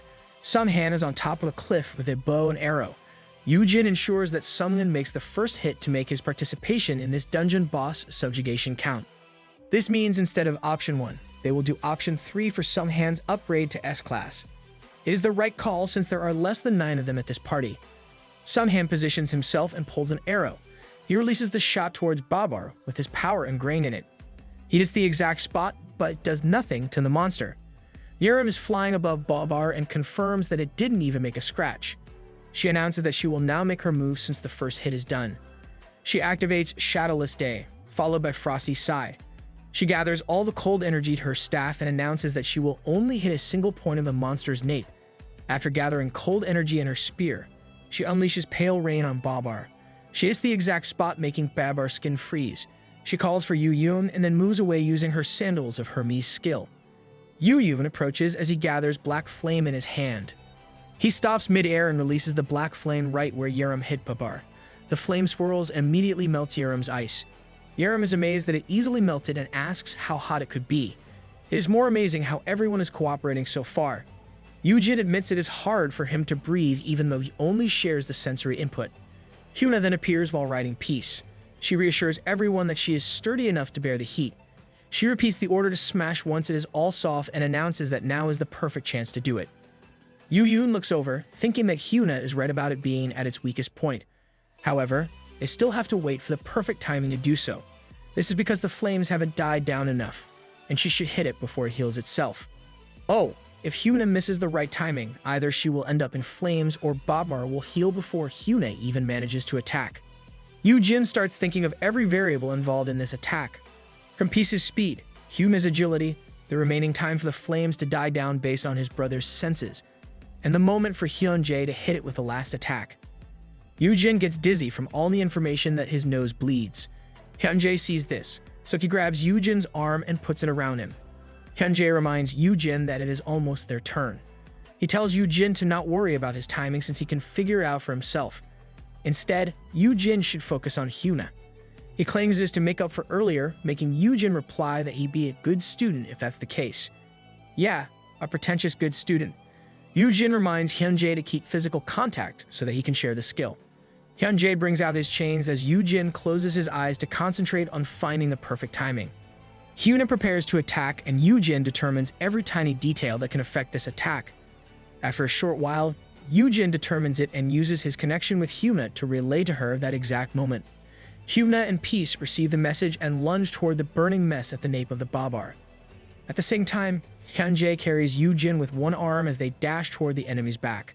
Let's all hope they make it in one piece. Dungeon breaks cause much damage to the world, even though the monsters from before were low-ranked. As time passed, the dungeons got harder to clear and stronger monsters appeared. And soon, there will be a time that S-rankers must cooperate to defeat the higher-ranking monsters. For Yoojin and his current party, this is that exact time. Yoojin is fortunate to receive a command-type skill. Yoojin is well aware of how intrusive it feels to have someone control you, but it could be considered harmless if it is an F-ranker like him. Wow, it is a Ratatouille reference. With this new skill of Yoojin, they are making history as the first coordinated raid by a group of S-rankers. With the thrill of facing a strong enemy running in their veins, Peace dashes to Babar's weak spot. Hyuna raises her spear for a stab. They reach the exact spot, and she pierces her spear with all her strength. Yurim is so glad that Hyuna did it despite the scorching temperature of the flames. Hyuna maniacally laughs at her success. Even though she's getting burned, she is bursting with glee as she proclaims how amazing it feels. Green goo appears as Hyuna pulls out her spear. Carrying Hyuna, Peace leaps away, and more green stuff splashes out of Babar. This must be that toad's blood. Babar opens its mouth as a green sticky substance flows from its back. Hyunjae watches from above, thinking that is the spot where he must stick his chains in. Yoojin, whose eyes are still closed, tells Hyunjae to go all out since he can use his bracelet as protection. Hyunjae prepares for his attack. He already received Yurim's buff, and now Yoojin activates the effect of his veteran F-ranker title. The effect is instantaneous. Hyunjae increases his chains and lighting runs through them. His eyes widen as he felt how Yoojin's buff had doubled his skill attack damage. Multiple chains pierce the back of Babar's neck and lightning zaps through them. Yoojin can tell how overpowered this is, while Hyunjae still feels amazed that he can't help giving a genuine smile. Hyunjae continued the electrical discharge on Babar, causing a massive blast of light throughout the dungeon. Once Hyunjae releases it, the nape of Babar gets completely destroyed. Its eyes turn white, and it falls with a big thud to the ground. Just wow. They should do more coordinated dungeon raids with a group of S-rankers. Yurin looks ecstatic as she asks for confirmation if they really did defeat it. The fall of Babar causes a vast rumble, and the ground is still getting destroyed due to the impact. It causes a giant explosion on the ground. Everyone must move back to avoid any fragments thrown in the chaos. Knowing that they won't make it in time, Sunhan tells them to move back. The system appears and notifies that the upgrade condition is now fulfilled. Sunhan Kim's stats and skill proficiency also increased. Sunhan activates his shield skill, completely deflecting all the rocks coming their way. Yurim is so amazed by this and asks how it is possible. I guess only Yoojin, Youyun, and Sunhan are the only people aware of this raid's real purpose. In a different location, Yoojin and Hyunjae land in a farther location, unaffected by the fall of the monster. They watch as Sunhan activates his shield skill and protects everyone else. But before Yoojin can even admire this, he tries to hold himself steady with the support of Hyunjae. He is worried if everyone is okay, but he is in no real position to do so as his nose starts bleeding again. Knowing he is about to faint, Yoojin tells Hyunjae that he will nap, so they should do their best not to fight. Yoojin faints before he finishes his sentence, and Hyunjae grabs Yoojin's arm before falling to the ground. I doubt this guy would listen. Sunhan's shield skill remains activated as the ground calms from its rumbling. Babar is now dead, and this is proof enough how the first high-class coordinated attack ended in success. With Yoojin unconscious, the SS rank skill Stern Mother Hendril Surgeon is now deactivated. But this skill is so potent that it still leaves the Tarbits with a lingering connection with one another. Hyuna gushes affectionately for Peace, complimenting the magic beast as she hugs it tightly. Yurim and Youyun look at one another and clap each other's hands with their accomplishment. Still, they immediately feel awkward about it and turn their back on one another. They all felt the relief of defeating an unbelievably strong enemy. With their previous connections, they form a sense of camaraderie. I hope it lasts long. Sunhan runs towards Yoojin and Hyunjae and asks if Yoojin is okay. For Hyunjae, it was not the excellent coordination that lingers. Instead, he still relishes the feeling of how his power was doubled. He feels euphoric about finding a source that could make him more powerful. But let us wait for Youyun and the others to arrive first. For now, let us cut to where the system is. Their newbie claims that the real target is Yoojin and complains how this wasn't supposed to happen since Babar is a monster that will take 5 years before it comes out. Behind him, Deer is lying face down on the floor while Tree is repairing the system. Yep, that is the punishment for playing around with the descriptions. Newbie is still panicking and asks the others if the filial duty addicts are behind this. Tree calms him down since the attempt is made within Honey's world and not from outside. The merperson says someone tried using the teleportation skill to go to Honey. This makes Newbie confused since it would require at least SSS or legendary rank skills to do that. So Babar popped out because Chirpy tried teleporting to a dungeon. Yoojin's lil kid caused a big problem. The system gets back a visual of the dungeon where Yoojin is, and they are glad that Babar is taken care of immediately. Tree admits how he thought they would have to do more for this feat, so he said to give everyone a lot of rewards. Merperson checks beside Tree and observes that something isn't right. On their screen, they see Hyunjae crouching where Honey is. Back to our MC and his unruly kids. The others still haven't arrived. Yoojin is still knocked out from his skill, and Hyunjae looks at him like a delicious food up for his picking. Hyunjae asks who Yoojin truly is as he thinks he can wait for their contract to end if it is for Yoojin's magic beast tamer skills. But Yoojin somehow became more appealing to him as time passed. Hyunjae knows that Yoojin is hiding a lot, from the foresight of what is to happen, the precise timing of his getting a command type ability, and most of all, Yoojin's ability to share a double attack damage skill. Having felt it for himself, he could never let go of that kind of power. Hyunjae looks at his hand with a dark face as he mulls over things. Hyunjae is disappointed that such abilities come from a person, not a simple item. Hyunjae believes he could get it for himself if it was an item. He carries Yoojin again, one hand over his shoulder, as Yoojin lands beside Sunhan. Yoojin asks if his brother is okay and says he will take his brother. Hyunjae doesn't let Yoojin finish and says he will keep Yoojin. Oh no, that's a wrong move, mister. Lil bro is the type who would do anything for his big bro.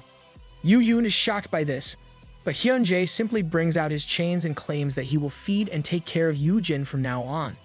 Hyunjae announces that he will take this with him. Hey, our MC is not an item.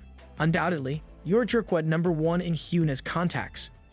Yoojin is furious at this claim, while Hyuna, who just arrived with peace, comments that Hyunjae truly is out of his mind. Yaren reaches the group and also hears Hyunjae's insane proclamation. She tells him to give Yoojin back.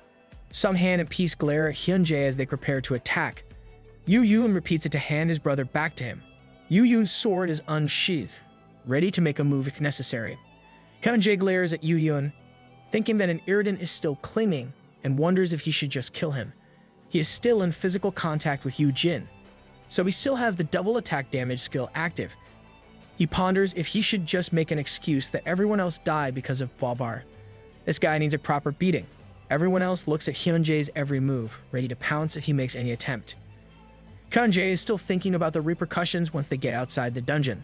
Still, he is snapped out of his thoughts as Hyuna pierces her spear and pulls it out to point at Hyunjae. Hyuna reminds Hyunjae that while the rest will hesitate to attack in case Yoojin gets hurt, she is different. She won't hold back in her attacks if he makes a mistake. She tells Hyunjae that he better listen now that things are done. Hyunjae changed his views on gauging the situation based on what Hyuna just said. He thinks about how Yoojin's bracelet is now broken and quickly comes to a decision. He removes Yoojin from his shoulder and gives him up, making an excuse that nobody is on his side. He hands Yoojin to Hyuna, and immediately, Yoojin attacks Hyunjae once his brother is gone from his arms. Lil bro is a literal hothead. Expecting this attack, Hyunjae uses his chains against Yoojin's sword, claiming he is nice, and returns Yoojin. He then asks Yoojin if he is attacking because he is not wearing his fire-resistant coat, which makes him conclude why Yoojin wants it for himself. Yoojin gathers black flame in his hand and throws it at Hyunjae, but Hyunjae easily deflects it with his chains. Fire versus lightning. The two prepare to unleash their best, but before they can even do so, a blast of ice gets between them. Yirem yells for them to stop and reminds them that they must get out of the dungeon with Yoojin. Hyuna yells for Hyunjae to stop acting like a kid and harassing the other kids. She then throws the precious coat to Hyunjae while she yells for Yoojin to take care of his brother, or she will throw Yoojin on the ground. You shouldn't have done that, Hyuna. Yoojin really likes that coat. There goes Yoojin's chance to take it for himself. Yoojin removes his coat and threatens Hyunjae to not even think about getting close to Yoojin. Hyunjae ignores the threat and says he can't do that since he likes Yoojin. This makes Yoojin glare at the older man, and Hyuna yells for them to stop. Yoojin prioritizes his brother and covers him with his own coat. Hyuna tells Yoojin to not mind the pricks, since this might turn for the better. If Hyunjae really likes Yoojin, he will surely take care of Yoojin and ensure his safety. Yerim scolds Hyunjae as Hyuna talks to Yoojin. Hyuna reminds him that Yoojin is not as fragile as he thinks. Yoojin is resting, yet he grinds his teeth as he mutters how they should not fight. Those are extraordinary senses, big bro. You can tell they are fighting even in your sleep. Things have settled down, and the group leaves the dungeon. After that dungeon raid, news spread about the appearance of an SS-class monster in an A-rank dungeon. This brought great tension to everyone, hence details of the raid aren't revealed to the public. To give everyone a good news, the news of Sunhan's upgrade is released to the whole world. In a different place, a few locks of hair fall to the table, and a guild staff member calls for her guild master. She screams her lungs out when she finds Hyuna shaving her head. Hyuna claims she shaved it since her hair is burnt. Her staff worries that their sponsors will get angry with her guild master's actions. Even the Breaker Guild staff calls their sponsors old geezers. Hyuna says she doesn't really care and that they should at least be glad that she didn't shave everything off. She leaves the room, claiming this is a small matter to get so uptight about. The woman who used to worry about the opinions of her sponsors is now gone. Everyone who participated in this dungeon raid is about to experience more changes. From Yoojin's appearance as a magic beast hammer, the awakened with blacksmith skills, the upgrade of an A-ranker to an S-ranker, to even the successful cooperative attack of S-rankers who never worked together before. This is the dawn of a new age. In Sejong Guild, Hyunjae is on the phone saying how the plan changed. He gives instructions for everyone to prepare themselves for returning to Korea, including the twin siblings of the venomous curse, Dragon Dio Valshisis. What? That crazy natural-born S-ranker is one of Hyunjae's people? You're getting more sus by the second, Hyunjae. Every change happening right now makes the cogwheels turn, and in the center of it all is our MC. Chirpy tries to wake Yoojin by continuously pecking him with his beak. Chirpy sees that Yoojin is starting to open his eyes, so he gives him a good body slam in the face. This shocks Yoojin into wakefulness. Yoojin sits up because of the attack and asks Chirpy if he is hungry. Chirpy peeps at Yoojin, trying to tell him things, but Yoojin is then called by Yerim and the others. There are tears in everyone's eyes except for Sunhan. They are glad that Yoojin finally regained consciousness, but the welcome overwhelms Yoojin. He asks why everyone is there. Yoojin looks at his clothes and thinks about how he fell asleep in the dungeon due to exhaustion. Seeing that he is wearing hospital clothes, he asks if he has slept for a long time. Manhwa frantically yells that Yoojin slept for 2 days. Our MC must be exhausted with using multiple skills at once, considering that his MP is also low. Sunhan assures him that the doctors who looked at Yoojin said nothing is wrong with his body, so there is no need to worry too much. This makes Manhwa glare at Sunhan as he shouts how Yoojin overworked himself to the point that he has to sleep for 2 days. Manhwa continues to complain that although their team has 4 S-rankers, Yoojin still has to exert himself. Manhwa is so angry that Chirpy joins the scolding. Sunhan and Yerim apologize for their inability to care for an F-ranker. Yoojin can't comment on this since he finds that Manhwa has gotten so scary in such a short period. Yes, this caretaker is scary. If one makes a mistake, it's goodbye to the chance of getting stronger equipment. Trying to change the subject, Yerim says Chirpy kept crying, so they got permission to bring him over. She asks Yoojin if she should take Chirpy back so that he can rest more. Yoojin smiles, saying it's okay. Yoojin holds Chirpy in his hands and pets him as he asks Chirpy if he missed Daddy. He then remembers the purpose of the dungeon raid and checks if Sunhan managed to upgrade. He opens his skill, My Kid is the Best, and the photo album of influenced S-rankers appears before him. There are currently 5 on his list. Aside from Yoojin and Yerim, Hyuna, Sunhan, and Peace are now on his list. I'd wonder if Hyunjae will ever become a part of this list. Yoojin confirms that Sunhan is successful in his upgrade, but he is more shocked to find that Peace is also in his book. Manhwa sees the change in Yoojin and asks if he is okay. Yoojin wonders what exactly happened for Peace to grow quickly while Yoojin is asleep. Clearly agitated, Yoojin announces that he's going to see Peace. Manhwa says that the doctors told them he should stay another day, while Sunhan says that Peace and their guild master left for a dungeon raid. Yoojin is startled to learn that Peace is now with Yoojin. Yoojin remembers that Yoojin told him about an S-grade dungeon that he manages. He then asks why Sunhan didn't join them. Sunhan and Yerim nervously share a look, clearly thinking how much they can say. Yerim makes a choice and avoids eye contact as she reveals that only Yoojin and Peace went inside the dungeon. What the? Yoojin is so adamant about his brother entering a dungeon. Yet, here he is, making his brother worry for the same reason. Yoojin is so shocked by this news that his eyes widen with dread. He lifts his mouth into a smile, but Yoojin is obviously anxious at this news. Yerim and Sunghan then explain what happened before they entered the dungeon. Everyone on the team is preparing for the raid near the gate. The others are excited to finally experience a dungeon raid with Peace.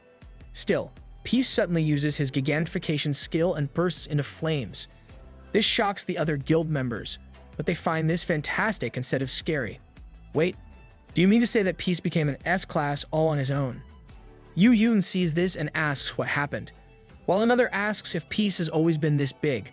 Peace continues to flare, and Yoojin observes how Peace has grown with its fiery fur and extended horn. Peace growls as he stares at Yoojin, and Yoojin returns the look. Yoojin suddenly shoots his black flame, making a clear line between him and Peace on one side. This surprises the other members, who are confused by their guild master's actions. Yoojin then commands everyone to get out, and only he and Peace will be entering the dungeon this time. Did these two reach an understanding with just a look? I guess they do make the perfect partner for each other. Yoojin makes an incomprehensible face in this story.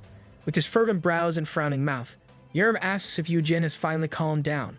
Only Sunghan, Yerim, and Chirpy are left with Yoojin in his hospital room. Myungwoo is sorry that he has to go because he has work and cannot help with the current situation. Yoojin is still irritated, but he knows he can do nothing now since the gate is already closed. 10 minutes earlier, Yoojin was creating chaos at this news. Everyone is trying to stop him, but he doesn't care since his fear resistance was activated then. He reflects on his previous actions, but Yoojin cannot remain calm. He curses that his stubborn brother went into an S-grade dungeon with only him in Peace.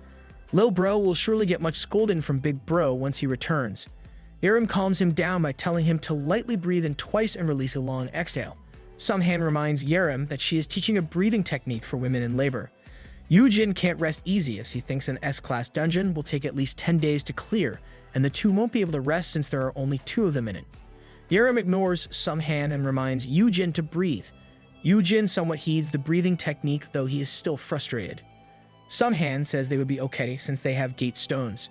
Yerim agrees, and as a master of changing topics, she asks Yoojin what rewards he got from their last dungeon raid. This distracts Yoojin somewhat, and Yerim pushes Yoojin in that direction of a subject by showing off her rewards from Babar. Yerim probably just wants to flex her new gear. Yerim received the Mermaid Queen of Sea Waves earrings, a pair of elegant blue gem earrings. This SS grade equipment increases her mana and mentality stats and lets her move underwater. Aside from this, it adds 30% to the skill effect of her water and ice-related skills. Yoojin is amazed by these effects, saying that Yerim will be unbeatable when she's in water. Yerim is so proud that she says she will be raiding all the underwater dungeons using this. She looks far into the future, thinking how this will make her a lot of money to repay her debts. She shares how she managed to repay at least half of it after clearing the dungeon where Babar was. But then Yerim suddenly slumps, thinking how she will again go into debt once she buys new equipment, and she still needs to purchase ice-resistant items for her raid team. Yoojin smiles at this, commenting how she still has a long way to go in achieving those goals. She starts complaining that she can't borrow equipment from the guild since her attributes are the complete opposite of their guild master. Yoojin looks at Yerim fondly while thinking that she is steadily growing. She used to be an A ranker before regression. Now she is an S ranker who receives guidance from the veteran hunters aside from those in the Hayam guild. Yoojin continues to smile as he daydreams about how much Yerim will grow in the future. The difference in her life from before to now is so vast. It is an excellent thing for her that our MC sought her out. Sunghan and Yerim whisper to each other, thinking that they successfully distracted Yoojin from what happened. Sunghan decides to follow Yerim and shows the reward he got, which is a gate stone. He also shares his gratitude for becoming an S ranker after this raid. Yoojin is like an old man, and Sunghan and Yerim are the grandchildren trying their best to ensure the old man doesn't get stressed. Yerim continues the topic and asks what Yoojin got as a reward, saying she is really curious about it. Yoojin checks his inventory and finds an SS grade item within. Yerim is amazed that Yoojin got an SS rank item as well. Yoojin clicks on it, and it glows bright blue, shocking everyone. The object appears with a blue aura around it. The item is called the Nameless Demon King's Old Spinning Wheel. As the blue light disappears, Yoojin and the rest take a good look at the SS grade item. Yoojin says it is an old spinning wheel used by a demon king before. Chirpy climbs the wheel, taking a close look as well. Sunghan wonders if the item was used for threading, while Yerim thinks it is a weird hobby for a demon king to pick up. Yerim needs to meet Sadao Mao, and she'll gain enlightenment. Yerim puts the spinning wheel in Yoojin's head, wondering if it is meant to be equipped. Yoojin lets her do as she pleases while saying that the item seems to be a material or an ingredient instead of equipment. Yoojin holds it to his head, with Chirpy still atop the wheel. He thinks the system would have purposely given this to him for a reason, and he should ask them about it. As he thinks of the word dungeon, his mind suddenly makes the connection. He thinks of an S-rank dungeon and how his brother and Peace are entirely on their own inside one. Yoojin becomes gloomy, and Yerim and Sunghan are shocked at the change. Suddenly, Yoojin starts cursing again because of his stubborn brother. Yerim reminds Yoojin of the breathing technique to make him calm down. As the big bro, Yoojin can't stop himself from worrying. After some time has passed, Sunghan checks up on Yoojin in his room and finds that he is not asleep. Sunghan thinks that Yoojin is only spacing out since he can't see Yoojin checking out Yoon and Peace's status with his skill. Worried, Sunghan says that this is an early symptom of dementia. This shocks Yoojin, so he grabs the remote control claiming that he just can't sleep and will watch TV instead. The TV opens with a news show about how Sunghan Kim will soon be appointed Vice Guild Master of Haeun Guild. This makes Yoojin look at Sunghan with shock since the man being reported is right before him. Sunghan is a bit shy as he admits how Yerim was also considered for the position. However, she is still studying, so the guild chose him for the role. The guild made the right choice in choosing Sunghan. I just can't imagine Yerim as the Vice Guild Master. This makes Yoojin look at Sunghan with proud admiration. Yoojin clasps Sunghan's hand, announcing that he is the best man for the job and how he looks forward to it. Sunghan says his thanks, while Yoojin says that they should celebrate the party for his promotion. Sunghan claims it is okay since many people already congratulated him, and even the Hanshin Guild sent him a bouquet as congratulations. Yoojin is amazed at this and remembers how Minyu Park paid close attention to Sunghan. Sunghan says he has a connection with them since he was part of the Hanshin Guild before. Now we're learning more about Sunghan's past. This is the first time Yoojin has heard about this, so Sunghan explains it further. He says the guild is under the Hanshin group, and he was colleagues with Mingyu back then. Sunghan received an offer to marry the owner's daughter after he awakened as an A rank, but after that, Mingyu awakened as an S ranker. So instead of Sunghan, Mingyu met the daughter and got married, and because of this, Mingyu became Hanshin Guild's guild master. Oh, so there was a case of arranged marriage. Yoojin thought it would be a good story to hear, so the sudden turn to drama shocked him speechless. Sunghan is calm as he tells how his relationship with Mingyu became strained. Yoojin compares it to a K-drama plot, and he is completely hooked. Feeling giddy, Yoojin asks if Mingyu is afraid that he might lose his position as a husband and that it will be stolen. Sunghan misses the point, saying he was only an A-ranker then. Though Sunghan admits that the bouquet came with a letter saying he should stay in Haeun for good. Yoojin trembles at this news, thinking he is right in guessing the actual plot. Our MC's imagination is so wild that he is physically affected by such things. Sunghan remains nonchalant, saying he is relieved the Haeun is now stable. On top of that, Hanshin Guild doesn't see them as a threat despite their current number of S-rankers. He explains how Mingyu's personality is humble and how, unlike other guilds, he's not really out there to make Hanshin stronger. Yoojin looks at Sunghan, thinking how this man puts more weight on the welfare of the guild rather than his own. Sunghan smiles as he reveals how others said that his opportunity was stolen back then, but the truth is, Sunghan prefers how things are right now. He admits that he has no desire to become a guild master and feels more comfortable as a supporting character. Sunghan promises Yoojin that he will continue to support their guild master. Yoojin admiringly looks at Sunghan as he recalls how this same man cared for everyone from getting crushed by the rumbling rocks from Babar's fall. This proves how Sunghan will be a great team player despite becoming an S-ranker. Among the S-rankers, Sunghan is undoubtedly the most obedient of all. Yoojin is so happy that his brother's guild will have a bright future with the presence of Sunghan. He smiles cheerfully as he expresses his delight at having Sunghan beside him. Yoon pops out of the window as he agrees with Yoojin, commenting that Sunghan is a veteran in this profession. Yoojin and Sunghan are shocked by the appearance of Dakibi, while Yoon calmly greets his boss. Yoon gives a bag of food, saying he brought it as a gift so that he can eat it as well. That reasoning is perfect for gluttons. Sunghan is worried it might be dangerous, but Yoojin assures him that Yoon is his friend. Chirpy looks at Yoon and the food in wonder. Yoojin takes advantage of the situation and says, "I love you" to Yoon for taking the time to visit him. Yoojin hands him a drink as he thinks about how he already influenced Yoon and if there was any progress in his teleportation skill. Yoon eats the food he brought while holding the drink and Chirpy in both hands. Yoojin uses his skill on Yoon, and a message appears saying they are an incomplete species. It then adds that an essential item similar to its element is required. Yoojin is confused by this message, as he wonders what incomplete species are. Yoon is so busy eating that he mistakes Chirpy for a dumpling. In Yoon's defense, Chirpy looks a lot like food. Yoojin mulls over the system's message on how there should be similar elements, then thinks about how Yoon's fundamental element was an old water wheel. This thought gives Yoojin an idea, and he takes the SS grade item he got as a reward. Thinking that both are old wheels might be why the system gave it as a reward. Yoojin holds the nameless Demon King's old spinning wheel and asks Yoon if he needs it. Yoojin explains how he got it as a reward while Yoon holds it and gives it a closer look. Yoon says it belonged to a Demon King before and the item is older than him. Yoojin is surprised that Yoon can appraise it. Yoon describes a Demon King as a scary being with big horns and a strong body. Yoojin doesn't think much of this and simply agrees. Hearing Yoojin's agreement, Yoon decides to become a Demon King then. Yoojin asks what Yoon means and how he will become a different species.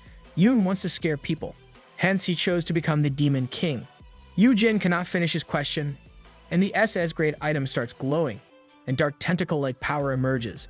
They were so shocked by this development, but Sunhan quickly activated his shield to protect them. Sunhan asks what this is, but the dark stuff takes hold of him, and Yoojin panics as he asks Yoon what he is doing right now.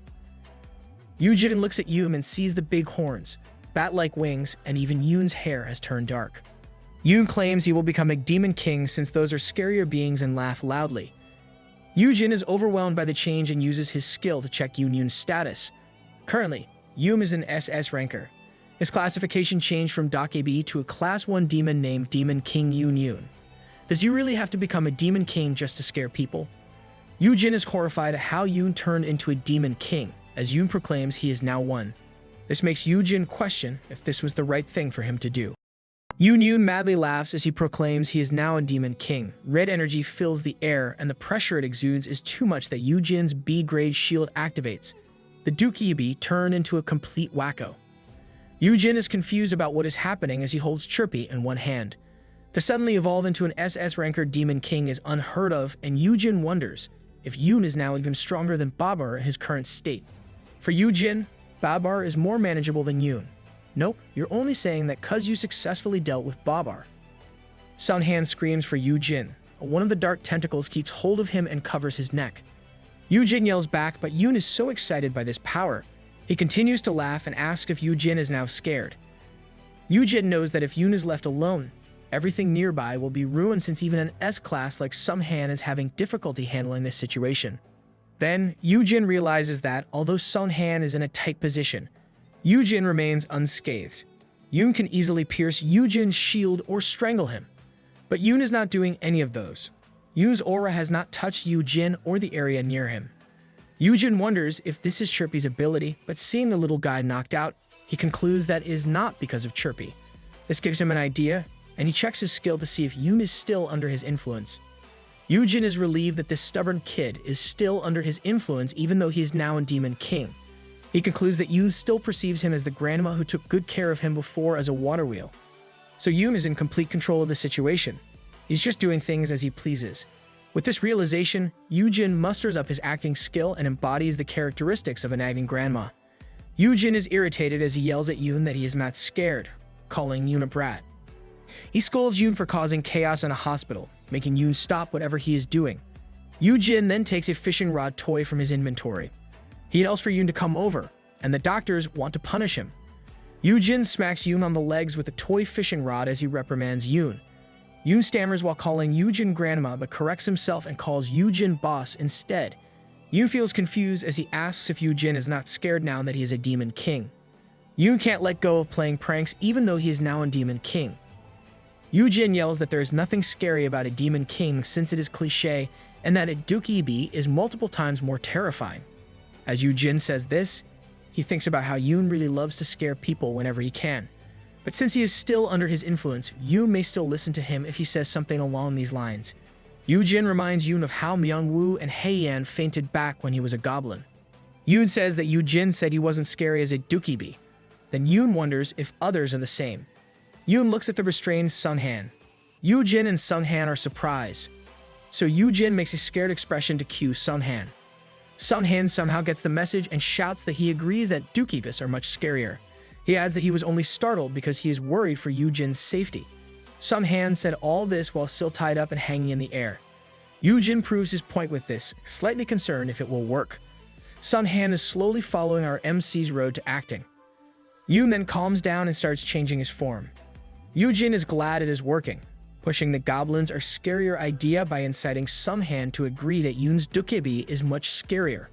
Sunhan, Yoojin, and even Chirpy act like they are so scared.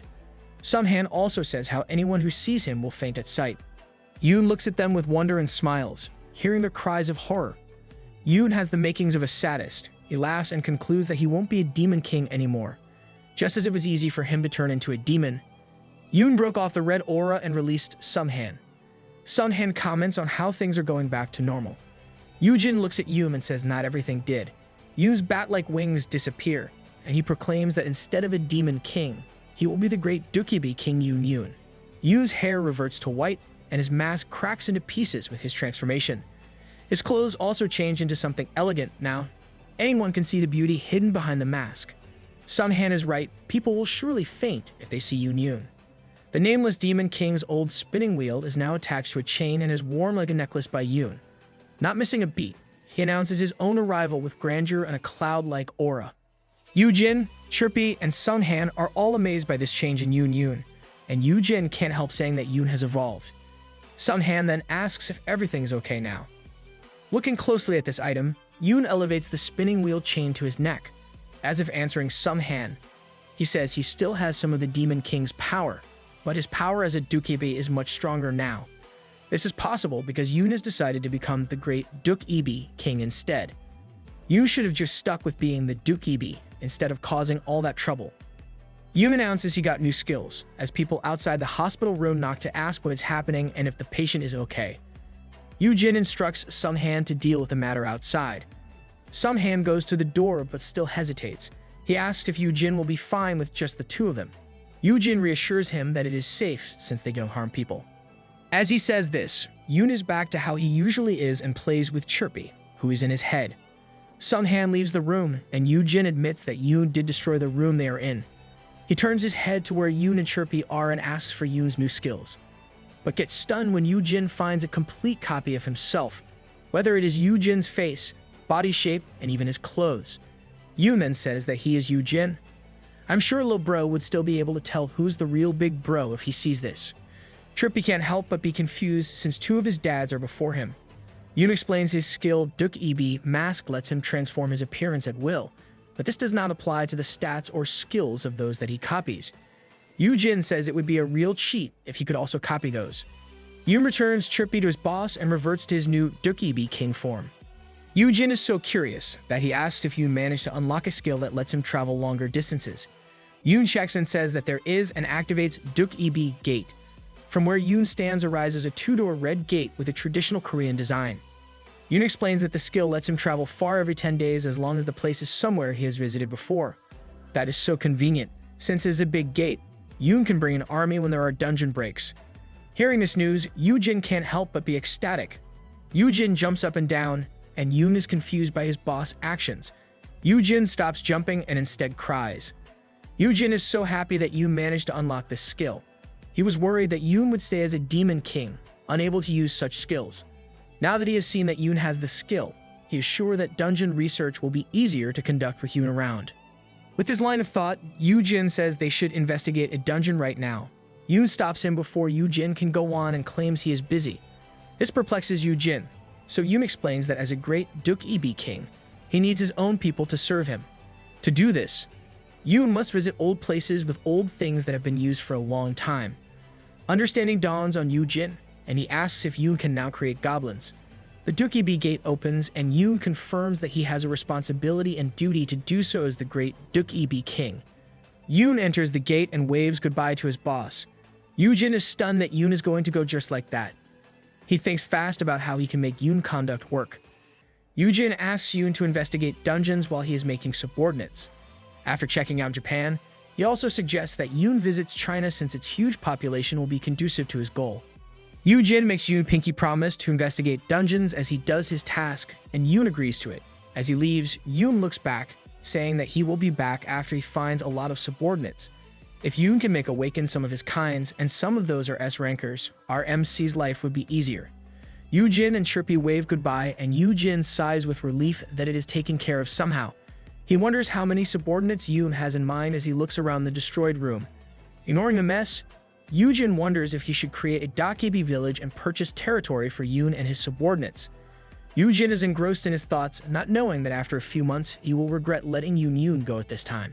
I wonder what kind of mayhem will Yoon pull at that time. In the Haeyeon Guild headquarters, Shimyeon is on the phone with the chairman of the Korean Hunters Association. They talk about how Yoojin will be discharged that day and that the monster training facility is done with its construction. Shimyeon wants to say more, but he pauses and ends the call right after. He yells for an emergency, worried that something will happen right when their guildmaster is away. Where's the fire? It's rare for Shimyeon to get this flustered. Haeyeon looks at her uncle and asks what exactly happened. Shimyeon says that the KHA sent a representative to escort Yoojin, which only confuses Haeyeon. She says this is safer for Yoojin than having another guildmaster as his escort. Shimyeon feels like he will get a headache. He explains that while those guildmasters are also dangerous, the person the association sent is on a different level. In KHA, the chief officer tags that he is out for a business trip. This man is the representative that the association decided to send as an escort and facility tour guide for Yoojin. And he's the same person that Shimyeon deems a lot more dangerous. Is this guy even more dangerous than the Sejong Guild Master? In the hospital, Yerim frowns as she asks what happened in one night. She is bewildered at how a specially constructed hunter ward can get destroyed. Yoojin reassures her that nothing concerning really happened since he's okay. Yerim doubts his words while looking closely at Yoojin's eye bags. Yerim says with conviction that he didn't get any sleep, so there's no way he's okay. Yoojin looks away, thinking he was only up all night since he is checking with his skill to see if his brother is still among the living. That's ingenious. He can use my kid as the best skill that way too. Just then, Yoojin realizes something is wrong and asks why Yerim is there on a weekday when she has school to go to. Yerim is shocked at how sharp Yoojin is and makes an excuse that the teacher sent her over. She scratches her nape, but Yoojin can imagine how Yerim must have intimidated her teacher in doing so. He scolds Yerim to follow the rules even if she is an S-ranker. Yoojin continues to lecture Yerim as they walk out of his hospital room, but Yerim simply laughs it off. Yoojin knows well how the Awakened can easily ignore the laws if they wish to. This is more true when it comes to S-rankers who have strength beyond what society can handle. Even in foreign lands, the S-rankers have greater control than the government. In some cases, they have entirely overthrown the government. So, it is something akin to a rebellion once a group of Awakened chooses to ignore the law. In the case of Korea, the nation is still able to do its job because of a particular person's existence. Yoojin tells Yerim to return to school since someone has already been assigned to accompany him. It's the first time Yerim hears about it and asks who it is. Yoojin explains how KHA sent a representative who would escort and give him a tour of a monster training facility. The person Yoojin refers to is the only S-ranker who serves the country and supports the KHA when dealing with the big guilds. This man is also responsible for arresting high-rankers who have broken the law. I guess this is the same guy who arrested Yoojin back when Yoojin visited another guild and caused destruction. Yoojin is in front of the hospital with Yerim, and Yerim exclaims upon learning that the guy is Chief Song, who she's heard before from Hyuna. Just then, a man approaches them, asking for confirmation if he is Hunter Yoojin Han. The man presents his identification card, indicating that he is the Taewon Song they were just talking about. Taewon introduces himself to them as the Chief Officer of the Awakened People Management, affiliated with the Ministry of Public Administration and Security. It was the first time Yerim and Yoojin met the man, so they were surprised to find that Chief Song would be such a huge man. Yoojin knows how big S-rankers are, but Taewon's large build just pops out because of his broad frame. It seems like he is bigger than Hyunjae or Sunghan. Taewon says to wait while he parks his car and moves away. Yoojin and Yerim watch Taewon, who struggles to get in his red car. The two felt like they were having a hard time with what Taewon was doing, and Yerim couldn't help but ask why he goes around in such a way. Yoojin says it might be because he's a public servant. Yerim asks why an S-ranker would drive such a car. But before Yoojin can answer, the black car arrives and doesn't stop until it hits Taewon's red car. The impact causes the red car to destruction with parts of it flying in the air. Yerim and Yoojin are so shocked that Yoojin can only imagine that they have to prepare for the funeral right after their meeting. Is it goodbye already? The red car is utterly destroyed, but Taewon simply gets out of the rubble, and Yoojin is relieved that Taewon is an S-ranker, so he is sure to survive such an accident. Yoojin wonders who has the gall to do such a thing to Taewon. A man steps out of the black car, saying it was unintentional. The man is none other than Yoonjae, who smilingly says he always gets this urge to accelerate whenever he sees Taewon's large form bending inside the car. This dude really loves to provoke people into a fight. Taewon looks at Yoonjae, while Yerim can't help cursing at Yoonjae. Yoojin immediately covers Yerim's mouth and tells her to shut her mouth and instead help evacuate the people in the hospital. Yoojin is worried that there will be a big fight between the two S-rankers as he watches the two stand a foot apart. Yoonjae smiles as he offers to pay for the damage or even give Taewon his black car to replace the destroyed vehicle. Taewon glares at the car key being shoved into his chest, but he only sighs and keeps calm, claiming he can't accept such things above a certain amount since it may be considered bribery. Taewon says he will call his insurance company instead and turns away from Kyunjae. I like this new character's indifference.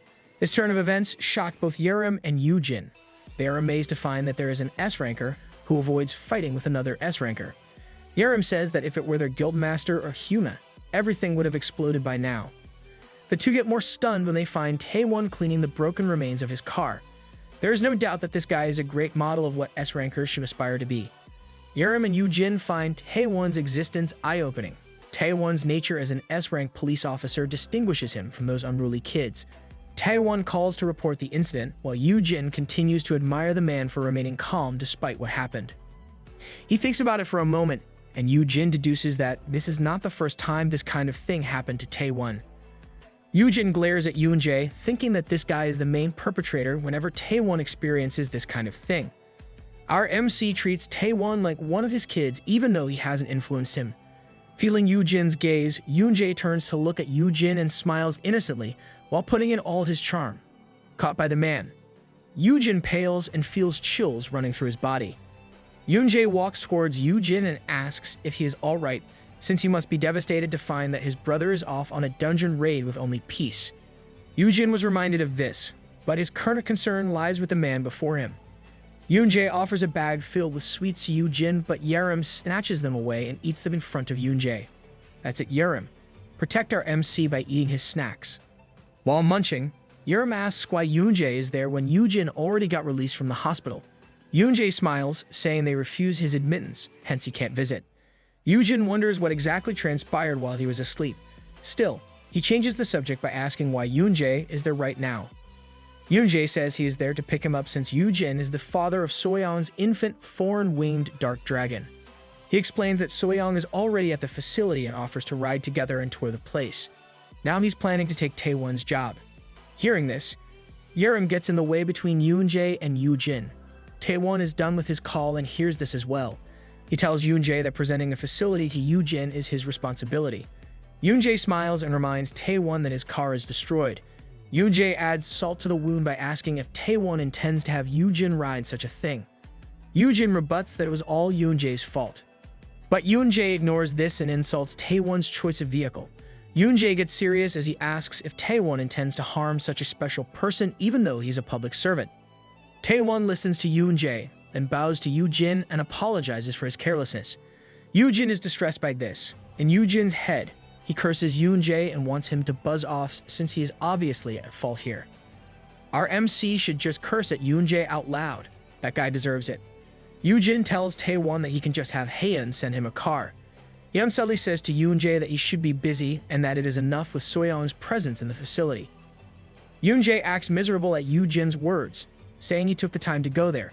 Yet he is being rejected just like that. Yoojin becomes alarmed and scolds Yoonjae for acting like he is being abandoned. Yoonjae smiles at Yoojin, wondering out loud why Yoojin is acting like this when he knows they have gotten closer. Yoonjae claims that he has poured his heart and soul into doing so, and the shoujo-esque background is back. But the choice of white lilies is kinda sus though. This somehow perplexed Yoojin into thinking that Yoonjae was probably right since the man did feed peace, the sweets in that garden. The studs, the list is getting longer. Yerim tries to snap Yoojin out of those thoughts by reminding him not to give in. But Yerim is too late, and Yoojin agrees to ride together as long as everyone can join. Yoonjae has a happy face as he admits he is glad about Yoojin's decision. I don't know if our MC is gullible or if this is a part of his plans. Since Yoojin has decided, Yerim looks back at Taewon and notices that the man is glaring. Yerim wonders if it is because Yoonjae keeps picking a fight with him, but she looks closer and looks at where Yoonjae and Yoojin are. Yoojin is busy reminding Yoonjae that he can't cause trouble or the new building might get destroyed. Yerim realizes that Taewon is not glaring at Yoonjae. The person Taewon is actually eyeing is Yoojin. This makes Yerim ponder if Taewon has an ulterior motive against Yoojin. And we now have a plot twist. Yoojin's group arrives at the newly constructed building intended for raising magic beasts.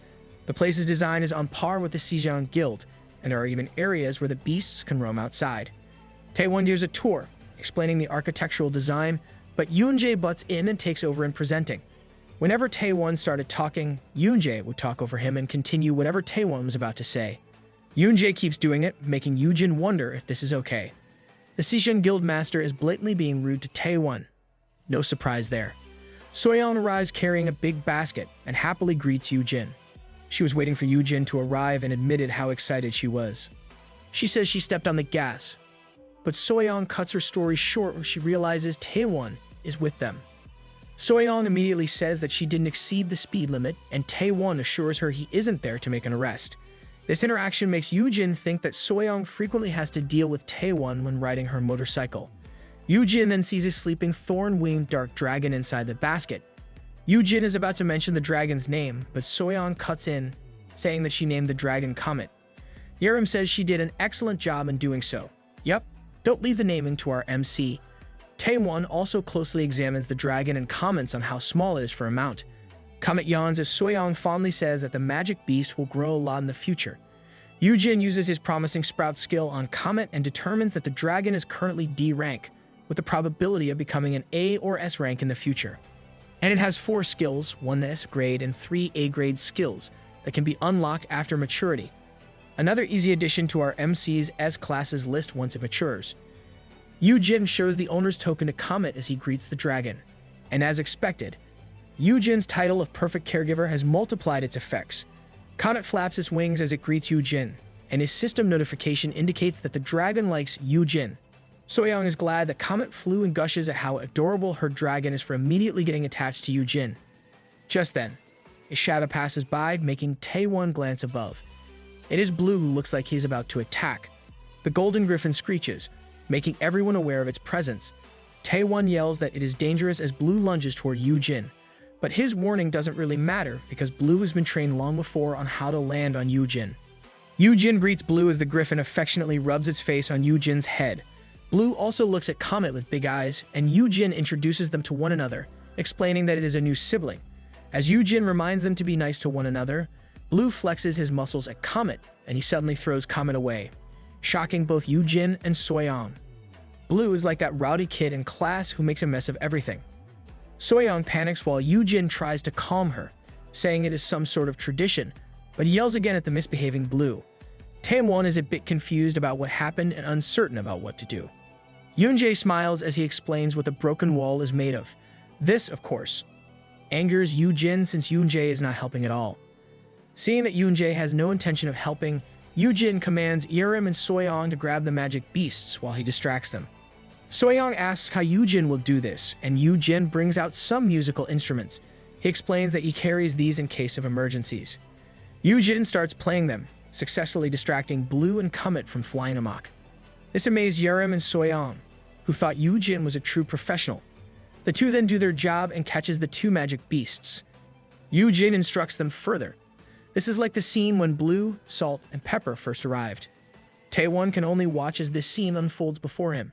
He clenches his fist by his side as he thinks there really is something wrong. After some time, things were able to settle down. Soyeon looks disheveled as she entrusts Comet to an also unkempt Yoojin. Blue is now locked up in a cage while Comet rests in his basket. Soyeon says she will visit every day whenever she does not have a dungeon raid. Yoojin reassures her that Comet will be fine. Soyeon sweetly bids her dragon goodbye and finally leaves to prepare for Comet's home. Seeing how Soyeon is acting, Yoojin is confident that Soyeon is a great mom for Comet. But this only reminds him what kind of dad his younger brother is to Peace, and he wishes that Yoojin could be kinder to the magic beast, even just a little bit. Yoojin puts the resting comet in another cage and is relieved that things are now in order. He looks at Yerim and Yoonjae and reminds them they have somewhere else to be. Yoojin thinks that will only interrupt him, as if on cue. Yerim moves beside Yoojin and tells the other two that they should return now.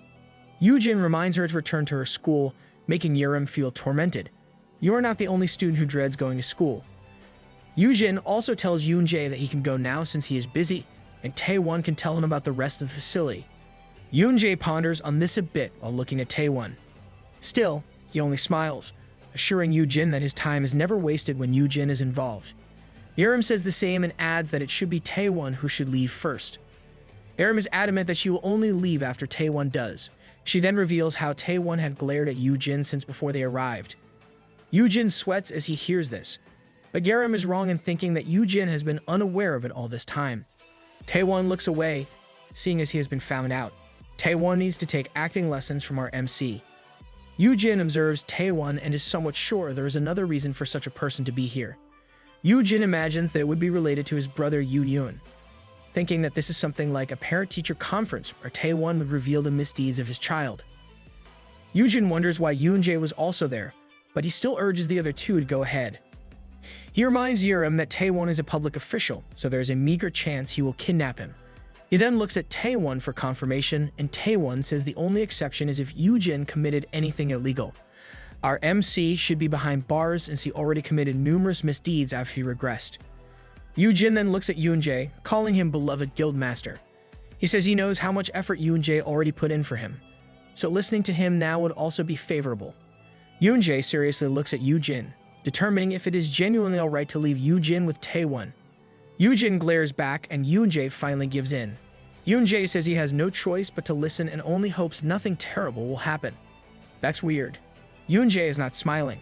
Following the step of Yoonjae, Yerim decides to leave and reminds Yoojin to immediately call her if something happens. Yoojin is finally relieved that they are gone and offers coffee to Taewon. Taewon agrees and they both head to a break room. Things are already set up in the room, so Yoojin prepared coffee. Yoojin seals himself, thinking he will accept Taewon's complaints about his beloved brother. He tries to open up the topic by saying how hard it must be to deal with the S-rankers, especially for him, who does it as a job. Taewon claims that it is better now that there are fewer occurrences of dungeon breaks. He explains that it was worse back when it happened numerous times since S-rankers would be dealing with those, and things become chaotic when two of them are in the same area. Yoojin asks if Yoon is the same as he takes a box of coffee from one of the cabinets. Yoojin wonders if this is the topic that Taewon wants to discuss since he knows a lot must have happened when he wasn't around. Yoojin is sure he won't be shocked by anything that Taewon reveals. Just then, Taewon reveals how his arm was cut off because of Yoon. Lil Bro's a beast. Yoojin stumbles and coffee boxes and cups fall on him. Yoojin is so ashamed that his brother did something horrendous. Taewon reassures him that arms can be attached back with potions, and you take his arm, hence he is alright now. He might have picked it up, but it still doesn't change the fact that Lil Bro did something horrendous. Yoojin picks himself up and makes some coffee while commenting that his brother is worse than a beast. Taewon stands up and admits that it is the exact reason why he is worried. He opened the topic with how Yoojin went to a dungeon with S-rankers. Yoojin laughs it off, but Taewon continues. He says that S-rankers can't be managed, and for an F-ranker like him who has unique skills, Yoojin is still susceptible to them. If he is worried for Yoojin, then why was he glaring earlier? Yoojin looks back as he says is why his brother is always worried, but he doesn't finish his sentence since Taewon is now by his side, looming over him. Taewon admits that the real reason for his presence is to check on Yoojin. This shocks Yoojin a bit, and Taewon holds Yoojin's shoulder. Taewon wants an honest answer as he asks Yoojin if there was any situation where he received any kind of damage from them, whether physical or psychological. He seriously asks if nothing really happened with them in the dungeon. Many things happen in that dungeon, but our MC is still unaware of what happened after defeating Babar. Yoojin stares at Taewon thinking about his question. Still, Yoojin breaks off into a smile, saying that Taewon is such a worrywart. Yoojin explains that it was indeed difficult to stop those kids from fighting, but what transpired was not enough to cause any sort of damage to him. The coffee Yoojin was holding falls to the ground as Taewon attacks Yoojin. Yoojin is stunned by this turn of events, while Taewon only confirms his belief that the real problem is Yoojin. Yoojin is confused since he thought Taewon was there to talk about his brother. So why is the man attacking him now? What? Why is the officer attacking our MC? Yoojin gets lifted off the floor and he wonders if he should fight back and what is the underlying reason for Taewon to do such a thing. Taewon glares at Yoojin and is about to say something, but a bag of toys drops to the floor. Soyoung is by the door and finds this shocking scene before her. She immediately reacts and attacks Taewon with a spear from her inventory. She asks what he is doing, but Taewon does not answer. Taewon blocks the attack with one arm, letting go of Yoojin in the process. Yoojin coughs but still thinks calmly, knowing that Soyoung can't face Taewon because of their rank difference. But it is still a good thing that Soyoung arrived. Soyoung continues to attack, but Taewon catches the other end before it hits his face. Soyoung is startled simultaneously. She is worried since she knows that fighting against an S-ranker is futile for an A-ranker like herself. Taewon glares at her but then lets go of the spear, bows before them, and apologizes. Taewon then takes a potion from his inventory and offers it to Yoojin to use on his neck. Yoojin is about to accept it, but Soyoung smacks it away, wasting the potion. Soyoung is angry since Taewon attacked Yoojin, but now he is offering a potion to the same man he attacked. While Yoojin is more concerned about the wasted potion, Taewon must be crazy, but our MC is crazier for letting things go just like that. Soyoung then scolds Yoojin for not being wary since there might be something in the potion that is dangerous for him. Yoojin finally understands why Soyoung did it, while Taewon agrees that Soyoung is right about this. Soyoung is stunned that Taewon would agree, and Taewon explains that Yoojin should be more careful. Really, a piece of safety advice from the same guy who made the attack. Taewon explains that he has been observing Yoojin since they first met in the hospital. Seeing Yoojin interact with the S-rankers, Taewon got confused. He says it is understandable if he's only close to Yerim. Still, Yoojin is obviously close to magic beasts and the Season Guildmaster. Yoojin is confused and asks if being close to them is terrible. Taewon says that is not the problem. Taewon explains that it is his first time seeing a low-ranking awakened who is at ease around high-ranking awakened and magic beasts. He then compares the high-ranking awakened to belligerent dogs that most people would fear, even more so if those dogs were not leashed. Taewon insists that an average person would be threatened or afraid when faced with such beings. It's someone who already saw that vast greatness of power for himself is not even scared. Taewon says that even though he attacked Yoojin, Yoojin is calm. Welcome to the club, Taewon. Everyone here thinks the MC is weird. Yoojin reflects on what Taewon says, thinking this is only possible because of his fear resistance skill. But then he realizes something weird. No notification said the skill was activated. Yoojin knows that the skill activates whenever it surpasses a specific point of fear. Still, the skill didn't activate when Taewon attacked him or even when Yu became a demon king. Yoojin finally understands what Taewon is trying to say. Our MC is the type who needs to be threatened to gain enlightenment. Taewon says it is not bravery, and it is more like Yoojin's perception of danger is faulty. Taewon asks if Yoojin knows this. He's about to talk some more, but Soyoung interjects, asking if attacking Yoojin is the right way to determine such a thing. She then tells Taewon to go back and that she will submit an official complaint for what happened as a guild. Taewon answers back that what he is doing is protecting Yoojin from that same guild. Doesn't this remind everyone before our MC turned back time? Lil Bro left Big Bro to bear an injury just so Big Bro wouldn't go inside dungeons. Yoojin tries to stop the two, saying they might destroy the building. Agreeing that Taewon is right, he admits he should be more careful and thanks Taewon for the advice. This stuns Soyoung, who thinks that thanking the guy who just hurt him is incorrect. This makes Taewon flustered as he takes a notebook and writes in it. He comments on how weird Yoojin is but still leaves his number for Yoojin. He turns to leave and says that Yoojin should call him whenever he needs help, though he does hope that Yoojin will never end up in a bad situation. That night, Yoojin checks if there are still some marks on his neck. He recalls how hard it was to make Soyoung stop from filing a complaint. Yoojin then thinks of Taewon and how weird the guys are. He wonders if Yoon was also provoked into slashing Taewon as well. Big Bro really trusts that Lil Bro wouldn't harm unless provoked. Yoojin sighs and thinks that Taewon will soon die in a dungeon raid, and after that incident, Sejan will leave Korea. This situation would then create gossip that it was Yoonjae who killed Taewon. People will also suspect Yoon because, by that time, Haeun would be developing well. Still, Yoojin believes it can't be his brother, even if Yoojin has an excellent reason to do so. Yoojin continues to mull over this since he doesn't know the whole truth of that incident. Taewon is well known for clashing against guilds which birthed that kind of rumor. Yoojin thinks this is also why Yoonjae is meddling.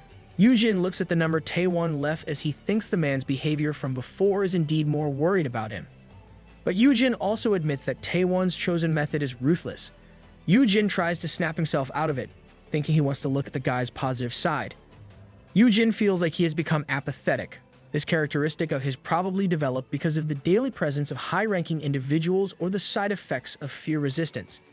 It might also be possible that our MC was just born that way. Yoojin walks to another room and finds Myung-woo there. Myung-woo asks if everything there is all of Yoojin's stuff. Yoojin says it is, and Myung-woo presents in with a special rope that ties all of Yoojin's things in a big bundle. Myung-woo explains that he will keep all these in his smithy and bring everything out once they are in the new place. Yoojin comments on how Myung-woo made another fantastic item. Yoojin asks if Myung-woo is already done moving in at the facility's penthouse, and Myung-woo says he did. Myung-woo adds that the place is so big that it can feel lonely. Hearing this, Yoojin presents a keycard to Myung-woo for his home. Yoojin says Myung-woo can visit, making the other man so happy. Why does it feel like this story is really shipping Yoojin with Myung-woo? Yoojin says Myung-woo is free to visit, then asks a favorite have an item made that can help increase his mentality when he is free. Myung-woo says he can easily do that, and then asks what it is for. Yoojin doesn't answer. He thinks having such an item will help lessen the side effects of fear resistance and prove helpful when using Stern Mother Hen Drill Surgeon's skill. Myung-woo looks at Yoojin and asks if Yoojin plans to place himself in danger again. Suddenly, the wall crashes and breaks to pieces as Yurim walks in as if the hole she made is the apparent door to the place. This kid never learns. Yurim shouts about how she knew what happened, confirming Myung-woo's suspicions. Yoojin tries to explain, but Yurim is angry at how Yoojin made her and Yoonjae leave, and right after, he is almost killed. Yoojin says that Taewon is worried for him. Still, Yurim sarcastically asks if attacking is the new method to show worry for another person. She makes a good point. Yoojin bears the scolding while Myung-woo reminds him to be careful. Myung-woo is anxious for Yoojin's safety, while Yurim is near to tears. She says she always feels terrible when such things happen to Yoojin. Yurim grabs Yoojin's hands as she recalls her promise to protect him. Still, she has let him be kidnapped, and today he almost died at the hands of another S-ranker. Yurim continues by saying that the guildmaster is away, and it is up to her to protect Yoojin, whatever it may take. Yoojin smiles fondly at Yurim and thanks her. He adds that he will be more careful as well. You're making your own kid anxious, MC. Yoojin thinks he has been somewhat indifferent, and everyone around him is concerned. He resolves to be warier, but even though Yoojin decides this, another accident occurs. Yurim is bleeding and slumps. Yoojin looks at a being before them as he tries to support and wake Yurim. I can't really tell if we can still call this foreshadowing. Things are going well until that particular morning. The magic beasts are out of their cages and enjoying their time under the sun. Even Blue is behaving, and he is not attacking Salt or Pepper. Blue definitely made some progress.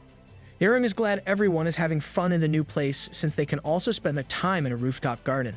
Chirpy is busy falling in love with some flowers, and Yurim comments on how the magic beasts are full of energy. But she suddenly stops and yells for Yoojin, who looks dead on one of the benches. Yurim asks what happened and if Yoojin couldn't get enough sleep. Yoojin says that everyone is so energetic. They also discover that Comet is actually a nocturnal magic beast active from midnight to morning. Like any parent, our MC must stay up late for the kids. Yurim comments that these are the troubles of parenting and that Blue is no help since the kid is also always causing trouble. Just right then, Blue creates chaos. Yoojin says this much is okay so that they can grow healthy. He adds that Blue is bright since the Golden Griffin is the type to stay close and never strays far from him. As if on cue, Blue checks if he is still close to where Yoojin is. Yurim asks why he is complimenting the troublemaker when it is now destroying the garden. Chirpy flies to where Yoojin is and gives him some flowers it was just looking at earlier. Yurim comments on how enamored Yoojin is. But before Yurim finishes, Blue arrives with a tree filled with flowers on its claws, looking proud of himself. Yurim then smashes the tree into pieces, and Yurim scolds Blue for causing chaos when Yoojin is already tired. She also reminds Blue that the garden is new, yet Blue is already destroying it. Yoojin calms Yurim down and says it is okay. He explains how this kind of thing is natural for magic beasts, and that one can't really force them to understand humans' way of thinking. Blue flies to Yoojin, crying. Yoojin says that Blue only wanted to give him flowers, seeing that Chirpy did the same before. Isn't this déjà vu? This must be how our MC dealt with Lil Bro back when young Yoojin brought home branches from trees. Not forgetting Yerim, Yoojin shows his appreciation by using Blue's wing to rub Yerim's hair as he compliments Yerim for being a good girl. Yerim's cheeks flush pink as she shouts that she does not require the same treatment as the magic beast. Feeling happy, Yerim says that the magic beasts are probably so happy since they have Yoojin taking care of them. This kid is envious of the magic beast. Yerim ruffles the feathers off her head and tells Yoojin to rest since she will look after everyone for him. Yoojin says he would love to do just that, but today is the first day of their facility. Now that he is open for business, all kinds of people, especially foreigners, will want to get his services. Yoojin hopes to easily gain his target 50 S-rankers by building trust and influencing magic beasts and the Awaken who will visit. Yoojin checks his phone for his first client. A DM from Ryit told him that her brother would be in Korea tomorrow. I guess Ryit can't use translation apps, though our MC gets her main point nonetheless. Yoojin mulls over the twin of Dio Valshisis. He made it a condition to meet Ryit's brother in exchange for raising Ryit's magic beast. Yoojin plans to take advantage of his skill Rao Chita's Bane to use the keyword and influence another S-ranker in the process. He recalls how Ryit mentioned that she raised her brother to perfection with a devious look. I doubt it will be anywhere as good as our MC raising his little bro. Yoojin wonders if the brother is anything like Ryit, imagining that the guy must also be a musclehead with a violent nature. These thoughts fill Yoojin with tension, but he looks at Yerim and assures himself that it will be fine since he has an S-ranker as his bodyguard. I doubt he's that burly since there was a silhouette of Ryit's brother back when she mentioned how she got the title with her brother. Just then, Yerim learns from her earpiece that Yoojin's guest has arrived and will soon be coming up. She embraces her role and reminds Yoojin to stick close to her, and that he can't meet others without guards. Yoojin agrees with this and lets Yerim play her part. Yoojin thinks that Ryit's brother might be horrible when the system informs him of the activation of Rao Chita's Bane and the double effects of his skills if he encounters Dio Valshisis. A handsome young man with blonde hair appears before them. The man greets them and introduces himself as Noah Luir, the younger brother of Ryit. The bright appearance of Noah blinds both Yerim and Yoojin, thinking that Noah must be an angel. Is this really her brother? It feels like babies got switched somehow. Once they have settled down, Noah thanks Yoojin for inviting him over and apologizes for his sister's behavior. Noah's completely opposite demeanor amazes Yoojin. Noah recognizes the gaze thrown at him and explains that they don't look the same because their appearance changed after gaining their titles. Yoojin laughs it off as he thinks that it is not only Ryit's and Noah's appearances that are different, but also their personalities. Yerim asks Yoojin where he met Noah since he's a foreigner. Yoojin explains that he is friends with Noah's sister on social media. More like forced to become friends. Yerim is shocked by this revelation and scolds Yoojin that he shouldn't just meet anyone from social media. Yoojin couldn't believe he had heard such words from a middle schooler. Noah, of course, hears this, assures Yerim that he is not suspicious, and reveals his profession as a guildmaster based in France. Yerim is amazed that a young-looking man like Noah is already at the top of the food chain. Noah says he is only 19 years old, and Yerim says he is much younger than our guildmaster, who is 23. Yoojin is bewildered since there is another person similar to his brother. Yoojin feels that the wall they have built against Noah is crumbling, and he suggests that Noah and Yoojin should become friends. Yerim skeptically looks at Yoojin, asking if such a thing is possible. I can't help but agree with Yerim on this. Noah says his guild is so small that it shouldn't be compared with the Hayem guild.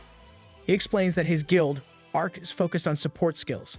He adds that even before he and Ryit got their titles, the guild only had healing or support skills, and it was hard to develop the guild.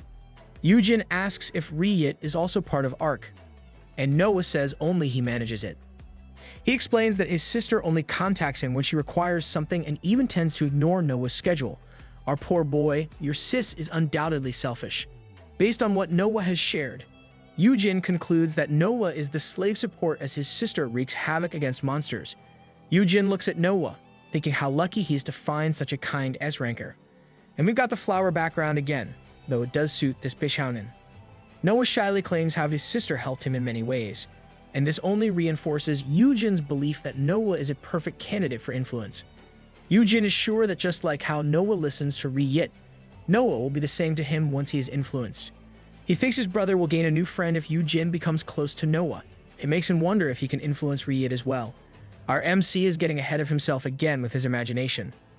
He obviously forgot how cold his brother was when he got close to Yerim and Myung-woo. Thinking that things will work out, Yoojin says that Ri-Yit must have forced Noah to visit Korea and asks if he can help with his accommodations. Noah is surprised by the offer but says it is okay since he also has other businesses to attend in Korea. Yerim asks if Noah will stay long and if he already knows some great places to eat. Yoojin adds that Noah can ask them if he needs anything. Noah comments that they are kind, and Yoojin thinks this is the perfect time. Yoojin smiles and says it is no problem because Noah is a client. Then Yoojin says the keyword "I love you." MC, you should think things through even if this guy looks like an angel. The system notifies that with the double effects of Rao Chita's Bane, Noah is now under Yoojin's influence because of the keyword. Noah's face changes slightly, and his eyes widen. Yoojin checks his skill and confirms that Noah is now on his list. Yoojin is relieved that he quickly got one right on his first day of work and hopes it will be like this in the future. Yerim looks at Yoojin and complains about how Yoojin easily says "I love you" to everyone else since Yoojin said the same to Hyuna and Yoonjae before. Yoojin claims is just how he does business. They were so busy bickering that they didn't realize Noah had gone silent. Yoojin adds that "I love you" can be seen as a regular greeting in the West. Nope, that's just you. Who even says "I love you" at their first meeting? Yoojin looks at Noah for confirmation. Noah remains silent, and Yoojin calls for him again. Noah then mutters something. Yoojin smiles as he asks for Noah to repeat it again, while Yerim moves to stand up while looking at Noah. Yoojin asks if Noah is uncomfortable, but Yoojin doesn't get to finish because the table suddenly gets destroyed. Yerim immediately pulls Yoojin away from the table and covers him while Noah crushes it with his fist. Yoojin gets blown away by the impact. Yoojin tries to stand up, wondering what exactly happened. Why is this happening when even the system notified him that Noah is under his influence? Noah is now enveloped with a purple aura while Yerim lies on the floor. Yoojin calls for Yerim, and Yerim struggles to get up. Yoojin asks Noah, but Noah doesn't seem to hear Yoojin. Instead, he looks at his hand, transforming into claws. Yoojin asks Noah again what is happening. Noah looks back at Yoojin, and Noah suddenly lunges for an attack. Yoojin is confused as to why this is happening. He is sure he managed to influence Noah, but this is beyond his expectations. Then a loud explosion bursts from the rooftop garden. Destruction right on the first day of business. I hope there's insurance. Yoojin is confused about why Noah is attacking him despite his influence on the young man. Noah's face has slightly transformed, and before Noah even gets near Yoojin, he is stopped by Yerim, who used Shadowless Day on him. Yerim curses at Noah for going berserk. She quickly takes her spear from her inventory and attacks Noah. The two S-rankers clash, but Yerim is at a disadvantage, and her arm gets slashed by Noah's claw. Yoojin calls for Yerim, but Yerim shouts at him to stay back. Yoojin thinks that Noah and Yerim's difference is too vast, and his being there means Yerim has to hold back with her attacks in case he gets hurt. Yerim continues to attack, but she suddenly gets dizzy. Yerim falls to her knees, and Yoojin realizes that Yerim got poisoned from her earlier injury. Noah lunges in for the kill, and Yoojin yells for Noah to stop. Noah stops at the order, and he lunges back. Yoojin is puzzled if the influence is really working or not. Noah is now trembling as he holds his head. Yoojin looks at the young man's shaking form, wondering what is wrong. Seeing that Noah is staying put, Yoojin uses this moment to use his Stern Mother Hen Drill Surgeon skill on Noah to hold him off. Yoojin plans to determine Noah's attacks by sharing senses with Noah, making it easier for them to dodge. Yoojin makes the right call since Noah attacks him, and he can avoid a fatal attack. Yoojin still sustains damage despite his dodging. Our MC should use this skill to check why Noah acts like this. Yoojin focuses on Noah's senses as much as possible since this is the only way he can live. Yoojin is now perceiving Noah's thoughts, and the young man's mind is filled with the intention to kill. Noah sees that it is weaker than him and must take advantage of this moment to kill it. Yoojin is surprised by these thoughts, and Noah glares at Yoojin. Yoojin sees himself with Noah's eyes. It suddenly changes, and Yoojin determines that Noah is mistaking him for someone else. Noah thinks that the person before him right now is actually Ri-Yit. Yoojin is taken aback to learn that the person that Noah really wants to kill right now is Ri-Yit. Of course, it's Ri-Yit's fault that Noah is acting like this. Lost in his thoughts, Yoojin can only watch as Noah lunges again for another attack. Right on time, Mahan summons a shield and shouts at Yoojin to get back. This person is none other than Sunghan. Sunghan protects Yoojin with his shield and asks if Yoojin is okay. Great job, Sunghan. You really are reliable. Yoojin is glad that Sunghan has arrived. Sunghan explains that people from KHA will soon come, as well as the Sijang Guild. Right at that moment, Yoonjae falls from the sky as if he was summoned. He falls directly on Noah for an attack and steps on the young man to keep him on hold. Yoonjae says Yoon should have been there so that he'll enjoy the show. Yoojin runs to Yerim, but Yerim tells him to not come near since the antidotes don't work. Yoojin says it's okay since he has poison resistance. Yoojin shares the skill using +1 and Yoonjae looks at them. Yoonjae says the skill should at least be S-class, confirming his suspicion that Yoojin still has a lot of skills hidden. Sunghan shouldn't have brought this troublemaker with him. He's too sharp. Getting back to the business at hand, Yoonjae pierces Noah's hand with his chain. He says things are messed up even though Noah just landed in Korea. He thinks of taking care of things immediately, but Yoojin calls for him to stop. Yoonjae stops, and Sunghan is surprised that Yoojin will get involved. Yoojin says he is thankful for the help but would also appreciate it if Yoonjae didn't hurt Noah. Sunghan tries to stop Yoojin from getting closer, saying it is dangerous. Yoonjae looks at Yoojin with a smiling face and says that Yoojin should rethink it since he is the victim after all. Yoojin claims he is okay, and Yoonjae comments on how Yoojin defends his guest despite the destruction caused in his new building. That's just our MC's personality. If he wasn't like that, you wouldn't be able to stay by his side, Yoonjae. Yoonjae finally releases Noah and claims he wants to know what happened there. Yoojin says he is going to check by calling Ryit. After a few rings, Ryit answers the call. Noah flinches upon hearing his sister's voice. Ryit asks why Yoojin is calling and if he has already met her cute brother. Yoojin says he did and reveals that Noah also attacked him. Ryit sounds confused and says Noah is not the type to do such a thing. She then asks if Noah can hear her and if what Yoojin said is true. Noah sweats as he confirms this, and Ryit reminds Noah of how she told him to be nice. Noah stammers as he apologizes. Yoojin is still using the stern mother hen drill surgeon skill on Noah, and he feels from their connection how terrified the young man is. Noah is trembling in fear and curls up as if protecting himself.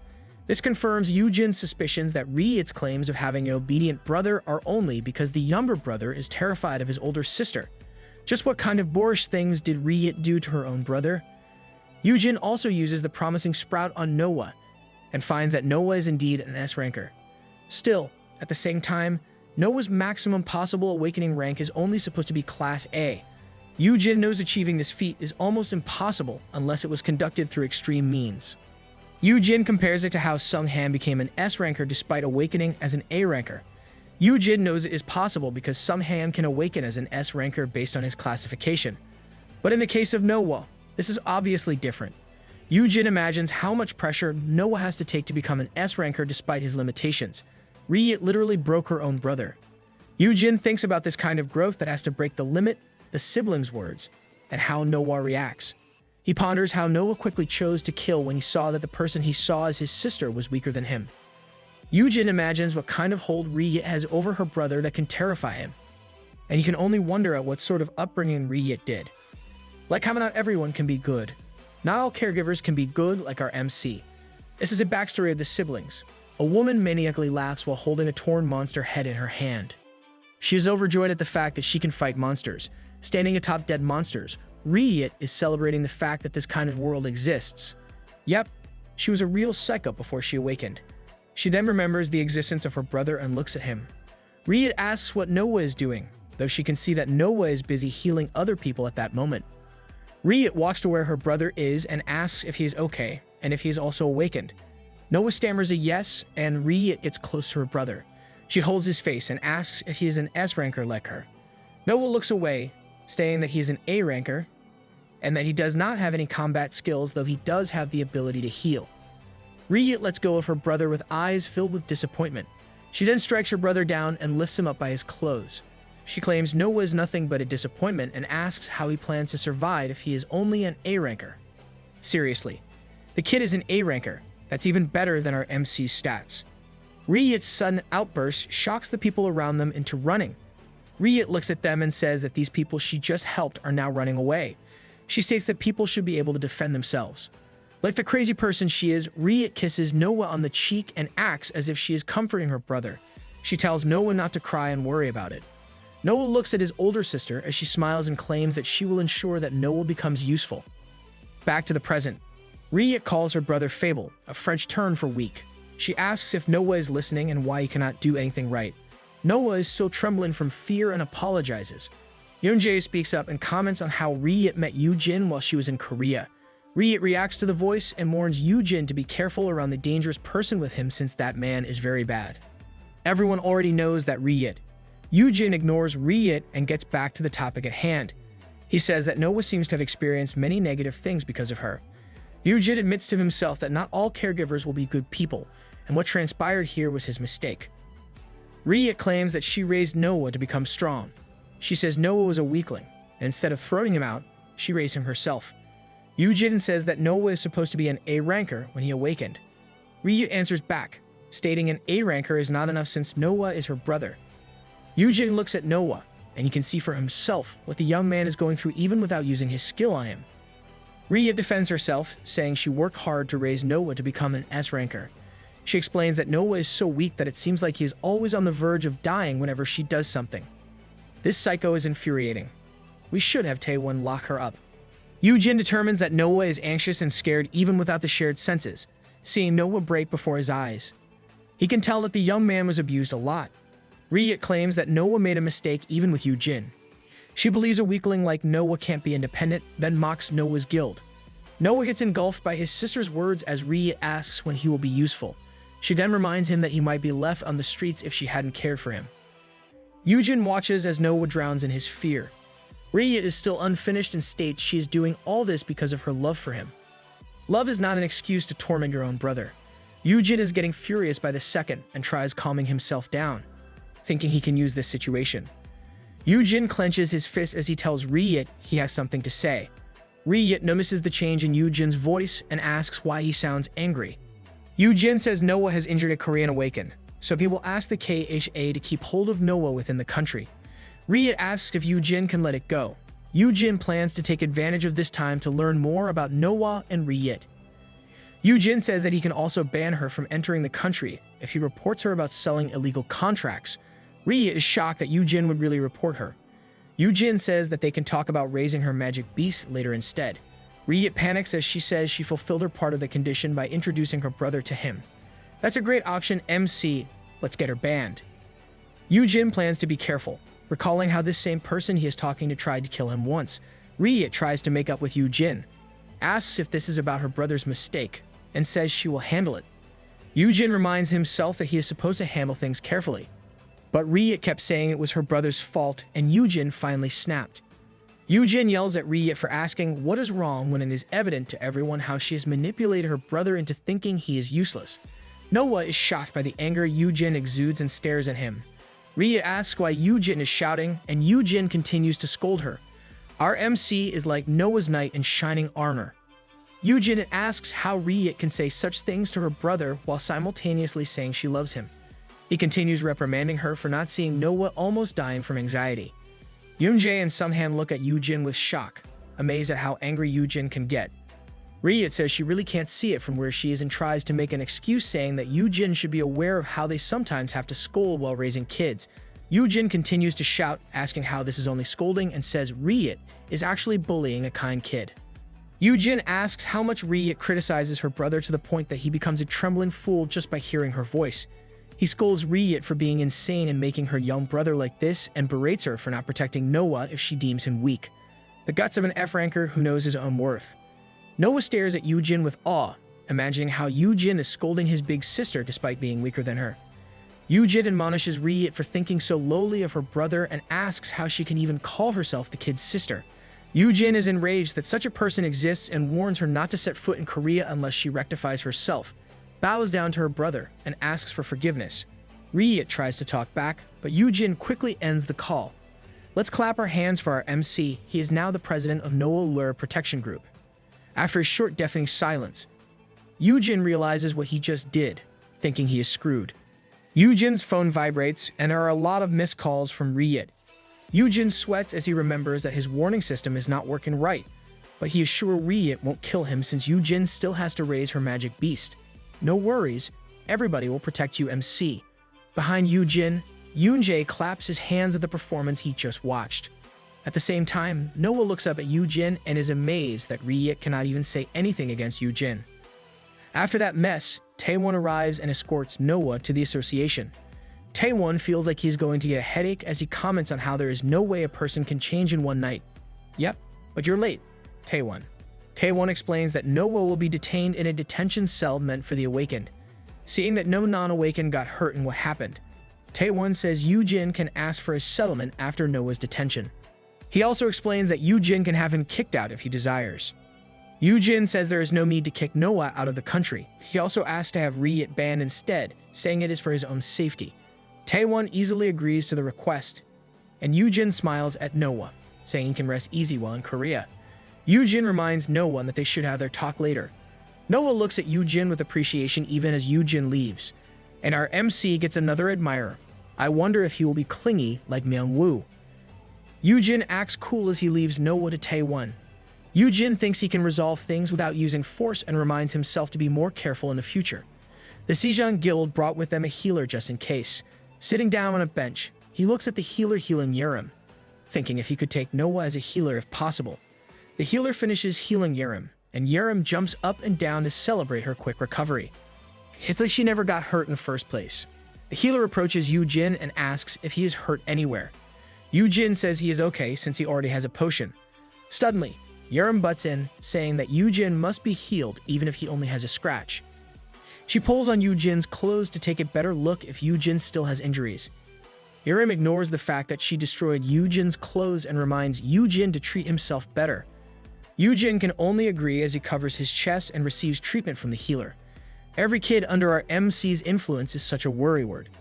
Yerim continues to scold, saying Yoojin should stop saying I love you to everyone around him since even Noah went berserk. Yoojin feels that Yerim hit the mark, but he simply claims he will do better. He will do better, but our MC will definitely keep saying those words to everyone. Yoojin realizes he has no time to recruit a healer. Yerim is right about saying the keywords to everyone without considering the consequences. Yoojin wonders if this is also the effect of fear resistance. He starts wondering how Yoonjae would act if the keywords worked on him. Of course, he receives mental damage for even imagining it. It is a relief that it didn't work the first 2 times he said those words to Yoonjae. The Sejong Guildmaster is playing hard to get. The healer is shocked at Yoojin for spitting blood, but continues to heal Yoojin. The healer leaves Yoojin, wondering if his healing skill can cause such a phenomenon. Yoojin doesn't realize that he caused the Sejong Guild's healer confusion. Instead, he resolves to stop dealing with the S-rankers. Yerim brings Yoojin some new clothes, and Yoojin thanks her for being there for him. Yerim blushes at this and sits beside Yoojin. She admits that she is nowhere near good at protecting Yoojin. She also wonders why an A-grade antidote could not heal her when she got poisoned. Yoojin explains that Noah's poison skill might be S-rank, hence the A-grade potion that Yerim used was ineffective. Yerim looks closely at Yoojin and asks about his poison resistance skill rank. Yoojin is trapped, but instead of choosing to hide it, he reveals that it is L rank. He reminds Yerim not to disclose it to anyone else. Yerim is shocked to hear it, and she is enlightened to discover that there is such a rank. Yerim doesn't know that there is also an M rank, but this is not common knowledge after all. Yoojin remembers that Yoonjae seems aware of his poison resistance skill and wonders if it is because Yoonjae knows of Noah's poison skill. Based on the call with Ryit, Yoojin determines that Yoonjae also knows her. A door opens in the detention center for the Awakened, revealing Yoonjae. Yoonjae finds Noah, who is shackled inside. He claims that it was only recently that the young man became valuable. Yet, he is already causing problems as soon as he reaches Korea. And Yoonjae reminds Noah to keep his promise. Noah looks up at Yoonjae, not a single bit shocked that the Sejong Guildmaster is before him. Our MC is correct in his suspicions. Yoonjae knows the siblings, if you remember. He made a call to have his team relocate to Korea, including the Dio Valsius' siblings. Yoonjae asks Noah why he wreaked havoc as soon as he landed and mentions that Noah only made things harder for himself. He once again reminds Noah to keep his promise. Noah looks away and clenches his teeth. He suddenly bangs his cuffed hands on the table and stands up. Noah yells at why he should pay for the information of becoming stronger when Yoonjae also made his sister stronger. Noah blames Yoonjae for telling Ryit the requirement of clearing the dungeon with a sibling. Oh, So it was because of Yoonjae that they got that SSS class title, the twin of Dio Valchasis. Yoonjae sighs at this display of immaturity and says that he only told Noah that he would make him stronger, not that he would make Noah stronger than his sister. This only angers Noah, causing him to shift a bit into a dragon. Noah asks why Yoonjae is doing this, so I guess Noah wasn't exactly forced to the dungeon since he also chose to become stronger. But as Yoonjae is a prick, Noah felt he got scammed. Yoonjae does not appreciate this kind of questioning and throws the table over. Noah is now on the floor groaning, and Yoonjae looms over him, saying it doesn't matter right now. Yoonjae reminds Noah that he had already asked him twice why he attacked Yoojin. Noah looks up at Yoonjae, sweating as he wonders how to answer this question. After some time, Yoonjae walks out of the interrogation room as he contemplates Noah's answer to his question. Noah said it was weird how Yoojin felt like a higher-ranking, venomous, cursed dragon compared to him and his sister. He says it is why he feels like Yoojin is his sister, albeit a weaker version of her. Yoonjae wonders if Yoojin has a title related to a venomous cursed dragon since he also has a high-tier poison resistance. Yoonjae can only agree with how weird it is for an F-ranker to have something like this and for it to be greater than the Dio Valchasis SSS rank title. Yoonjae is slowly unraveling our MC's secrets. The Sejun Guildmaster ponders on how Yoojin doesn't have any attack-related skills. Still, he stops once he finds Taewon's song before him. Taewon looks at Yoonjae and says he is right in thinking that Yoonjae is somehow connected to this case. Yoonjae claims his innocence, saying he is only visiting since he got involved in helping out. Not caring for Yoonjae's excuse, Taewon warns him to never put Yoojin in danger. Yoonjae smiles as he says it is the exact reason he got involved and even had a healer accompany him. Yoonjae adds that it was outside of his expectations and chuckles at how Ri-Yit must be out of her wit with what she can do to make up with Yoojin. Taewon reminds Yoonjae that an F-ranker is no different from an ordinary civilian. He warns Yoonjae again that he should not use Yoojin or even consider exposing him in danger. That means Taewon is really just looking out for our MC, though the method is quite unnerving. Yoonjae taps Taewon's shoulder, comments on how worried Taewon is for Yoojin, and claims he should follow his steps. Yoonjae walks away and wonders out loud if he should also attack Yoojin, similar to what Taewon did. Yoonjae continues walking and ponders Taewon's words about not using Yoojin. For Yoonjae, those words were inaccurate. His phone vibrates, and he pulls it out to check. One of his people informs him that the Haeyeon Guildmaster is finally out. Yoonjae smiles at this message, thinking that things are now more interesting. He then speculates whether Yoojin knows that instead of getting entangled, it is more like another person is involved in everything because of Yoojin. I think Yoonjae refers to how Yoon is caught up in everything his brother is doing. In a different area, many people are gathered outside a dungeon building. Reporters are on the air as they bring the news that Yoon is finally out of the dungeon earlier than expected. And it is not yet confirmed if the dungeon was cleared or if he ended up using gate stones. Everyone is curious about what occurred within the dungeon. A black vehicle arrives, and Yoojin comes out of it with Sunhan. It is common knowledge that a hunter who recently got out of a dungeon can be aggressive and shouldn't be carelessly approached. But in the case of Yoojin and Sunhan, they immediately enter the building. The reporters are shocked that an F-ranker is entering the vicinity, even if he is a sibling. This F-ranker is totally safe, unlike what they want to believe. Yoojin runs, but Sunhan reminds Yoojin to stay behind him. Sunhan opens a big door leading to the gate and explains it can be dangerous. Behind the big door, Peace and Yoon are in front of the gate with indescribable looks on their faces. Sunhan can tell that both of them succeeded and is somewhat wary of getting closer. But Yoojin is different, and he calls for his brother. Yoon greets his brother and asks if he is there to welcome him back. Yoojin is angry even though his brother and Peace are now back, and he starts complaining. He's not fearless. He's just treating them as usual. Yoojin squishes his brother's face as he looks closely at Yoon's face. He realizes there are still some small wounds in them and asks what happened to his potions. Yoojin continues to scold his brother and asks what made him enter a dungeon with only Peace. Yoon calmly says he wanted to carry it out on their own since Peace is now an adult. Yoojin argues that Peace is still a kid despite becoming an adult. What kind of logic is that? This, of course, makes Yoon confused. Besides, it was Yoojin who wanted them to bond. Sunhan sighs with relief, seeing that his guildmaster looks stable with how he interacts with his brother. But Sunhan's face suddenly darkens as he looks closely at Yoon. He can tell that his guildmaster emits a dangerous aura, making him flinch and step back. Sun Han deems the situation dangerous since he has experienced this numerous times before. Sun Han pales as he looks at the three, confounded at how Peace and Yoojin are holding well from attacking Yoojin. Back to one of this story's crazy characters, Yoonjae looks up the crescent moon as he ponders how similar the brothers are to a cat grooming a tiger. Yoonjae believes that is precisely why others are interested in Yoojin. Returning to our MC and his lil bro, Yoojin exits the dungeon building. The guild members greet him, filled with pride at their guild master's accomplishment, while the reporters are wary if they can get close and if Yoojin was successful. Some people want to get close and uncover what happened in the dungeon, but Yoojin doesn't let them do as they please. Yoojin covers his brother with a blanket, surprising Yoojin at how attentive his brother is. Yoojin yells at everyone else to do their interviews the next day, since Yoojin lacks sleep from working hard and clearing the dungeon. Yup, the mob in this story lacks common sense. Yoojin covers for his brother, and Peace is irritated at the small flies trying to get close.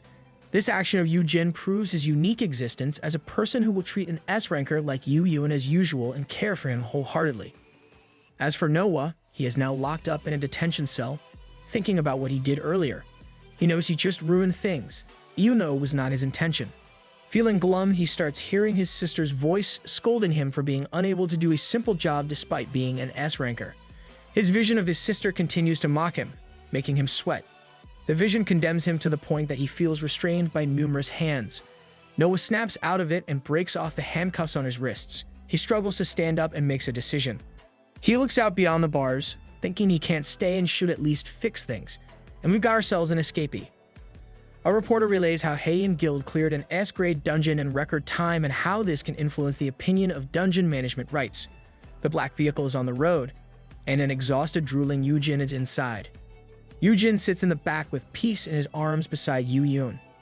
Yoojin stares at his brother, and Sun Han reveals how Yoojin hasn't slept for the past few days.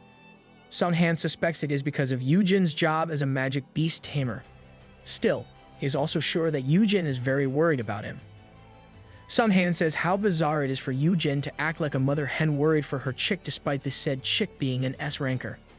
Yoojin continues to gaze at his brother. Both owner and magic beasts are in the same position as they sleep. Sun Han asks if Yoojin acts that way with Yoojin because they are family. Yoojin gets pensive and says that his brother is really just weird. Yoojin thinks about how Yoojin hugs him like he is Yoojin's own child and how Yoojin treats powerful beings like kids. Yoojin recalls how his brother was still the same even before the world changed. They may spend cold nights on their own, but Yoojin makes sure to take good care of him. Seeing his brother grinding his teeth and getting frustrated in his sleep, Yoojin rubs his head on top of his brother's to calm him down. Yoojin believes his brother's unique nature is why such things happen to him. Yoojin compares his brother to a mouse willing to take care of and even show affection for predators. Yoojin thinks that even predators would not mind such attention. Yeah, the MC is really weird. For Yoojin, this kind of treatment is better than his brother not doing anything. Everyone liking his brother also ensures his safety. Yoojin is aware that he has a responsibility in clearing dungeons, and he can't help spending time away from Yoojin. Yoojin recalls how he and Peace slayed numerous monsters in the dungeon. Then, they form an understanding that they deem Yoojin's safety their priority. The two decided to work together to grow stronger at a faster rate. Yoojin hopes that this trip with Peace will make him spend less time in the dungeons and be with his brother. Yoojin fervently hopes in his heart that things will be okay. Even though he is a guild master, Lil Bro can't help but worry for his brother. Even with his responsibilities, he still thinks about how his actions will help his big bro. Yoojin suddenly asks Sun Han if anything happened while he was away, which startles Sun Han. Sun Han sweats as he says that he will give a detailed report later. Yoojin's phone lights up, and he checks a message. Someone sent him a picture, and he was surprised to find images of destruction in his brother's new building, as well as the wounds his brother gained in the neck and chest. This makes Yoojin furious that he crushes his phone. It's probably Yerem who sent these images to him. The sound of cracking wakes Yoojin up. He is still sleepy but snaps awake when he finds his brother angrily crushing his phone. Yoojin wipes his mouth and apologizes, but his brother doesn't let him finish because Yoojin suddenly ripped his clothes to shreds. What's with S-rankers? They treat clothes like nothing. Yoojin is surprised at his brother's actions and scolds him, but Yoojin ignores it and asks about his brother's injuries. A shouting wakes Peace up, still feeling sleepy despite the commotion. Yoojin is brimming with rage even though Yoojin is trying to calm him down. Yoojin explained it was nothing serious and simply got in between a sibling fight. Yoojin demands who did those to him and asks if any cults or Confucianism were involved in the incident. Yoojin is taken aback by his brother confusing such teachings to a cult. Why would Confucianism get involved in this? Yoojin somehow calms down, and Yoojin explains that the person who did it is Noah, the guild master of Ark. He adds that Yoonjae took care of the incident and has brought in a healer during that situation. Yoojin gets riled up after hearing Yoonjae's involvement that he destroyed the seat's cushion. Yoojin says it is no small matter, and he feels useless that his brother was hurt while he was shortly gone. Yoojin reveals that he intentionally left everyone else to secure his safety, yet they could not do so. Yoojin slumps and continues destroying the car seat. He feels angry and remorseful that going to the dungeon this time is futile. Lil Bro is handling it better than I thought. At least it is only the seat cushions. Yoojin feels terrible for his brother and rubs Yoojin's head. He asks if that is why only Yoojin and Peace entered the dungeon. Yoojin reassures his brother that Sunhan and Yerim did protect him to the best of their abilities. He adds that Noah has been arrested, making Yoojin pause. Yoojin asks if that guy is not dead yet. Yoojin is confused by the question but answers it nonetheless. Lil Bro ponders over this information, thinking that Noah is left alone by Yoonjae because Yoonjae is definitely involved. Yoojin is shocked that his brother can deduce that with little information. Yoojin says he will still check it and once again gets agitated as he asks about the bruise on Yoojin's neck. Yoojin is peeved that Yoojin also knows of this incident. Your Lil Bro has to know everything since his priority is you. Yoojin explains everything that has happened to his brother. They are now walking outside and Peace is trying to ensure that Yoojin's chest is covered. Yoojin finishes his explanation by saying Taewon was only teaching him a lesson. Yoojin calmly listens to his brother, and this demeanor makes Yoojin look at his brother. Yoojin says he understands, which significantly surprises Yoojin. Yoojin agrees with Taewon's observation and approach. Yoojin is aware that there really are a lot of people interested in his brother. Knowing his brother's nature, Yoojin thinks it was apt that Taewon used such a method to make Yoojin develop some self-awareness. But of course, Yoojin was hurt, so Yoojin believes that Taewon must pay for hurting his brother. I guess Taewon still can't escape Lil Bro's wrath. Yoojin is surprised that his brother keeps his cool despite learning the truth of what transpired. Yoojin ponders if there's anyone else after him, and having people beside him might not be enough. He recalls Yoojin's words about Confucianism and wonders if it relates to an awakened or another guild. Yoojin imagines what kind of people they would be like but chooses to ask his brother instead. Yoojin calls for his brother to come in to discuss the cult Yoojin was talking about, but his phone suddenly rings. Yoojin answers the call, and it is Officer Taewon on the line. Taewon asks if Yoojin is already home. Yoojin looks upward while his brother is on the phone. It's a good thing Lil Bro finally lent his coat to his big bro. I was worried Peace would have to keep covering for him. Yoojin answers Taewon's question, and Taewon warns him not to come out because Noah is gone from the detention center. Just when Taewon says that, Noah arrives sweating and gasping for breath. Taewon is still on the line as he mentions that they have also contacted Haeim Guild, but Yoojin doesn't hear the rest since his focus is now on Noah. Noah trembles as he walks toward Yoojin and calls for him. Peace jumps from Yoojin's arms on the other man's arrival. Yoojin greets the young man and asks why he isn't in detention. Peace uses gigantification and growls at Noah. Yoojin's face darkens, clearly unimpressed with the association's ability to keep a high-rank awakened locked up. Yoojin asks why Noah is there right now, and Noah kneels on the ground and says he is there to apologize. Dear Lord, the pretty boy is crying beautifully, and he even has those flowers as an overlay. Yoojin is surprised that Noah would escape just to apologize. Tears fall from Noah's beautiful eyes like shining starlight. Noah admits he is being rude, but he really wants to apologize for what he did. Noah says that he is even willing to do anything so that he will be forgiven and for his sister's pet to be raised by Yoojin. Yoojin glares at Noah and asks his brother if this is the guy who harmed him. Yoojin tells his brother to stay beside him. Yoojin speaks to Noah, assuring the young man that he is not mad and will talk to Noah's sister. Noah smiles with relief, and Yoojin tells him that he should return tomorrow since he must also apologize to Yerim. Noah flinches as he looks at the man beside Yoojin. Noah asks who the man is, and Yoojin introduces Yoojin as his younger brother. Noah is surprised by this fact and asks if Yoojin is getting bullied by his own brother. Yoojin says there's a reason why they look like that. Lil Bro does look like he bullies his big bro with how they are dressed. Yoojin introduces himself as the guild master of Haeim Guild, and says he knows about what happened earlier. Noah flinches and sweats as he looks at Yoojin. Noah is incredulous since Yoojin is not even afraid of having such a powerful brother. Yoojin remains unflinching even though Noah is now trembling in fear. Noah claims that Yoojin is like him, who has an S ranker for a sibling. He deems such a situation dangerous, and Noah continues to talk with fear and disbelief. Yoojin looks at his brother, saying it is his fault for scaring the poor kid. It's not Lil Bro's fault. You're clearly just indifferent when it comes to such things, MC. Yoojin places a hand on his brother's chest and tells him to stay back since he is weak. Like a trigger, Noah remembers the way his sister treats him. Noah is afraid, but he pulls himself together. His hands transform, and he lunges to where Yoojin is. Noah shouts at Yoojin to take his hands off Yoojin. This shocks Yoojin, but Yoojin simply pushes his brother back as Noah attacks. The impact causes destruction, and it is not clear if Yoojin's new building will even be able to survive it. And we've got another misunderstanding. Let's pray that our MC's building will make it through the night. Noah lunges towards Yoojin, yelling to remove his hands from Yoojin. Yoojin quickly pushes his brother away from him, and their impact causes a big explosion. Peace is protecting Yoojin, and the two watch Yoojin subdue Noah as the smoke dissipates. Yoojin says he has to do something since it is getting dangerous to let Noah go. Yoojin rushes to say that there is an explanation for everything, but Noah fiercely growls at Yoojin. This pretty boy is letting his emotions take over. Yoojin glares at the young man and claims he must do his part as the Heian guild master.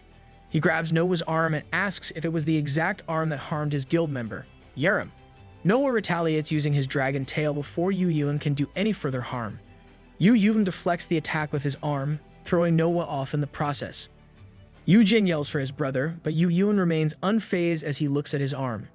Yoojin says he was unaware Noah had a tail as he examined his injured arm.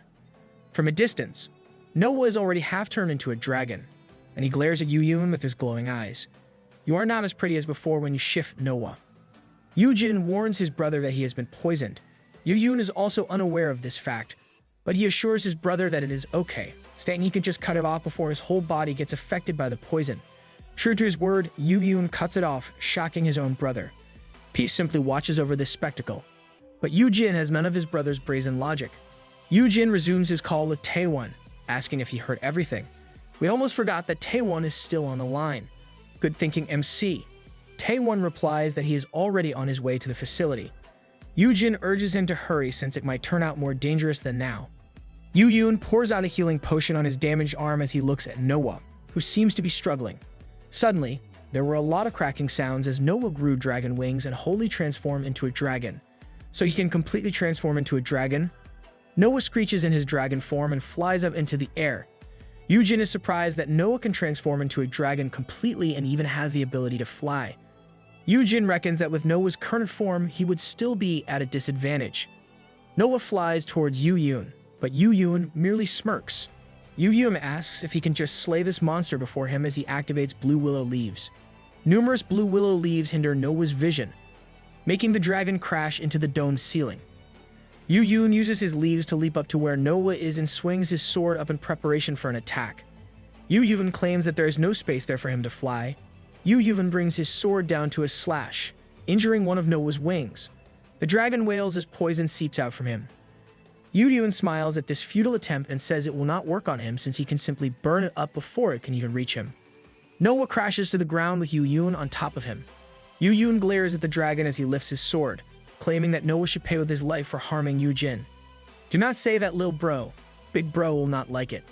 This declaration snaps Noah into action, even if his injury makes it hard for him to move. Upon gaining determination, Noah uses a skill that shocks Yoojin. Noah has activated his skill, Healing Hand, and new flesh forms to cover his injured wing. The wound gets completely healed with the bright light of magic circle beneath Noah. At least it is not as horrific as Jiu's healing factor from plus 99 reinforced wooden stick. Noah glares at Yoojin and announces that he is also an S ranker. With a shriek, Noah charges toward Yoojin to attack. Noah knows he can't lose now since he managed to evolve into an S ranker through hard work. Still, Yoojin easily deflects the attack with his sword. Yoojin takes hold of a glowing blue string and uses it to tie Noah. Yoojin pulls on the rope, and Noah tries his hardest to break free. But like how he tried his best to be acknowledged by his sister, his resolve and actions are in vain. Noah sheds tears as he recalls how his sister had usually admonished him for being weak. Just like that, Noah crashes to the ground with a big blast. The smoke clears up, and Yoojin is once again looking down on fallen Noah. Yoojin swings his sword while commenting that choosing not to use any skills on the dragon took some time to take it down. Yoojin prepares to give the final blow, but he stops when he realizes that his brother used the Stern Mother Hendril Surgeon's skill on him. Yoojin commands his brother to stop and threatens him that if he proceeds, he will send all of Noah's sensations to Yoojin. Yoojin does not want to resort to this, but seeing that his brother has no plans of stopping gives him no choice. It is incredible how our MC keeps on thinking up new ways to utilize his skills. Yoojin looks at his brother, surprised that Yoojin's skill can be used this way. Yoojin seriously asks his brother why he is trying hard to protect the guy who initiated the attack. Noah is still crying. Seeing this dragon's state, Yoojin can't help but be concerned. Yoojin yells that he should stop since even his new building will be destroyed if he continues. Yoojin approaches Noah and asks if he is okay. Yoojin looks away, feeling jealous. Yoojin warns his brother to be careful nonetheless. Yoojin talks to Noah and explains to him that his relationship with Yoojin is actually close, so he has nothing to worry about. You should really listen this time, kid. Noah has shifted back to his human form, though he is still lying on his back, crying. Noah sits up, and Peace automatically leaps nearby to cover his exposed private parts. Good job, Peace. Yoojin exclaims about Noah's lack of clothes, but it can't be helped since those got destroyed when Noah turned into a dragon. Noah ignores his lack of clothes and tears stream from his eyes. He asks why he is weak and how come an F ranker like Yoojin can save an S ranker like him. Noah mulls over his belief that he would be acknowledged by his sister by becoming an S ranker. Noah has already achieved this. He also established himself as a guild master and even gained an SSS class title. And yet none of these helped Riot see him in a better light. Poor kid, you do not have to despair. You should stop seeking your twisted sister's approval. Noah cries as he mentions how he keeps on messing things up. He explains that he easily lets his emotions take over whenever he thinks of his sister. Noah apologizes again for being weak, but Yoojin makes a face upon hearing those words. Yoojin asks what Noah exactly means. This question makes Noah pause while Yoojin fumes as he asks who said it was Noah's fault. Yoojin reiterates that it is not because Noah is weak, and that the real problem here is his sister. Noah looks at the disaster he caused while Peace lays beside him to ensure this pretty blonde boy is covered. He is such a good kitty. Noah says he did all of these, referring to the chaos in the facility. Yoojin looks as well and admits that Noah made some mistakes. Yoojin stands up straight and tells his brother to get him something they can use to cover Noah up. Yoojin begrudgingly listens to his older brother and brings a blanket. Yoojin takes the blanket from Yoojin and covers Noah with it. Yoojin tells Noah that he may not know him and Riot well, but based on what he has seen so far, he can tell that how Riot treats Noah is wrong. It is easy to discern that Noah is abused, making him naturally scared of his own sister. Yoojin slumps down as he concedes that Riot is just really scary, which is why no one can stop her from treating Noah that way. That makes sense, but there are other S rankers who were aware of this situation, but did not stop Riot. For example, there is Yoonjae, but yeah, we can't expect too much from this guy. Noah can't say it, but he agrees with Yoojin. He says that things might have been different if he had been stronger, but Yoojin refutes those words and says he should not be treated that way, whether he is strong or weak. These claims make Noah's eyes widen and gaze at Yoojin. Yoojin fixes Noah's blanket to cover him adequately and tells him he is not weak. Yoojin reminds Noah that he kept on trying to improve to the point that he created his own guild and even got himself a title. And most of all, he tried his best to win against his sister. Yoojin tied the ends of the blanket to keep it secure. He then reassures Noah that he did a great job and is now strong. Yoojin smiles at Noah and reminds him of how he fought just now with Yoojin because he was afraid for Yoojin's safety. Yoojin guarantees that such action is not something a weak person would do. These words left so much impact on Noah that he can't help crying prettily once again. This kid is such a crybaby, but is okay if it is this kid. He's still pretty even though he's crying. Noah says is the first time someone has told him such things, making Yoojin think about this seriously. Yoojin is sure anyone can tell Noah is suffering because of Riot. Yoojin looks over at the young man whose face reddens with tears filling his eyes. Yoojin decides to reassure Noah again and advises him to keep his distance from his sister in the meantime.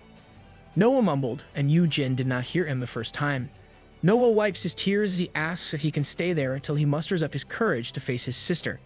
Yoojin readily accepts the request while Yoon and Peace stare at the two with blank faces. The two are in sync as Yoon thinks about how he should have slain Noah, while Peace growls at this turn of events.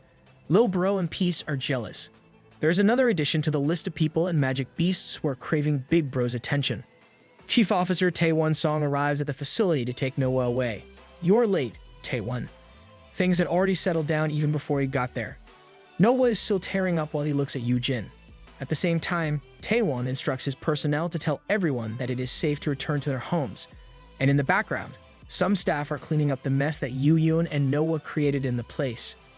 Yoojin looks in amazement at how professional Taewon is in ensuring that regular civilians will not be hurt in the clash.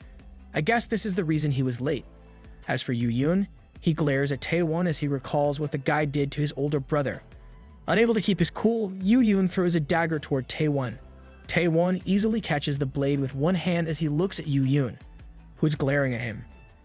And this somehow resolved the issue from before. Lil Bro really can't keep his cool if it concerns Big Bro. After some time, Noah started working as a guard in the facility to repay the damage he caused. This fact overjoyed Yoojin since he got an S ranker as a guard for free. There was also the issue between Noah and Yerim. But unlike Yoojin's expectations, Yerim quickly forgave Noah for what happened. Yerim claims that the fight was a fun experience for her and adds that they should do it again next time so that she can freeze Noah's poison. Noah is also a bit surprised by the turn of events. Still, he immediately agrees to fight again with Yerim anytime. Yoojin is taken aback at how fast they made up and wonders if all S-rankers make up this way. These S-rankers are pretty chill. It is like a brawl is just a game for them. Noah leaves them to handle other paperwork, and Yoojin waves him bye. As Noah goes, Yerim looks at Yoojin. She says she is okay with this, but then asks if Yoojin really feels the same. The question surprises Yoojin, and Yerim starts pointing out that Noah is the guy who attacked him in their first meeting, and that same guy has a crazy S-ranker for a sister. She asks if Yoojin really has no perception of fear. There is also Taewon, who attacked Yoojin when they were alone, and it was also their first meeting. Our MC already forgave Taewon, so Yerim should not be surprised anymore that the same applies to Noah. Yoojin laughs it off, seeing that Yerim got it all correct. Yerim asks if Yoojin has been manipulated or something. Still, Yoojin only looks away, thinking that he is actually the one who is manipulative here. Yep, but only you and the system are aware of that. Yoojin scratches his head and claims that he feels terrible for Noah since he is still young, and he really wants to help him out. Yerim beats on her chest as she shouts that this is the exact problem with Yoojin. Yerim points at Yoojin as she reminds him that ordinary people would get intimidated even if they just stood next to an S-ranker. She explains how she even has to hide her own energy while at school so that her friends will not be afraid of her. She then shouts that Yoojin does not even get scared and does the complete opposite. Yoojin feeling bad for an S-ranker is utterly different from the norm. Yerim compares him to a hamster who feels terrible for a beast. She has the same observations as Lil Bro, back when Lil Bro compared his brother to a mouse who takes care of predators. Yerim says that Yoojin is weird, but Yoojin contradicts this. He says he is only worried for Noah since he is around Yoon's age, and the young man really does not feel like a stranger to him. Yerim says this kind of thinking is also weird and asks about Yoojin's actual relationship with Yoon. She comments on how Yoojin kept on talking as if he was the one who raised him. Yoojin looks at Yerim, surprised that she is unaware. He admits that he actually did raise Yoon from preschool. Yoojin proudly says that during Parents' Day, he would give carnations to Yoojin instead of their parents. For those who miss reading the notes, Parents' Day is celebrated in Korea instead of a separate Mother's Day or Father's Day, and it is a custom to give carnations to them. Yerim asks if they still had their parents at that time, and if they were not on good terms to the point that Yoojin had to take over the responsibility of raising his younger brother. Yoojin thinks about it for a moment and says that their parents' relationship is actually quite great since they are the type to always eat out and do things together. Yoojin adds that it was during one of their trips that their parents died. Yerim skeptically looks at Yoojin and asks if their parents left them on their own. She says that this is a weird thing for parents to do. Yoojin thinks about it and says he is not sure. The doubt on his face clears up as he says it is okay since his parents are on good terms. To better understand Yoojin and Yoon's family dynamics, here's a flashback. The television is open, and there is a documentary about how a cuckoo lays its egg in a different nest. It explains how the eggs will look similar on the outside, but once it hatches, it would be obvious how it is a different bird species.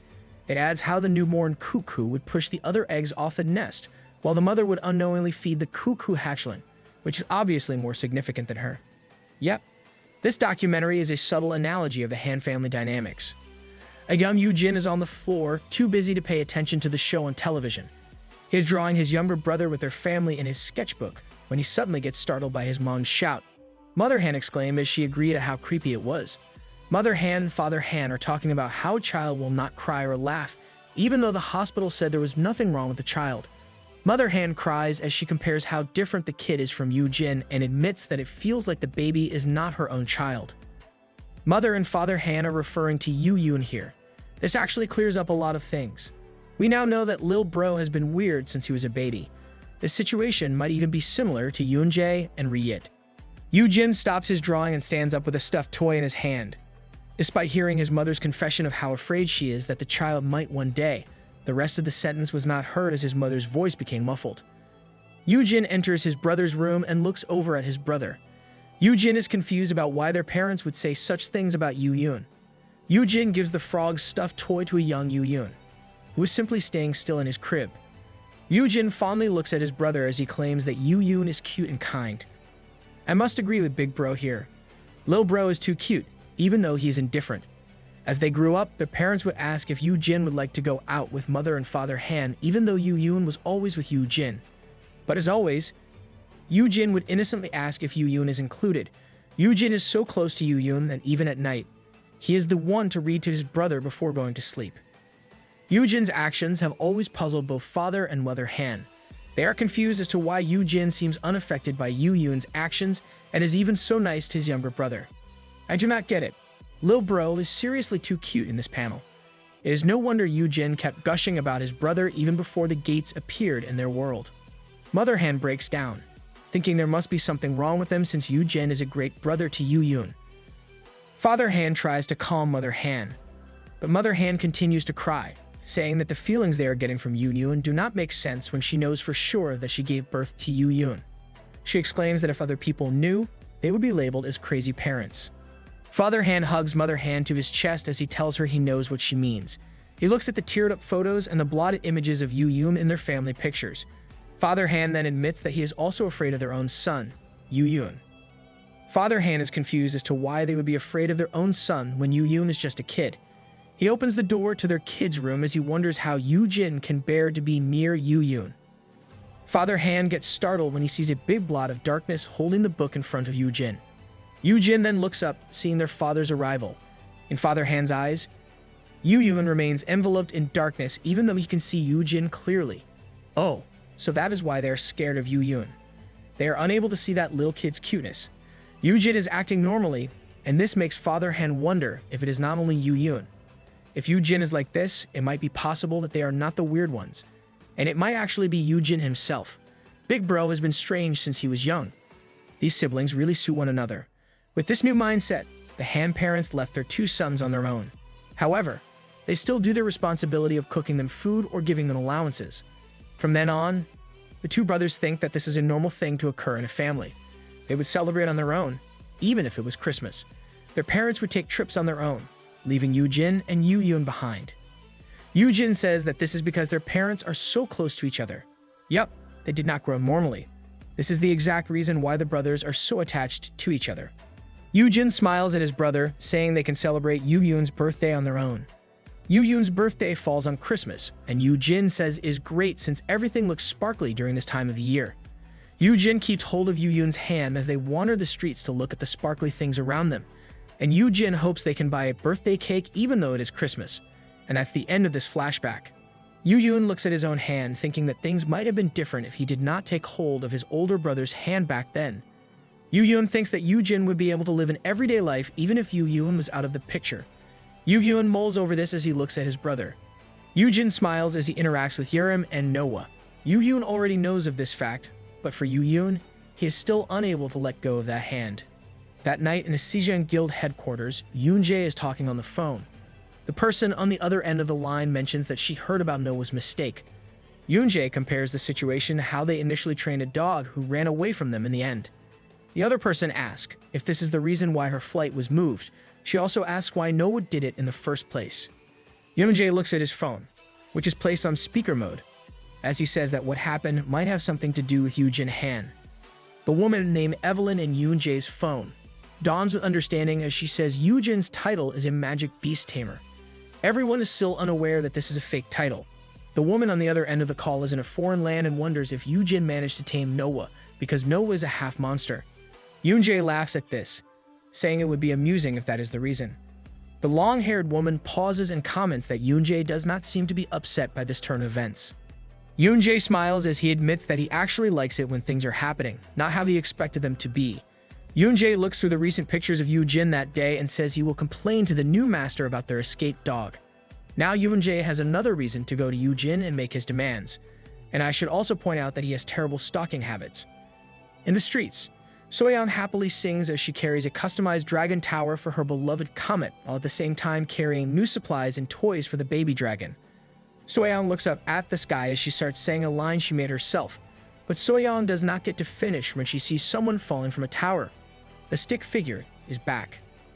Soyeon screams with surprise and thinks she must save them somehow, but she stops in these thoughts when dragon wings come from the person's back. Soyeon watches as Noah elegantly transforms into a dragon. Wow, this pretty blonde boy has learned well from Peace in making sure his jewels are not in plain sight of everyone when he transforms. Noah majestically soars in the air, making Soyeon stop in her tracks with awe. The supplies and toys litter the ground as they fall from Soyeon's arms. Soyeon trembles with happiness upon discovering that another dragon made its appearance, and this dragon is actually a human as well. Because of this event, the already low possibility of Soyeon becoming Yoojin's sister-in-law plummeted to 0. I now agree with Yoon. He really should have slain Noah back then. Lil Bro's supposedly future girlfriend is currently enamored with that pretty boy dragon. Up in the sky, Noah is in his dragon form with Blue flying near him. Yoojin asks Noah how it feels, and Noah replies enthusiastically, claiming that it is easier for him since Blue has the same 4 legs and wings as him. He says that the sensation of flight is also much easier this way. Blue happily coos as if he understood what Noah just said. Yoojin's eyes are glowing brightly as he shares the senses of Blue with Noah using his skill, Stern Mother Hen Drill Sergeant. Yoojin claims that Blue is great at flying, and Noah is sure to learn a lot from the magic beast. He then instructs Noah to copy Blue's wing movements, and Noah immediately complies. Noah exclaims that flying is now more manageable, and Yoojin compliments the young man. You could even use that skill for this kind of training. This skill is really beneficial for our MC. Yoojin closes his eyes and thinks how foreign it is to feel something similar to flying when he does not even have wings. At the same time, Yoojin is engrossed in the sensation of the wind as if he himself is flying right now. He finds this experience exhilarating, and at the same time, it is also sickening. Yoojin suddenly yells at Blue, scolding the Golden Griffin to stop doing stunts as he flies. Blue ignores the scolding and happily squeals in the air. Noah realizes what is happening and immediately shifts back to his human form to run back to Yoojin. He asks if Yoojin is fine, and Yoojin says he is, even though he is already on all 4s. Blue joins them, and Blue perches on Noah's shoulder as Noah reminds Blue that they should go slow. Yoojin looks at the two, but is suddenly reminded that Noah needs some clothes first. This pretty blonde kid needs further lessons about decency. Noah started training with Blue in his dragon form to get used to flying and moving his body as a dragon. Yoojin admits that it was challenging, but he still deems that taking Noah in under his care is like hitting the jackpot. Aside from Noah's title, he also has other noteworthy skills like the B-grade healing hand. In the novel, this was actually ranked as A-class. Yoojin mulls over the fact that healers typically have low stats, but since Noah is an S-ranker, there is less worry about the healer getting hurt. Yoojin looks at Noah's other skill, which is the Soundless Scream. It is an S-rank attack skill that makes his opponent feel twice the pain that Noah is feeling. That is a good skill. I wonder why he did not use this when he fought Yoon. Just a trivia. This skill is also marked as an A-class skill in the novel, though it has similar effects. Noah explained that this skill only works in the same parts of the body. So back when Noah hurt his wings from Yoon's attack, he could not use this skill against Yoojin's younger brother since Yoon has no wings. Yoojin was relieved that his brother could not hurt Noah further at that time, or else it would have been bad for Yoon. So that is the reason. It is not because Noah was holding back or anything. Yoojin thinks of Noah's last skill, which he finds to be the most appealing. Noah and Yoojin face each other in a training room while Yoon and Peace watch over the two with leering eyes. Yes, we all know you two are jealous. Noah activates his skill, and his hand glows as he directs it toward Yoojin. A notification appears specifying the strength stat, and Yoojin also starts to glow. Yoojin looks at his body as the skill, stat rental, activates. Yoojin feels buffed up and announces that he will start. Yoojin punches his fist to the ground, and it gets destroyed upon impact. Yoojin looks at his handiwork and is excited at how the skill perfectly works. Noah claps his hands at Yoojin's success.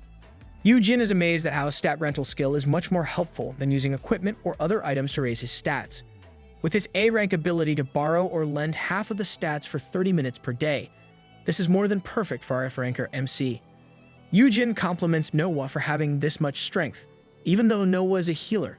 Noah reminds Yoojin that he's an S-ranker, so this much power output is expected. Yoojin is once again lost in his daydream as he thinks of how the effect will be multiplied by 4 if he adds the veteran F-ranker title and Rao Chita's Bane skill to the mix. If you recall, veteran F-ranker can double an attack skill. In contrast, Rao Chita's Bane can double the effects of skills if Yoojin is up against a lesser venomous cursed dragon like Noah and Ryit.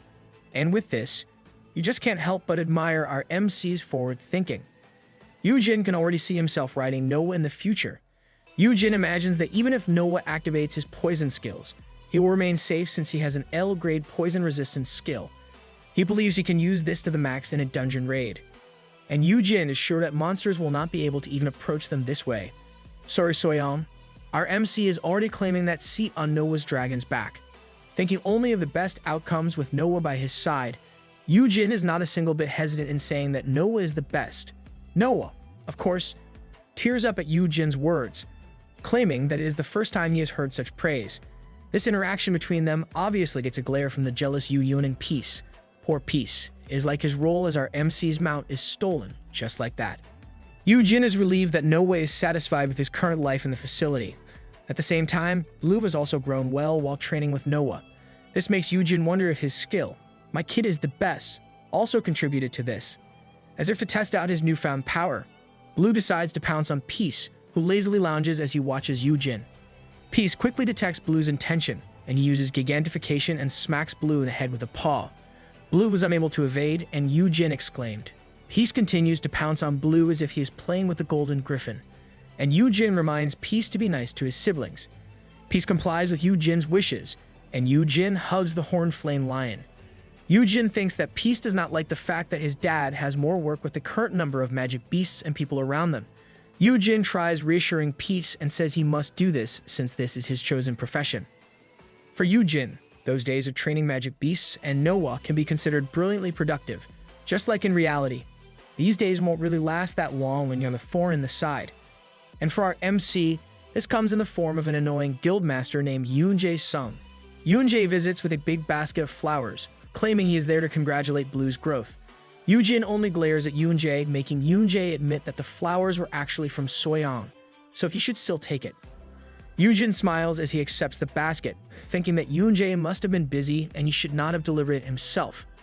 At the same time, Yoojin speaks his honest thoughts, asking why Yoonjae did this when others could deliver it. This makes Yoonjae smile as he comments on how Yoojin has mixed up his thoughts with his words.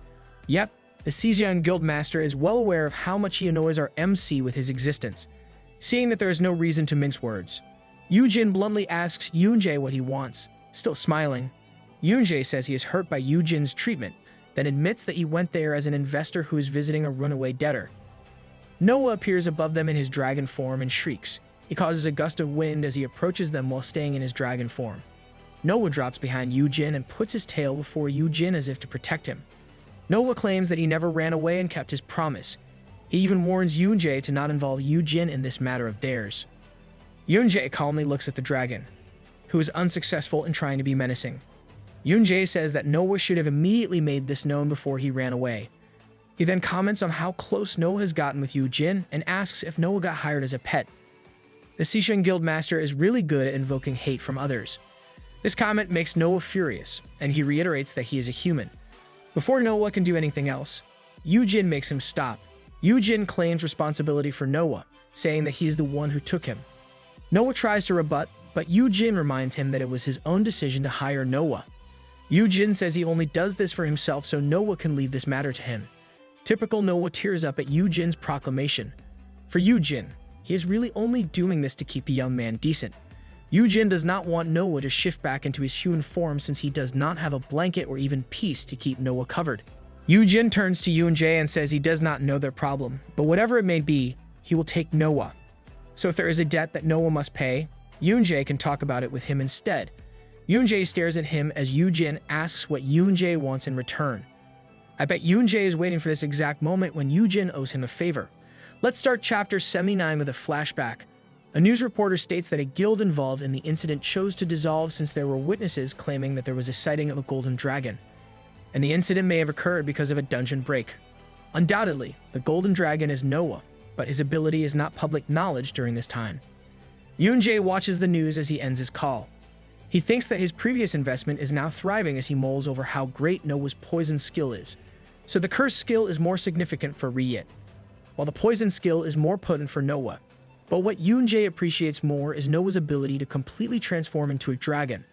His unique ability makes it possible to slay specific targets and make it seem like there was a dungeon break in the area.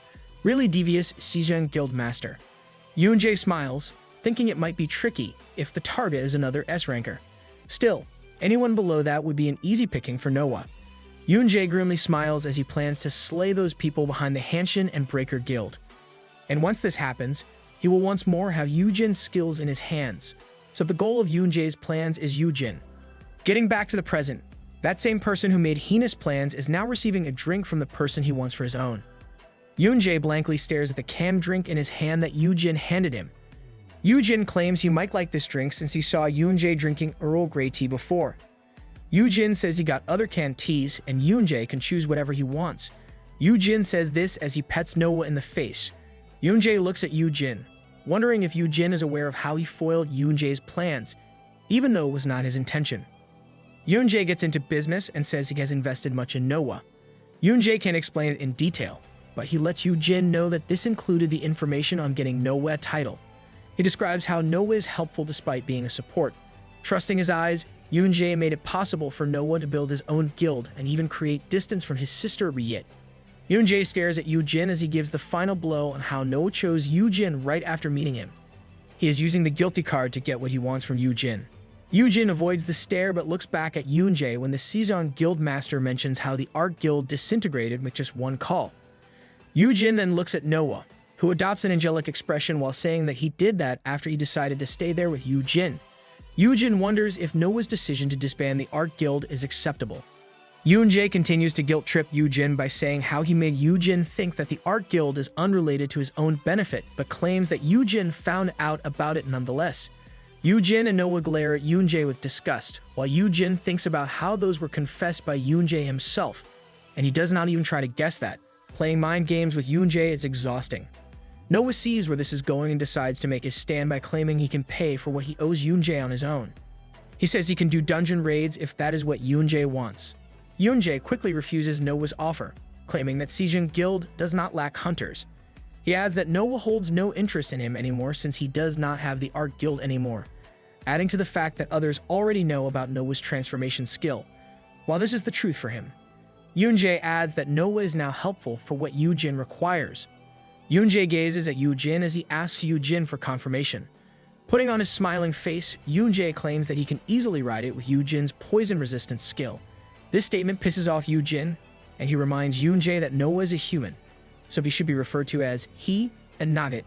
Seeing this, Yoonjae kept his smiling face on and corrected himself by saying that Yoojin could enter high-tier dungeons that do not have flying monsters with him. Yoonjae is onto our MC's plans. Despite correcting himself, Yoojin ignores Yoonjae and says there is no need for him to do dungeon raids. Yoojin scratches his head, thinking Yoonjae managed to see through his plans. Feeling that there is no other way out of it, Yoojin asks Yoonjae what he wants this time. Yoojin reminds him they already have a contract for the magic beast training. As Yoonjae said earlier, his guild does not lack hunters. Yoonjae was waiting for Yoojin to ask this, and he smiled as he pretended to think it over. Yoonjae puts up 3 fingers and announces 3 times. He wants Yoojin to help him out 3 times when he needs it. Let's take a pause here and appreciate Yoonjae's fingers for a moment. Cause seriously, I always find myself amazed when artists draw hands. Okay, let's go back to the story now. Yoojin claims this request is vague and wants it written down in detail in a contract. Yoojin gets some tools for the contract from his inventory, but Yoonjae claims it is unnecessary. Yoojin is skeptical of his statement and asks what Yoonjae will do if he chooses to act dumb when Yoonjae needs him. Yoonjae acts like a damsel as he claims that he will be too hurt if Yoojin does this, then adds that he trusts that Yoojin wouldn't do that to him. Yoojin looks at Yoonjae with disdain, wondering if the Season Guildmaster has gone nuts since he is alright with a verbal promise between them despite the weight of the conditions. Yoojin can't help but wonder if Yoonjae is so confident that he can still claim whatever he desires even if it is not written. Yoonjae just trusts your personality, MC. Yoojin is worried since he knows that the guy before him is not a single bit affected when Yoojin previously used the keyword. He feels uncomfortable, but Yoojin inferred he can help at least that much. Yoojin finally concludes and puts the contract paper back into his inventory. He agrees with Yoonjae's terms, making Noah worried. Yoojin reaches out his hand to Yoonjae and adds that he will still reject it if he is unable to do it or if the request is meant to hurt others. Yoonjae smiles at this and reaches out his hand as well. Yoonjae says that he has no intention of harming anyone, and the two shake hands. And that is how the Season Guildmaster managed to achieve his goal despite having his original plan thrown into the trash. Now that Yoojin agreed to help him out 3 times, Yoonjae quickly asks Yoojin if he can really only share the doubled effect of attack skill if Yoojin is wearing an item that nullifies damage. Yoojin looks at Yoonjae and says that is the case, and adds that he does not have the bracelet he used before. This makes Yoonjae smile and asks Yoojin to make sure to let him know when Myungwoo will be able to create an item with similar effects. Yoojin glares at Yoonjae as he confirms his suspicion that Yoonjae only wants his skill. Behind Yoojin, Noah laments the fact that Yoojin is being taken advantage of because of him. Yoojin laughs and curses Yoonjae in his head. He thoroughly mocks the Season Guildmaster in his mind as he thinks that the kind of item Yoonjae wishes to appear is very rare to have. But instead of Yoonjae, the world mocks Yoojin, as a worn-out Myungwoo hands him 3 marbles that have similar effects to the bracelet he gave him before. These clear marbles are called Shalo's beads. Though it has a name this time, there is still no explanation of its effects or its class. The only other indication on it is that it is a one-time use item. This is why you should not have gotten ahead of yourself, MC. You should have known by now that waifu material, Myungwoo, would do his utmost to provide for you. Yoojin and Yoon are inside Myungwoo's golden smithy. Yoon is busy looking around the place while his brother worriedly asks Myungwoo if he is getting enough sleep. Yoojin asks what Myungwoo is working on, that he can create a damage-nullifying item from it. Myungwoo is obviously tired, but he promises to show Yoojin what he has been working on once it is completed, so the Shalo's beads were only Myungwoo's side project. He is probably working on something permanent compared to these consumable items. Yoon still looks around the smithy with a red egg in his hand and comments on how functional this space would be if used in dungeon raids. The already tired Myungwoo gets irritated at those words and says he would not want anyone else coming into his smithy. Yoojin tries to calm his friend down and thanks Myungwoo for letting Yoon visit the smithy. Getting to the point of Yoon's visit, Yoojin asks Myungwoo if he knows anything about the red egg that Yoon got from his previous dungeon raid. With its intricate design, the red egg is an SSS grade item that Yoon and Peace received as a reward for clearing the S-class dungeon. Yoojin had seen this before he turned back time as a part of a series that rarely appeared. He knows that people back then were unsuccessful in determining what it was for, since there were barely any reactions from it, and the egg did not even break. Yoojin believes that this time would be different because, in this timeline, they have Myungwoo and Ismur, who can help understand what it is for. This is no doubt a perk of this new timeline. Yoojin nudges his brother while furiously thinking about how he made it possible for them to meet and become friends despite their dislike for one another. Yoojin attempts to have his brother understand his thoughts on this matter, but Yoon gets distracted when he finds a large fire in the hearth of the smithy. The fire blazes profusely, surprising Yoojin at Ismur's appearance. Yoon looks at the fire indifferently, while Ismur looks and points down at the egg in Yoon's hand. Ismur says that a young flame is there, and he injects the egg with some of his power. The red egg turns dark and cracks in Yoon's hand. Smoke emerges from its cracked shell as Yoon holds it with both hands. A small blazing red lizard comes out of the egg. The fire dissipates as Yoojin looks at it. The lizard looks around and as if finding its home. It leaped from Yoon's hand into one of Yoon's eyes. This, of course, shocks Big Bro as he watches the lizard disappear in his brother's eye. Yoojin jumps at what happened, worried sick for his brother. But as always, Yoojin is calm as the lizard jumps out of his eye, and Yoojin assures his older brother that he's okay. Yoojin hands the small lizard to his brother, deeming it safe. Yoojin explains that the lizard likes the inside of his eye, but this only confuses his brother. Yoojin looks at the lizard with his promising sprout skill, determining that it is a fire elemental similar to Izmur, though this one is an F class. The skill also lets Yoojin know that the spirit is already contracted with his younger brother. I guess they formed the contract right when it went into Lil Pro's eye. Myungwoo looks at Izmur, wondering if the lizard awakened because Izmur shared some of its powers with it. Yoojin looks at the lizard who returned to his brother as he ponders how those eggs from before never got to hatch since their world does not have any elementals. Yoojin believes this is another significant change after turning back time. Yoojin uses his black flame to see how the fire elemental will react to it. As if being fed, the lizard opens its mouth wide to eat up the black flame offered to him. Seeing this reaction, Yoojin concludes that the elemental is resistant to flame. Yoojin says that if it does feed on fire, Yoojin can take his time and enjoy raising it. Yoojin adds that it might even grow as strong as Myungwoo's Izmur since the lizard came out of an SSS grade egg. This comment shocks Myungwoo and says that Yoojin shouldn't have said that. Myungwoo turns to his partner, who tries his best to make himself small. Myungwoo reassures Izmur that he is the best and there is nothing for him to worry about. Myungwoo adds that a small thing is nothing compared to his Izmur. Izmur is similar to Myungwoo's previous personality. Myungwoo must have grown since he has to take care of his big baby. Yoojin, Yoojin, and the lizard watch Myungwoo jump all over the place to restore Izmur's confidence. Yoojin realizes that Myungwoo must have been having difficulty dealing with the elemental similar to how Yoojin is struggling with the magic beasts. The lizard crawls to Yoojin's face while Yoojin looks at the item in his brother's hand. Yoojin takes a close look at the beads he received from Myungwoo, thinking that this was a fruitful visit since he also received new damage-nullifying items. Lil Bro must be thinking that his big bro is up to something dangerous again. Yoojin recalls his conversation with the Sejeong Guildmaster about making sure to inform him if Yoojin receives new items with the same effect. But, of course, our MC has no plans to do his bidding. Unable to keep the silence brewing, Yoojin asks Yoojin if anything is wrong. Yoojin quickly denies it, assuring his brother that nothing is wrong, and simply laughs. He then reminds his brother to thank Myungwoo for helping him out with the egg. While at the same time, Yoojin is thinking hard that he must never reveal to Yoonjae that he got these new items from Myungwoo. Those were Yoojin's thoughts at that time, but as usual, nothing really went his way. Like any typical story, things must go against the MC's expectations. Yoonjae's hair flutters as he smiles at a furious Yoojin. He says he has packed them some lunch while carrying a basket full of food. Despite our MC's intention to keep away, they still ended up being together with Yoonjae. But before we go further on that picnic date, let us check what happened prior to it. Hyuna visits the monster training facility with some monster meat for Blue. She is apparently excited to be there as she hands a lump of meat toward the golden griffin.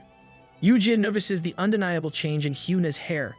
Hyuna says she just went ahead with it even though she got a thorough scolding from the old Jeezers supporting her guild. The two of them got to talking about the issue of the increased rarity of infant magic beasts in the world as they watch Blue eat some meat. They are sitting on one of the benches of the rooftop garden, as Hyuna says that people from everywhere are trying their best to purchase one and leave the raising to Yoojin. And this fact has only added to Hyuna's desire to have her own magic beast. Yoojin looks like he lost some weight because of his work and admits that he currently does not have the extra energy to raise a new one. Hyuna then taps his shoulder and says she is there to remind Yoojin of their promise. She crushes Yoojin into a sudden hug, as she tries to jog Yoojin's memories of their promise to have Hyuna ride Blue once he is all grown up. She adds that she will provide whatever Yoojin needs to make this possible. Yoojin's words become incomprehensible because of the hug. It is apparent that Hyuna forgot that our MC can't take such kind of affection from an S-ranker. As if realizing her mistake, she loosens her hug and tries to placate herself by squeezing Yoojin's cheeks. Yoojin finally can talk normally and asks her what she got from her recent S-class dungeon raid instead. This makes Hyuna pause on what she's doing with Yoojin's cheeks and says she got a good one out of the dungeon. Yoojin's eyes brighten in anticipation as he recalls how Hyuna got the festival's white whale tears in his past life. This consumable item imbues an ice-type skill and equipment. Yoojin remembers that the Hyuna had placed it in an auction since it did not suit her wind-type skills. Yoojin hopes to purchase it for Yerim since this item completely suits her. Our MC is doing a fantastic job taking care of the kids. But unlike Yoojin's expectations, She brings out a different item. Hyuna shows off a sparkly golden bottle of elixir, making Yoojin's eyes bulge out of shock. Hyuna proudly says that having this item is the same as having an extra life. She looks at Yoojin like a cat, making sure that the other does not intend to ask for that item from her. Yoojin cares nothing for the elixir since he hopes a different item will appear. He urgently asks Hyuna if she did not get anything similar to a skill-imbuing item. Hyuna says she didn't, though she did get a pair of S-grade gloves. This makes Yoojin pause. Hyuna looks at his loading state as Yoojin ponders why the rewards were changed even though it was the same dungeon. He mulls over the fact that this kind of thing, where the rewards are different, has not happened before. Is it the butterfly effect of our MC's regression? Seeing that Yoojin is barely moving and simply staring off into space, Hyuna asks him what is wrong. Seeing that Yoojin is barely moving and simply staring off into space, Hyuna asks him what is wrong. Yoojin looks at Hyuna as she poses and asks Yoojin if he has fallen for her. That sparkly flowery view disturbs Yoojin, so he closes his eyes and turns his head away. He immediately says that is not the case, making Hyuna laugh at his reaction. Seriously, MC, you are blind to Hyuna's striking features. Yoojin contemplates the changes happening before him. Whether it is Hyuna's hair, Yerim's awakening to an S-class, or having Noah by his side, Yoojin thinks these changes are all positive. Yerim and Noah arrive where Yoojin and Hyuna are. Yerim is surprised at how Big Blue's tummy got after eating all those meat. At the same time, Hyuna shows weird interest in Noah, who gets spooked by Hyuna's expression. Yoojin quickly protects Noah from Hyuna's advances and gets ahead of her, saying she can't ask for a ride. I would honestly do the same if I was in Hyuna's shoes. Though it was a bit chaotic, Yoojin was able to adapt to the changes, and he accepted the fact that even dungeon rewards can change. But just to make sure, Yoojin checks the news on his phone. He finds that big-name items like America's White Sand Cross Shield, the Philippines' Lullaby Singing Book, or India's Wind-Commanding Bow were already present in this timeline. Yoojin now lounges with peace in a reclining chair. Yoojin tries to stay positive, thinking it might only be different this time.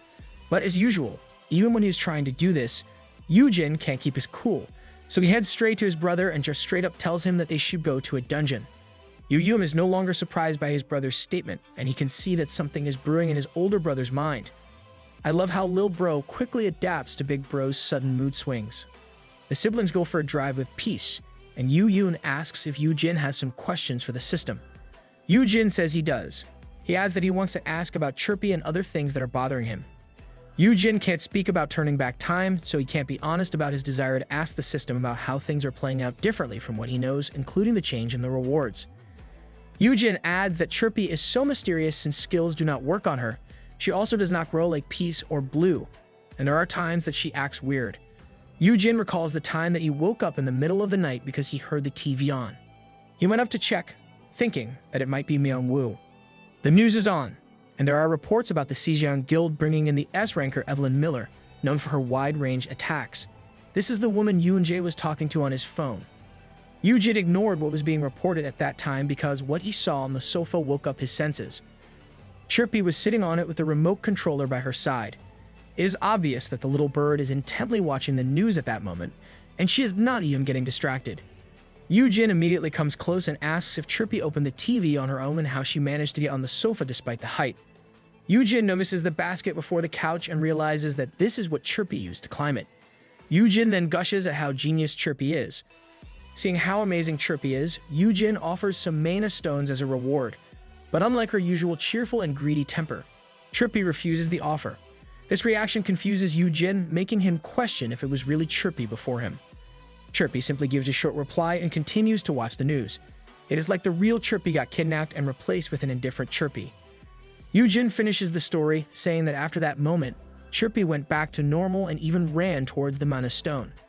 Yoojin is so worried about this that he even wonders if there is something wrong with Chirpy or if the magic beast somehow developed a multiple personality disorder.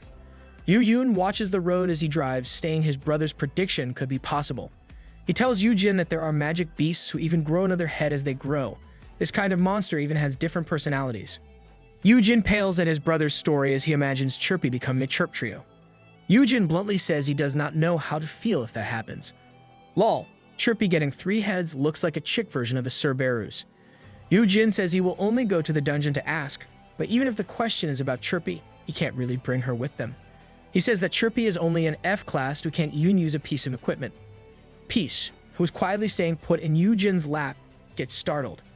Yoojin asks Peace if there is a problem and realizes that the horn-flame lion is only curious about the red lizard in Yoojin's arm. While Peace is busy staring at it, Yoojin comments on how the fire elemental went with them. Peace's paw trembles as he lifts it, but he is surprised that the lizard went away up to Yoojin's arm.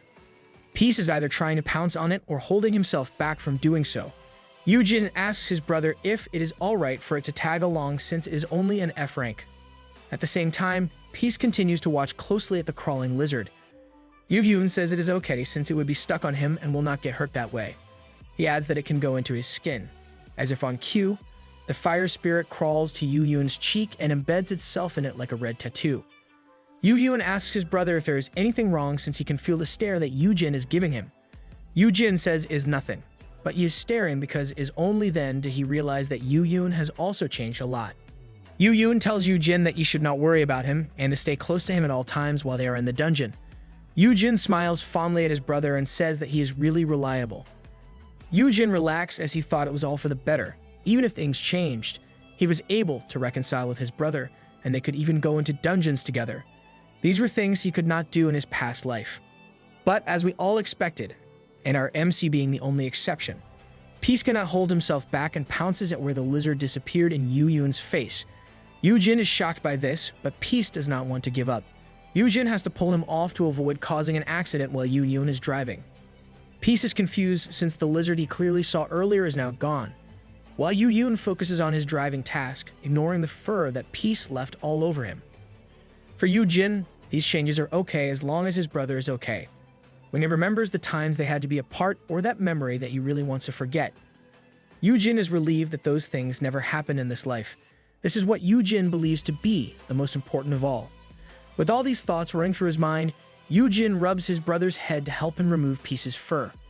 I know that memory hurts, but it also serves as proof of how much little bro is willing to sacrifice himself for big bro. The siblings finally enter the dungeon with Peace. The place is filled with snow, and Yoojin is confused, since he thought it was supposed to be a desert-type dungeon.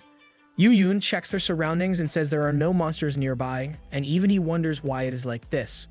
Unlike them, Peace is more interested in the falling snow and puts out his tongue to give it a taste.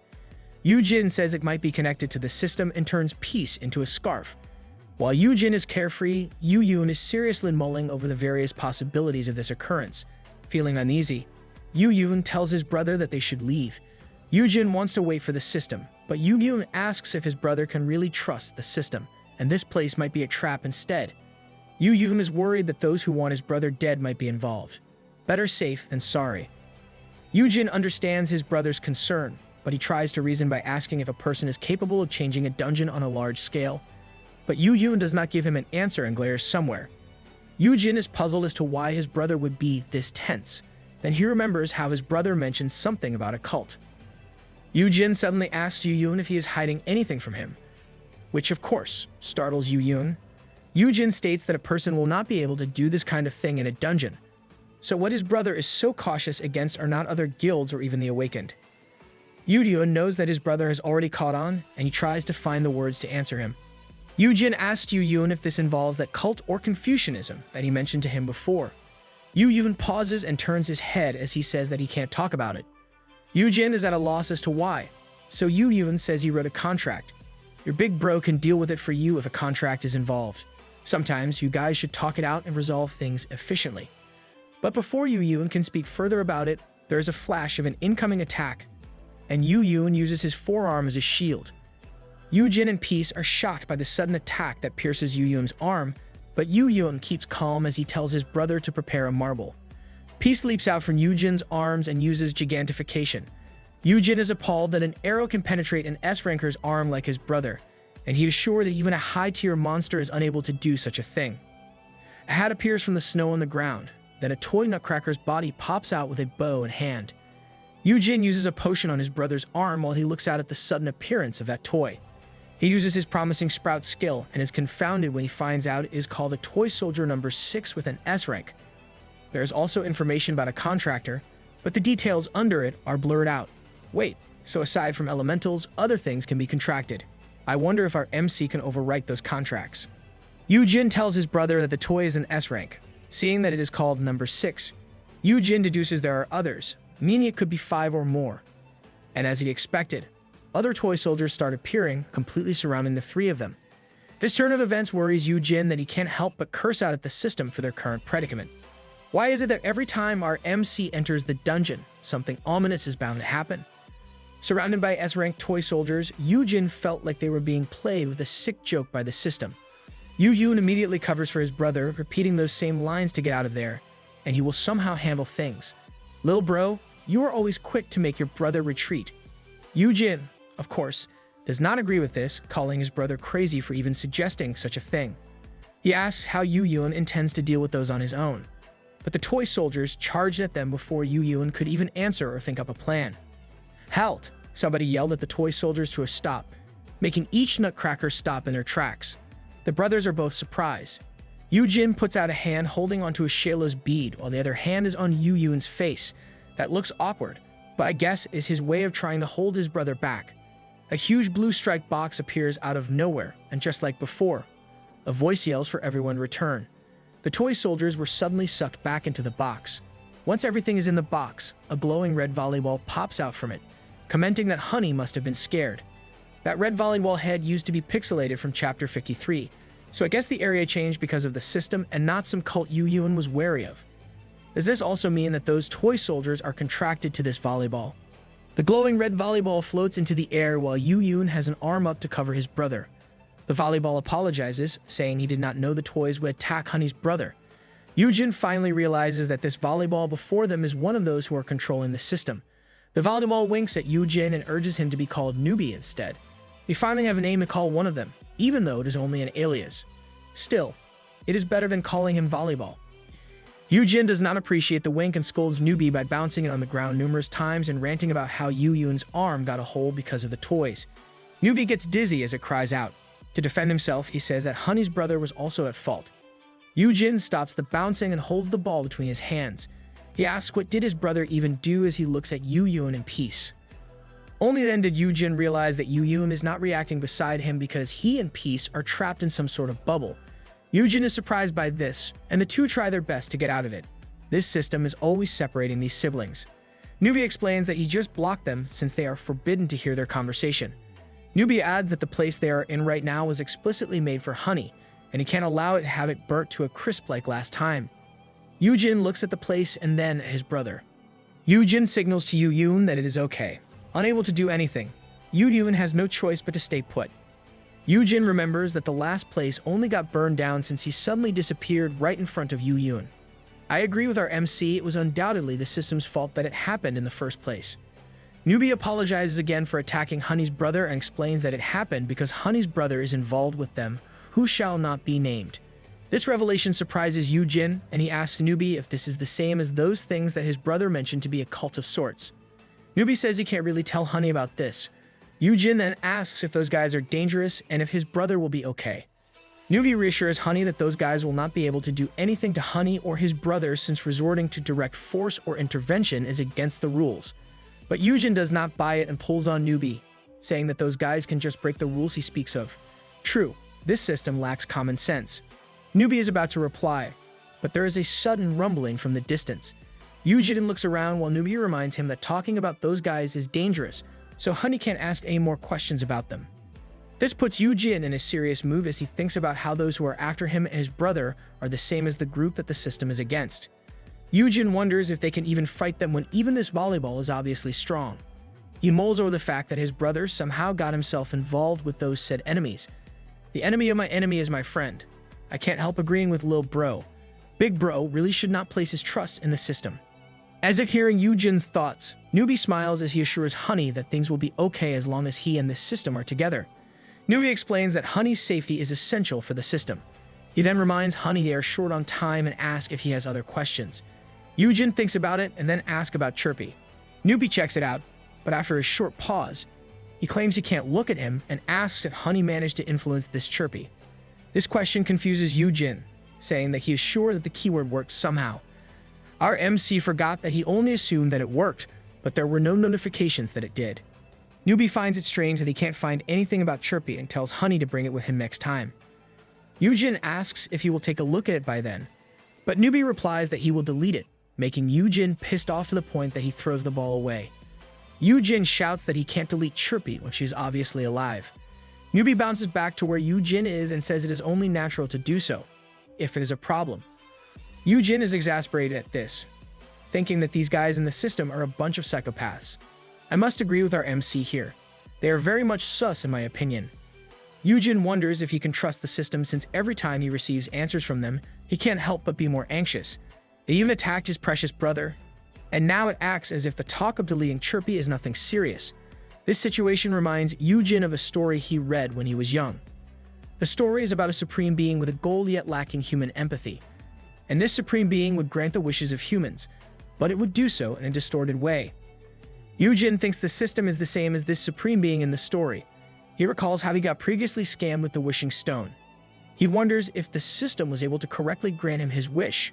This thought makes Yoojin pause with horror, and he decides to ask one more thing. I feel bad about where his thoughts are going. Newbie looks up at him expectantly, as Yoojin thinks about how the current results are better than he hoped. Unlike the story of the supreme being, Yoojin can say that things are even better in the present. But even though he thinks positively, Yoojin feels a sense of dread, but he knows he must ask. Yoojin asks about the change in the reward from an S-grade dungeon that he was sure of from his past life, and asks if this is just something that happened, or if the fact that he turned back time has affected it somehow. Newbie asks if the item is consumable, then adds that if it is, it would explain why the change occurred. This answer confuses Yoojin, and he says that he did turn back time. He confirms with Newbie if this means that the item is technically unused. Newbie quickly negates this, saying Honey must not have known about it. He explains that Honey turning back time does not mean that the things that happened in his previous life never happened, and we have gotten ourselves into a regression conundrum. The answer confuses Yoojin, but when he finally understands it somehow, his face darkens. Newbie once again explains more straightforwardly that what happened is similar to overwriting an existing date. He explains that the 5 years Honey lived before never disappeared. Instead, it was simply overwritten. Newbie compares it to water being transferred to a similar jug. He adds that in the case of the beings in Honey's world, most are identical. Hence, what the system did was combine them. With Honey being the regressor, he has overwritten the information of those 5 years with his current life. The same goes for the others, since they can also overwrite their original future. But unlike Yoojin, those people are unaware they have been combined with the old data. If you focus on them, Yoonjae looks the same in the reflection of his original life. At the same time, the changes in Yerim, Hyuna, and others are obviously different. Newbie adds that some exceptions will feel that something is different. In the case of these sensitives, I think it might come as a déjà vu or a premonition. But it is also possible that someone can remember their past life like our MC does. Getting back to the story, Newbie says everyone will have data of their original future self. Still, there are exceptions to this, the used items and dead people. He explains that these are already excluded even before time was turned back and will be considered deleted information that has been cut out from Honey's world. Yoojin slumps to the ground upon hearing this. At the same time, Newbie continues to explain that the data of the dead can't be combined with the current living.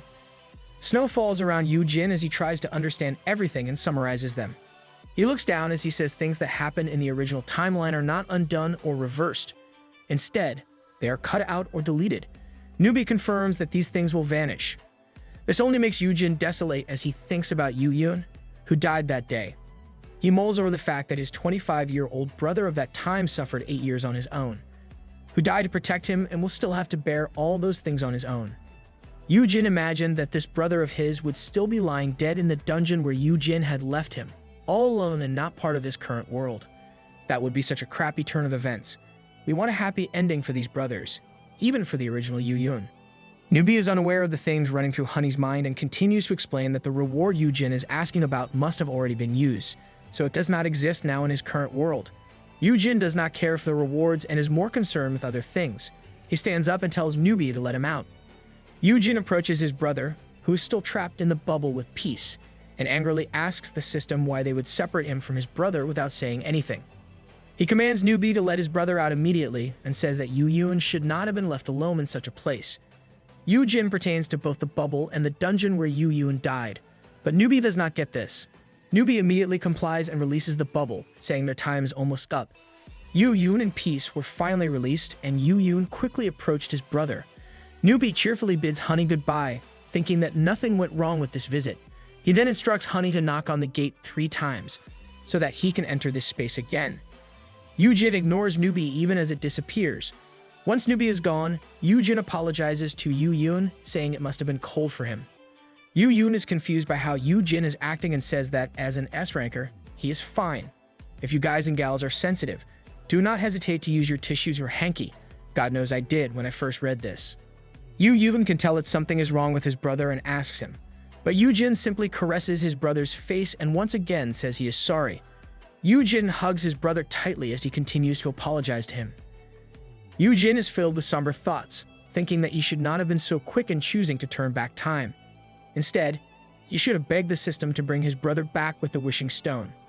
Yoojin recalls how Yoojin entered the dungeon just to save him, and in turn, Yoojin died protecting him.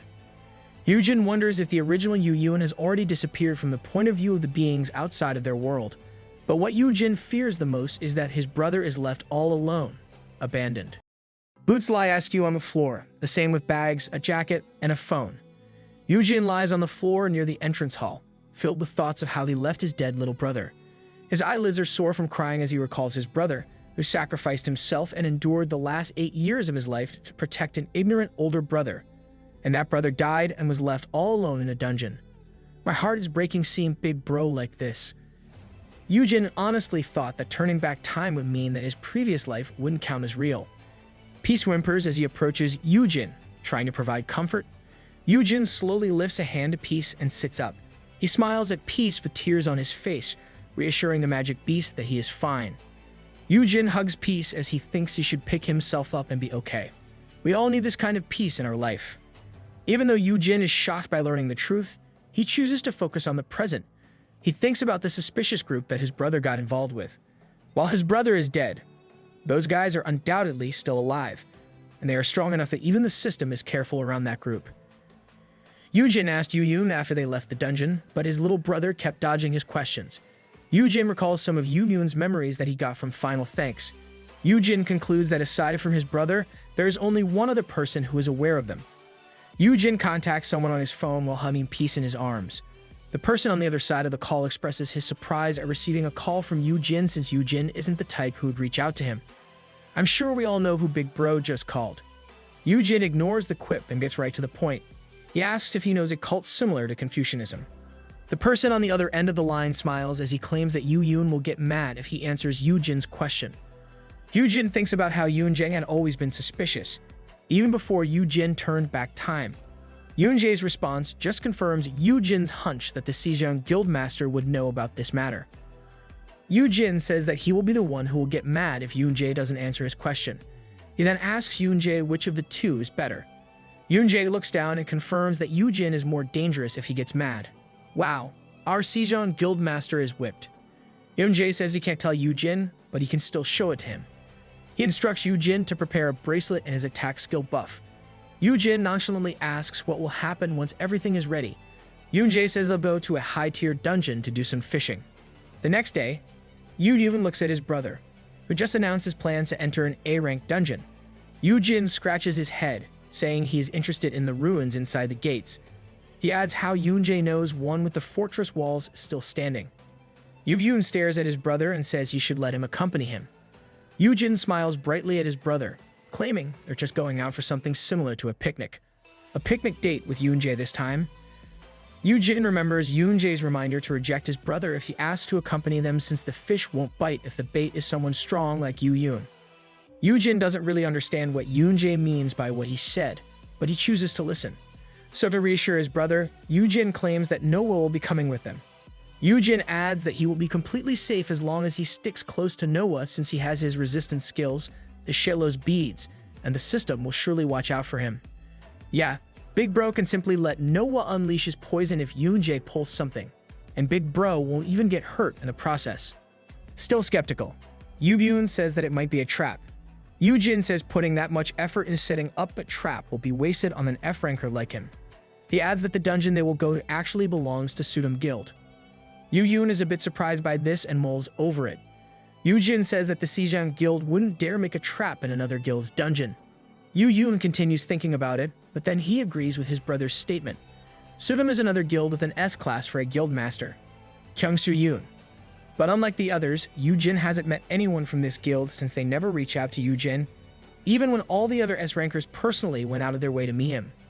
A man glares as he introduces himself as the Kyungsoo-yoon of the Sudam guild. Yoojin casually reaches out a hand to the other man and tells him how he really wanted to meet him. Kyungsoo profusely refuses the handshake, claiming that he might accidentally hurt him. That reaction is new. He's kinda sus. Kyungsoo says they will only be lending the dungeon to them, so whether they choose to enter or not is up to them. He then spits on the floor and tells Yoojin that he should let his brother know that he didn't even touch him, so he really should stop the nagging. Yoojin looks back at the Sudam guild, commenting on how the Sudam guild master must be vigilant. Yoonjae says it is more like hate than vigilance. Yoojin is surprised by this and asks Yoonjae why they are heading to Sudam's dungeon if that is the case. Yoonjae says they are going there for that exact reason since the Sudam guild would undoubtedly use this chance to attack. Oh, so choosing this dungeon was intentional. Yoojin is a bit worried about Yoonjae's plan. Still, Yoonjae says that the Sudam guild might have gotten the extra support just to ensure they are on the winning side. Yoonjae smiles, claiming that the one they are luring out is that support. Instead of getting assurance, Yoojin only pales at how they are purposely poking at a hornet's nest. He resolves himself to stay alert the whole time they're inside the dungeon. But like a guy who doesn't care about a fig, Yoonjae hands a huge picnic basket to Yoojin. The Sishin guildmaster says he also brought a cake and he will do his best as a tour guide. He adds that this will be a fun experience. If we ignore the fact that they're going into a dungeon, Noah's presence, and the chance of an attack from the Sudam guild, this would be a date, right? Yoojin looks at Yoonjae, thinking he will remain safe with Yoonjae no matter who attacks them. On the other side of the world, people are rallying outside the Mexico Hunter Association about dungeon safety measures for the countryside. The people are clamoring for the association to not side with the high-class hunter emigration since there are only 2 S-rankers in their capital. Inside the association, a person is filing a complaint to the Korean Hunters Association. The person wearing a sombrero and poncho is none other than Ri-yit. She looks down at the association staff, who are saying that this kind of thing is out of their hands and the chaos outside makes it more difficult to handle. Ri-yit wants to have this resolved immediately and suggests having her document sneaked in during this situation. Ri-yit's the type who has no qualms about breaking laws and policies. The staff can't promise anything and says the best he can do at the moment is to have this matter reported to the higher-ups. But before he can finish his sentence, a big blast from outside burns him to a crisp. Ri-yit manages to avoid the explosion just fine, indifferent to the death before her. She asks what happened, and people wearing red bandanas and masks appear riding a reinforced fire truck. They claim punishment for the association because of their belief that dungeon breaks are God's will. The association staff who managed to survive the explosion raise their weapon against the terrorists attacking the association. Ri-yit looks at her poncho with dismay and throws it at the other guy she complained to earlier. She tells him to watch closely since she will take care of this situation for them. But in exchange, she wants to be sent to Korea. She shouts for the staff to get out of her way and jumps in the middle of the fight. The impact of her landing crushes the ground, but the terrorist only complains of her interference. Ri-yit ignores him and announces to everyone to do their best to dodge, since she will attack even if they happen to be an ally. Typical Ri-yit. Ri-yit activates a skill called Eternity's Severance and cuts everyone up before they even realize what's happening. Ri-yit stands still, enjoying the screams, chaos, and shower she just created. She smiles, announcing that things have been taken care of, and is about to ask for her reward. But she stops short when a voice called for her. She looks back, and one of the fallen heads speaks up about the contract. She doesn't let it finish and asks why he's appearing now when she has already clarified that she and her brother won't get involved. Like zombies, the dead bodies rise up, calling for her to once again accept the contract with an unknown being. Oof. The info is filtered, so we can't know who the voice is talking about. Irritated, Ri-yit threatens them. The voice calls Ri-yit by her title, making her shake and bend her knees. Having her knees do this on their own surprised Ri-yit. Whoa, can they do that even though she refused the contract? The voice calls her, commanding her to obey. The voice urges her to kill Yoonjae's son and bring Yoo and Hun's brother to them. Not taking a single liking to the action of getting forced, Ri-yit musters up her power to stand and slash the enemies before her. Ri-yit struggles to remain standing despite the headache and claims that she can't even go to Korea even though she wants to. Another voice speaks up, saying he could help her with that problem. Ri-yit looks back and identifies the other person as Sukwon Choi, the guild master of the MKC guild. Why am I not even surprised that this guy is involved? Supwan claims he has prepared a private jet since he was instructed by the same voice Ryit spoke to earlier. Inside the A-rank dungeon of the Sudum Guild, the sun shines high up in the sky over the picturesque landscape. But if you look down below, there are carcasses of monsters that were poisoned to their deaths. Noah flies above in his complete dragon form, confirming they've eliminated all the monsters near that area. He looks over at Yoonjae and Yoojin, wondering if leaving Yoojin alone with that man was the right choice. He knows that Yoojin assured him that they'll just talk, but this can't stop Noah from worrying. Yoonjae and Yoojin look over the lake, and Yoonjae goes into tour guide mode, spouting random details about the lake. With a bored look, Yoojin eats a sandwich from the picnic basket they brought and asks if Yoonjae really measured the lake to give those details. Knowing that he can't fool Yoojin, he comes clean by saying he made it all up. This makes Yoojin comment that Yoonjae is more of a fraud for claiming to be the tour guide. He adds that if he can connect to customer service, he'll have Yoonjae fired for doing an awful job. Getting playful, Yoonjae acts like a personnel of the Sejong Guild's customer service who answers the call from Yoojin. His clown act can't stop Yoojin from cringing with disbelief at this kind of conversation he's having with the Sejong Guildmaster, who's known as the strongest person in the world. This just shows how much Big Bro and Yoonjae have grown close, though our MC detests the idea. Yoojin ignores the act and gets to the point by asking if Sudum will really take a bite from their bait. Yoonjae says they will find out once the gate closes and adds that having Yoojin as the bait means that they can take revenge against the Heian Guild. Yoojin takes out more food from the picnic basket and asks Yoonjae what happened between the Sudum Guild and Yoon. Now, it really looks like they are in the dungeon for a picnic. Yoonjae explains that around the time Yoon awakened, Kyungsoo picked a fight with Yoon, completely belittling him, and Kyungsoo suffered the consequences of his action. Yoonjae chuckles as he remembers how an S-class got hospitalized, but Yoojin remains indifferent, saying that it's Kyungsoo's fault. We have another typical doting brother reaction from Big Bro. Yoonjae finds Yoojin's response amusing and continues. He tells Yoojin how Yoon acted like he was out for blood whenever he met Kyungsoo, so the other guy was left with no choice but to make himself invisible. Yoonjae adds that this is why Sudum wasn't able to grow either. Ever since that incident, Sudum never bared their teeth against Yoon and his guild, and Yoonjae believes this is why Yoon agreed to let Yoojin go with him. Yoonjae then looks at the pocket watch and says it would be a different story if they were getting support from them. Fun fact, the pocket watch is a dungeon byproduct from Vacheron's Hunter collection, which is only up to 9 products. This is literally a flex of how rich Yoonjae is, since devices like this can't be used inside the dungeon unless it is a product made from materials found in the dungeon. Yoojin looks at Yoonjae while thinking this must be why he is being used as bait. He ponders how Yoonjae must be more deeply connected with the cult than his brother, and he is still unsure if he can fully trust Yoonjae not to betray him. As if hearing the doubt from Yoojin himself, Yoonjae confesses how those guys also want to get rid of him. This startles Yoojin, and he admits that he thought Yoonjae was siding with those guys. Yoonjae thoughtfully thinks about it and reveals that he does have a contract with them. He was planning to get some information from them before bouncing out. Still, those guys quickly caught a whiff of his intention and changed how they interacted with him. Yoonjae says that this happened around the time Yoojin made up with Yoon, making Yoojin conclude that this happened because he turned back time for their world.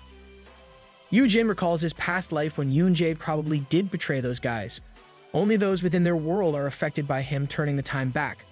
Those outside would remember what transpired before, which is why those guys from the cult chose to abandon Yoonjae this time.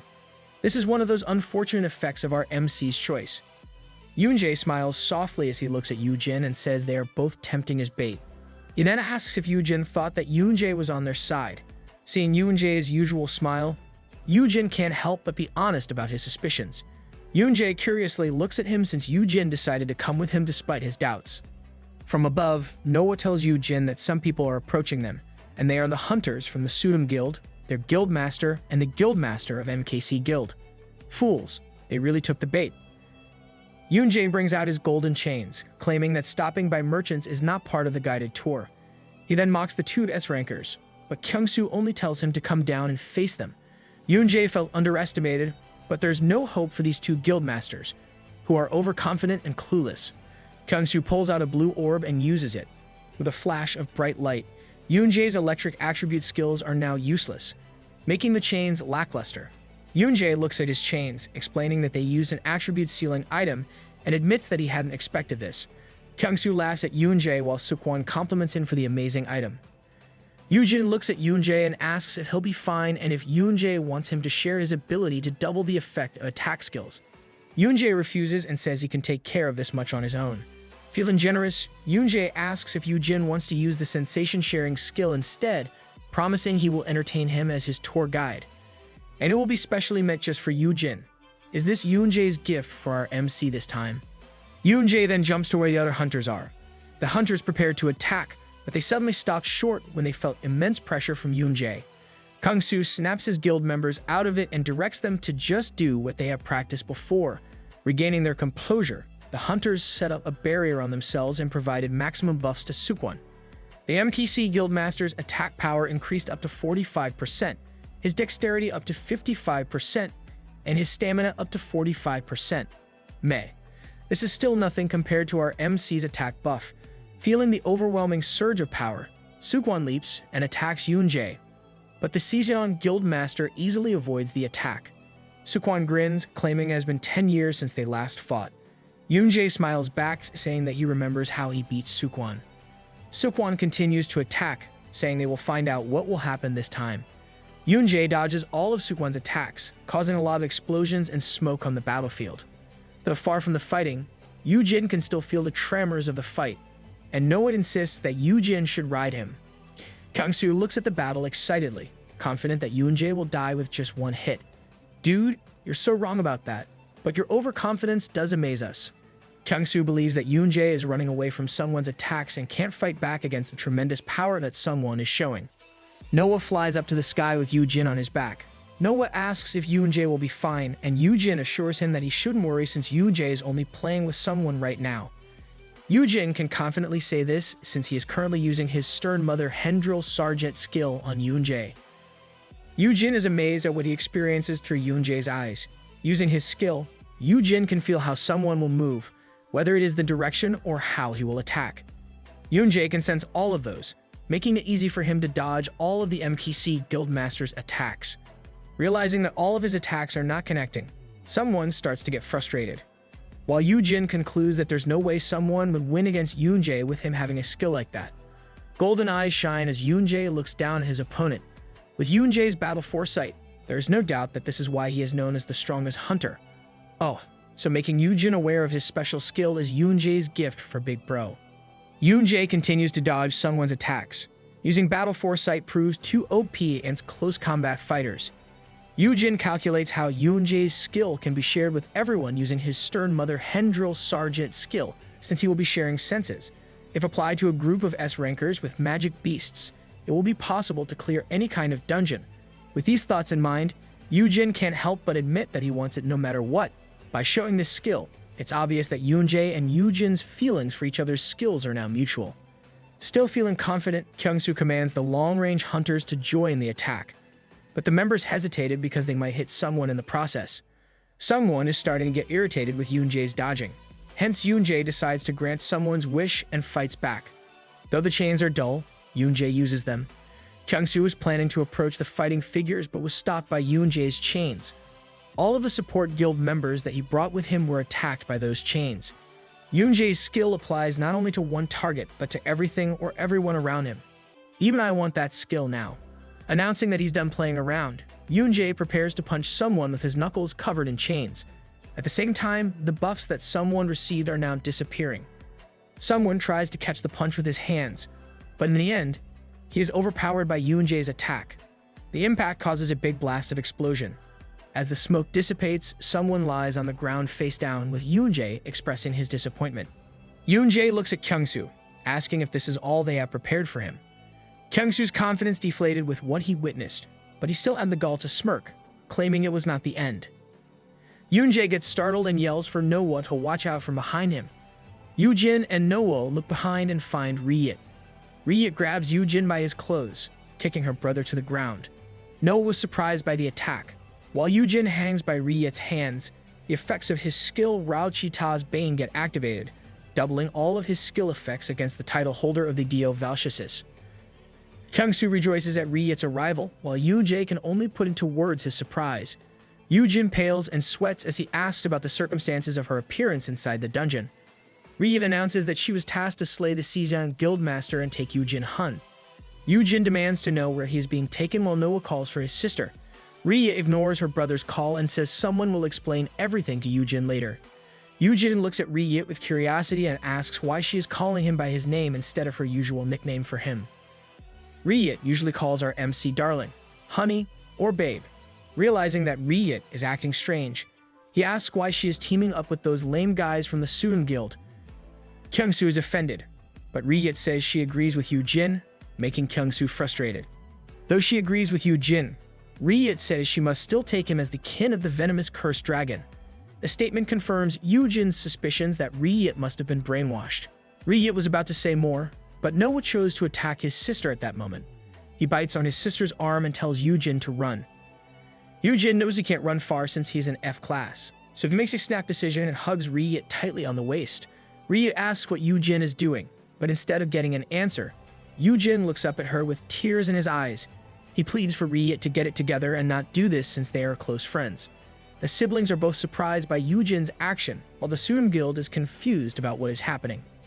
Big Bro is really unleashing all of his charms this time.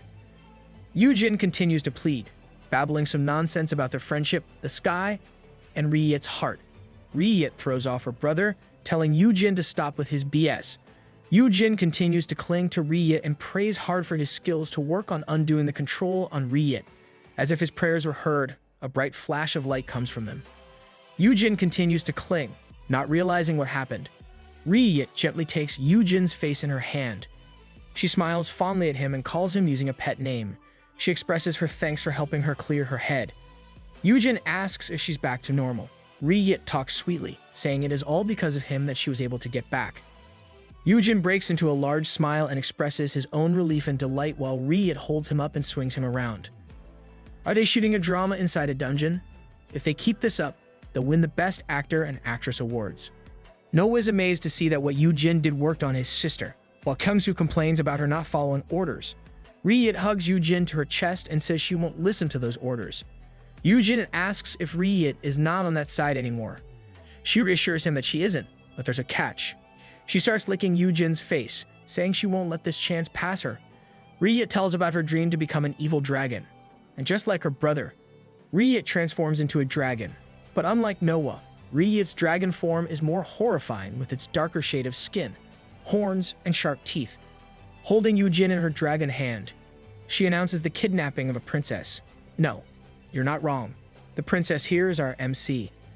Yoojin's face pales as he asks why her dragon appearance is so different when they were supposed to be twin dragons. Ignoring the comment, Ryit roars out loud, and Yoojin can't help but comment on the fancy narration. Kyungsoo and his guild members are confused at what is happening, while Yoojin smiles, claiming that he should have also brought some popcorn. Yoojin's fear resistance gets activated as Ryit instructs him to yell the princess line of asking his prince to save him. But before Yoojin can even do so, not that he will, Ryit heads to the castle and maniacally announces her intention to take the princess. She challenges everyone to go to the top of the tower if they want him back. Kyungsoo is still confused, while Noah can only call for the kidnapped princess. Yoonjae laughs, saying that this situation really did become a fairy tale. It's the complete package with a damsel in distress princess stuck in a tower, dragons, antagonists, and of course, the prince, which I'm guessing is Yoonjae. Before, dragons were only the stuff made out of fiction, with them being the finale of such adventurous stories. Different kinds of dragons became a reality when the gates appeared all over the world. So when Ryit became a dragon herself, she really wanted to become the type of dragon who takes and traps the princess in a tower. Yoojin palely expresses how fun Ryit's dream is as he is held by Ryit's dragon hand. They reach the tower, and inside, Yoojin sat on a bed, wondering how things turned out this way. Ryit poofs as she reverts back to her human form and asks Yoojin if the tower is comfortable. Yoojin panics, thinking that Ryit must be naked after her transformation. Ryit assures him that she is clothed, so he doesn't have to cover his eyes. Yoojin is confused about how it happened, and Ryit explains that she just applied the curse skill. In the novel, it is described that she applied it to her equipment. Exasperated, Yoojin tells her to tell that to her brother, but I doubt that it'll help since this Manhwa loves seeing Noah in his baby suit. Ryit sits beside him and expresses her delight in finally making her dream come true. Yoojin is depressed about becoming the princess in her story, but he still congratulates her for achieving it. Still feeling like she needs to play, she asks what she should do next in a creepy way. Yoojin stops her, saying they must wait for someone to rescue him. He looks out the window where explosions are currently ongoing. He asks Riyit if she also contracted with that weird cult. Riyit shakes her head, saying she doesn't have it.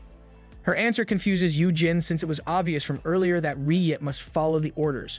Riyit admits this also confuses her since she was sure she had rejected that contract. She probably made a contract in Yoojin's past life, or it could be an effect of her title as the twin of Dio Valchasis.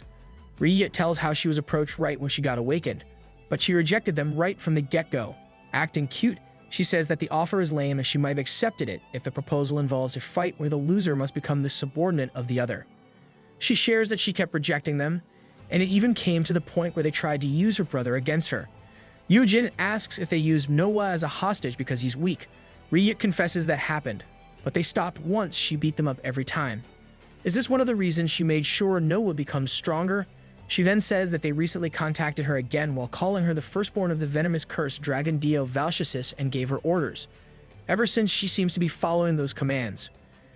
Yoojin asks if the one who commands her can control venomous cursed dragons, and Riyit somewhat agrees. She has the possibility that the one ordering her must also be a venomous cursed dragon since she feels the same ambience from them, similar to Yoojin's. Yoojin mulls over her words, thinking that Riyit managed to break free from the orders. It says Yoojin's curse resistance ability has a double effect against venomous curse types with the help of his other skill, Rao Chi Ta's Bane. He's relieved that it somehow worked when he tried. Lost in his thoughts, Riyit pushes Yoojin down on the bed, claiming she knows how special Yoojin is. Trapped between her and the bed, Yoojin looks away and tells her to get off. Dang, we're finally getting part 2 of this scene from chapters 57 and 58. Riyit looks fondly at Yoojin, saying she's just continuing from where they left off. Yoojin tries to stop Riyit, telling her to revert to her dragon form and simply hang outside the tower. But Riyit has lost it, asking if Yoojin prefers her dragon form. Yoojin immediately denies this and yells for someone to save him. As expected, a hand grabs onto the window frame, announcing his arrival to save Yoojin, the princess. Yoonjae arrives smiling, with Noah flying right outside. Riyit looks at them, disappointed that the princes of the story arrived just in time. If there are 2 princes, does that mean the next installation of the story is a fight between the 2 to win the hand of Princess Yoojin? Yoojin's soul is relieved at their arrival. Still, the innocent dragon covers his eyes upon seeing his sister in an awkward position with the princess. Yoonjae can't help but ask if the story is supposed to be 18+, but Yoojin just cuts him off, asking to be saved. Hearing the princess please, Yoonjae pulls out his chains, which are now back with their golden hue. Yoojin, still worried about how things will turn out, denies his role as a princess. Riyit asks if Yoonjae intends to use his skill against her. Yoonjae gives her a smile, announcing how he dealt with the side dish, so it is only natural to have the main dish next. Riyit holds Yoojin down on the bed with one hand. With the prince's arrival, she announces her intention to play as she takes an item out of her inventory and leaps to where Yoonjae is. Yoojin complains about how these unruly S-classes are fighting again, and now they are doing it within the castle. Yoojin tries to warn them, but his words fall on deaf ears, and the place gets destroyed, making our MC fall off the tower. Good thing Noah catches him in time. I bet it's one of those S-class things that make them want to fight with those of the same rank, so this is nothing serious. With those 2 natural-born S-rankers unleashing their full power, there is no doubt they won't be able to stop them. Noah reassures Yoojin that those 2 are only having some fun, and it would have been worse if those 2 fought while his sister was still not herself. Yoojin can only agree, and he is relieved that the opponent who controlled Riyit was another venomous cursed dragon. Yoojin suddenly pauses, wondering if things really happened by chance. Yoojin recalls meeting Inky, the C-rank Creek from chapter 37, dismissing that as a coincidence, but he knows for sure that the cult deals with venomous cursed dragons, while Dio Valchasis exists this time around. Yoojin can't help but think that the Rao Chi Tas that appeared in the D-grade dungeon before he turned back time has something to do with, did that dungeon incident from his past life happen because of those Confucianism guys? Yoojin ponders this and asks Noah for details on how they got the Dio Valchasis title. Yoojin can't shake the feeling that all of these are no mere coincidence. The castle is now in shambles, and only a few walls are left from their fight. The air is filled with poison as Riyit drinks from a bottle. She expresses her euphoric feeling from this fight even though she never really landed a proper attack on Yoonjae. She calls out for Yoonjae, calling him Prince, wanting to know if her poison cloud worked on Yoonjae. Yoonjae watches Ri-Yit from afar while holding his arm. The smile on his face is gone as he looks at his poisoned hand. He is sure that an antidote is not enough to heal this. He ponders his next moves based on the current situation, deeming that his battle foresight can't help him in this situation. He knows that if Ri-Yit joins with other S-rankers, it will be dangerous for him. There is no doubt now in Yoonjae's mind that this ploy was meant to eliminate him. Yoonjae was lost in his thoughts, but his golden eyes suddenly grew bright. He looks up and finds the overlooming shadow of a dragon above him. Yoojin jumps from Manhwa, his own eyes glowing, and yells for Yoonjae to catch him. Our MC is using Stern Mother Hendril Sargent's skill here so that Yoonjae can catch him at the exact moment. Ri also looks back and sees Yoojin, but Yoonjae already dashes and catches Yoonjae in his arms. For Yoonjae, the big game changer is Yoojin Han's existence. Yoonjae looks at Yoojin and asks him what he is thinking, and decides to jump off. Yoojin doesn't reply and simply holds onto Yoonjae and activates his +1 and poison resistance skills. With a flash of light, the poison in Yoonjae's hand gets healed, and Yoonjae can't help but admire the effects of Yoojin's skill. Ri-Yit saw what happened and started complaining about how Yoonjae was cheating. Yoojin tells them to stop the play fight with a serious tone, basing it all on what Yoojin has done so far in this dungeon. Yoonjae is sure that this F-ranker in front of him has foiled the plans of that guy who is out to get him. Yoojin looks at Yoonjae and asks if the dungeon information that gave Noah a title came from the cult. Yoonjae prolongs the moment by asking if fairy tale time is now over. Yoojin ignores the quip and outright tells him that the cult is trying to replace him with Ri-Yit. Yoojin explains how Ri-Yit rejected them, causing her brother to get involved. So the cult made use of the dungeon that has the Dio Valsius title to take control of the siblings. Yoojin adds how these have all been planned from the start so that Yoonjae would be the source of this information, making him the root cause of his possible inexistence. Oof, the irony. Yoojin looks at Yoonjae, asking if he really doesn't know any of these. Yoonjae shakes his head, saying that he can't see the future. Yoojin is worried at how meticulously the cult is moving, and how they turn a normal dungeon into a perilous one only made him furious. This trick is no different, and Yoojin can't help clenching his teeth as he recalls how a normal D-grade dungeon turned dangerous with Rao Chita's appearance. Remembering how his brother came into the dungeon as if he already knows what happened only adds fuel to his anger. Unable to control his emotions, Yoojin grabs Yoonjae's clothes and demands to know everything about those good-for-nothings. He can only think about how his brother died back then. And with the current circumstances, Yoojin believes the cult is involved somehow. Noah watches over the two as they talk, wondering why Yoojin jumped. Suddenly, an arm hooks his dragon neck, and Ri-Yit greets her brother. She notices the worried look on her brother's face and says there's no need for him to be scared since she already forgave him. Noah gets exasperated at his sister's gall and says she should ask for forgiveness instead. He tells her to let go, for he'll go to Yoojin. Ri-Yit keeps her hold on her brother and tells him that he can't go to them right now since their conversation is very important. Yoojin continues to demand Yoonjae to tell him everything he knows about those guys and even proclaims that if he is under contract, then he will make sure to nullify it for him. That statement only confirms Yoonjae's suspicion that Yoojin also has a curse-resistant skill. Yoojin finally lets go of Yoonjae's clothes, expressing his surprise that Yoonjae even knows this. MC, you revealed it yourself just now. Yoonjae fixes his clothes, saying he knows Ri-Yit won't return without a good reason. Yoonjae adds that he thinks that the skill must be at least SSS rank or even an L rank. Yoojin glares at Yoonjae, thinking that this guy is too clever. In Yoonjae's defense, I want to say that you are acting quite obviously, MC. Yoojin mulls over the fact that he must find out everything he can about that cult, even if he has to show his cards to Yoonjae. He makes his decision, revealing that the skill is L rank, and is confident that he can break the contract for him. Yoonjae admits that Yoojin's skill is amazing, but then he says it won't be enough. Yoojin is surprised by that, so Yoonjae brings out the contract and shows it to him. Yoonjae explains that the contract itself is also an L class. With the two having the same rank, Yoonjae says that Yoojin's skill won't be able to nullify it. He adds that his right arm and right eye are at stake in this contract. Yoojin is enraged that Yoonjae would agree to such a contract. Ri-Yit and Noah continue to watch over the two of them as they discuss it. Yoonjae claims he would be safe as long as he doesn't talk about them. Yoojin is worried that those guys might have offered his brother the same kind of contract. Refusing to give up, Yoojin reveals another skill of his that lets him double his skill effects against venomous cursed dragons. Yoonjae says that Yoojin is truly impressive, but he questions whether this will be effective. Desperate to get some hard fact answers, Yoojin claims that he will take responsibility. He says he will do anything to pay him back as he gets close to the contract. But before he even does so, Yoonjae grabs him by the neck. Noah wants to fly over, but Ryit stops him. Yoonjae gets serious as he tells how much he likes Yoojin. That's right, people. This is a confession, albeit ruthless.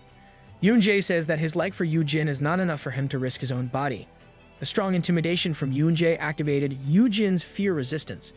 Yoojin talks back at Yoonjae, saying that losing an arm and an eye won't put his life at risk. Yoojin knows that Yoonjae is curious about him and that his value is more than what Yoojin even believes. As if to prove his point, Yoojin says that Yoonjae only signed that contract because he doesn't want to be ignorant. Wanting Yoonjae to risk it all for him, Yoojin says that there are still a lot of things that he is hiding. He tells Yoonjae that there are still a lot of things for him to discover and enjoy. Yoojin will let Yoonjae use him, that is how desperate he is to know about those who killed his younger brother. Yoonjae finally lets go of Yoojin, hoping that everything Yoojin told him is the truth. He shows the contract once again and claims that he is nervous since it's been a while since he last gambled. Yoojin asks if Yoonjae permits it and wants to get over it by ripping the contract. That would be satisfying. Yoonjae stops Yoojin short, reminding him that even if Yoojin succeeds, he should remember that Yoonjae did risk his eye and arm for him. Not missing this chance, Yoonjae announces that he looks forward to how Yoojin will repay this debt. Yoojin says he won't forget it, even though he's annoyed that he now owes Yoonjae. The two bat into position, with Yoojin placing one hand on the contract and another on Yoonjae. The siblings watch over. Noah wonders if Yoonjae will be okay, while his sister is excited to see an arm fly off if it fails. Yoonjae then starts talking about some parents who want to end the world and children who wish for their parents' dreams to come true. Yoojin is a bit confused by what Yoonjae is saying, but Yoonjae only continues. He says that it is their goal and how he would describe those guys. He explains how they can't directly interfere with their world, so they resort to using contracts, dungeons, and items as baits to have the awakened do their bidding and influence the world. All of these are for the goal of destroying the world. Yoojin is surprised at Yoonjae's revelation. He is confused as to why anyone would sign such a contract that leads to destruction. Yoonjae says that the world is already on that road with all the new gates and stronger monsters that are appearing. Yoojin recalls how the system told him the same thing before, while Yoonjae continues telling about how those guys told him they would help the contractee leave the dying world. That's sus. It is kind of similar to the system's plan for Chapter 55, of sneaking Myung-woo out when all things fail because of his ability. Yoojin watches as the contract reacts to Yoonjae's words. Yoonjae compares it to a lifeboat where they will save the contractees if they do what the other party wants. He summarizes it as a form of collecting subordinates to hurry the impending destruction, while simultaneously getting rid of the key that stops them. It is most likely that the key is our MC. The contract reacts more aggressively to Yoonjae's words, but Yoonjae is not yet done. He announces that what he just revealed is the goal of those who are called the filial piety addicts. Oh, so this is why Lil Bro mentioned Confucianism before in Chapter 75. Filial piety is one of the core teachings of Confucianism. Getting back to our story, the contract breaks into pieces with those last words from Yoonjae. The curse gets activated due to its violation. Simultaneously, Yoojin's curse resistance also activates. Like what Yoojin suspected, the skill effects of Rao Chita's Bane applied, doubling the effect of his curse resistance skill. The notification announces that the opponent is the venomous cursed Dragon King's master, but its name has been left out. Yoonjae looked at his arm, relieved that he didn't lose an arm and an eye in the process. He's about to say they have won, but stops when he sees the look on Yoojin's face. Yoojin glares, thinking that the venomous cursed Dragon King's master really did exist. The master of that lizard who slayed his brother. Yoojin asks Yoonjae if those filial piety addicts also took his brother as their subordinate. Yoonjae says that Yoon isn't exactly a subordinate since he cut contact with them. He adds how he wondered why Yoon didn't get himself involved much. But now that he thinks about it, Yoojin is the reason. Yoonjae says there is no way for Yoon would leave his older brother, who happens to be an F ranker.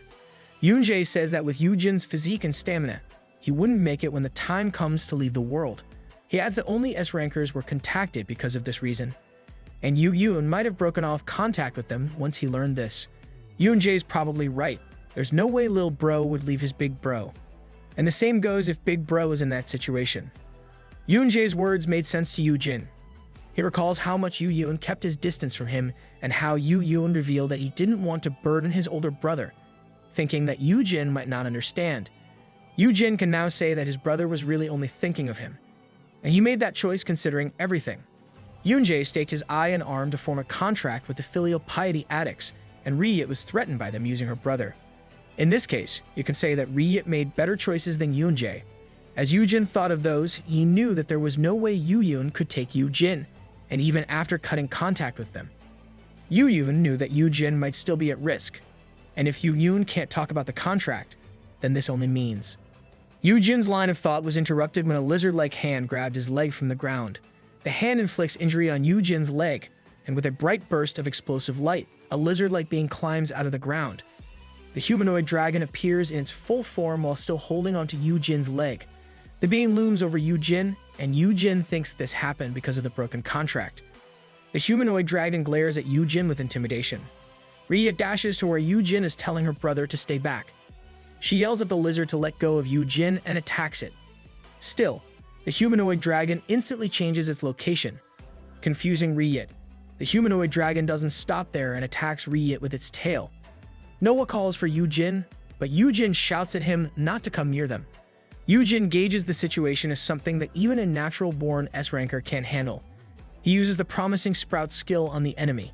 He determines it to be a Tier 2 ancient dragon species of venom and curse named Vicus. It only has the possibility to awaken as an S-class, but it awakened as an SS class instead. Some of its skills are Dragon Scale and Molten City, which are both SS rank. Hoof, something OP came out of the ground. Riyit complains about their current situation while Yoonjae can't come up with a way to fight back. He suddenly stops and looks at Yoojin, who is still held captive by the enemy. Yoojin determines that the enemy uses poison and curse. He wonders if this enemy before them was also sent by that lizard master. Resolved to defeat the enemy before him, Yoojin glares at the enemy with glowing golden eyes. Promising himself to do everything he can, Yoojin makes everyone accept the stern mother Hendril Sargent skill. It is Riyit's first time to experience this skill. At the same time, Yoonjae thinks this skill won't be enough even if he uses battle foresight. But then Yoonjae sees Yoojin latch onto the enemy's leg, struggling to apply the same skill to their enemy. With this skill, he aims to make the other three see ancient dragon's movement and senses. Vicus denies the skill, making Yoojin suffer the effects of the rejection. Yoojin ignores the pain and uses it once more, applying the effects of Rao Chita's Bane to make the dragon accept his teaching skill.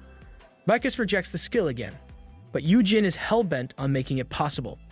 Yoojin uses it again on Vicus, and this time, it works. He tells everyone to go for it through their connection and urges them to destroy it. It sounds cliché, but our MC is the epitome of try and try until you succeed. The three of them charge at the same time. Riyit changes her hand into dragon form, and unlike before, she can now see how the enemy will attack. She unleashes multiple attacks. She knows that she can't win on her own, but with her joined forces, it is possible to stop their enemy. Riyit was about to be clawed by Vicus' hand, but she only smiled at it, claiming she didn't charge to win. Right at that moment, Yoonjae uses his chains on Vicus to stop his attacks. Riyit backs off, and Yoonjae unleashes an electric attack on their enemy. Yoonjae's attack worked, but this was not enough to make Vicus fall. The ancient dragon glares at Yoonjae and swipes at him. Riyit uses this moment to approach Vicus back and slashes at the enemy's arm with her own dragon hands. The arm holding Yoojin falls off. The real aim is to free Yoojin from Vicus' claws. Yoojin gets thrown off from the battle, and three S-rankers are determined to unleash everything they have to defeat Vicus. Yeah, don't worry about our stick figure MC. I'm sure he's fine with the Shalo's beads and all. Vicus dashes, aiming to where Yoojin is, but Riyit stops the ancient dragon in its tracks and tells it to focus on her since it has already lost a hand. But unlike her expectations, she gets slashed in the side with its newly regenerated hand. Riyit is surprised that instead of making a continuous attack, Vicus crouches down and charges up. It suddenly releases an attack similar to Poison Fog. Riyit is wary that she can't hold on for long with her poison resistance, but she gets another surprise when her poison state gets healed by Noah's healing hand. Her brother then directs her to only dodge the big attacks, for he will support her. Noah says he hasn't forgiven Riyit and is only helping her because of the current situation. Knowing that her brother got her back, she comments on how he matured. Really, Riyet, you should look at your brother properly and focus on his accomplishments. Yoonjae looks at them, relieved they have more time with the siblings' help. He then asks if Yoojin has other injuries. Yoojin says it's only the legs since he used the damage-nullifying beads on Vika's other attacks. Yoonjae looks at the damage in Yoojin's leg, saying it must be treated since the bleeding won't stop. Yoojin asks for Yoonjae's help to take the claws out of his leg. Yoonjae asks about painkillers, but Yoojin says it won't work because of his poison resistance skills, which need to remain activated amidst the poison fog. Yoonjae hesitates since the claws are stuck deep and considers Yoojin's pain tolerance. Yoojin gets fed up and directs Yoonjae to pull it out and to just wake him up if he faints from the pain. Yoonjae does as he was told and pulls out the claws. Yoojin bites his sleeve while bearing the pain. Yoonjae pours potion onto Yoojin's leg as treatment, telling him to rest. He tells Yoojin to hide, but Yoojin refuses to do this. Yup, our MC is so stubborn. Yoojin intends to help them out by beating the crap out of that lizard. Yoojin brings out the Shalo's beads from his inventory, explaining how it works and saying there are still 17 minutes left in it. Yoojin speculates that Yoonjae can finish the enemy in 10 minutes or more. Yoonjae looked at Yoojin with wonder, thinking how this F-class in front of him had only recently awakened. Yet the way Yoojin decides and moves makes it seem like he has years of experience in dungeons, fighting multiple battles. Yoojin calls for Yoonjae's attention, saying he'll apply the doubling attack skill. Yoonjae listens, but he still can't help but be curious about everything Yoojin does. I know it's a serious scene, but Aichi here is giving off a different vibe with his curiosity. Yoojin and Yoonjae arrive on the battlefield, with Yoonjae holding onto Yoojin by the waist. Yoojin calls for Noah's attention, asking to borrow some mana stats. Noah is surprised that Yoojin is back on the battlefield and expresses his worry. Yoojin reassures Noah and then shares his skill with Yoonjae. Yoonjae admires the surge of power, while Yoojin tells him that Yoonjae can use him as a shield aside from having his attack doubled. Yoojin says the sharing of skills will work even if they touch different areas of the body as long as they keep in contact with one another. So instead of being held by Yoonjae like before in Chapter 64. Tisk, that was a fun scene though. Yoojin says he can just keep on touching him as long as they are not far apart while tapping on Yoonjae's shoulders to demonstrate. Yoonjae thinks about it for a second and asks if Yoojin can dance. Yoojin gets a bit confused at the sudden question. Still, Yoonjae explains how dancing is the best way to generate teamwork. Yoojin admits that he doesn't know about it. Noah activates stat rental and shares his mana stat, while Yoojin says that his life is not leisurely enough to let him learn to dance. Yoonjae says Yoojin can start learning now. With the stern mother Hendril Sergeant still activated, Riyet notices that everyone else is now ready. She leaps away from Vicus, and Yoonjae instantly uses his chains on the ancient dragon and releases electricity through his weapon. By the way, Yoonjae's chains are called Seeker's Chains. We'll continue calling it chains unless it requires to be called by its proper name.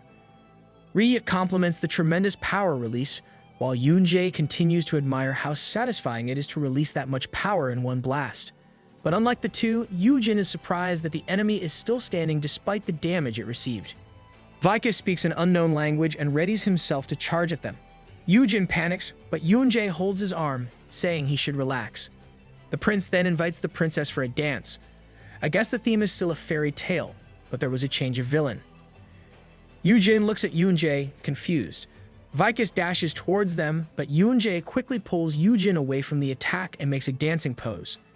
Vicus continues to attack them, but Yoonjae simply holds into Yoojin in different poses. There's the famous pose from Howl's Moving Castle, Willow Land, and the classic twirl move. Too bad they didn't use that renowned lift scene from Dirty Dancing.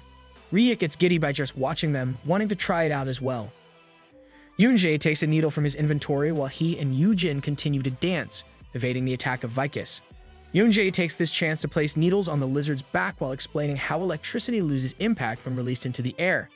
Yoonjae calmly does this while Yoojin can't help but panic and get dragged along. Right suddenly snaps her fingers, realizing what Yoonjae is planning. Yelling that she will help, Riyet leaps into the air above them and pulls out a sword from her inventory while in midair. She activates Eternity's Severance and stabs the sword on the enemy's shoulder. Noah is dubious that his sister's attack would work, but then realizes the plan is to concentrate the electricity. A little bit of science makes an attack more effective. Yoonjae floats in the air, surrounded by his chains and electricity, while keeping hold of a tired Yoojin. Riyet looks back as she lands, telling Yoonjae to burn the sword.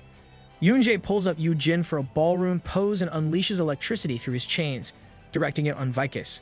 The impact of their attack creates a blast of light that shatters even the ground. Yoonjae and Yoojin gently land on the ground.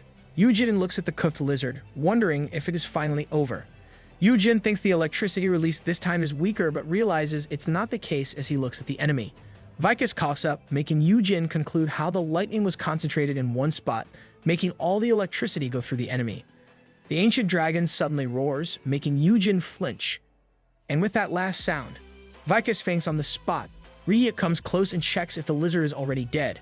She asks Yoojin what skill they used, but the fallen dragon suddenly swipes its claws at Ryit. She manages to avoid the attack and leaps away. Noah is concerned for his sister, while Ryit expresses her disbelief at how the enemy can still get up. It seems like there will be more zombie-like scenes whenever the cult is involved. Yoonjae thinks it's moving through sheer willpower, but Yoojin believes otherwise. For Yoojin, it looks like the enemy before them is being forced to fulfill its order like a cursed puppet. Yoonjae releases another blast of electricity on the enemy, making it cough up more. Yoojin can only imagine how his brother got involved with such beings as the enemy crawls its way to them. Words come out of Vicus' mouth, but they can't understand what it is saying. Yoonjae asks if it is really okay to approach it, and Yoojin says it's fine since it can't get up anymore. Crouching in front of Vicus, he uses the stern mother Hendril Sargent to get a clue about its master. That's really one useful skill, since there are multiple ways that he can apply it. Purple ooze comes out of Vicus, and it engulfs Yoojin. Yoojin is surprised by what happened. He stares off into the darkness, calling for the others. The ground is filled with dark ooze with what looks like the remains of dragons. Yoojin stands up in shock and looks around. A voice suddenly speaks, saying how their consciousness overlapped at that moment. A beam of 4 eyes and big wings sits atop the remains as if he is sitting on a throne, with the big dragon behind him. He expresses how nice of Yoojin to come on his own, but then claims that Yoojin is the reason why his plans are getting thwarted. The being then talks about Vicus, making Yoojin ask if this guy before him is the master of the venomous cursed dragon. Yoojin approaches the 4-eyed dude, asking if he sent Rao Chitaz to kill his younger brother. Instead of answering, the being lifts a finger, and a large clawed hand appears and subjugates Yoojin. Yoojin falls to the ground, and the being starts to speak about Yoojin's death. The 4-eyed dude approaches Yoojin and admits he didn't expect it to turn out that way. He didn't answer our MC's question, but based on the current circumstances, the 4-eyed dude is probably the one who's pulling the strings all this time. He takes hold of Yoojin's face while saying that it was supposed to be him who should have died at that time. The 4-eyed dude reveals how that dungeon was specifically created to slay Yoojin, since he is the only reason why Yoojin won't cooperate with them. Yoojin asks what he means, and the 4-eyed dude tells him how Yoojin chose death because Yoojin is alive. These words make Yoojin clench his hand into a fist. Looming over him, the being spites Yoojin by telling him how Yoojin would have survived if it wasn't for him. He says how Yoojin would become stronger if he had accepted the contract he offered. The being adds that Yoojin might even have the freedom to choose even if he didn't enter into a contract with him. He continues to guilt Yoojin by saying how Yoojin was tied down to a fragile burden like him and how he is nothing but an obstacle for his brother. He reminds Yoojin how Yoojin wouldn't have died if it wasn't for Yoojin, guilting Yoojin that he got in the way of his brother's life, and here he is, still alive. At those words, Yoojin recalls old memories of how people talked about how he got abandoned by his brother for being an F-class, how his brother reprimanded him, and that same brother's death. Yoojin confesses that he has no right to live as he holds onto the leg of the 4-eyed dude. Yoojin looks up at him, saying it is the exact reason why he's aiming to get revenge on the master of that lizard who killed his brother. And this is where our MC's redemption story turns into a revenge story. The 4-eyed dude mocks him for being an F-class who can't do anything, but Yoojin talks back at how this same F-ranker destroyed his plans twice already. Yoojin does the mocking this time, saying how a lizard turned into sushi while the other got cooked. The big dragon crushes Yoojin and throws him off, but this doesn't stop Yoojin from blabbering about how he should have brought those lizards' bodies just to show him. Despite the attacks Yoojin continuously receives from the dragon, he still sassily talks about how he can blame his class, yet the 4-eyed dude can't even do the same. Yoojin laughs despite the bleeding. Based on what he just witnessed, the 4-eyed dude has no plans to kill him. He takes advantage of this to infuriate the other by talking about how he got scammed by Yoonjae and how Ryit won't even join his side. Yoojin knows that the other needs something from him. That's why he continues to sass about how the enemy should be called a stupid king instead. As if recalling things from Yoojin's words, the four-eyed dude asks how Yoojin undo his commands. He grabs Yoojin by the hair and asks how he even defeated Rao-Chi-Taz. He asks if the immoral people helped him. They're called immoral people in the novel translations. We're applying that here since it follows the context of Yoojin's next lines. Back to the story. Yoojin doesn't know who he is talking about, so the four-eyed dude told him that the immoral people created and managed the system. Yoojin laughs at the nickname and asks if they are called that because they want to stop the world from destruction, which is against the goal of the filial piety addicts. The four-eyed dude surmises that Yoojin knows them based on his reply. He then asks him why they would intervene on an F-ranker like him. From the guy's question, Yoojin now knows what kind of information the four-eyed dude wants, and it concerns Yoojin's title and skill. With this knowledge, Yoojin is sure that he won't be killed until that guy learns the answer. Realizing this, Yoojin gives him a finger, mocking him for expecting an answer. Yoojin chooses to look for an opportunity while stalling for time. Still, the dragon holding him suddenly bites his arm off, and Yoojin screams in pain. It's the four-eyed dude's turn to mock Yoojin. He tells him to look closely since his arm is still there. Yoojin looks, and just like the other guy said, his arm is where it is supposed to be. Yoojin is confused, but other dragons start biting him before he can even ask. As if reading Yoojin's thoughts, the other dude explains how they are inside his mind and not reality. What's with villains lately? They are outstanding when it comes to explaining how things work for the MC. The four-eyed dude says that since they are in his mind, he can use this to make Yoojin eternally suffer without really dying. Using his blood, he releases another dragon. He tells Yoojin that if he chooses not to answer, then he will just make him reveal it by looking at his memories. Yoojin tries to look for Deshaila's beads, but the other tells him that items can't be used in that space since it is not reality. The four-eyed dude then questions if those immoral people gave him those beads, and he thinks that Yoojin won't be able to defeat Rao-Chi-Taz with just that. He urges Yoojin to answer while the newly summoned venomous cursed dragon aims for his head. Yoojin refuses and tells the other that he should figure it out on his own and cusses at him. With that, Yoojin gets devoured by the dragons, but since the place is not reality, Yoojin is still alive, and he can't help but think again just what kind of people his brother involved himself with. Outside, in reality, Yoonjae, Ryit, and Noah are looking at Yoojin's current state. Yoonjae says that Yoojin also passed out back then. Noah asks if Yoonjae did something to Yoojin and mentions how he heard about him taking Yoojin in the dungeon. Ryit says this is a problem since she also wants Yoojin for herself. Yoonjae brings out his chains while claiming how normal it is to have ants swarm around a candy. Noah tells them to stop, saying that this is not the right place or time for them to fight. He adds that they should also focus on clearing the dungeon, earning him a compliment from his sister. Yoonjae is quietly staring at Yoojin, and no one notices this. Yoonjae then asks if Yoojin has always looked that way. Noah and Ryit didn't understand his question, but Yoonjae kept on thinking about how Yoojin was supposed to look 5 years older than how he looked right now. Yoonjae is getting some sort of insight somehow. Back to where our MC's consciousness is, every piece of his memory is being dug out.